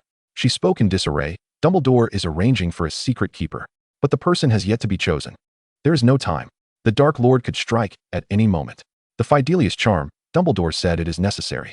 She resembled a desperate lioness, wailing in anguish. "But my intuition tells me the Fidelius charm is not enough. I feel uneasy. My instincts scream it is insufficient." Lily seemed to grasp at a lifeline, suddenly stepping forward, her fingers gripping his sleeve like iron claws. "The Dark Lord is too powerful. Any protective spell could easily be broken. You must help me. They say the Dark Lord trusts you, doesn't he? He cares for you." In the next instant, to Jiang Fengyue's horror, she collapsed, kneeling before him. "Senior, I beg you, help me." She lifted her tear-stained face. "It's just a ridiculous prophecy. Harry is only 1 year old. He has just learned to call me Mama. Please, can you stop him? Speak to him, persuade him. He cares so much for you. I implore you." Jiang Fengyue quickly supported her, preventing her from collapsing entirely. The woman's body trembled as if in a spasm. "I beg you, Senior, please help me, help me." Lily's pleas morphed into unconscious murmurs. "I carried Harry for 10 months. I watched my belly grow day by day. I risked my life to bring Harry into this world." She broke down, tears streaming down her face, sobbing with heart-wrenching intensity. "How can I accept that he might die when he has only lived for a year?" Jiang Fengyue clutched the utterly shattered figure in his arms. The woman weeping as if she might faint, her instinctive, bone-deep maternal love driving her to seek help from what seemed to her a significant lifeline. Even if this person's position was awkward and the hope meager, she was desperate. Instinct and intuition urged her to grasp any possibility in this dire strait. Jiang Fengyue held her tightly, his jaw clenched, as if all words had been frozen by the overwhelming tide of despair and entreaty. Snape rushed in from outside, his face unusually filled with panic, and he lunged forward, tightly embracing the weeping, nearly unconscious Lily. "I'll take her back." Snape nodded at him, then paused, urgently exclaiming, "Don't think of anything. Just pretend you heard nothing. All right, Lucius." With those words, he cast a deep glance at Jiang Fengyue before vanishing in a flash. Jiang Fengyue watched their retreating figures, leaning heavily back against the cold railing. Fei approached silently, crying as she offered him a soft cloth. Attempting to wipe the sweat from his brow, Jiang Fengyue gasped for breath, his lips moving as he whispered, "What did you say, young master?" Fei asked through her tears. He rasped, "What does it have to do with me?" Suddenly, he laughed out loud, tears streaming down his face, a mixture of despair and madness. "What does it have to do with me? Let them die. If they die, Everything will be resolved. Once and for all. Clean and simple. Let them die. Die. Die, die. He laughed maniacally, repeatedly striking the railing until his knuckles turned red. Why come to me? I can hardly take care of myself. What does it have to do with me? His hoarse, fractured laughter continued, as if he were about to vomit up his very insides, ultimately ceasing abruptly when he ran out of strength. Fei cried even harder, trembling all over. She tried to wipe away his tears, but found it an impossible task. Jiang Fengyue suddenly stopped, slowly standing upright, calmly turning around, all his hysteria receding like a tide, as if nothing had ever happened. He spoke softly. Did I frighten you? Fei, unable to contain her tears, looked up at her young master, who straightened his back and steadily ascended the stairs. The next day, Jiang Fengyue donned a perfectly tailored pure black suit, his hair impeccably styled, as he gracefully pushed open the doors of Malfoy Manor, stepping into the soft morning light. He concealed himself in the shadows outside Voldemort's manor, watching as the formidable barriers silently dissipated and numerous Death Eaters apparat into the conference hall of the manor. He took out a silver cigarette case, but paused before extracting a cigarette, closing the lid and carelessly tossing it aside. Just before the barriers closed, he dashed into the manor, causing dozens of house elves to scream in terror, yet they dared not stop him, only helplessly crowding behind him, calling out in protest and distress. He kicked open the oak doors with force, and in that instant, countless Death Eaters inside the hall stared in astonishment at the entrance. Emerging against the backdrop of the doorway was a young man slowly retracting his long legs, standing at the threshold, platinum hair billowing in the wind. Hundreds of astonished gazes followed his approach. Jiang Fengyue strode into the hall, directly passing through 12 chairs until he stood at the foot of the 9 steps. He regarded the steps above with indifference. A tall figure leaned against the throne, thick shadows obscuring his upper body, utterly motionless. Jiang Fengyue's voice emerged hoarsely. Order them to leave, my lord. Chapter 134. If the underpinning is love. The entire hall fell into a deathly silence. No one dared to breathe loudly. All eyes filled with horror fixed upon that platinum figure. The figure on the throne remained silent throughout. After a moment, a graceful figure stood from the leftmost seat. Narcissa calmly rose, the sharp sound of her high heels striking the ground resonating clearly in the still air as she brushed past Jiang Fengyue. Neither of them meeting the other's gaze. As if receiving a silent command, more Death Eaters began to react, following Narcissa in a single file. The oak doors were closed, leaving only the two of them in the profound silence. Jiang Fengyue gazed up at the throne and spoke first. My lord, the matter between Dumbledore and me is far from what you imagine. The figure on the throne remained as silent as a deep abyss. Jiang Fengyue closed his eyes, struggling to articulate. I know you do not wish to see me now, but do not believe that prophecy. It is a trap. I assure you I am not deceiving you. A trap? The voice finally emerged from the shadows, carrying a long-lost rasp. Is it a trap that you and Dumbledore set for me? Jiang Fengyue abruptly raised his gaze. It's not as you think. I do this for you. I am. The rest of his words were abruptly stifled, unable to escape his lips. A self-deprecating smile crossed his face as he was about to change his words. The man's voice turned dangerously soft. For me? So you betray me? Jiang Fengyue's throat tightened painfully. His nails dug deep into his palm, his knuckles turning white. He stepped forward, one foot after the other, finally standing before the throne. Voldemort sat there, seemingly unaware of his approach. Jiang Fengyue half-crouched before him, grasping that pale hand, and whispered, Look into my eyes, my lord. See all the memories I can reveal. Look down, my lord. Jiang Fengyue raised his head, locking eyes with the pair of crimson orbs. Their gazes intertwined, yet Jiang Fengyue abruptly widened his eyes. There was no sense of intrusion. Voldemort had not employed the Cruciatus curse. The Dark Lord looked down at him with a mocking disdain, his crimson eyes piercing. What are you staring at? Have you uttered a single truthful word since our first meeting? He withdrew his hand, refusing to touch him. Get lost. The single word sent a tremor through Jiang Fengyue's entire being. He stared blankly at the hand Voldemort had retracted, bewildered by the abyss of indifference reflected in those red eyes, where once warmth and tenderness had flourished, now vanished.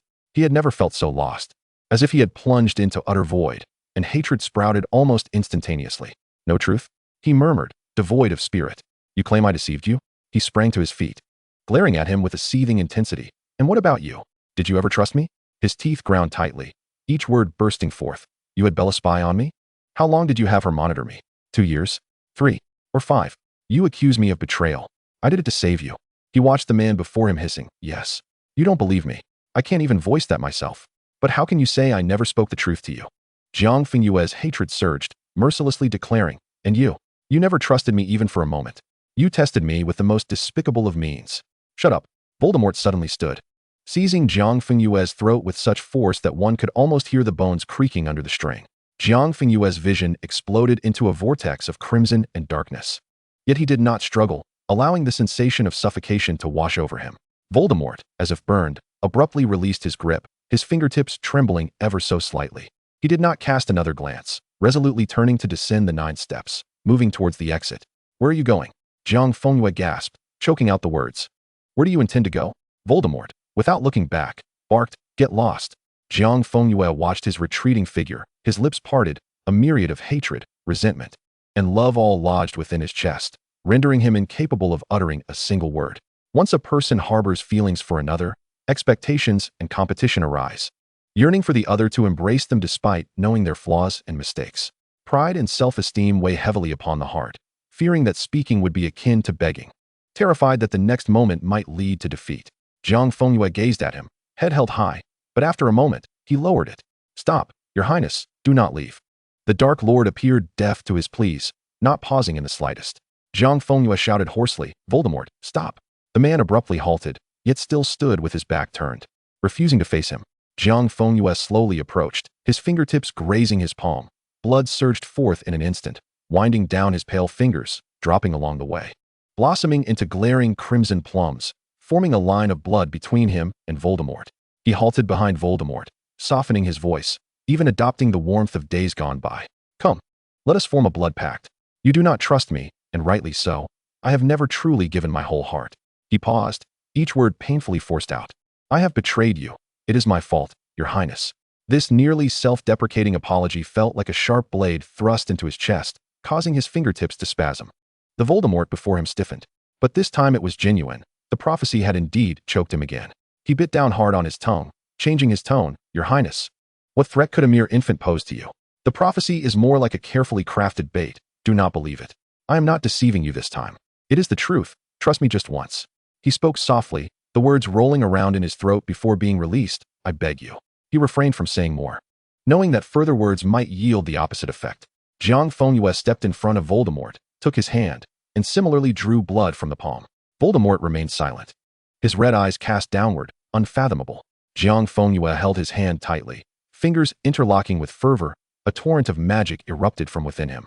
An immense and intricate array of ancient runes shot up from beneath their feet, illuminating the dark hall. Their blood coalesced in the air, gradually manifesting into a delicate silver vial. Jiang Fengyue declared, I swear by blood, from this moment forth, should I harbor even the slightest intention of betraying you, may I die without a grave. Be silent. Voldemort's roar erupted, accompanied by a tempest of violent magic. He violently shook off Jiang Fengyue's hand, and the magical formation shattered into a myriad of starlit fragments, the suspended silver vial plummeting to the ground, scattering like a severed lifeline. Jiang Fengyue stood in shock, gazing at the wreckage of their shattered pact, his body uncontrollably convulsing, nerves twitching. Voldemort clenched his own hand, where remnants of blood lingered, his knuckles white with strain, staring incredulously at the figure before him. Jiang Fengyue was weeping. He laughed and cried simultaneously, coughing up a mouthful of blood, tears mingling with the crimson droplets cascading down his chin, forming a red stream. You do not trust me even with this. You do not believe me, not even with the blood pact. He laughed until his voice was hoarse, weeping with a heart-wrenching intensity. He loathed him utterly. Voldemort, you are truly despicable. You have never loved me. You do not trust me at all. Is that not true? Be silent. Voldemort thundered. Kneel. Chapter 135. He would still forgive. Jiang Fengyue erupted into a hysterical laugh. Kneel. Kneel. He had once cast aside his dignity before Voldemort, kneeling without hesitation to achieve his goals. Yet now, the humiliation was nearly overwhelming. He fixed his gaze upon those tyrannical red eyes, his back straightened defiantly, head held high, knees bending. Voldemort's pupils constricted, and he seized Jiang Fengyue's wrist, lifting him with such force that it nearly crushed the bones. You kneel so easily, he roared. You would demean yourself like this? Did you not command me to kneel? Jiang Fengyue stared vacantly at him. You told me to kneel. You promised you would not make me kneel again. You broke your promise. Hatred, hatred, hatred, hatred, hatred, hatred, hatred, hatred, hatred. Voldemort glared at him, lips moving, whispering like a candle flickering in the wind. How can you treat me this way? Not at all resembling the fearsome Dark Lord, stripped of all fury and authority, he was left with nothing but a raw whisper. This way to you? How have I treated you? Jiang Fengyue murmured, "Why do I treat you this way?" He flung Voldemort's hand away, shouting madly. The demeanor that once reveled in playful teasing now appeared maddened. "Because I love you. I love you. I love you." He loved him. The cry abruptly ceased. Like a taut string snapping, all the frenzied hatred and screams withdrawing from him. He fell into silence, obedient to an unsettling degree, platinum hair wet with tears. Clinging messily to his cheeks, tears cascading like a broken dam. He began to smile foolishly. "I never expected that the first time I said these words to you would be during our most mutual loathing." Voldemort stared at him in astonishment. "What do you truly want?" he asked. "I have given you everything. What do you truly desire?" Jiang Fengyue's long eyelashes fluttered, glistening tears caught upon them. Slowly lifting his gaze, he softly replied, "I want you to live." Voldemort staggered slightly, as if hearing the most venomous words in the world, more painful than their previous heated argument. Silence. A profound stillness enveloped them. Only their hearts thudded violently in the quietude. He abruptly lifted Jiang Fengyue into his embrace, and in the next instant, the illusion shifted. Amidst the whirling chaos, Jiang Fengyue found himself pressed against the obsidian velvet, the tears at the corners of his eyes being fervently kissed by the tempestuous winds, while a kiss imbued with the taste of iron brazenly pried open his clenched jaws. This frenzied invasion ravaged the last remnants of air within his lungs. A dense darkness enveloped them, with only the ebony curtains cascading from the bedpost casting twisted, swaying shadows in the tumult. The heavy four-poster bed creaked under the unbearable strain, its groans echoing through the stillness of the bedroom. Jiang Fengyue summoned every ounce of strength and delivered a sharp slap to him, the crisp sound ringing out clearly amidst his ragged breaths. The Dark Lord's face was turned askew by the force of the blow, crimson eyes shifting, as a flush of red swiftly appeared on his pallid visage. After a brief silence, he effortlessly seized Jiang Fengyue's wrists with unprecedented brutality. Voldemort seemed intent on bringing him to the brink of death. When Jiang Fengyue succumbed to unconsciousness, Voldemort revived him with a restorative potion, healing his wounds instantaneously. Later, without the elixir, Jiang Fengyue uncontrollably fainted again, only to be violently roused once more. Voldemort held him tightly, allowing him to curse, plead in despair, and even claw and bite in a frenzy, remaining utterly silent. Only his scarlet-slit pupils burned with an almost obsessive, destructive flame in the dim light. Jiang Fengyue's voice grew hoarse from crying out, prompting Voldemort to pour fresh water into his mouth. When hunger struck, he personally fed him, yet he forbade him from sleeping, relentlessly tormenting him. This continued for 3 days and nights. Voldemort did not allow him to leave. Until one morning, when the dawn pierced through the heavy curtains, Jiang Fengyue felt as if he were an empty doll. Voldemort tenderly cleansed him, using magic to dry his platinum locks. He dressed him in a soft, luxurious silk nightgown and gently placed him in the center of the now pristine four-poster bed, holding Jiang Fengyue close. He uttered his first words in 3 days. "Wait for me to return." Jiang Fengyue offered no response, leaning against him with vacant eyes. Voldemort lowered his gaze, obsessively arranging Jiang Fengyue's hair, scrutinizing him intently. He thought, having indulged him for so long, forgiving him once more would pose no issue. Should he dare betray him again, he would break his legs and confine him for life within Voldemort's estate. Yet, he would still forgive him. Voldemort laid him down, carefully tucking every inch of the bedclothes. As he turned to depart, the seemingly vacant Jiang Fengyue finally spoke in a hoarse voice. "Where are you going?" Voldemort did not pause in his stride. Jiang Fengyue struggled to rise, but his pupils dilated in sudden realization. Outside the immense floor-to-ceiling window, the entire Voldemort estate was enveloped in a pale blue barrier, completely isolating the manor from the outside world. He intended to leave. He still intended to act. "Where are you going?" "You mustn't go." Jiang Fengyue threw off the covers, attempting to get out of bed, but his legs were weak and unsteady, causing him to stumble and fall clumsily to the ground upon touching the carpet. Ignoring his plight, he desperately tried to rise. "Don't go. Don't leave me here alone." Voldemort's figure halted at the doorway. After a moment, he suddenly called, "Fi-Fi." The house elf appeared in an instant, 1,000 miles away, and upon seeing Jiang Fengyue, she clamped her mouth shut, tears streaming down her cheeks like pearls from a broken string. Voldemort regarded her coldly. "Stay here with him, Fi-Fi." "Yes." Jiang Fengyue gazed at him blankly as Voldemort issued another command. "Now swear to ensure your master does not step outside this manor even an inch. If you dare to disobey or fail to prevent his escape," he paused, "I shall kill him immediately." Fi-Fi trembled violently, tears flowing uncontrollably as she bowed deeply, her forehead touching the ground. "I obey." Jiang Fengyue sat numbly on the floor, watching as Voldemort left the room without casting a single glance back at him. Chapter 136, The Blossoming of Fi-Fi. Voldemort never returned. Jiang Fengyue remained alone in the manor. Initially, he fought against the barrier like a cornered beast seeking escape. Yet no amount of spells or brute force could budge the pale blue shield. He began to retreat into his room, drawing all the curtains, hoping to pretend that nothing had transpired, that he was unaware of anything. Fifi wept quietly at his side, too afraid to speak or make a sound. Merely sitting beside his bed on the carpet, sobbing silently. Jiang Fengyue cried within, while she cried outside. Eventually, Jiang Fengyue, distressed by her tears, lifted the curtain to quietly observe the weeping Fifi on the floor. "I'm hungry," he said.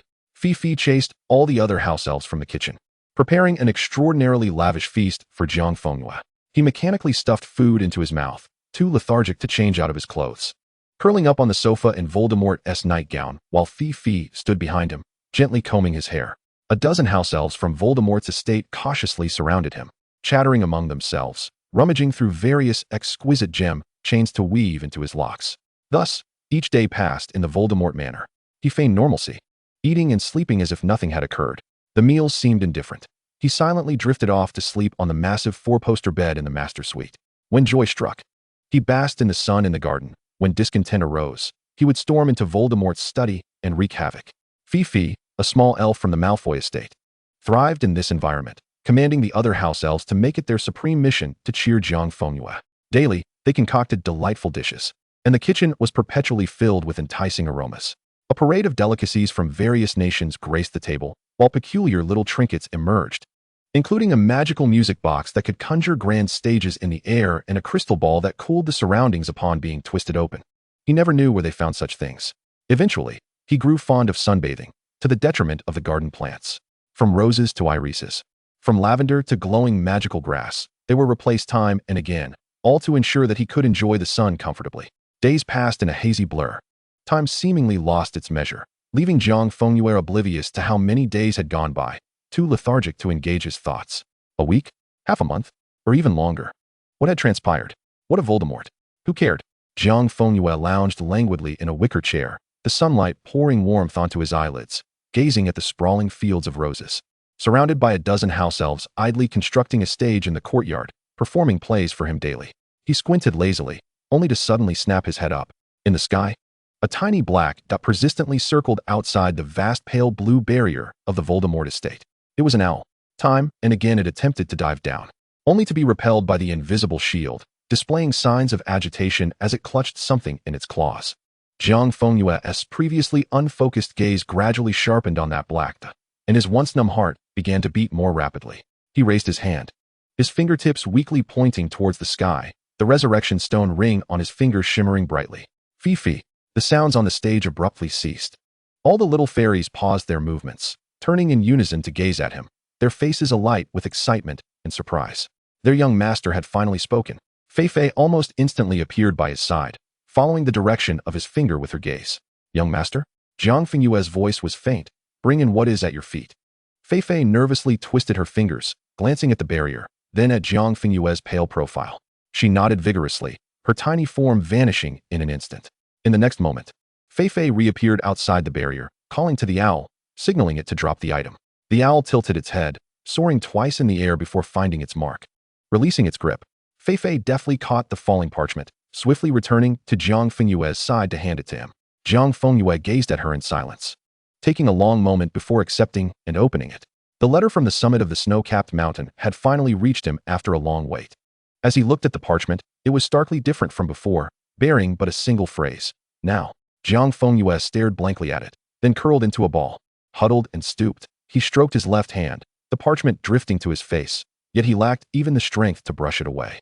After a long time, he hoarsely spoke. "Feifei, I'm here, young master. How can one stop death?" Feifei shook her head desperately. "I don't know, young master. Some must die, there's no stopping it. We can only watch helplessly, unable even to see their last glance." Feifei cried out. "Young master, are you crying?" A profound silence enveloped them, broken only by the parchment gradually absorbing moisture. The little fairies from Voldemort's manor gathered around, clumsily turning, stubbornly picking the finest blooms from the rose garden, surrounding Jiang Fengyue, hoping that when he finished crying, the first sight he would behold would be the beautiful flowers. Eventually, this group of little fairies joined in lamentation, weeping together, knowing nothing but the pain their young master was enduring. After a long while, a faint voice emanated from the parchment. I cannot stop it. I must try. Feifei did not understand and felt a deep sadness. She sobbed, looking at Jiang Fengyue, uttering more words than she had in the past month. Knowing nothing but feeling her master's sorrow. Young master, are you very sad? Are you in pain? Yes, very sad, very painful. Feifei tightened her grip on the embroidered handkerchief bearing the Malfoy family crest, bowing deeply towards the armchair. Young master, please grant me a pair of socks. Time stood still as Jiang Fengyue removed the parchment, looking at Feifei. Abruptly, he yanked a beaded chain from his head, several strands of severed platinum hair entwining with it. Trembling, he thrust the chain into Feifei's embrace, who solemnly hung it around her neck. Her face, now colored like matcha millefeuille, overflowed with tears the size of peas. Yet her mouth lifted high in a smile. She cast aside the honor that a house elf held dearer than life itself. Feifei was no longer merely a Malfoy house elf. She puffed out her small chest, gazing at Jiang Fengyue. Feifei is a free elf, and Feifei wishes to help Mr. Malfoy. Chapter 137, The Most Fleeting of Moments. Godric's Hollow. James crouched beside the small bed he had crafted with his own hands, gently patting the little one's chest, soothing him to sleep. The door slid open silently, and Lily walked in. She approached the bedside with unsteady steps, her pale face resembling thin paper in the dim light. James stood up and embraced her. Will you lie down with Harry for a bit? You haven't had a good sleep in ages. He kissed Lily's forehead. Don't worry, we have the Fidelius charm. Lily's emerald gaze peered through the gap of his arm at Harry. I'm so scared. James held her tightly. As long as I am here, no matter what happens, I will protect you. He patiently encouraged Lily to lie down beside Harry, watching her curl up before quietly descending the stairs, pondering what breakfast to prepare for their two little treasures, and planning to tend to Harry's flying broomstick. Outside, thunder rolled ominously, and scattered raindrops began to tap against the window pane. As James stepped down the final step, he suddenly froze. A cold night breeze swept into the hall. The once tightly shut door now stood wide open, creaking in the wind and rain. A tall figure, wrapped in the chill of the night storm, had just stepped inside, its crimson eyes locking onto him with deadly precision. A frigid fear clutched at James's heart, and he let out a scream that tore through the silence. Lily, run. He dashed towards the Dark Lord, his wand left on the couch, desperately attempting to block the threat with his bare hands, hoping to buy Lily some time. But it was already too late. The Dark Lord waved his wand lightly, a pale blue barrier enclosing the entire room, trapping everyone inside. Voldemort stared impassively at the fierce man before him, raising his wand as a flicker of green light glimmered. Bang! The door was slammed violently against the wall. Voldemort! A roar that split the stormy night erupted from outside. Voldemort's pupils constricted as he turned, only to be violently struck from behind, crashing him to the ground. The two men tumbled heavily onto the floor, the green light narrowly missing them, instead blasting a charred hole into a nearby mahogany cabinet. James, narrowly escaping death, looked in shock as a platinum figure tackled Voldemort, stunned for a moment before snapping back to reality, ready to race upstairs. However, Voldemort was quicker, casting a silent spell that struck James, who fell unconscious on the stairs. Voldemort, focused solely on the figure atop him, saw Jiang Fengyue clutching him, his shoulders heaving. Still clad in his nightgown. How did you get out? He spun around, pinning Jiang Fengyue down. What are you doing here? Jiang Fengyue gasped for breath, then clung tightly to his neck, burying his face in his chest. Don't go up, don't go up. Don't kill him. Believe the prophecy, trust me, don't go. Voldemort's body stiffened, suddenly lifting Jiang Fengyue entirely, striding to the center of the living room, and placing him gently on the wide velvet sofa. Jiang Fengyue clung to his sleeve with all his strength. Trust me just this once, you cannot go, trust me. Voldemort paused, looking down, staring intently at the only person in his life. Time seemed to freeze for a moment. Then he slowly leaned down, gently kissing his forehead, a gesture heavy with meaning. I trust you. He believed in the desperate sincerity of the moment, in the truth of his presence, in the reckless resolve to stop everything, not knowing why or how. Hundreds of doubts and countless confusions flooded his mind, yet this barren, dark soul was willing to create anomalies for him. But he rose to his feet, and a magical chain appeared around Jiang Fengyue's wrist, the other end deeply anchored in the void, binding him to the sofa, rendering him immobile. Jiang Fengyue gazed helplessly at him, his magic surging violently against the chain on his wrist, but only resulting in a trembling hum, futile.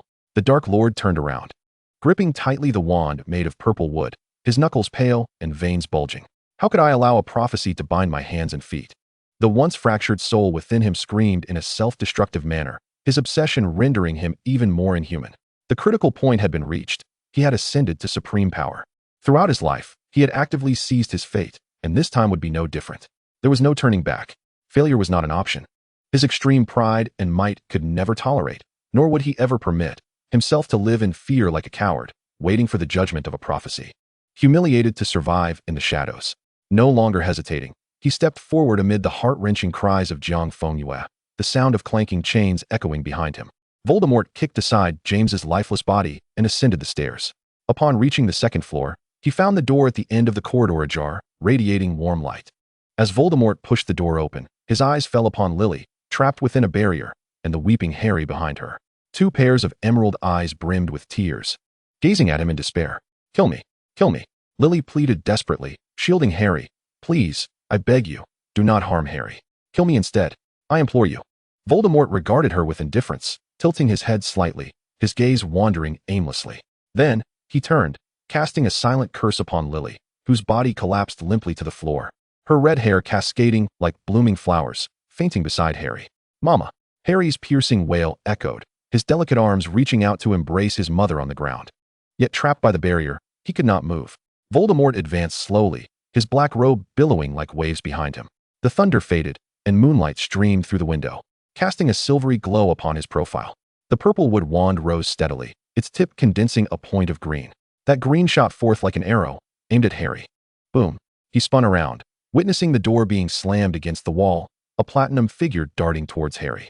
Voldemort looked on in terror as the figure approached at such speed that it became a blur. His eyes instinctively fixated on Jiang Fengyue's arm, where the magical chains should have restrained him, now brutally scraped, revealing the stark white of bone beneath. With only a few strands of muscle hanging weakly from the severed ends, dripping blood with each violent movement. The person he had imprisoned downstairs, like a meteor burning out, selflessly blocked the unstoppable green light. Voldemort instinctively tried to redirect the curse, but it was too late. The green light, akin to a tiny firefly, silently penetrated Jiang Fengyue's body. Chapter 138, The Exquisite Dice and Red Beans. The crimson-slit pupils narrowed sharply. Voldemort roared in fury, his uncontrolled magic surging forth like a black tsunami, violently erupting from within him, reducing the entire room to dust in an instant, leaving only rubble and debris. The house transformed into a cataclysmic rain of darkness, crashing down. "Why won't you comply? Why won't you obey? Why? Why did you come?" Voldemort, like a cornered beast at death's door, staggered forward uncontrollably towards Jiang Fengyue, desperately and madly lunging. "Don't die! Don't die! Don't die! Live!" The Supreme Dark Lord uttered a prayer as humble as dust, a thunderous lament echoing deep within his soul. Thunder rumbled. The stream of fate was abruptly overturned, reshaping everything. As one person brazenly pushed aside all predetermined paths, the humble plea and the willing abandonment of all obsessions shattered the chains that had bound him for a lifetime. In a world that existed solely for one, a decayed land bloomed with vibrant flowers. The choice was made. Voldemort trembled violently, unable to move, as the purple wood wand rolled silently to the ground, falling into the dust. His crimson-slit pupils greedily fixated ahead. Jiang Fengyue stood there unscathed, even the mangled arm healing instantaneously. In the next moment, the Dark Lord leaned forward helplessly, the world spun as it collapsed before his eyes. In his final glance, he saw his beloved rushing towards him, tumbling and crawling. Voldemort wanted to say something, yet no words escaped his lips. Death. It turned out he was heading towards death. No, no, no, no, no, no, no, please.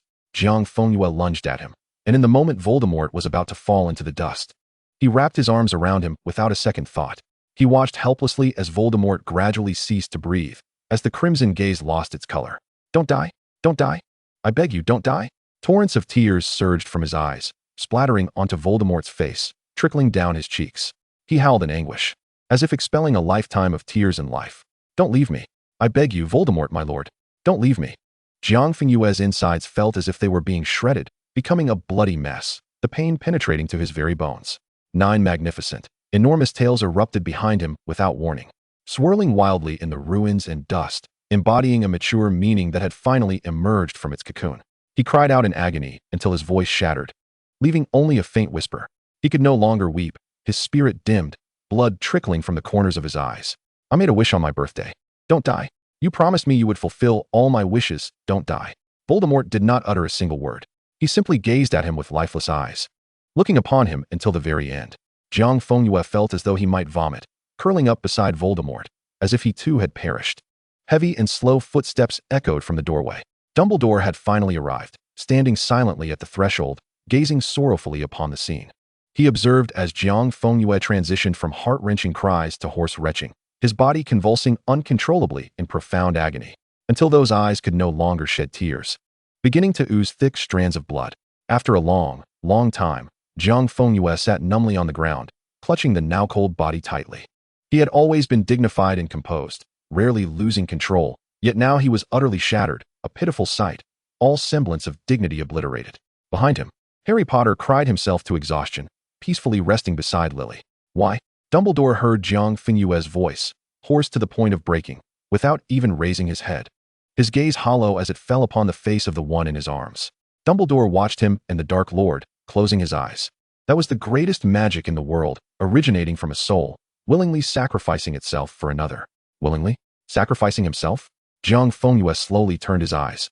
Everything in his vision shrouded in a heavy mist and gray haze, Voldemort in his arms resembling a faded photograph, distant and illusory. Why? Why would one be willing to die in his stead? Dumbledore quietly regarded the four lives amidst the ruins, lost, broken, at peace, and unaware.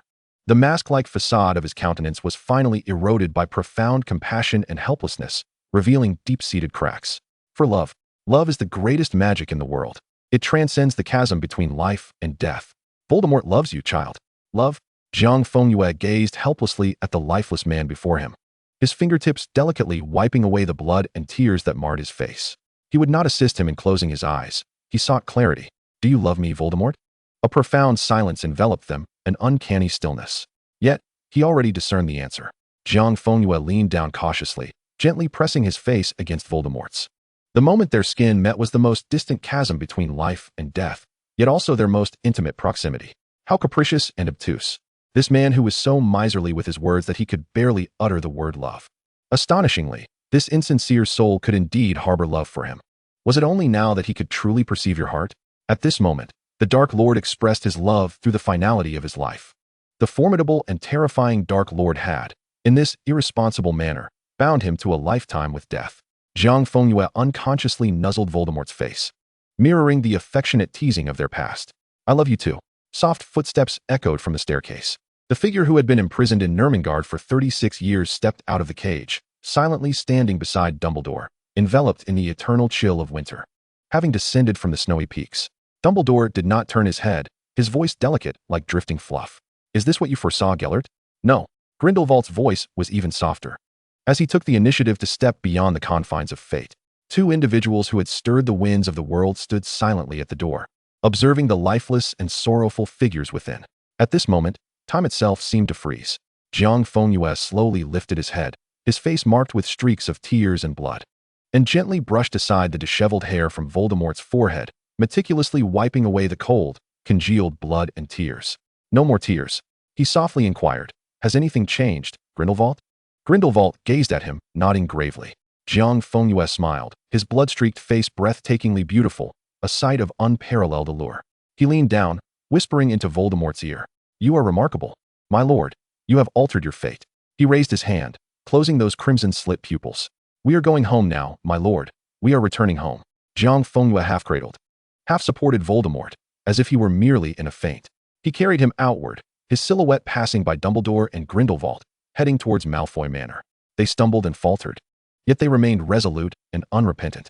We are going home, my lord. We are going home, little moon. We are going home. Chapter 139. The world returns to the serpent.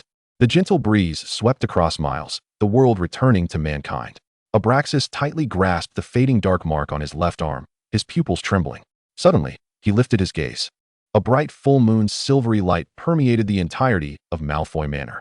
With a sudden feeling, he sprang up, bursting through the heavy hall doors, the moon illuminating the whole estate.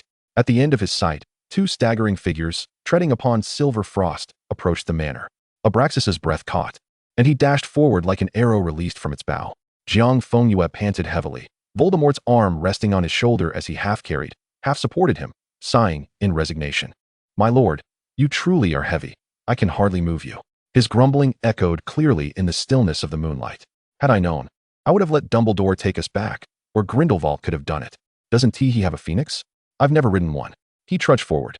I shouldn't have tried to be impressive. I'm so tired now, my lord. Suddenly, he lifted his gaze, spotting a figure rushing toward them. a bright smile spreading across his face. "My lord, father is here to pick us up." Abraxas stood before them, his gray eyes scanning Jiang Fengyue from head to toe. And upon seeing no trace of injury, his gaze trembled and shifted to the seemingly sleeping man. Jiang Fengyue smiled gently at him, just as he always did. "Father, we are back."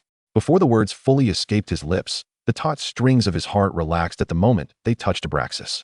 A wave of fatigue washed over him, rendering him unable to maintain his stance, and he leaned forward, cradling Voldemort tightly as he collapsed into Abraxas's embrace. In this moment, the bright moon illuminated the return of the living, and the autumn wind carried a solitary leaf.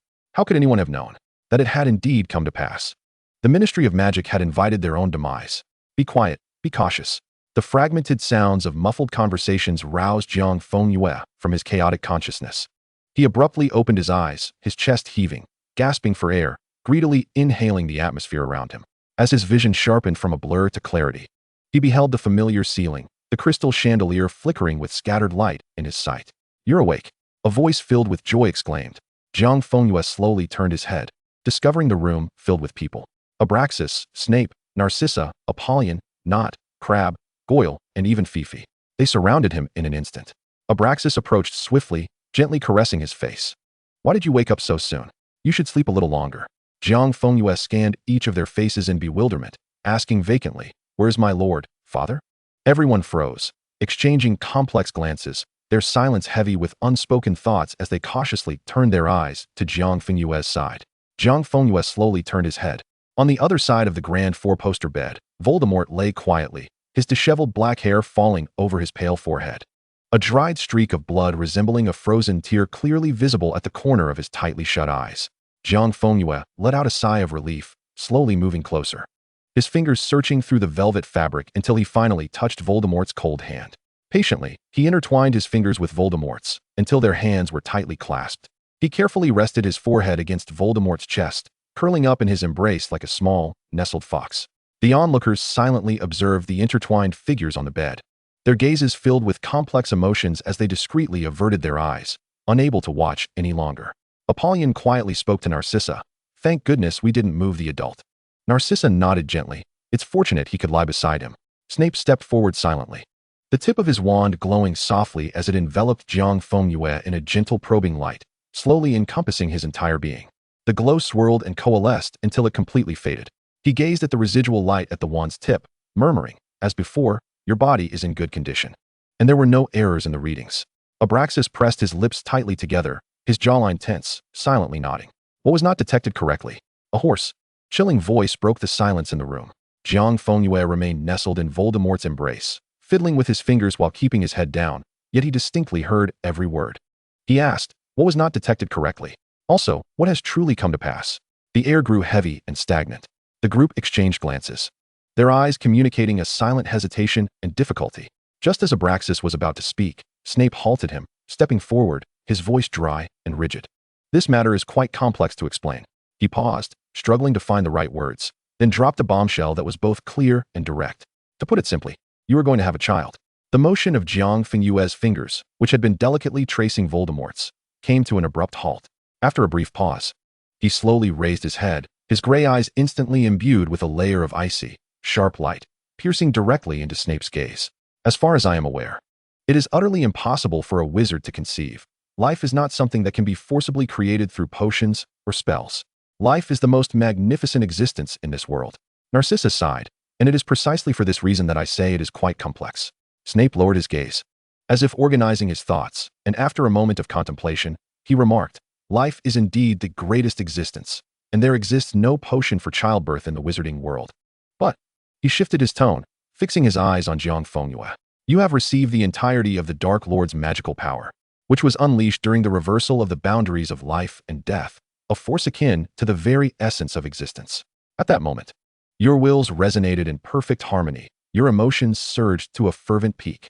And it is this profound resonance on a soulful level that has become the vessel to guide and stabilize the tremendous power of life and death. Furthermore, you have absorbed his blood." His voice grew rigid, "sufficient blood, regardless of when your body has accepted such a vast amount of it." Jiang Fengyue interjected, "Let us not speak of blood. I see they seem a bit awkward." The others in the room coughed lightly, all daring not to meet his gaze, while Abraxas peacefully closed his eyes. Snape stiffened for a moment before continuing. The perfectly absorbed life and death magic, the heightened resonance of soul and will, and the tumult of emotions. All of these have fused within you, achieving an unprecedented magical synergy. He sighed. Each element is indispensable, yet you have achieved it.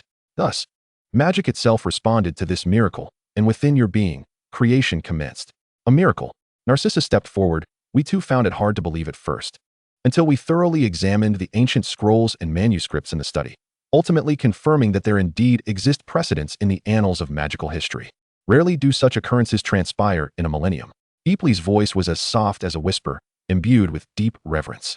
For such powerful life and death magic constructed from magical energy is exceedingly rare throughout the entirety of wizarding history. Voldemort counts as one. Had he not possessed such formidable magical reversal? Had you not resonated in that moment? Jiang Fengyue was momentarily stunned, instinctively raising a hand to reach for Abraxas. When his father's warm and steadfast palm enveloped him, he felt a fleeting sense of reassurance. He lifted his gray eyes, calm and unperturbed. "Oh," Jiang Fengyue responded nonchalantly, implying that he was indeed pregnant. "Not quite accurate, for you lack a womb. This child must be guided out through magical means for nurturing." Snape paused briefly. "To be precise, one could say, you have created a life." In the Albanian forest, night had descended, heavy and oppressive, shrouded in thick mist.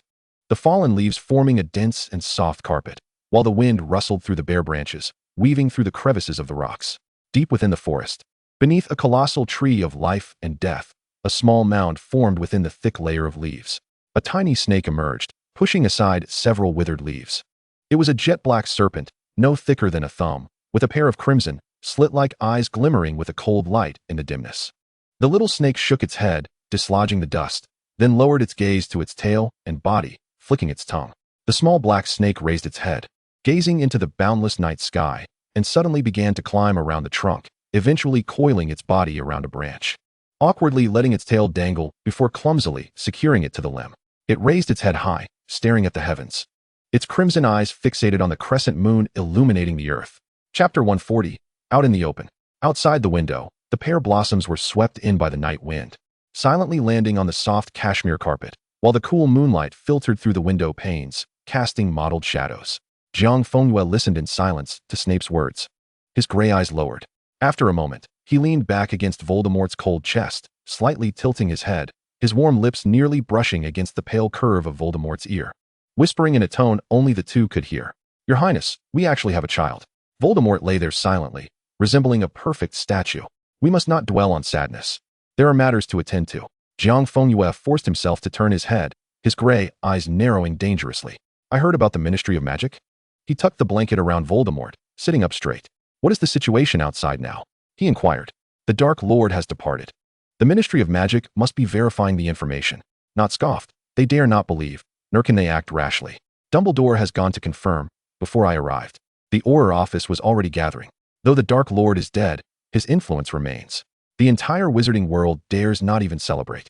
Jiang Fengyue was unconcerned about those present. Aside from Abraxas, he had ensured Voldemort did not brand them with the Dark Mark, and now they each held significant positions within the Ministry, wielding real power. The Ministry would not dare to act against them. Jiang Fengyue had kept their hands clean. They were safe. He rubbed his fingers thoughtfully, suddenly looking at Abraxas. "Father, please pass the position of head of the family to me." Upon hearing this, everyone present was taken aback, their expressions filled with surprise. Abraxas's pupils constricted, instantly understanding his intention, his brow furrowing. "There is no need for that. Your father can." "No," Jiang Fengyue interrupted firmly. "It is without question, father. Taking over the head of the family at this moment is the best choice." Not stepped forward, his tone urgent. "But most of the senior officials at the Ministry and all the high-ranking Death Eaters are aware of your connection with the Dark Lord. This is precisely to ensure that the entire wizarding world knows." Jiang Fengyue replied nonchalantly, yet it stirred up a tempest. Narcissa's beautiful features were etched with worry. "What do you intend to do, Lucius? With your vast power, the Ministry would not dare to lay a finger on you." "Then let it be. Find a mad dog that dares to touch me." Jiang Fengyue smirked, turning his gaze toward Nott. "Go and arrange for Barty Crouch to be released from Azkaban." He chuckled lightly. "In extraordinary times, extraordinary measures must be taken. That lot at the Ministry would be more than willing for someone to clean up this mess." The others were taken aback. "What exactly do you intend to do?" Jiang Fengyue scanned each of them, his gaze landing on Abraxas. "My ties to the Dark Lord run too deep. There are countless who know of our connection. Since he is no longer here, a change of image is necessary. He chuckled softly. Dumbledore enjoys speaking of love. This time there is genuine love laid bare before him. I must craft a narrative. What stage is grander than Wisengamot? He rubbed his fingers together. The entire wizarding world should know of my sacrifices. Otherwise, I would have given up so many galleons for naught. Jiang Fengyue looked at everyone. I must cleanse my name. This trial will no longer be a mere trial, but rather a performance of my true standing atop the wizarding world. He turned his gaze back to Abraxas. Furthermore, my child with the Dark Lord, the Malfoy lineage, shall never be relegated to the status of a mere bastard. The heir of the Malfoy family and the child of the Dark Lord should not have to live in hiding, unknown to the wizarding world, nor be subjected to speculation and scorn as an unknown offspring. Such a delusion is unacceptable. He shall exist out in the open, with pride, even as the world trembles in fear and whispers behind his back, before him. All can do is cower in awe of his formidable presence and the overwhelming power of his two illustrious fathers. Jiang Fengyue's voice took on a somber tone, a shadowy tempest swirling within his gray eyes.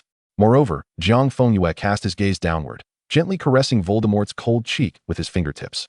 When he returns, with his pride, how could he possibly live a life concealed in anonymity?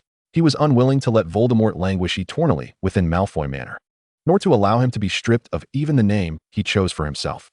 He could not bear the thought of him being unworthy of standing in the sunlight throughout his lifetime. He desired for him to be revered by all, no matter the time or place. He spoke softly, I shall orchestrate this game. At that moment, Ephemeral silently raised her hand, questioning what was meant by waiting for the Dark Lord's return, given that he was presumed dead. Not abruptly covered her mouth, chuckling awkwardly, and hastily pulled her back, exclaiming, Such innocent words. Such innocent words. Narcissa squeezed her hand gently, shaking her head in silence. The others remained hushed, afraid that any slight provocation might ignite the seemingly calm, yet dangerously unhinged soul before them. It was always beneficial to give him an idea. Jiang Fengyue noticed their misinterpretation, a smirk tugging at the corners of his lips, not intending to divulge Voldemort's greatest secret to anyone, tacitly accepting the label of madness. Abraxas sighed, ruffling his hair. Your father does not dissuade you. He supports you. But what do you intend to do? Will you not harm yourself? Jiang Fengyue nuzzled his palm and winked at him. Of course not. Father, my strength surpasses your imagination. Snape tightened his grip on his wand and spoke gravely. Then I shall prepare. Given your lack of nurturing organs, the sooner the child is separated, the better. Otherwise, it will siphon your strength to survive. No, Jiang Fengyue waved his hand dismissively. I have use for this child. Let it remain for now. He narrowed his eyes, as if seeing the anxious traitors poised to flee. The immediate priority was to cleanse the house. He glanced down at the Voldemort pajamas he wore, then looked up at the others. Shall you step outside? I need to change. Narcissa, understanding, shot him a knowing glance and turned first, with the others following suit. Abraxas ruffled his hair once more before casting a final glance at Voldemort beside him, sighing as he departed. Just as the door was about to close, Jiang Fengyue's gaze fell upon the small, crumpled figure in the corner, silently sobbing. He smiled gently. Fifi, come here, would you? The house elf stared at him in shock, then burst into tears, rushing to him, wanting to address him but hesitating to speak, her large ears trembling with each sob. I want to apologize, Fifi, he said softly, smiling, for my actions that have cost you your honor and nature. He extended his slender hand, the Malfoy family ring gleaming on his finger. Will you still be willing to be my house elf? With tear-filled eyes, Fifi gazed at him and then erupted into a new wave of sobs, grasping Jiang Fengyue's hand and bowing solemnly. At your service, young master. Fifi will always belong to the young master. An invisible ripple of magic emanated from their joined hands, quietly spreading outward. At that moment, the magical contract was resealed, coming into effect once more. Jiang Fengyue nodded with a soft smile. Then, please fetch me a robe, Fifi. In an instant, Fifi's tears ceased as she puffed out her little chest, clenching her fists, vowing, with the dignity of a Malfoy house elf, to ensure that all would pale in the presence of her young master's authority. Like a whirlwind, she dashed to his wardrobe in fervent haste. Jiang Fengyue watched her retreating figure, his gentle smile gradually fading. He turned back, leaning softly against Voldemort's body, which he had enchanted to remain perpetually in this moment. He rested quietly against his chest, but this time, he did not hear the steady, powerful beat of a heart. He closed his gray eyes, long lashes casting shadows across his visage. Your Highness, I have taken everything from you. Chapter 141, Upon the Throne. Voldemort Manor. As Jiang Fengyue stepped back into this place, a chorus of house elves rushed out, wailing as they clutched the tea towels of Voldemort Manor tightly, their tears falling heavily to the ground. Upon re-entering, He felt none of the anguish that had once confined him here for over a month. Observing the manor now exposed to the world, he arched an eyebrow in curiosity. Why had it not been sealed away? The leading elf bowed deeply, tears splattering onto the ground. The master has inscribed your name into the manor's protective enchantment, the elf sobbed. As long as you are here, the Voldemort manor endures, young master. Jiang Fengyue was momentarily taken aback. He had intended to test whether he could assume control of the manor using the child, only to realize it was already his. He turned his head to gaze at the sprawling fields of roses, and after a moment, he returned his attention and smiled. Then let us retrieve the traitors. We must hold the regular meeting. A chorus of sharp replies erupted from the house elves. At your command, young master. Jiang Fengyue did not linger. Moving through the corridor towards the grand oak doors, which swung open with a creak, he passed through the 12 chairs, stopping at the base of the 9 steps. Tilting his head slightly to gaze up at the throne, he ascended the 9 steps. Simultaneously, as Karkaroff frantically packed his belongings to flee England, he was horrified to find a house elf from Voldemort Manor standing behind him. These creatures, considered lowly by wizards, possessed astonishing power, effortlessly subduing him and dragging him into a dark vortex. When he regained his footing, dizziness and terror nearly rendered him incapacitated as he realized he had been brought to the conference hall, where a multitude of high-ranking Death Eaters were gathered, all huddled together in eerie silence. Could it be that the Dark Lord still lives? Karkaroff's heart raced in terror as his trembling gaze instinctively sought the distance, only to be stunned by the sight of the 12 chairs, nearly half of them vacant, while the remaining seats were occupied by unfamiliar faces. Abraxas and Narcissa still held their positions of prominence, but closely following them were Snape, Ephemeral, Knot, Crabbe, Goyle, and others. They sat impassively, their heavy gazes fixed upon him. Karkaroff's heart lurched as he trembled, directing his gaze upward to the throne. Seated there was not the figure he had anticipated, one that would instill dread. Silvery hair cascaded down to his chest, a silver robe draped elegantly from the throne, pooling upon the cold steps as he lounged in his seat. The figure slowly lifted his eyelids, his gray eyes surveying the hushed assembly below with an unflinching calm. It has been a long time, everyone. Silence enveloped the room. Jiang Fengyue paid little mind to the atmosphere of silent defiance, lightly tapping the armrest. So, what are your intentions now? Today is, after all, a regular meeting. The suffocating tension lingered for a moment longer, resembling a wordless standoff, until Karkaroff could no longer suppress himself, cautiously probing, Mr. Malfoy, what is the meaning of this? Jiang Fengyue leaned on his elbow. Nothing much. The Dark Lord is temporarily unable to return. Therefore, I shall assume his authority for this meeting.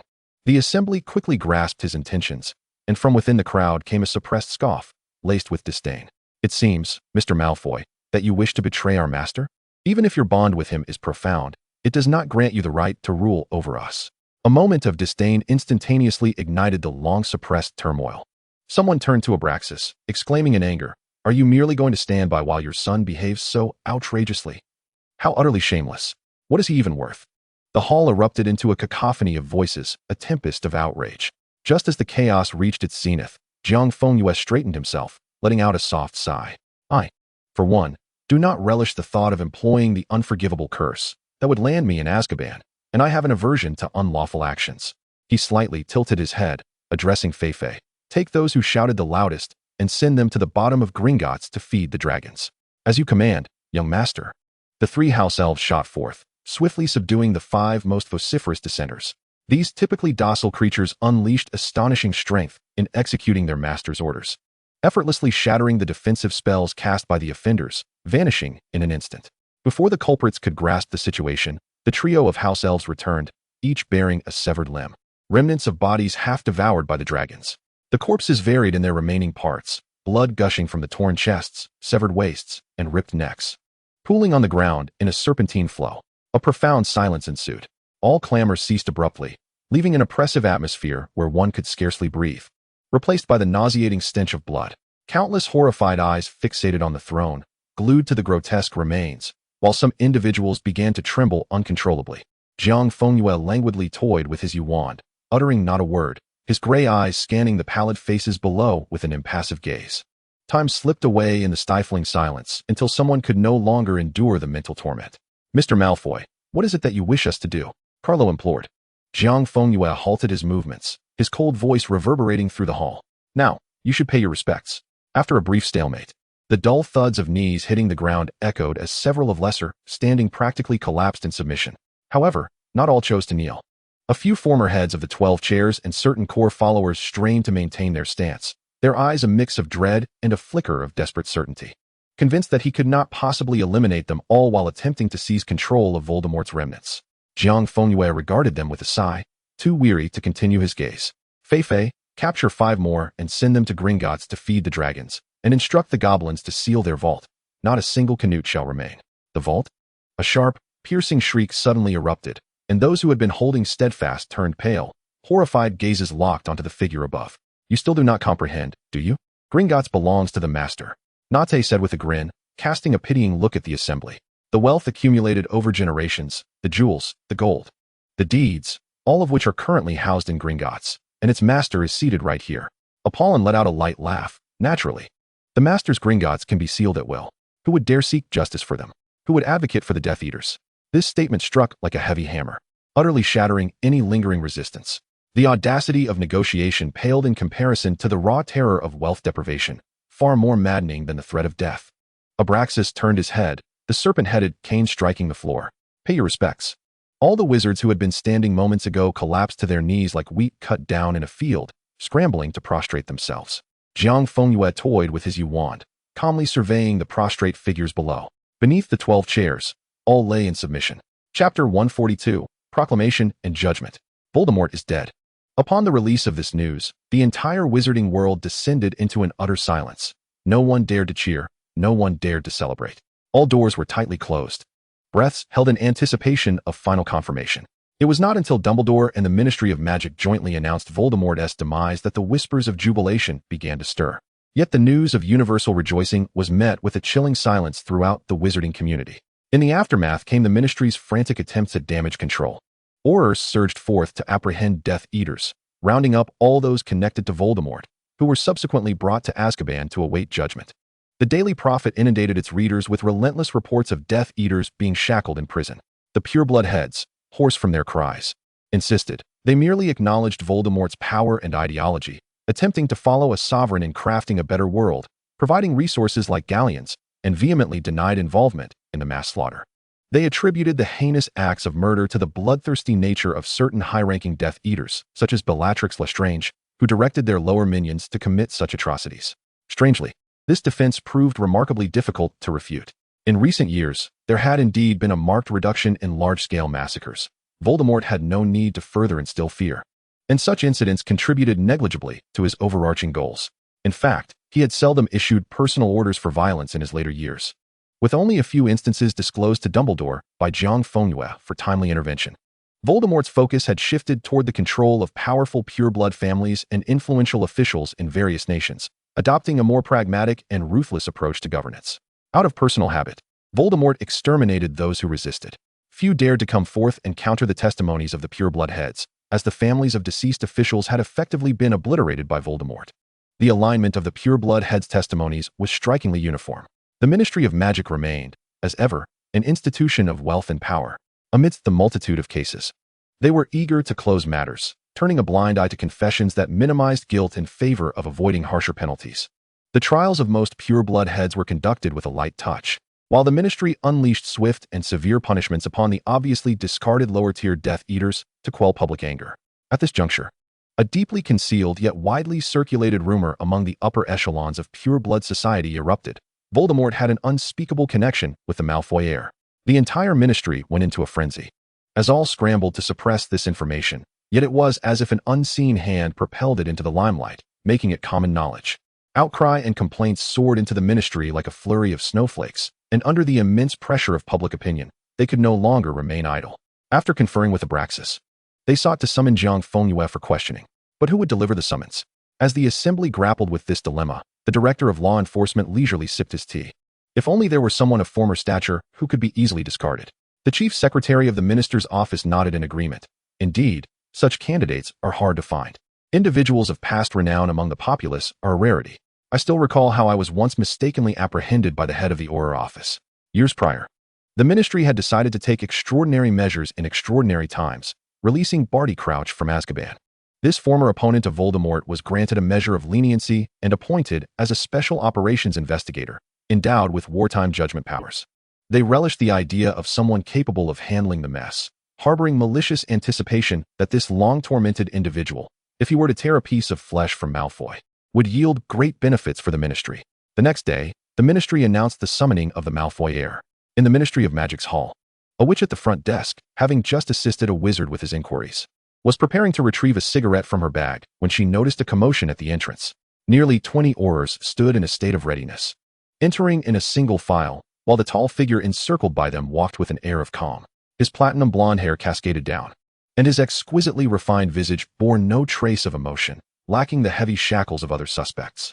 He appeared almost as if he were a noble on a leisurely outing, accompanied by his protectors, all halted in their tracks, gazing at the foremost authority in the wizarding world as he made his way to the courtroom at Wizengamot. Jiang Fengyue proceeded with measured steps, surveying the Ministry of Magic, which he had previously shattered and rebuilt, until he reached a particular corner where the entire procession abruptly came to a standstill. He lifted his chin, observing the gaunt figure of the man across from him, a faint smile gracing his lips. Barty Crouch, who had endured years of torment in Azkaban, despite being clad in an expensive and dignified uniform, still appeared emaciated, his murky eyes betraying unmasked resentment and hatred. The two exchanged glances from afar, devoid of any words, until the Aurors saluted him, announcing that the trial was about to commence. Crouch remained motionless, allowing the others to pass through him. As Jiang Fengyue strode past him, Crouch leaned in slightly, speaking in a tone meant solely for the two of them, each word pressed out with venom. I never imagined I would witness your resurgence in my lifetime, and now you have fallen into my grasp. Haven to you? No wonder the Dark Lord sought to rescue you back then. Jiang Fengyue walked on without acknowledging him, the final words dissipating into the air, the Dark Lord's whore. He paused briefly, but did not halt his forward momentum. He would not converse with the dead. Inside the Wizengamot courtroom, a throng of people filled the space to the brim, an unprecedented surge of humanity. As the Aurors escorted Jiang Fengyue to the defendant's stand, all eyes converged upon him, the multitude reflecting suspicion, animosity, and disbelief. After all, 2 photographs from that year were etched into the annals of news history and remained vivid in many memories. Journalists brandished cameras and quills at the forefront, poised to capture another momentous image. At the center of the elevated bench, Dumbledore's brow was furrowed, concern etched across his features. Narcissa Malfoy occupied a seat on the tribunal, with Crouch beside Dumbledore. In the official section, Crabbe and Goyle were flanked by Abraxas, Ephemera, and Snape, while behind them stood Lily and James, cradling Harry, along with Sirius and Lupin. The Weasley family followed, their 4 children clinging to their parents' legs, bewildered as they gazed at him. Behind them a multitude of ordinary citizens, including former Hogwarts students. All bore witness to this scene with solemnity. Narcissa struck the golden bell before her, its clear chime resonating throughout the chamber. We now officially commence the hearing of the suspect alleged to be associated with the Dark Lord and his followers, Lucius Malfoy, presided over by Special Operations Investigator Barty Crouch. I hereby declare the session open. Barty Crouch rose, his hawkish gaze piercing downward. I request the use of Veritaserum on the suspect. A soft murmur rippled through the officials' bench, their whispers mingling with furtive glances. They attempted to profit from the situation while wary of the potential repercussions from Malfoy's possible countermeasures. Narcissa cleared her throat, and before the discussions below could conclude, she struck the golden bell once more. The use of Veritaserum is granted. The Minister of Magic looked at her in astonishment, but Narcissa seemed oblivious to his shock. She gracefully descended from her seat, ignoring the minister's incredulous gaze, and approached Jiang Fengyue. Confirming the absence of error regarding the Veritaserum in front of the assembled crowd, she gently placed the vial to his lips, encouraging him to sip. Crouch observed with satisfaction as the vial emptied, then seated himself, taking up a parchment and casting a derisive glance at Jiang Fengyue. Defendant, have you become a pawn of the Dark Lord, marked with the Dark Mark? Jiang Fengyue leisurely regarded his fingers. No. His voice suddenly rose. Were you coerced by the Cruciatus curse? Jiang Fengyue propped up his elbow. No. The Dark Lord attempted to murder the boy who lived, Harry Potter. Were you aware of this? Jiang Fengyue replied languidly, yes. The spectators erupted into a cacophony of hushed discussions and unrest. Crouch nodded in satisfaction, flipping a page of parchment, while Jiang Fengyue found himself increasingly irritated by Crouch's attempts to frame him as a Death Eater, seeking to incite public outrage to the maximum extent. He cast a sidelong glance at Not, understanding his cue, cleared his throat, struck the bell again, and the crisp sound silenced the room. Once all eyes were fixed upon him, he leaned forward, intently stating, Do you have a secret, illicit relationship with the Dark Lord? Jiang Fengyue straightened, opening his lips in the gaze of the crowd. Yes. Chapter 143, The Shadow Emperor. Silence. In the next moment, deafening uproar filled the entire Wizengamot. A tidal wave of insults, derision, and vitriol surged forth, threatening to engulf Jiang Fengyue entirely, vile language raining down upon him. Yet amidst this torrent of hatred, a distinctly different voice fought to break through. Sirius shouted hoarsely, "No, no. He has done so much for the Order of the Phoenix." James, holding Harry, cried out. "He saved Harry. He saved us. Don't treat him this way." Many attempted to speak, but Molly could not contain her tears, while countless others sought to defend him. Drowned out by the sea of anger, Dumbledore furrowed his brow deeply, casting a glance at Crouch and Knot. He raised his hand, attempting to quell the chaos. What a remarkable sight! A notorious self-proclaimed consort of the Dark Lord, while those from the Order of the Phoenix, who made it their mission to oppose him, were desperately defending him, calling out for him. Sirius stood on the benches, shouting his accolades. James and Lily clutched their child, worrying for him, while that great white wizard extended his hand from the pinnacle of Wizengamot. And there stood the green-eyed, black-haired giant, utterly oblivious, reaching out with tears for the platinum-haired youth, seeking an embrace. Abraxas gripped his serpent-headed wand tightly, veins bulging, while Snape and the others beside him struggled to restrain their murderous impulses. Silence. Dumbledore's magic suppressed the uproar completely, and as he prepared to speak, Crouch abruptly stood, bellowing with all his might. The defendant considers himself the Dark Lord's consort and is aware of his attempts to murder Harry Potter. I declare that the defendant be thrown into Azkaban. Dumbledore shot a furious glance at him, his blue eyes ablaze with anger. Crouch, the matter is not yet clear. This cannot be allowed. A cold voice interrupted them. No. You cannot cast me into Azkaban. The crowd turned toward the source, and Jiang Fengyue calmly surveyed everyone, stating matter-of-factly, according to Chapter 7. Article 13 of the Special Protection Law for Wizards, a pregnant which cannot be imprisoned in Azkaban, where she may suffer harm to her fetus due to confinement, penal measures, or contact with dementors. The audience fell into momentary bewilderment. Wizengamot sank into a profound silence, everyone seemingly suspended in a void, unable to comprehend this declaration. Crouch's eyes widened in disbelief. What are you saying? Dumbledore's hand trembled noticeably. Jiang Fengyue smiled. What I mean is, I am with child. Silence. A stillness enveloped the room, as if everyone had been petrified. Sirius turned, bewildered. What did he say? James appeared frozen, while Lily murmured in shock. He said he has a child. Sirius, dazed, asked. Whose? James turned to look at him, both men exchanging a stunned glance. They opened their mouths wide, emitting piercing bursts of sound. Crouch gasped for breath, staring at him as if he were a madman, his body trembling violently with rage. Nonsense, he bellowed. A man can never conceive. You shameless wretch. Using such absurd claims to evade the law, exacerbating your crimes. Jiang Fengyue suddenly lowered his gaze, his fragile eyelashes fluttering like delicate petals, revealing a miracle in their wake. He abruptly lifted his head, his gray eyes now shimmering with a fractured glimmer, appearing exceptionally fragile and sorrowful. Unbeknownst to all, the Dark Lord had willingly chosen death. Boom. Like a clap of thunder, the revelation resounded in everyone's minds, plunging the courtroom into a deeper silence than before. As all present felt as if their throats were constricted, their pupils dilating in utter shock. Jiang Fengyue continued. On the night the Dark Lord ventured to Godric's Hollow, I rushed to stop him, attempting to shield Harry Potter from the killing curse with my own life. He raised his head, adding, This matter can be corroborated by Professor Dumbledore. A collective gasp of disbelief echoed through the crowd. How could he dare confront the killing curse? They turned to Dumbledore, who nodded slowly and gravely. Jiang Fengyue slightly tilted his head, his fingers hovering delicately at the corner of his eye, as if to wipe away non-existent tears. And at the moment of my impending demise, the Dark Lord's unwavering love for me, his desperate protective instinct, and his formidable magical power, conjured the greatest spell in existence, love. He surveyed the room, each word heavy with significance. He willingly chose to die for me. Jiang Fengyue looked to Dumbledore once more, declaring, This matter can also be attested by Professor Dumbledore. Dumbledore gazed intently at Jiang Fengyue, nodding once again. The entire Wizengamot fell into a profound silence, chaotic thoughts swirling in their minds as they struggled to comprehend this earth-shattering revelation. Jiang Fengyue pressed on, as he faced death for me. An immense surge of life and death magic coursed through my body, resonating with my soul, as we both were willing to sacrifice ourselves for each other. He suddenly choked on his words, as if gripped by immense sorrow, before hoarsely uttering, For each other, we willingly embraced death. The audience stared at him, their expressions a mixture of bewilderment and shock, interspersed with an almost imperceptible flicker of complex emotions. Jiang Fengyue cast down his eyes, his voice soft as a whisper.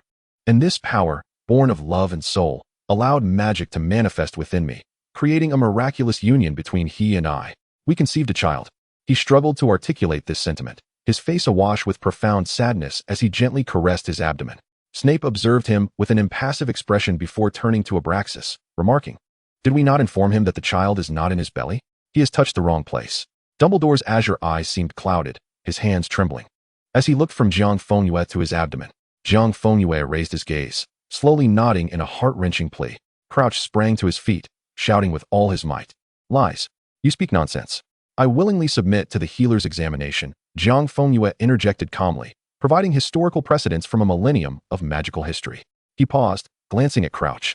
"I have ingested Veritaserum. Every word I speak is true, not a fabrication." A profound silence enveloped the room. Gasps filled the air as everyone watched the healer approach to verify the claims. After the flickering of wands and the healer's solemn confirmation, a cacophony erupted. A mysterious figure died for him. Good heavens, they truly shared love. They had even conceived a miraculous child. Jiang Fengyue frowned slightly at the uproar, turning to Not, who immediately rang a bell, declaring, "Silence." Chapter 144, Turning the Tide. As the environment gradually quieted once more, a hint of satisfaction flickered in Jiang Fengyue's eyes. He continued, "For years ago, during the World Cup, amidst the Death Eater's actions during the Goblin Rebellion, the Dark Lord, despite having a significant advantage, announced a complete ceasefire." He paused momentarily. "I do not possess such formidable power. To save more lives, I could only act as a bargaining chip. Yet the Dark Lord, for my sake, forsook his absolute advantage, opting for peace." He glanced towards the front, stating, "Professor Dumbledore can attest to this." He lowered his gaze slightly. "Although I was on the brink of death that time, I saved countless lives that night, and that was worth it." For years prior, when giants ravaged Scandinavia, I informed Dumbledore of this confidential information, alleviating the casualties and conflict in Northern Europe. Professor Dumbledore can verify this. When Hogwarts was under attack, upon hearing of the Goblin Rebellion and knowing I was within the castle, the Dark Lord once again called for a ceasefire, unhesitatingly returning to seek me out. Professor Dumbledore can confirm this. For years, I have provided countless pieces of intelligence to the Order of the Phoenix, and my contributions to their war efforts have been astronomical. I do this not only to absolve some of the Dark Lord's sins, but also to protect all wizarding folk. Professor Dumbledore can affirm this. He unleashed a barrage of explosive declarations, akin to bombs detonating within the hearts of those already overwhelmed. He revealed to everyone that, despite having become the Dark Lord's partner, a position of unparalleled prestige and power, he had unflinchingly faced the risks of being consumed by death as shadow, casting aside his life for the sake of the greater good, transforming into a beacon of life and peace. With a string of irrefutable facts, he illustrated the Dark Lord's affection for him. Jiang Fengyue lowered his gaze, his platinum locks cascading down, revealing an unprecedented vulnerability on his exquisitely handsome face. He sighed deeply. "I never imagined I would become a father in this manner." He steadied himself against the edge of the defendant's stand, slowly rising to face the assembled crowd. "This process will be accompanied by unimaginable pain, the peril of magical disruption." He emphasized, "It may even cost me my life." Avery pinched her waist harshly, forcing herself to suppress laughter, and secretly asked Abraxas, "Uncle Abraxas, is he so eloquent because he takes after you?" Abraxas remained unflinching, his gaze fixed ahead. As he glared at her, Avery gasped, meeting his threatening gray eyes, immediately sitting up straight, then raising her hands to cover her eyes, sobbing heart-wrenchingly. Jiang Fengyue surveyed the room, his eyelashes glistening with tears, his gray eyes sparkling with a heart-wrenching gaze reflected in the magical camera. "I risked my life for the battles of the Order of the Phoenix and the safety of the people. Even if the Ministry seeks to imprison me solely because of my love, I do not regret sacrificing everything to protect the wizarding world." He reiterated emphatically, "I have given everything." Jiang Fengyue proclaimed, "I do not seek to absolve the Dark Lord of his transgressions, for matters are seldom black and white. As many pureblood heads of families assert, he has devoted his life to the pursuit of a perfect world, seeking dominion and power. However," he suddenly lifted his gaze, "this does not mean he lacks human emotions. No one can deny that he willingly sacrificed his life to protect me, embracing death. That stands as the deepest testament of his humanity." Jiang Fengyue gazed upon the assembly, his exquisitely beautiful visage interwoven with two profoundly contrasting and heart-wrenching emotions, an intrinsic vulnerability that penetrated to the marrow and an unwavering resolve as steadfast as granite. "I have sacrificed much for the magical realm, intelligence, wealth, and even my very life. But now, all I desire is to protect my child, the offspring my beloved left behind." He choked. "For the sake of my child, I implore you all to consider the sacrifices I have made for the magical community." His voice faltered, and he returned to his seat, slender fingers shielding his gray eyes, platinum hair cascading to obscure his features. Eppleby turned to Snape, and I could swear he found the sentiment so nauseating that he could not suppress a laugh. Abraxas turned his head, hissing softly, "Isn't this a bit excessive?" "Not at all," Snape replied calmly. "It is just right." In the audience, Molly had already buried her face in tears. Not only her, but Lily was also inconsolable. They clutched their children tightly, tears streaming down in great torrents, and more witches produced handkerchiefs as the suppressed sobs melded into a chorus. Even some wizards felt their eyes redden, despite the steeliness of their hearts, witnessing a powerful, graceful, and even legendary war hero seated in judgment at the Wizengamot stirred their innermost sentiments. The faces of the entire Ministry of Magic were ashen, and Crouch was so furious he appeared purple, fully aware that this trial had spiraled completely out of control, rather than being diminished. Jiang Fengyue utilized this grand stage to orchestrate a breathtaking reversal, successfully transforming himself from a mere defendant into a tragic dual hero. That child became a once-in-a-millennium miracle. While Voldemort's image shifted from absolute evil to a more complex, tragically lost tyrant, Crouch abruptly rose, his face contorted with rage as he bellowed, "Even so, you," suddenly. The doors were thrust open, and the assembly, still glistening with tears and a myriad of emotions, turned in astonishment towards the entrance. A figure stepped inside, clad in the uniform of the German Ministry of Magic, handsome and composed, as he strode confidently into the Wizengamot, ultimately positioning himself beside Jiang Fengyue. Assuming a silent guardian role, unbeknownst to anyone, a golden-haired figure materialized like a specter, casually leaning against a stone pillar, exuding both languor and authority. His blue eyes fixed on the central seat of judgment. Crouch began to tremble uncontrollably, akin to a flickering candle in the wind. His eyes wide with terror as he beheld the newcomer, his lips quivering with indignation. Little Barty surveyed the crowd, not casting a glance at Crouch, and declared in a deep voice, "I am Barty Crouch Jr., Deputy Director of the International Magical Cooperation Department of the German Ministry of Magic, here to present the evidence of Mr. Malfoy's long-standing support for the German Ministry, as well as the critical intelligence he provided during the activities of the Death Eaters within our borders." Turning his gaze back to Jiang Fengyue, his eyes sparkled with a rare sincerity and excitement. Mr. Malfoy's contributions to the magical community are indisputable and commendable. He then pivoted to face Crouch, the weight of the Assembly's scrutiny upon him. "Furthermore, I hereby formally file a lawsuit against Barty Crouch for the inhumane abuse and whipping I suffered as a child at his hands." His gaze was piercing as it bore into the British Ministry of Magic, filled with scorn and disdain. To appoint such a person as the highest executor of this trial, does the British Ministry of Magic have no one else to rely upon? Or is your standard for personnel so uniquely peculiar? A profound silence ensued, soon to be shattered by a cacophony of murmurs and inquisitive glances directed at the utterly petrified Minister of Magic. Crouch pointed at little Barty, his finger trembling, his face ashen, yet he could utter naught, collapsing helplessly into his chair. Jiang Fengyue languidly propped his elbow, elegantly cradling his chin in his palm. He observed the crowd once more, as he perpetrated the act of patricide before their eyes. The following day, the front pages of nearly every mainstream and niche publication in the wizarding world, including the Daily Prophet, the Wizarding Daily, the Wizarding Weekly, Transfiguration Today, and the Complete Guide to Flying Brooms, were dominated by the shocking trial that had transpired. A colossal photograph occupied the center of every front page, the exquisite youth, standing solitary in the austere courtroom, resolutely facing all who sought to condemn him, his gaze aflame with determination, yet tinged with profound sorrow at the corners of his eyes. He was a hero, forced to betray his beloved for the sake of the wizarding world, indifferent to his own life, yet publicly judged by the Ministry of Magic in a bid to drag him into the abyss. A child, crafted entirely from love and spirit, appeared before the world after a millennium, and the editors described him as the child of love and miracles. Most astonishingly, the supreme and fearsome Dark Lord was revealed to possess a beloved, even willing to sacrifice himself for that love. The entire wizarding community erupted in frenzy, filled with gasps and discussions in every corner. "Did you know the Dark Lord has a lover? He even died for them. They have a child, can you believe it? I heard the Dark Lord was smitten at first sight, and that he secretly met with them during the Battle of Hogwarts. I've heard the Dark Lord even desired to visit Dumbledore's office for a private rendezvous with his lover. Was this not a bit exaggerated?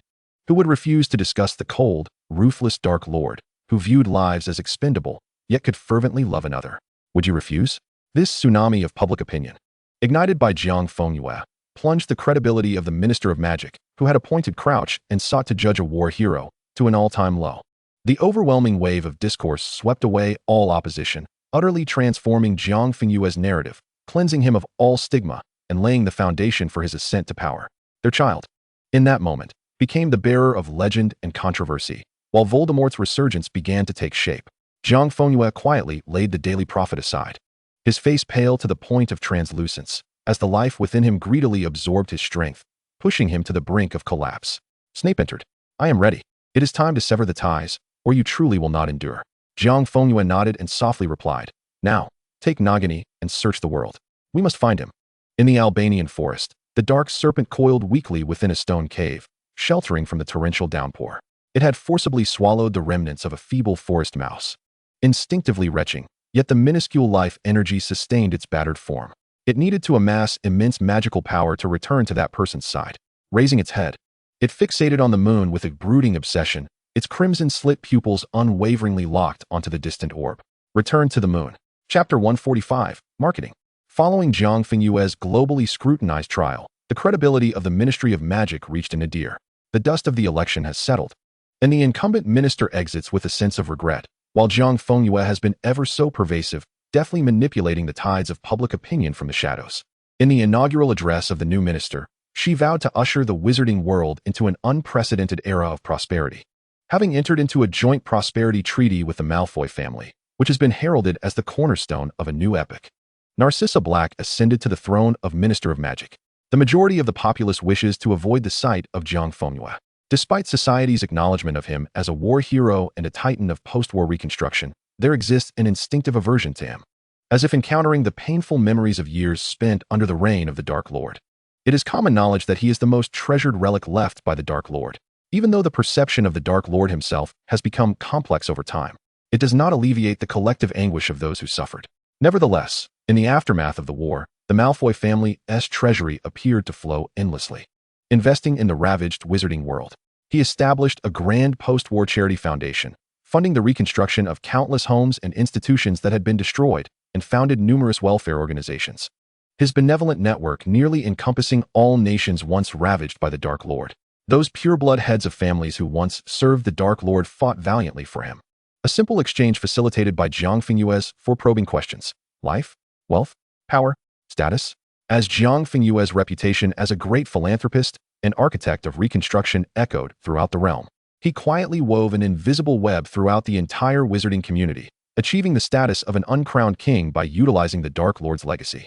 The public continues to debate the Dark Lord's deeds, their scars still aching.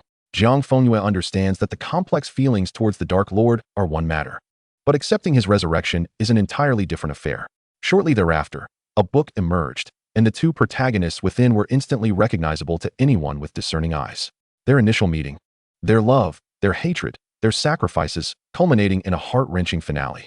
Under Jiang Fengyue's overwhelming marketing efforts, it became exceedingly rare for a wizard to remain unacquainted with this novel. This was precisely the effect Jiang Fengyue sought. The image of the Dark Lord transcended mere superficial descriptions, as their tale, enveloped in blood and darkness, resonated with a profound, destructive passion, forcibly infiltrating the consciousness of every wizard. Through the characters in the book, the Dark Lord's image was subtly reshaped in the hearts of countless wizard readers. The most devastating blow came in the form of a heartbreaking conclusion, the death of one of the protagonists, which instantaneously triggered an outpouring of tears among the wizards, inundating the publisher with cries for a revised ending. Countless readers wept, yearning for a beautiful conclusion for the moon, hoping for the resurrection of the deceased protagonist to mend and grant him the most splendid life. Jiang Fengyue meticulously orchestrated nearly a decade of public opinion infiltration and conceptual reformation. The seeds of influence were quietly sown in the hearts of the public, as he employed time to reshape perceptions, gradually cultivating expectations for the miraculous resurrection of the Dark Sovereign from the book. First, they would read the book, then observe the man. Yet, despite numerous threats from readers, the author of the book declared that since its publication, it possessed no ending. Only when the soul of the departed returns would the conclusion of this book be revealed. What is the title of this book? You all know it. Draco had always considered himself the happiest child in the world, blessed with an enviable lineage. From the moment of his birth, he existed in the limelight, where curious and reverent gazes were ever directed towards him. He was cherished by his grandfather, guided by his godfather and godmother, and pampered by the house elf, Fifi, who could conjure all manner of delicacies. He had everything one could wish for. Little Draco understood that their affection for him was largely due to their reverence for his father. Because he was his father's child, that affection shadowed him, extending to all that he loved. Yet what was wrong with that? Draco proudly puffed out his small chest. He loved his father above all. And the world ought to love his father too. This was only natural. However, deep within Draco's young heart lay a birthday wish that had remained unchanged since he became aware of it, a wish that was a secret known only to him. From the time he began to understand the world, his father would vanish for a period each year, wandering the globe with Nagini the snake. At the age of 4, his curiosity got the better of him, and he asked Narcissa, "Godmother, why does father always disappear for a while?" Narcissa gazed deeply at him and replied, "Because your father has yet to return." Father? At just 4 years old, Draco was struck by the realization that he had another father, one who was not Jiang Fengyue, but another existence altogether. Confusion and an inexplicable sense of panic gripped him, prompting him to seek answers from Fifi, who could only weep. Draco understood that her tears were for his father. Summoning his courage, he approached his grandfather, who merely ruffled his hair and sighed deeply. Ultimately, it was his godfather who provided the answer. Severus Snape, with an inscrutable expression, informed him that his father was none other than the tyrant known as the Dark Lord, the only individual in the annals of magical history to bear that title. The name Dark Lord detonated like a bomb within Draco's world. He searched high and low for every scrap of information he could find, leafing through pages in front of the mirror, compelling it to read aloud to him. And then he learned the truth. His father was the Dark Lord's one and only companion in life, and his father had willingly chosen death to save him. The Dark Lord was the most terrifying tyrant the wizarding world had ever known. It was no wonder that whenever he attended galas, the glances cast his way were filled with fear and incredulity. He finally understood that his father's annual journeys were in search of the father he had lost. Everyone failed to comprehend why his father was so fixated on seeking a dead man. They all knew this was a futile endeavor. Yet, all silently indulged in this obsession. 4-year-old Draco wiped his tears and vowed to carry forth his father's love for his own father. But as the years passed, his father seemed to smile less and less. He was perpetually subdued, his gray eyes, so reminiscent of Draco's, always reflecting an ineffable complexity of emotions. His father was delicate. He detested many things, including the celebration of birthdays. This was a secret Draco discovered at the tender age of 6. Although his father would always celebrate his birthday with him, their grandfather, and various uncles and aunts, engaging in lively banter during the festivities, it was on one particular night, after awakening from a nightmare, that he descended the stairs in search of his father, only to be frozen in place by the scene before him. When the revelry subsided and the voices faded, his once elegant father curled alone in a velvet armchair, a lit cigarette perched between his fingers, while the crystal ashtray beside him overflowed with butts, enveloped in swirling smoke. His father gazed at the sprawling rose bushes in the garden, the moonlight casting a solitary glow upon him. Draco had never known that his father smoked.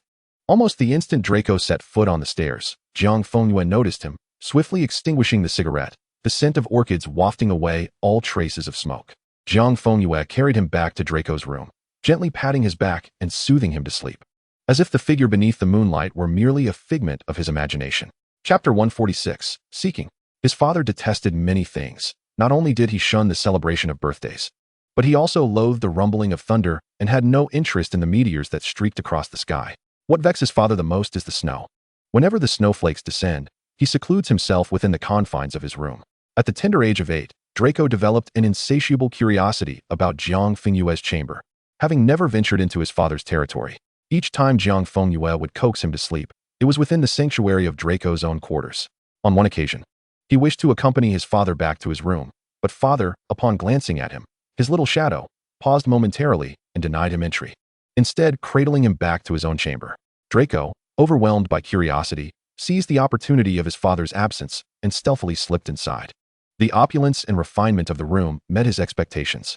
A delicately carved window stood ajar, the pristine pear tree swaying gently in the breeze. As delicate petals danced into the room, enveloping it in an ethereal chill, mingled with the faint fragrance of roses. Suddenly, Draco's gaze froze in astonishment at the center of the room. Upon his father's bed lay a man. He held his breath, inexplicably drawn to the bedside. The man lay there in serene repose, his features strikingly handsome yet devoid of life. His chest showed not a hint of movement, and even in eternal slumber.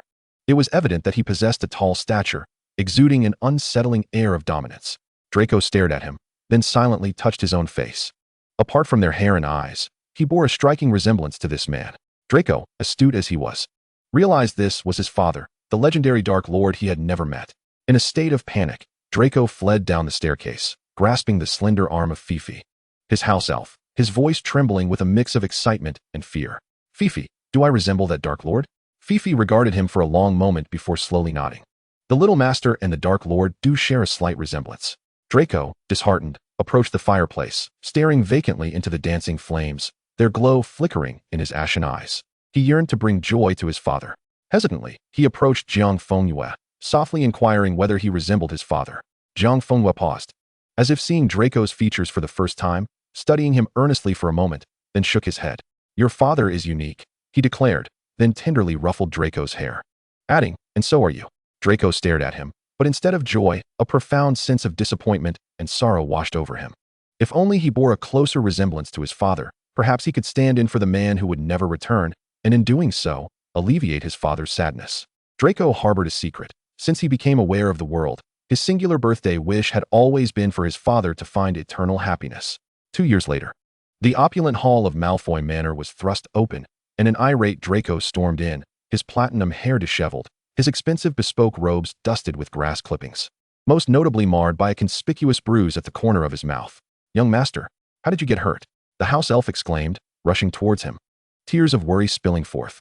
Draco waved his hand dismissively, attempting to speak, but wincing as pain shot through his injured lip.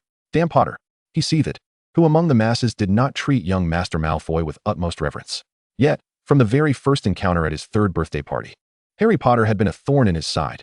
Potter, 2 years his senior, taller and stronger, always struck with increasing ferocity.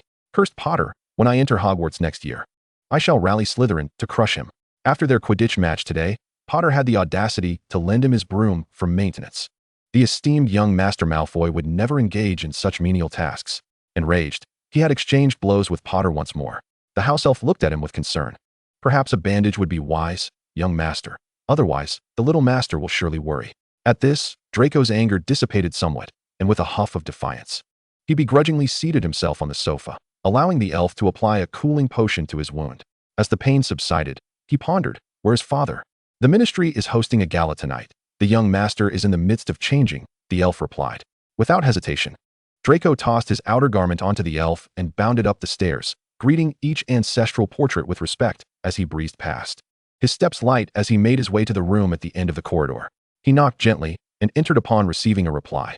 The afternoon sun poured generously into the room, yet the canopy of the 4-poster bed remained tightly drawn. Draco's gaze darted to the grand dressing mirror where Jiang Fengyue stood, his posture as erect as a slender bamboo, while Fifi carefully adorned his luxurious robes with a shimmering gemstone brooch. Draco hurried over, instinctively squatting to smooth out the hem of his father's robe, the golden phoenix embroidery unfurling beautifully across the carpet. Jiang Fengyue cast a sidelong glance, arching an eyebrow in amusement. Off to find Harry again, he teased. Draco retorted. Aunt Lily invited me to play, father. Jiang Fengyue scrutinized the corner of his mouth, inquiring, did you win or lose? With a puffed chest and a hint of pride, Draco declared, I have never lost since I was 8, father. For the past 2 years, we have been nearly evenly matched. Jiang Fengyue smiled softly, extending his hand. Draco understood and leaned in, squinting as his father affectionately ruffled his hair. Very well, at least you have not brought shame upon the Malfoy name, Jiang Fengyue remarked gently. Draco nuzzled against his hand, looking up. Uncle James mentioned that he and Sirius once fought you. Is that true? Not quite a fight, Jiang Fengyue replied coolly, turning his head slightly. I have never lost. What I gave them was a lesson. Draco gasped in admiration, his eyes wide. But then they fell upon a suitcase in the corner of the room. He hesitated, his voice tinged with disappointment and a hint of grievance. Father, are you going away again? Yes, Jiang Fengyue replied. I shall return in a month. You must stay home and keep your grandfather company, understood? Draco remained silent, and Jiang Fengyue cast him a sidelong glance, noting his sulking demeanor. Draco kept his head bowed, his fingers unconsciously tugging at the tassels of Jiang Fengyue's robe. With a sigh of resignation, Jiang Fengyue raised his hand and gently combed through Draco's tousled hair. I will return as swiftly as possible once my business is concluded, and I shall bring you a gift, all right? Draco muttered an indistinct reply, snatching the comb from Fifi and meticulously grooming Jiang Fengyue's silken platinum locks. He cast a furtive glance at the tightly drawn curtains of the 4-poster bed. Though it was a fruitless hope, he wished that his father could somehow find his own father. He longed to bring joy to Jiang Fengyue. A procession of nearly 20 individuals made their way into the Albanian forest, with Vet trailing behind Jiang Fengyue. Snape gazed silently at the platinum figure before him, his eyes cast downward. 10 years. They had traversed from Britain to Finland, Sweden, Norway, Iceland, and Denmark. They crossed countless rivers to reach Estonia, Latvia, Russia, Moldova, and China. They journeyed across oceans to Canada, Guatemala, Belize, Cuba, Jamaica, Haiti, Costa Rica, and Panama. One land after another, one nation after another. Over the course of a decade, they have traversed nearly 2/3 of the world's landmass. Now, they have scaled the heights of Mount Tamori, crossed the Prokeltij Mountains, and entered this forest in Albania. Snape had never intercepted Jiang Fengyue's relentless search. Their greatest fear now was that after having scoured so many places, what would they do when every inch of the world had been explored? Snape gazed at his silhouette, the sparse light filtering through the trees, illuminating the pallid face of the platinum-haired youth. Without turning back, Jiang Fengyue spoke. "What is it, Severus?" After a long silence, Snape suggested, "Let us take a moment to rest and have a meal." Jiang Fengyue halted his stride, inquiring, "Are you tired? Then let us set up camp." The subordinates swiftly erected a fully equipped campsite, and Wit approached, saying, "Sir, the meal is ready." Jiang Fengyue, caressing his yuan, focused intently on the map and waved his hand dismissively. "You all eat. I am not hungry." Wit looked at him helplessly. Jiang Fengyue had eaten very little in recent days. Despite his attempts to persuade, he turned to Snape for assistance. Snape stepped forward, observing Jiang Fengyue's slender wrist, and firmly instructed, "You must eat well." Jiang Fengyue replied, "I truly am not hungry, Severus." Snape's gaze was sharp as a blade. "Have you not consumed the nutrient potion I provided?" Jiang Fengyue hesitated, feeling a bitter taste. "I will drink it later." "Drink it now," Snape insisted, his brow furrowed. "Do not ruin your body over such a trivial matter." Jiang Fengyue replied nonchalantly, "I ruined it 10 years ago." Snape and Wit fell silent, watching him down the nutrient potion. Not far from this group, the shadows of the forest seemed to solidify into a tangible form. Within a naturally formed dark cavern, a deeper shadow stirred slightly. It was a snake, entirely black, with crimson slit pupils flickering, its breath faint, like a stubborn candle flickering in the wind, refusing to extinguish. Its fragmented soul was nourished by the dark magic of this forest. Once it stepped out, its main essence would rapidly weaken. Without a body to seize or the continuous nourishment of powerful magic, it could not leave. Driven by a deeply ingrained obsession, it forced itself day after day to consume dead mice and decaying flesh, repeatedly attempting to find a way to escape, suffering from injuries and enduring the cycle of failure. For a full decade, that moon-like cold visage had been the haunting thought gnawing at its mind, further distorting an already rooted obsession into a morbid fixation. Suddenly, the black snake raised its head, its crimson pupils narrowing into two piercing stars, fixating on a certain direction. It then laboriously uncoiled its frail body, slowly slithering outward. The moon, its little moon. Chapter 147. A decade of footprints, a decade of heart. The hastily assembled campsite was swiftly dismantled by the subordinates. Jiang Fengyue entrusted Nagini to Wit, instructing him to follow Nagini, while he led Snape and another 10 individuals in a different direction. Deep within the Albanian forest, the dark magic hung thickly in the air like a tangible miasma, clinging coldly to every breath, imbued with a sense of decay. Jiang Fengyue continuously expanded his magic, searching inch by inch, his perceptive net tightly woven and focused. Snape observed the figure ahead, his gaze lowered, unconsciously rubbing the smooth potion vial concealed within his robe.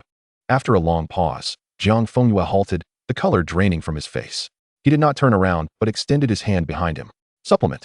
Snape hesitated for a moment before handing him the potion vial. Jiang Fengyue tilted his head back and drank, feeling his magic gradually replenish. The pallor of his face quickly blossomed into a flush. He took a deep breath and resumed his search through the forest, in the dirt and stone caverns. The cycle continued. Jiang Fengyue persistently searched, paused to drink supplements and stimulants, then resumed searching. Snape, watching his butterfly-like back, spoke in a low voice. "Let us rest for a while." Jiang Fengyue turned his head, asking, "Are you tired? Then let us take a moment to regroup." Behind them, the well-trained subordinates cleared a patch of ground, and just as Jiang Fengyue was about to step forward, he heard a rustling from the leaves above. In the next moment, a dark shadow fell sharply from above. Jiang Fengyue instinctively reached out, catching it securely. It felt icy to the touch. He froze, gazing down at the figure in his hands. It was a small black snake, no thicker than a thumb, now lying faint and helpless in his palm. Under his watchful gaze, the black snake slowly opened its eyes. The two crimson points, upon seeing his face, fixated on him without wavering. Snape furrowed his brow and stepped forward. Be careful. There are many dark creatures in the Albanian forest. Watch out for poison.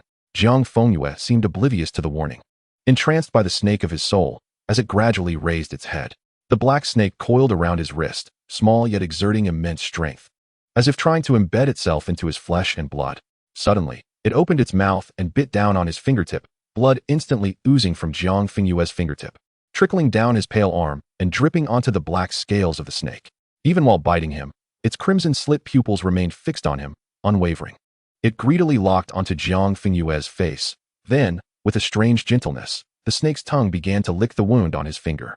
Gasps erupted from those behind them, who were about to rush forward. Jiang Fengyue raised his hand to stop them, his gray eyes meeting the snake's crimson gaze. He gently asked, "Is it you, my lord?" The black snake tightened its coil around his body, as if trying to meld into his very bones, its tail tip lightly brushing against the resurrection stone ring on his middle finger. In the next moment, a warm droplet of liquid fell unexpectedly onto the cold scales of the snake. It was a tear.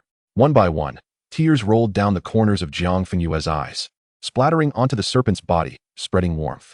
The Dark Lord hesitated for a moment, then raised his head, his tongue carefully licking away the tears that had not yet fallen from Jiang Fengyue's chin, displaying a tenderness that bordered on affection. Jiang Fengyue bowed his head, his platinum hair cascading over his shoulders, as he delicately pressed a kiss to the serpent's brow. "I have found you, my lord." Snape's eyes widened in astonishment, his gaze darting between Jiang Fengyue and the black snake, his face etched with disbelief.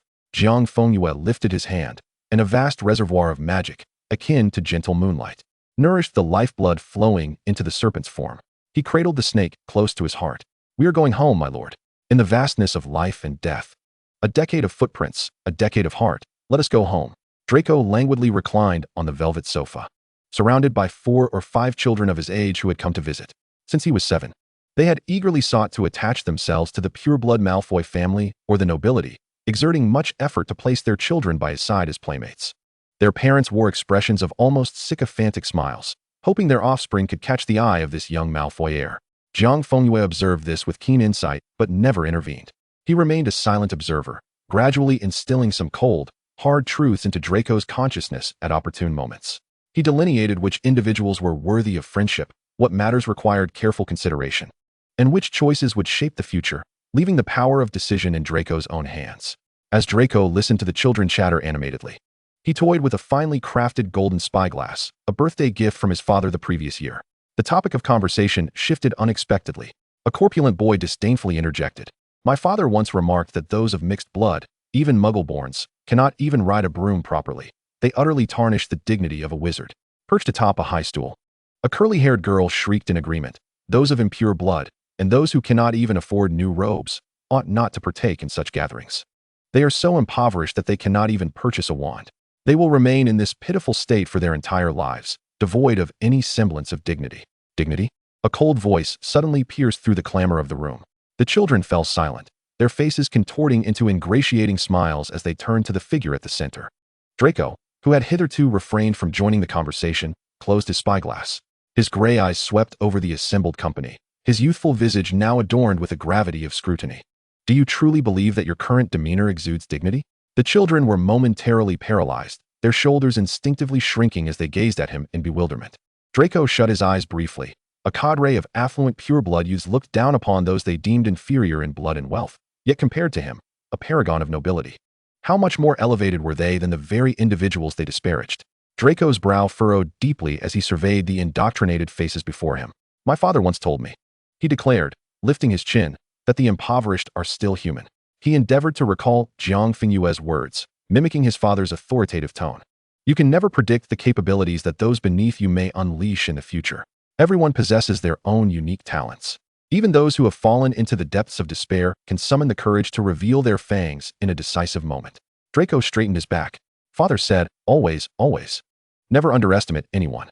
The children stared back at him, their expressions betraying a hint of panic after being chastised. The aura emanating from Draco left them in a state of disarray. He turned away from them, addressing a side figure. "Peeves, I am fatigued. See our guests out." "Yes, young master." Draco observed the children, rendered speechless, as Peeves guided them out of Malfoy Manor, and he sighed heavily. Another round of friends to find. Why was it so arduous to forge friendships? Lost in contemplation about life, he was abruptly roused by Peeves' piercingly joyful shriek echoing through the hall. "Young master, you have returned." Draco's gray eyes instantly sparkled. He rose swiftly and made his way toward the entrance. Chapter 148. Meeting you again in the season of falling flowers. Jiang Fengyue entered the warmly baked foyer, draped casually in a travel coat that he had cast aside, clad solely in a snow-white shirt that accentuated his tall, slender figure. "Ah, we are back," he announced, handing his discarded coat to Peeves. "Where's father? And little dragon?" "The master has gone to the Muggle world to attend to matters," Peeves exclaimed, her voice brimming with excitement, but it abruptly ceased as she noticed the black serpent coiling around Jiang Fengyue's neck. The crimson vertical pupils of the serpent cast a dispassionate glance in her direction, causing her to instinctively bow her head. However, she cautiously raised it again, locking eyes with Jiang Fengyue's amused gaze. The young master regarded her tenderly, his eyes shining with a brilliance unseen for years. "I have found his highness, Peeves." Peeves stared at him, captivated by his vibrant visage, then glanced at the serpent around his neck, tears streaming down her cheeks without warning. "Why are you crying, Peeves?" A curious voice broke the silence, and all three turned to see Draco standing a short distance away, his platinum hair shimmering in the sunlight. Upon spotting Jiang Fengyue by the entrance, his gray eyes sparkled like stars, and he dashed over like a jubilant little ferret. "Father, you have returned." His voice was unreservedly thrilled. "You came back so quickly this time." Just as Jiang Fengyue was about to respond, a sudden constriction gripped his throat, causing him to emit a muffled sound as he lowered his eyes. The Dark Lord's body instinctively tensed, the dark scales seeming to bristle with agitation. The serpent's crimson vertical pupils fixed themselves on the approaching Draco, swirling with an almost palpable murderous intent. Draco halted abruptly, every hair on his body standing on end, his face drained of color. Jiang Fengyue raised a hand, gently caressing the serpent's taut, frigid body. The Dark Lord abruptly turned his gaze, his red eyes locking onto Jiang Fengyue with a violent fury and possessive obsession, as if demanding an explanation. Jiang Fengyue pointed to his throat, and the serpent instinctively loosened its grip, albeit reluctantly turning its head, its scarlet gaze still fixated on Draco. Taking a small breath, Draco, startled by the serpent, dared not move. Only after the serpent shifted its attention back to his father did he feel a slight reprieve. Father has many snakes, including Nagini and the basilisk, but this one is particularly terrifying. It's all right, Draco reassured himself inwardly, cautiously advancing. "Father, are you tired? Would you like to rest?" He then glanced at Jiang Fengyue's hand, filled with anticipation. "Father, what about the gift you promised me?" "Oh, the gift." Jiang Fengyue sheepishly rubbed his fingers together, having completely forgotten. His gaze instinctively dropped to the Dark Lord, who was now seething with barely contained rage, radiating an eerie chill. His eyes lit up with inspiration. Gingerly, Jiang Fengyue cradled the Dark Lord in his palms, presenting it to Draco as if it were a prized possession. "Look, a gift." Draco stared in astonishment at the serpent now extended towards him, its crimson vertical pupils locked onto him as if it intended to swallow him whole, causing him to tremble in fear. Draco tearfully looked to Jiang Fengyue. "Father, it seems like it wants to bite me." "How could that be?" Jiang Fengyue gently stroked the serpent's body, feeling it relax slightly, and smiled cheerfully. "Draco, this is your father, the Dark Lord." "Draco?" Both gazed at him in shock, their pupils narrowing in disbelief, and for a moment, they stared at each other, wide-eyed. The Dark Lord narrowed his eyes dangerously. Although he was uncertain about the situation, he trusted his little moon and chose to refrain from eliminating this seemingly foolish young one for the time being. Draco looked at the serpent in his father's hands, instinctively raising his gaze toward the direction of the room at the end of the second-floor corridor, his mouth slightly agape. Jiang Fengyue withdrew the Dark Lord, allowing it to coil around his neck, his platinum hair cascading down over the serpent's body, creating a striking contrast with the cold scales. "Call him father, little dragon." Draco regarded Jiang Fengyue, whose tone brooked no dissent, then glanced at the still cold red vertical pupils of the serpent, swallowing hard. With a tremulous voice, he managed to utter a few words. "Hello, father." The Dark Lord raised his head, his indifferent gaze fixed upon him, utterly unmoving. Jiang Fengyue chuckled, wishing to pat Draco's head, yet his neck was once again gripped tightly. The Dark Lord suddenly tightened his coil, hissing softly, his vertical pupils glimmering with obsessive possessiveness. With a resigned sigh, Jiang Fengyue gently said to Draco, "Let us take your father to rest first, shall we?" Draco stiffly nodded, watching as the pair departed, before drifting aimlessly toward the living room, his gaze vacantly fixed on the dazzling crystal chandelier above. Peeves, her brow furrowed with concern, leaned closer. "Young master, what is the matter?" Draco's gaze floated dreamily toward her, observing his hands and legs, which were unmistakably human, before touching his own face. A profound sense of absurdity and grievance suddenly engulfed him. Draco lamented in despair. "Peeves, I do not wish for a snake to be my stepfather." Peeves, terrified, exclaimed, "Little master, not a stepfather. You must not say such things. It could lead to dire consequences." Draco wept bitterly. "I knew that snake wanted to bite me." Jiang Fengyue strolled leisurely through the corridor, making his way to the end, where he pushed open the intricately carved wooden door, his figure dissolving into the warm glow of the room. Upon entering, the Dark Lord seized his earlobe with his mouth, sharp fangs pressing against tender flesh. Laden with repressed fury and an overwhelming possessiveness, grinding gently against the soft skin, Jiang Fengyue let out a light laugh, placing him atop the desk before retreating to the bathroom. The Dark Lord's gaze remained fixed on his figure until it vanished at the door, his serpentine body tensing with unease. Only when Jiang Fengyue emerged from the bathroom did the tautness begin to ease, and the Dark Lord coiled up once more, his eyes tracing him intently. Jiang Fengyue held a silk cloth, soaked with warm water, extending it toward the black serpent. The serpent slithered up his wrist, wrapping around him in spirals, its cold scales pressed against his warm pulse.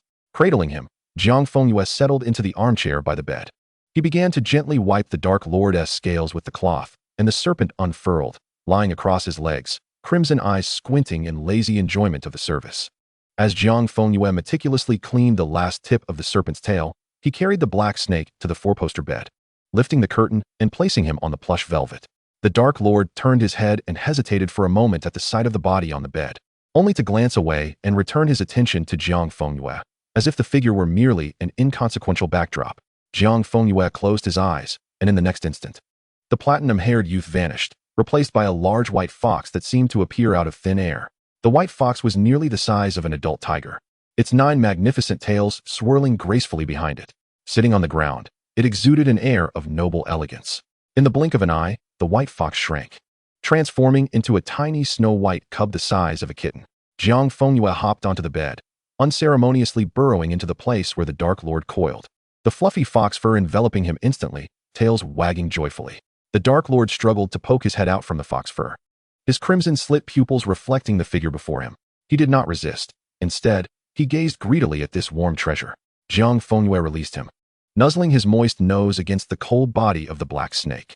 Their eyes met, bridging the chasm between life and death, piercing through a decade of long and lonely time. Voldemort regarded him for a long while before emitting a low, hissing sound. "You have grown, little fox." Jiang Fengyue blinked and softly replied, "You have shrunk, Your Highness." They tacitly refrained from expressing the pains of the past decade, as if the bone-deep longing and the soul-burning obsession had transformed into an intimate entanglement at that moment. It felt as though they had never been separated. Their bond was a matter of course. No matter where they found themselves, they would inevitably return to each other's side, disregarding all else at any cost. The black snake watched him, gradually entwining around his body, tightly wrapping the little fox cub, its tongue brushing against the trembling fox ears, then gently taking hold, savoring the delicate, sensitive quivers. The Dark Lord tenderly licked, as if to confirm that this was not merely a haunting dream that had tormented him in the cold stone cave for decades. The little fox cub blinked its tearful eyes, its 9 tails wrapping tightly around the black snake, creating a small universe of warmth and cold, intertwined just for them. The little fox was crying, "Welcome home, Your Highness." Chapter 149, The Eternal Magic. The fireplace crackled with warm orange flames, filling the room with a spring-like warmth. By the spacious 4-poster bed, the curtains were all drawn back, revealing a fluffy white mass nestled tightly against a cold, inky black form. "And that is how it is." Jiang Fengyue chattered animatedly, his little paws earnestly patting the bedspread. "Your Highness, do you understand? You cannot harm Draco. He is your offspring." The Dark Lord squinted, the tip of his tail mischievously brushing against the soft belly of the little fox, pondering in silence. Jiang Fengyue dodged the tail, stifling a giggle, and chirped softly, "Your Highness, it's a good thing you restrained your murderous intent. You truly are impressive. Otherwise, you would have amassed quite the collection of achievements, patricide, fratricide, and more." He grinned, nuzzling the Dark Lord's head, coaxing, "Your Highness, next time Draco calls for you, you must respond. Just look at how upset he was just now." The Dark Lord cast him a sidelong glance, remaining stoically silent. Observing his demeanor, Jiang Fengyue ground his teeth in frustration. "You wicked creature.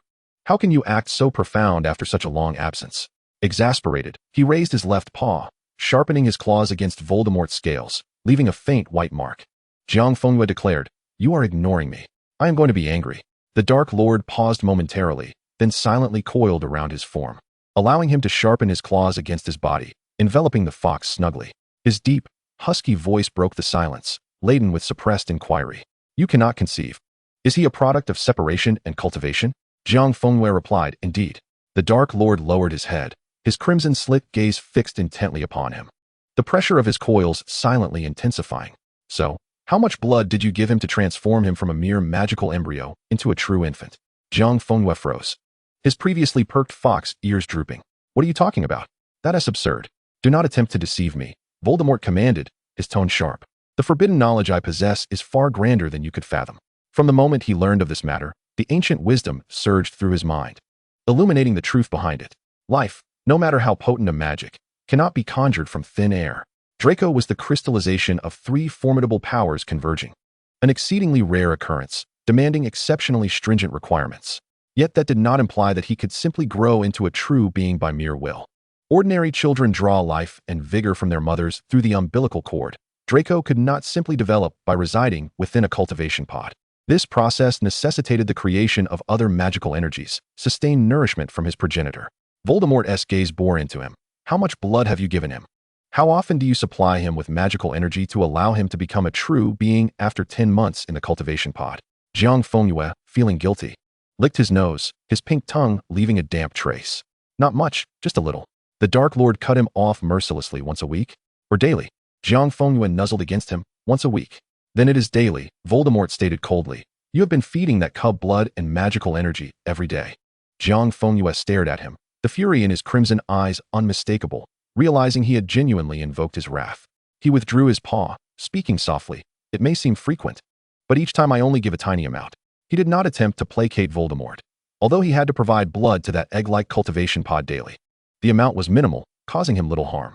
Jiang Fengyue, feeling guilty yet adamant, extended both front paws, cautiously wrapping them around the black snake in a soothing manner. Moreover, after each infusion, my wounds heal instantly. Jiang Fengyue gently nuzzled the serpent's head with his plush, furry one. The powerful defensive magic cast upon him by His Highness a decade ago enveloped him in a protective barrier. For 10 long years. Regardless of the injuries sustained or the depletion of magic, the spell, a remnant of Voldemort's enchantment, would surge within him, healing his wounds. Jiang Fengyue softly murmured. For the past decade, Your Highness, you have been safeguarding me. Voldemort slightly paused, his previously manifest violent aura seemingly soothed by a gentle breeze. After a prolonged silence, he quietly inquired, Does it hurt? Is it distressing? Jiang Fengyue hesitated, fully aware of the implication behind Voldemort's question, whether the process of separation was painful or uncomfortable. The little fox's tail drooped before it enveloped the black serpent, wrapping him snugly. Jiang Fengyue replied, I shan't say. The Dark Lord, displeased, commanded, Speak. Jiang Fengyue waggled his tail. If you insist that I speak, wouldn't that compromise my dignity? Voldemort narrowed his eyes, tightening his serpentine form around him. The scaled tail, shimmering with iridescence, slipped through the fluffy fox tail, reaching the base of its tail, abruptly lifting and crashing down. The little fox yelped, its 9 tails bristling in disbelief as it gazed at him. The crimson-slit pupils fixated on him, and he nibbled on the fox's ear, gently rubbing against it, while the tail sliced through the air with a chilling breeze, creating a sound once more. The little fox whimpered, attempting to push him away, its plush white fur tinged with a hint of pink, yet the serpent's form only constricted tighter. The Dark Lord's deep voice resounded, an undeniable order, Speak. Jiang Fengyue suppressed the lingering tingling sensation within him and stated, You mustn't harm the little dragon, Your Highness. Voldemort regarded him, and the little fox curled closer, pressing its soft belly against his cold scales. With a complex gaze filled with reluctant indulgence, Voldemort replied, I shall not harm him.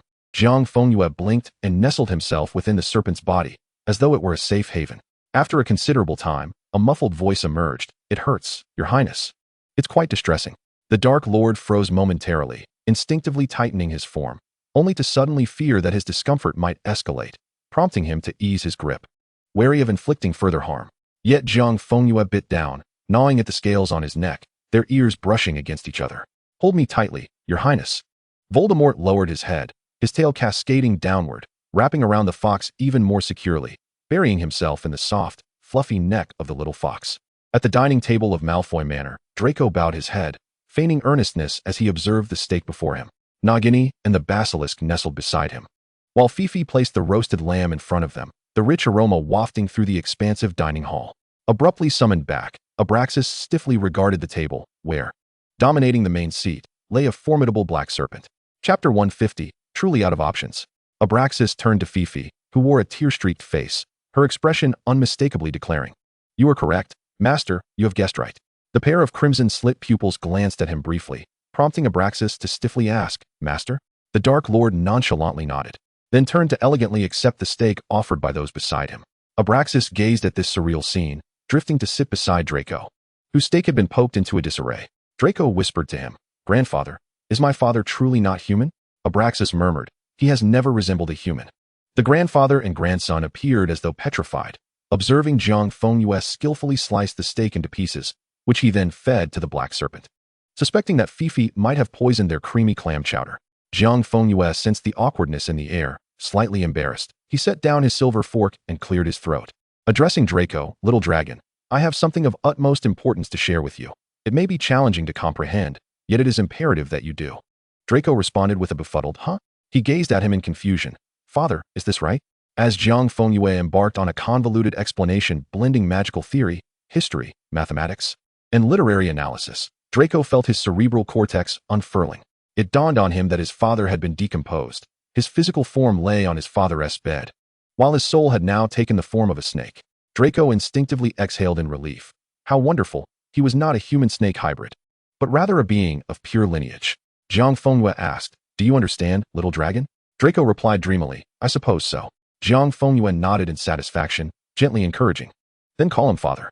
Draco swallowed hard, his gray eyes suddenly focused, as he turned to the head of the table, where the black serpent coiled upon the pristine tablecloth, its crimson-slit pupils now gazing indifferently at him. He stammered, "Father, dear sir." The Dark Lord remained motionless. Jiang Fengyue extended a delicate finger to poke the black serpent, which abruptly turned its head. Jiang Fengyue winked at him, tucking a strand of hair behind his ear, revealing a face as exquisite as the moon, his gray eyes shimmering with charm. Voldemort turned back to Draco, and amidst the tense gazes of the three, two serpents and one elf, he slowly nodded.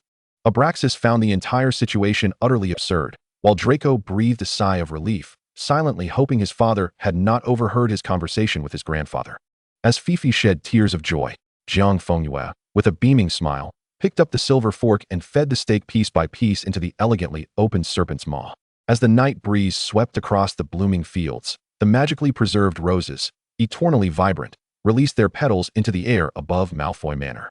Outside a room deep within the second-floor corridor, the pear blossoms drifted in through the window, landing softly on the plush cashmere carpet. On the soft four-poster bed, a white fluff curled up, lost in slumber, clutching its 9 fluffy tails tightly. Suddenly, a shadow of a dark serpent emerged among the white fur.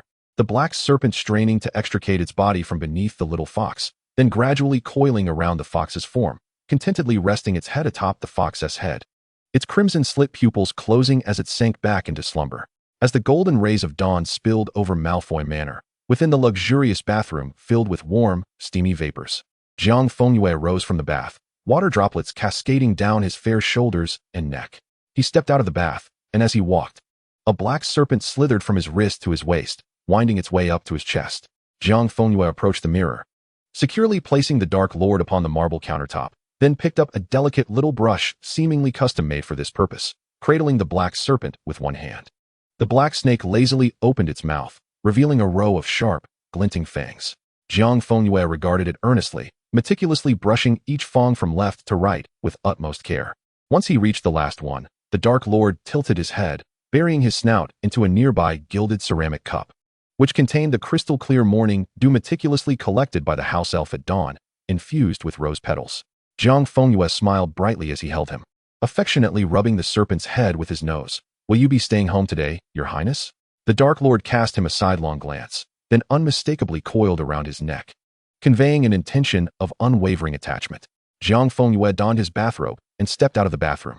At Voldemort's manor, all 12 family heads were seated upon 12 stone chairs, with dozens of individuals behind them on black stone benches. The grand doors swung open with a thunderous crash, prompting everyone to rise, bowing except for Abraxas. A silver-white figure glided through the crowd, walking leisurely up the 9 steps before finally taking a seat upon the throne at the top. "There is no need for formalities. Let us commence the meeting." A chilling voice resonated from the throne above. The assembly rose in unison, adhering to protocol as the heads of various families and their subordinates sequentially reported. Their gazes inevitably gravitated towards the seat of power, then abruptly froze. The figure of the pale moon seated upon the throne was now ensnared by a black serpent coiling around its neck, its blood-red slit pupils surveying each individual with a detached coldness. Those who dared to meet its gaze were struck by an icy dread that surged to their very cores, compelling them to bow their heads in trepidation.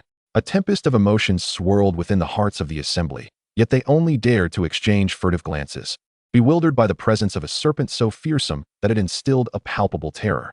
April stared blankly at the figure above, gripping Nate's arm. "I can't shake the feeling that something is amiss. My mouth feels compelled to speak." Nate grinned, allowing her to pinch him. "Why not pinch yourself instead?" Narcissa cast a fleeting glance at the black serpent, and upon meeting the gaze of those crimson pupils, she immediately bowed her head as if struck by a thunderbolt. She turned to Severus beside her, her pupils narrowing to mere pinpricks. Severus regarded her with his unfathomable dark eyes, imperceptibly nodding. Narcissa drew in a sharp breath. Across from her, Abraxas had already shut his eyes, brazenly dozing off during the meeting. 30 million galleons. Barclay fled to Eastern Europe, still at large. "So, you allowed him to escape." The cold voice suddenly interrupted the cautious reports, causing the assembly to hunch their backs, sweat trickling from their brows. Jiang Fengyue looked down from his elevated position, demanding, "Where is my money?" Carlo's back bent further as he trembled. "We recovered 22 million. But 8 million galleons have been absconded by Barclay." Jiang Fengyue's fingers drummed against the armrest, his gray eyes narrowing in displeasure. The black serpent coiling around his neck raised its head, its crimson pupils narrowing dangerously at the mention of Barclay's name. Jiang Fengyue tilted his head slightly. A figure darted forward. "Yes, sir.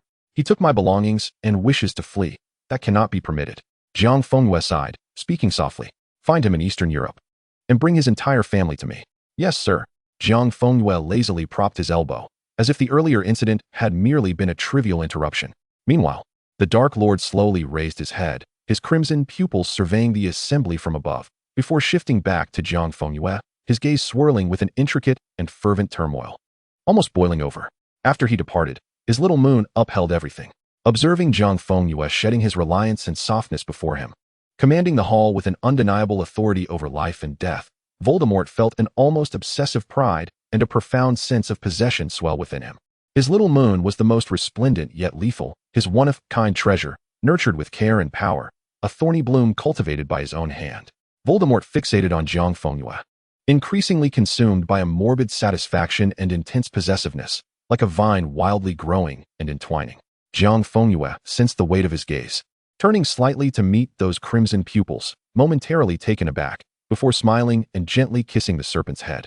Once the meeting concluded, Jiang Fengyue languidly waved his hand, prompting the assembly to rise and bow respectfully before exiting in an orderly fashion. After bidding farewell to Abraxas, Jiang Fengyue made his way directly to Gringotts. Guided respectfully by the goblins, he traversed the dimly lit, winding tunnels, ultimately halting before a vault that had remained sealed for many years. Bellatrix's vault. Amidst the deafening clatter of gears and the grinding of metal, Jiang Fengyue stood silently at the threshold of the open door. He turned his head, his gray eyes locking with the serpent's crimson gaze. "I can no longer endure this, my lord," Jiang Fengyue murmured. "It is time to return you to me." Chapter 151, A Meeting of Earthly Splendor. The vault was nearly overflowing with galleons and gleaming jewels. Jiang Fengyue quickly spotted the golden chalice at the center, revered and elevated. He approached it slowly, retrieving his wand from his pocket. With a flicker of silver light, the spell binding the chalice was dispelled, scattering like starlight. The Dark Lord narrowed his eyes, observing Jiang Fengyue's profile. Step by step, Jiang Fengyue approached, securely grasping the chalice, then turned to exit, glancing at the goblin. "Confiscate the remainder." "Yes, sir." Jiang Fengyue promptly returned to Malfoy Manor and activated the highest level of protective magic. He instructed Fifi to inform Abraxas to take refuge at Voldemort's manor for the night, while dispatching all house elves to escort Draco there, until the vast manor was left with only the two of them. Jiang Fengyue approached the bedside, gazing at the man who had lain there for a decade. His eyes closed, his visage pale as a flawless porcelain statue, utterly silent. Jiang Fengyue silently observed until he felt the constriction around his neck. He turned his head to meet those crimson pupils.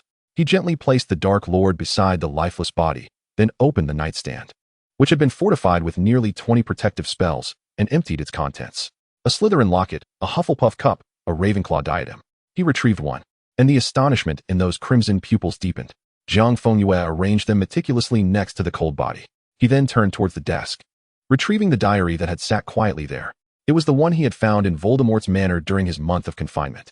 For 10 years, he had only conversed with this diary once. Jiang Fengyue completed these tasks in silence, shedding his outer robe, clad only in a chiffon shirt that clung to his waist. He mounted the man on the bed. He closed his eyes, and with a thought, fox ears and 9 tails suddenly manifested, gently swaying in the still air. Once more, he heard Voldemort's voice. The Dark Lord was taken aback. How do you know about Horcruxes? Jiang Fengyue lowered his gaze. Silence. The Dark Lord sensed an unfamiliar meaning in his words, momentarily stunned, yet saw Jiang Fengyue raise his left hand, removing the resurrection stone ring and delicately placing it beside the man's disheveled dark hair. Jiang Fengyue cradled the black serpent, positioning it atop the chest of the slumbering body beneath him. He spoke softly. My lord, I have 2 methods. At the moment when Animagus fully matured 10 years ago, the bestowed abilities arrived in full.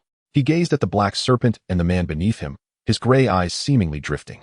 The first, to reconstruct a body for you. Your Horcruxes remain intact, your foundation unbroken. The second, I can assist you in merging your fractured soul. Jiang Fengyue whispered, the price is. You must bind yourself to me in a contract. For your entire life, you shall remain shackled to me, sharing your existence with mine. Those gray eyes refocused, gazing at the Dark Lord, his voice soft as a sigh. Which do you choose? Time froze. 2 pairs of eyes locked in the stillness of the flowing river, each waiting for this momentous decision.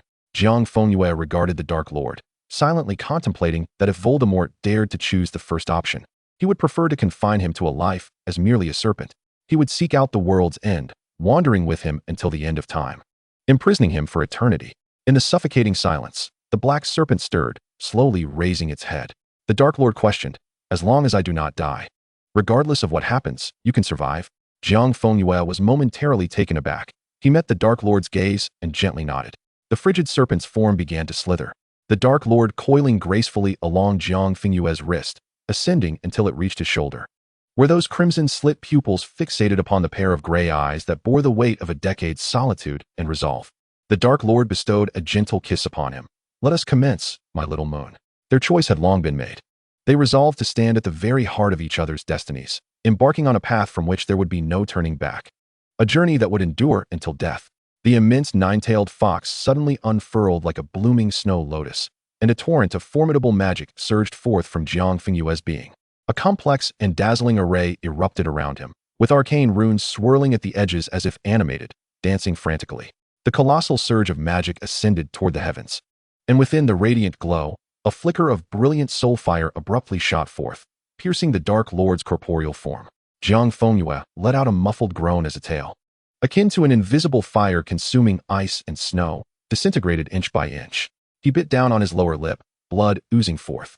His hands pressed against the cold chest of the man beneath him, his knuckles turning pale from exertion, eyes tightly shut, veins bulging on his forehead. Cold sweat soaking through his chiffon shirt as he endeavored to suppress the pain, pretending as if nothing were amiss. As the foxtail faded into nothingness, the accumulated agony finally breached all defenses. Jiang Fengyue abruptly threw his head back, an uncontrollable wail of pain spilling forth from his lips, his body convulsing violently, nearly collapsing upon the man beneath him. The black serpent stiffened, its crimson pupils narrowing to pinpricks as it beheld Jiang Fengyue's face, which had lost all color, twisted in agony, and watched as he writhed, unable to contain his suffering. Stop! The Dark Lord's anguished roar, mingled with panic, fury, and unending torment, resonated as if his very soul were being torn apart by the sound of that scream. Why does it hurt? Why must you suffer so? Stop! Immediately cease. Do you hear me? Do not continue. Stop! With great difficulty, Jiang Fengyue slowly lifted his head, platinum locks clinging to his pale forehead with sweat. His gray eyes, akin to the cold light of the moon, now marred by bloodshot veins, filled with a chilling madness and chaos. He gazed intently at the black serpent, whose face contorted in pain, and slowly, a peculiar and shattered smile began to form. Stop! His voice bore an eerie tenderness and confusion. The excruciating pain caused his body to spasm uncontrollably, yet he seemed impervious to it, locking his bloodied, frenzied gray eyes onto Voldemort. Jiang Fengyue, with an obsessive gaze, softly inquired, "Do you regret it?" He asked lightly, "You only see me endure this slight pain, and you wish to retract your commitment? Do you intend to pursue that damned Horcrux again?" He leaned closer to Voldemort, Do you wish to abandon me? Though his body convulsed in pain, he fixed his gaze on Voldemort as if possessed. Voldemort, do not even think about it. Life and death, you shall never escape me. The unspoken years, the cold, moon-like visage amidst the throngs, all the unspeakable solitude, the search throughout the unseen world, converged at this moment into a blizzard that had gone unshared for a decade, cascading down upon the two of them. The bright moon hung high, now maddened, as Jiang Fengyue's nails dug deep, piercing the fabric of the man beneath him.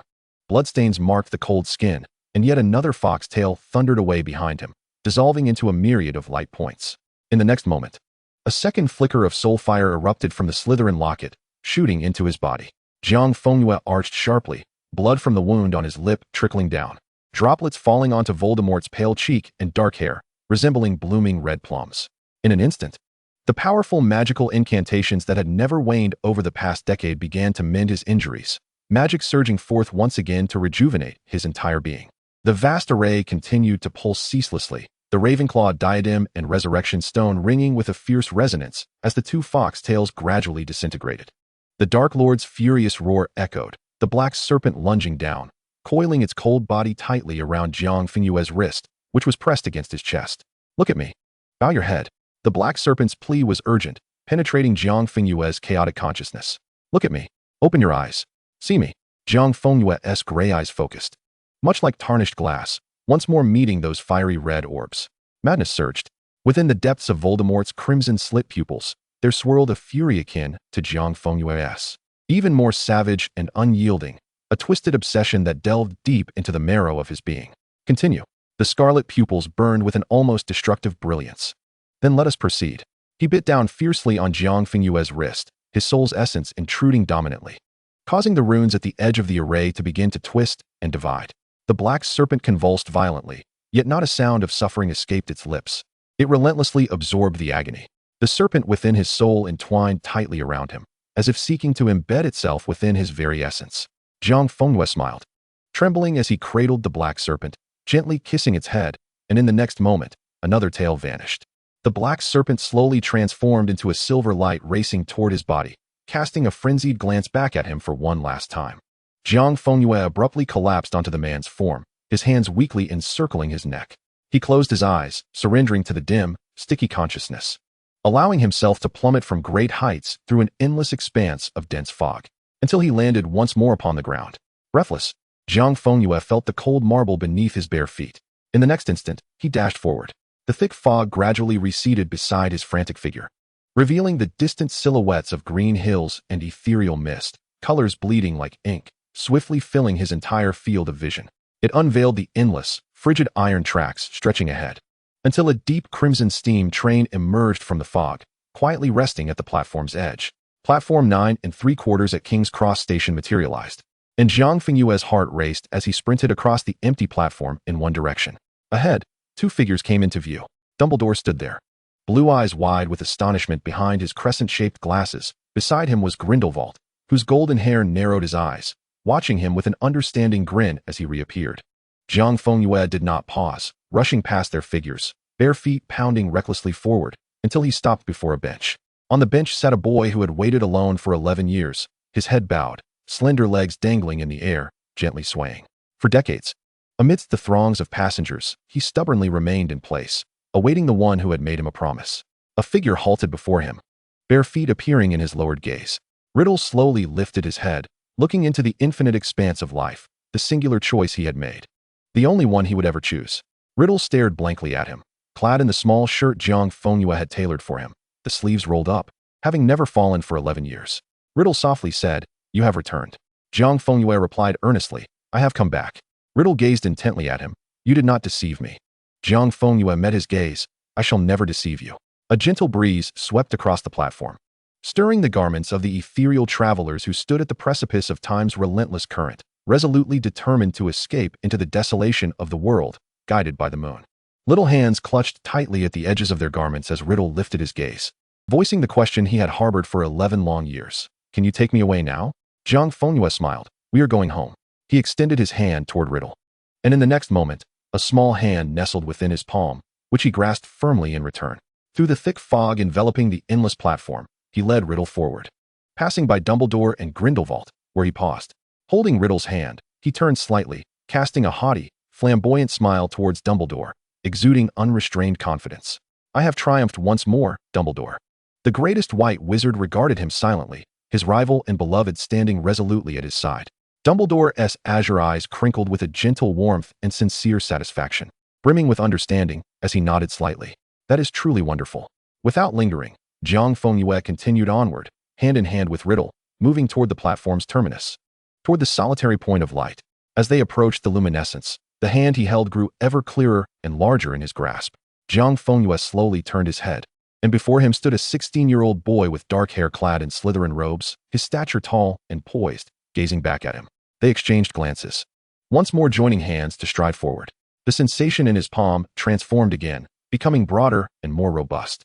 Jiang Fengyue lifted his gaze to behold an 18-year-old youth, elegantly attired, the tailored suit accentuating his sleek lines, who smiled at Jiang Fengyue, his lips curving upward. He squeezed Jiang Fengyue's hand, urging him onward. Their heights continued to rise, and Jiang Fengyue found himself tilting upward slightly. The 25-year-old Voldemort lowered his gaze, his crimson-slit pupils reflecting distinctly and solely the image of Jiang Fengyue. Jiang Fengyue beamed, gripping his hand tightly, and without hesitation took another step forward. This time, the Dark Lord had arrived. Voldemort fixed his gaze upon him, then effortlessly lifted him, securing him within his arms, his nose brushing affectionately against Jiang Fengyue's lips. "Home, my little moon." Jiang Fengyue looked down at him from above, laughing as he wrapped his arms around Voldemort's neck, his laughter unrestrained and joyous, resonating with a sense of resolution. "We are going home." At Malfoy Manor, the sprawling rose bushes were in full bloom. The night breeze stirred the pear blossoms in the courtyard, their petals lightly drifting through the window panes, settling upon the four-poster bed at the end of the second-floor corridor. A young man with platinum hair sat astride a man, his eyes closed, his head resting against the cold chest of the other. A single white petal fell upon Jiang Fengyue's brow. After 10 years of lifelessness, the chest beneath him suddenly rose and fell. The heart thudded like a drum. Chapter 153, The Expansive Rosebushes. The sunlight filtered gently into Malfoy Manor. Draco cradled a green gemstone necklace, traversing the silent corridor toward the depths of the courtyard. In the center of the courtyard, an ancient pear tree spread its snowy canopy, casting down flecks of golden light. As the breeze passed, the pure white petals cascaded down like a gentle snowfall. The warm sunlight streamed through the branches, enveloping the two seated in the wicker chairs. The Dark Lord, tall and imposing, sat composed, cradling a figure in his arms, one hand softly patting the back of his companion, while the other wove through the silken strands of platinum hair. Draco approached with the necklace, inadvertently stepping on a dry twig, producing a faint sound. The crimson-slit pupils darted toward him, brow furrowing slightly. "Do not disturb your father." Draco nodded solemnly, even though the platinum figure had yet to awaken. He moved quietly, placing the necklace soundlessly upon the low table. "Father, Fi says that Dad loves this necklace the most." The Dark Lord did not respond, but adjusted Jiang Fengyue to rest more comfortably against his chest, his long fingers awkwardly yet tenderly weaving the emerald necklace into the platinum hair. Jiang Fengyue lay peacefully asleep against him, the silky strands gleaming and cascading across Voldemort's dark robes, his cheek pressed to Voldemort's heart, breathing evenly and deeply. Draco gingerly settled into another intricately carved chair, taking the comb previously used by Voldemort, carefully wrapping the few strands of hair that had fallen from his father in a silk cloth. A dangerous gaze from his father caused Draco to pout, placing the cloth on the low table, gently pressing it down with a few white pear petals. "Dad has been sleeping for many days. When he and Grandfather returned from Voldemort's manor, we were taken aback to see Father holding Dad, appearing at the dining table. Having lain there for 10 years, it was a revelation that their father could indeed return to life. Yet, witnessing Dad and Father's embrace instilled both shock and concern. Father had said that Dad was simply too weary, hence his long slumber. Both Draco and Grandfather were worried, yet the tests indicated that Dad's health was robust, as a continuous surge of magical energy nourished him gently. Father reassured them, stating that his life was intricately linked to Dad's. "As long as I am here, Dad will be." Grandfather had been startled by this declaration, and Draco struggled to comprehend its meaning. However, as Grandfather's taut shoulders relaxed, he proclaimed, "From now on, Dad will be safe." Draco, in a daze, asked Grandfather what would happen if Father sought death. Grandfather regarded him deeply, replying, "Your father will live more cautiously than anyone else." This certainty soothed Draco's anxious heart. They understood that Dad was not beyond healing. He simply required ample rest. Once Dad had accumulated enough strength under the warmth of the sun and the watchful care, he would return to them. Father forbade anyone from touching Dad, tending to him daily, bathing, clothing him, and carrying him into the courtyard to bask in the gentle sunlight, allowing him to soak in the warmth of the light in silence. The wind stirred the glass wind chimes hanging from the eaves, creating an ethereal tinkling that lingered in the warm sunlight. Unknowingly, Draco's head leaned against Jiang Fengyue's outstretched hand. A heavy drowsiness enveloped him, and with the lingering resonance of the wind chimes and the faint, cool fragrance emanating from Jiang Fengyue, Draco's breathing gradually steadied, and he drifted into a deep slumber. For a moment, the courtyard was filled only with the occasional gentle chime of the wind chimes and the shallow, steady breaths of the two, one large, one small. Voldemort held Jiang Fengyue tightly, gently patting his back to lull him to sleep. His gaze inadvertently fell upon the low table beside him, where, besides the silk cloth wrapped by Draco, a white porcelain vase quietly rested.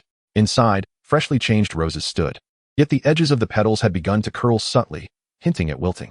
A flicker of displeasure crossed his crimson pupils as he lowered his gaze, fixating on the sleeping face of his beloved. After a moment, he slowly adjusted his position, settling Jiang Fengyue upon the wicker chair draped with a thick, soft blanket. He gathered the strands of platinum hair adorned with the necklace, tucking the blanket snugly around him before rising to cast his gaze toward the sea of crimson blooms beyond the courtyard. The dark silhouette blended with the air, vanishing from sight. In the next instant, amidst the boundless ocean of roses, the dark figure coalesced, leaning slightly as a long hand reached toward the most vibrant blossom. A pear petal drifted down from the courtyard's pear tree, landing gently in the strands of hair of the person resting in the chair. The gray eyes, covered by delicate golden lashes, slowly fluttered open. As the haze of his vision gradually cleared, a gentle breeze danced through the wind chimes, their delicate tinkle drawing his muddled consciousness back to reality. He slowly opened his eyes, the light of awakening gradually focused, revealing before him a breathtaking sea of resplendent red roses. Jiang Fengyue's bewildered gaze pierced through the pearly blossoms, landing upon a dark figure standing amidst the vast expanse of blooming roses. The Dark Lord, clad in a simple black shirt and trousers, stood tall, cradling a selection of exquisite flowers in his arms. Jiang Fengyue lay quietly in the wicker chair, gazing intently, observing his every movement, his eyes cast down, his hand raised, his gentle embrace of the flowers, as if he were a living being once more, until a petal of pear blossom floated into his line of sight, obscuring his view.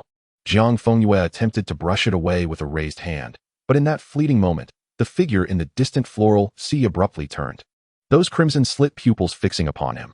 In the blink of an eye, the dark figure dissipated, reappearing suddenly beneath the pear tree. Mere inches apart, their gazes locked. The gray depths of Jiang Fengyue's eyes clearly reflected the striking visage that loomed closer, the imposing form of Voldemort casting a shadow over him. A chill emanating from his presence that enveloped Jiang Fengyue. Jiang Fengyue gazed steadily into those scarlet slit pupils, which brimmed with emotions so intense they were nearly indistinguishable. A smile graced his lips as he slowly raised his hands, a request for an embrace. Voldemort regarded him, the weight of unspoken words and pent-up emotions dissipating in that moment. He leaned down, his arms encircling Jiang Fengyue's back and knees, lifting him from the wicker chair, cradling him against his chest. Voldemort buried his face into the nape of Jiang Fengyue's neck, greedily inhaling the familiar scent they had long been apart from. His broad shoulders slightly bowing as if to engrave Jiang Fengyue into his very being. Jiang Fengyue's fingertips brushed through his dark hair, soothing him like a restless beast, tilting his head to press his lips against the man's ear. "What of the flowers you promised to pick for me, my lord?" he teased. Voldemort adjusted his hold, lifting him higher to nestle securely in his arm. In a raspy voice, he replied, "I shall go and fetch them now." Cradling Jiang Fengyue, he stepped forward, crossing the low stone railing of the courtyard, treading upon the soft grass as the vibrant waves of crimson unfurled before them, leading them into the surging sea of red. Jiang Fengyue nestled in his embrace, his gray eyes reflecting the entire fiery sky and the flowering expanse. Over there, he pointed into the distance, directing Voldemort to that spot, who obediently turned. As they drew near, Jiang Fengyue furrowed his brow, tugging at the Dark Lord's attire. "This one will not do. Let us go that way." Voldemort regarded him indulgently, returning without complaint. The floral branches brushed against his trousers, whispers and light laughter mingling with the rich fragrance of blossoms. Jiang Fengyue refrained from inquiring how long he had slept. They did not delve into each other's sufferings, as if they had merely fallen asleep in each other's arms the night before, awakening naturally in the morning light. The 10 years of panic, anger, helplessness, and confusion dissolved into the simplicity of their words and the gentleness of their actions, as if erasing the past with a tender stroke. They both understood that no matter how long the wait or how far the separation, they would always return to one another's side.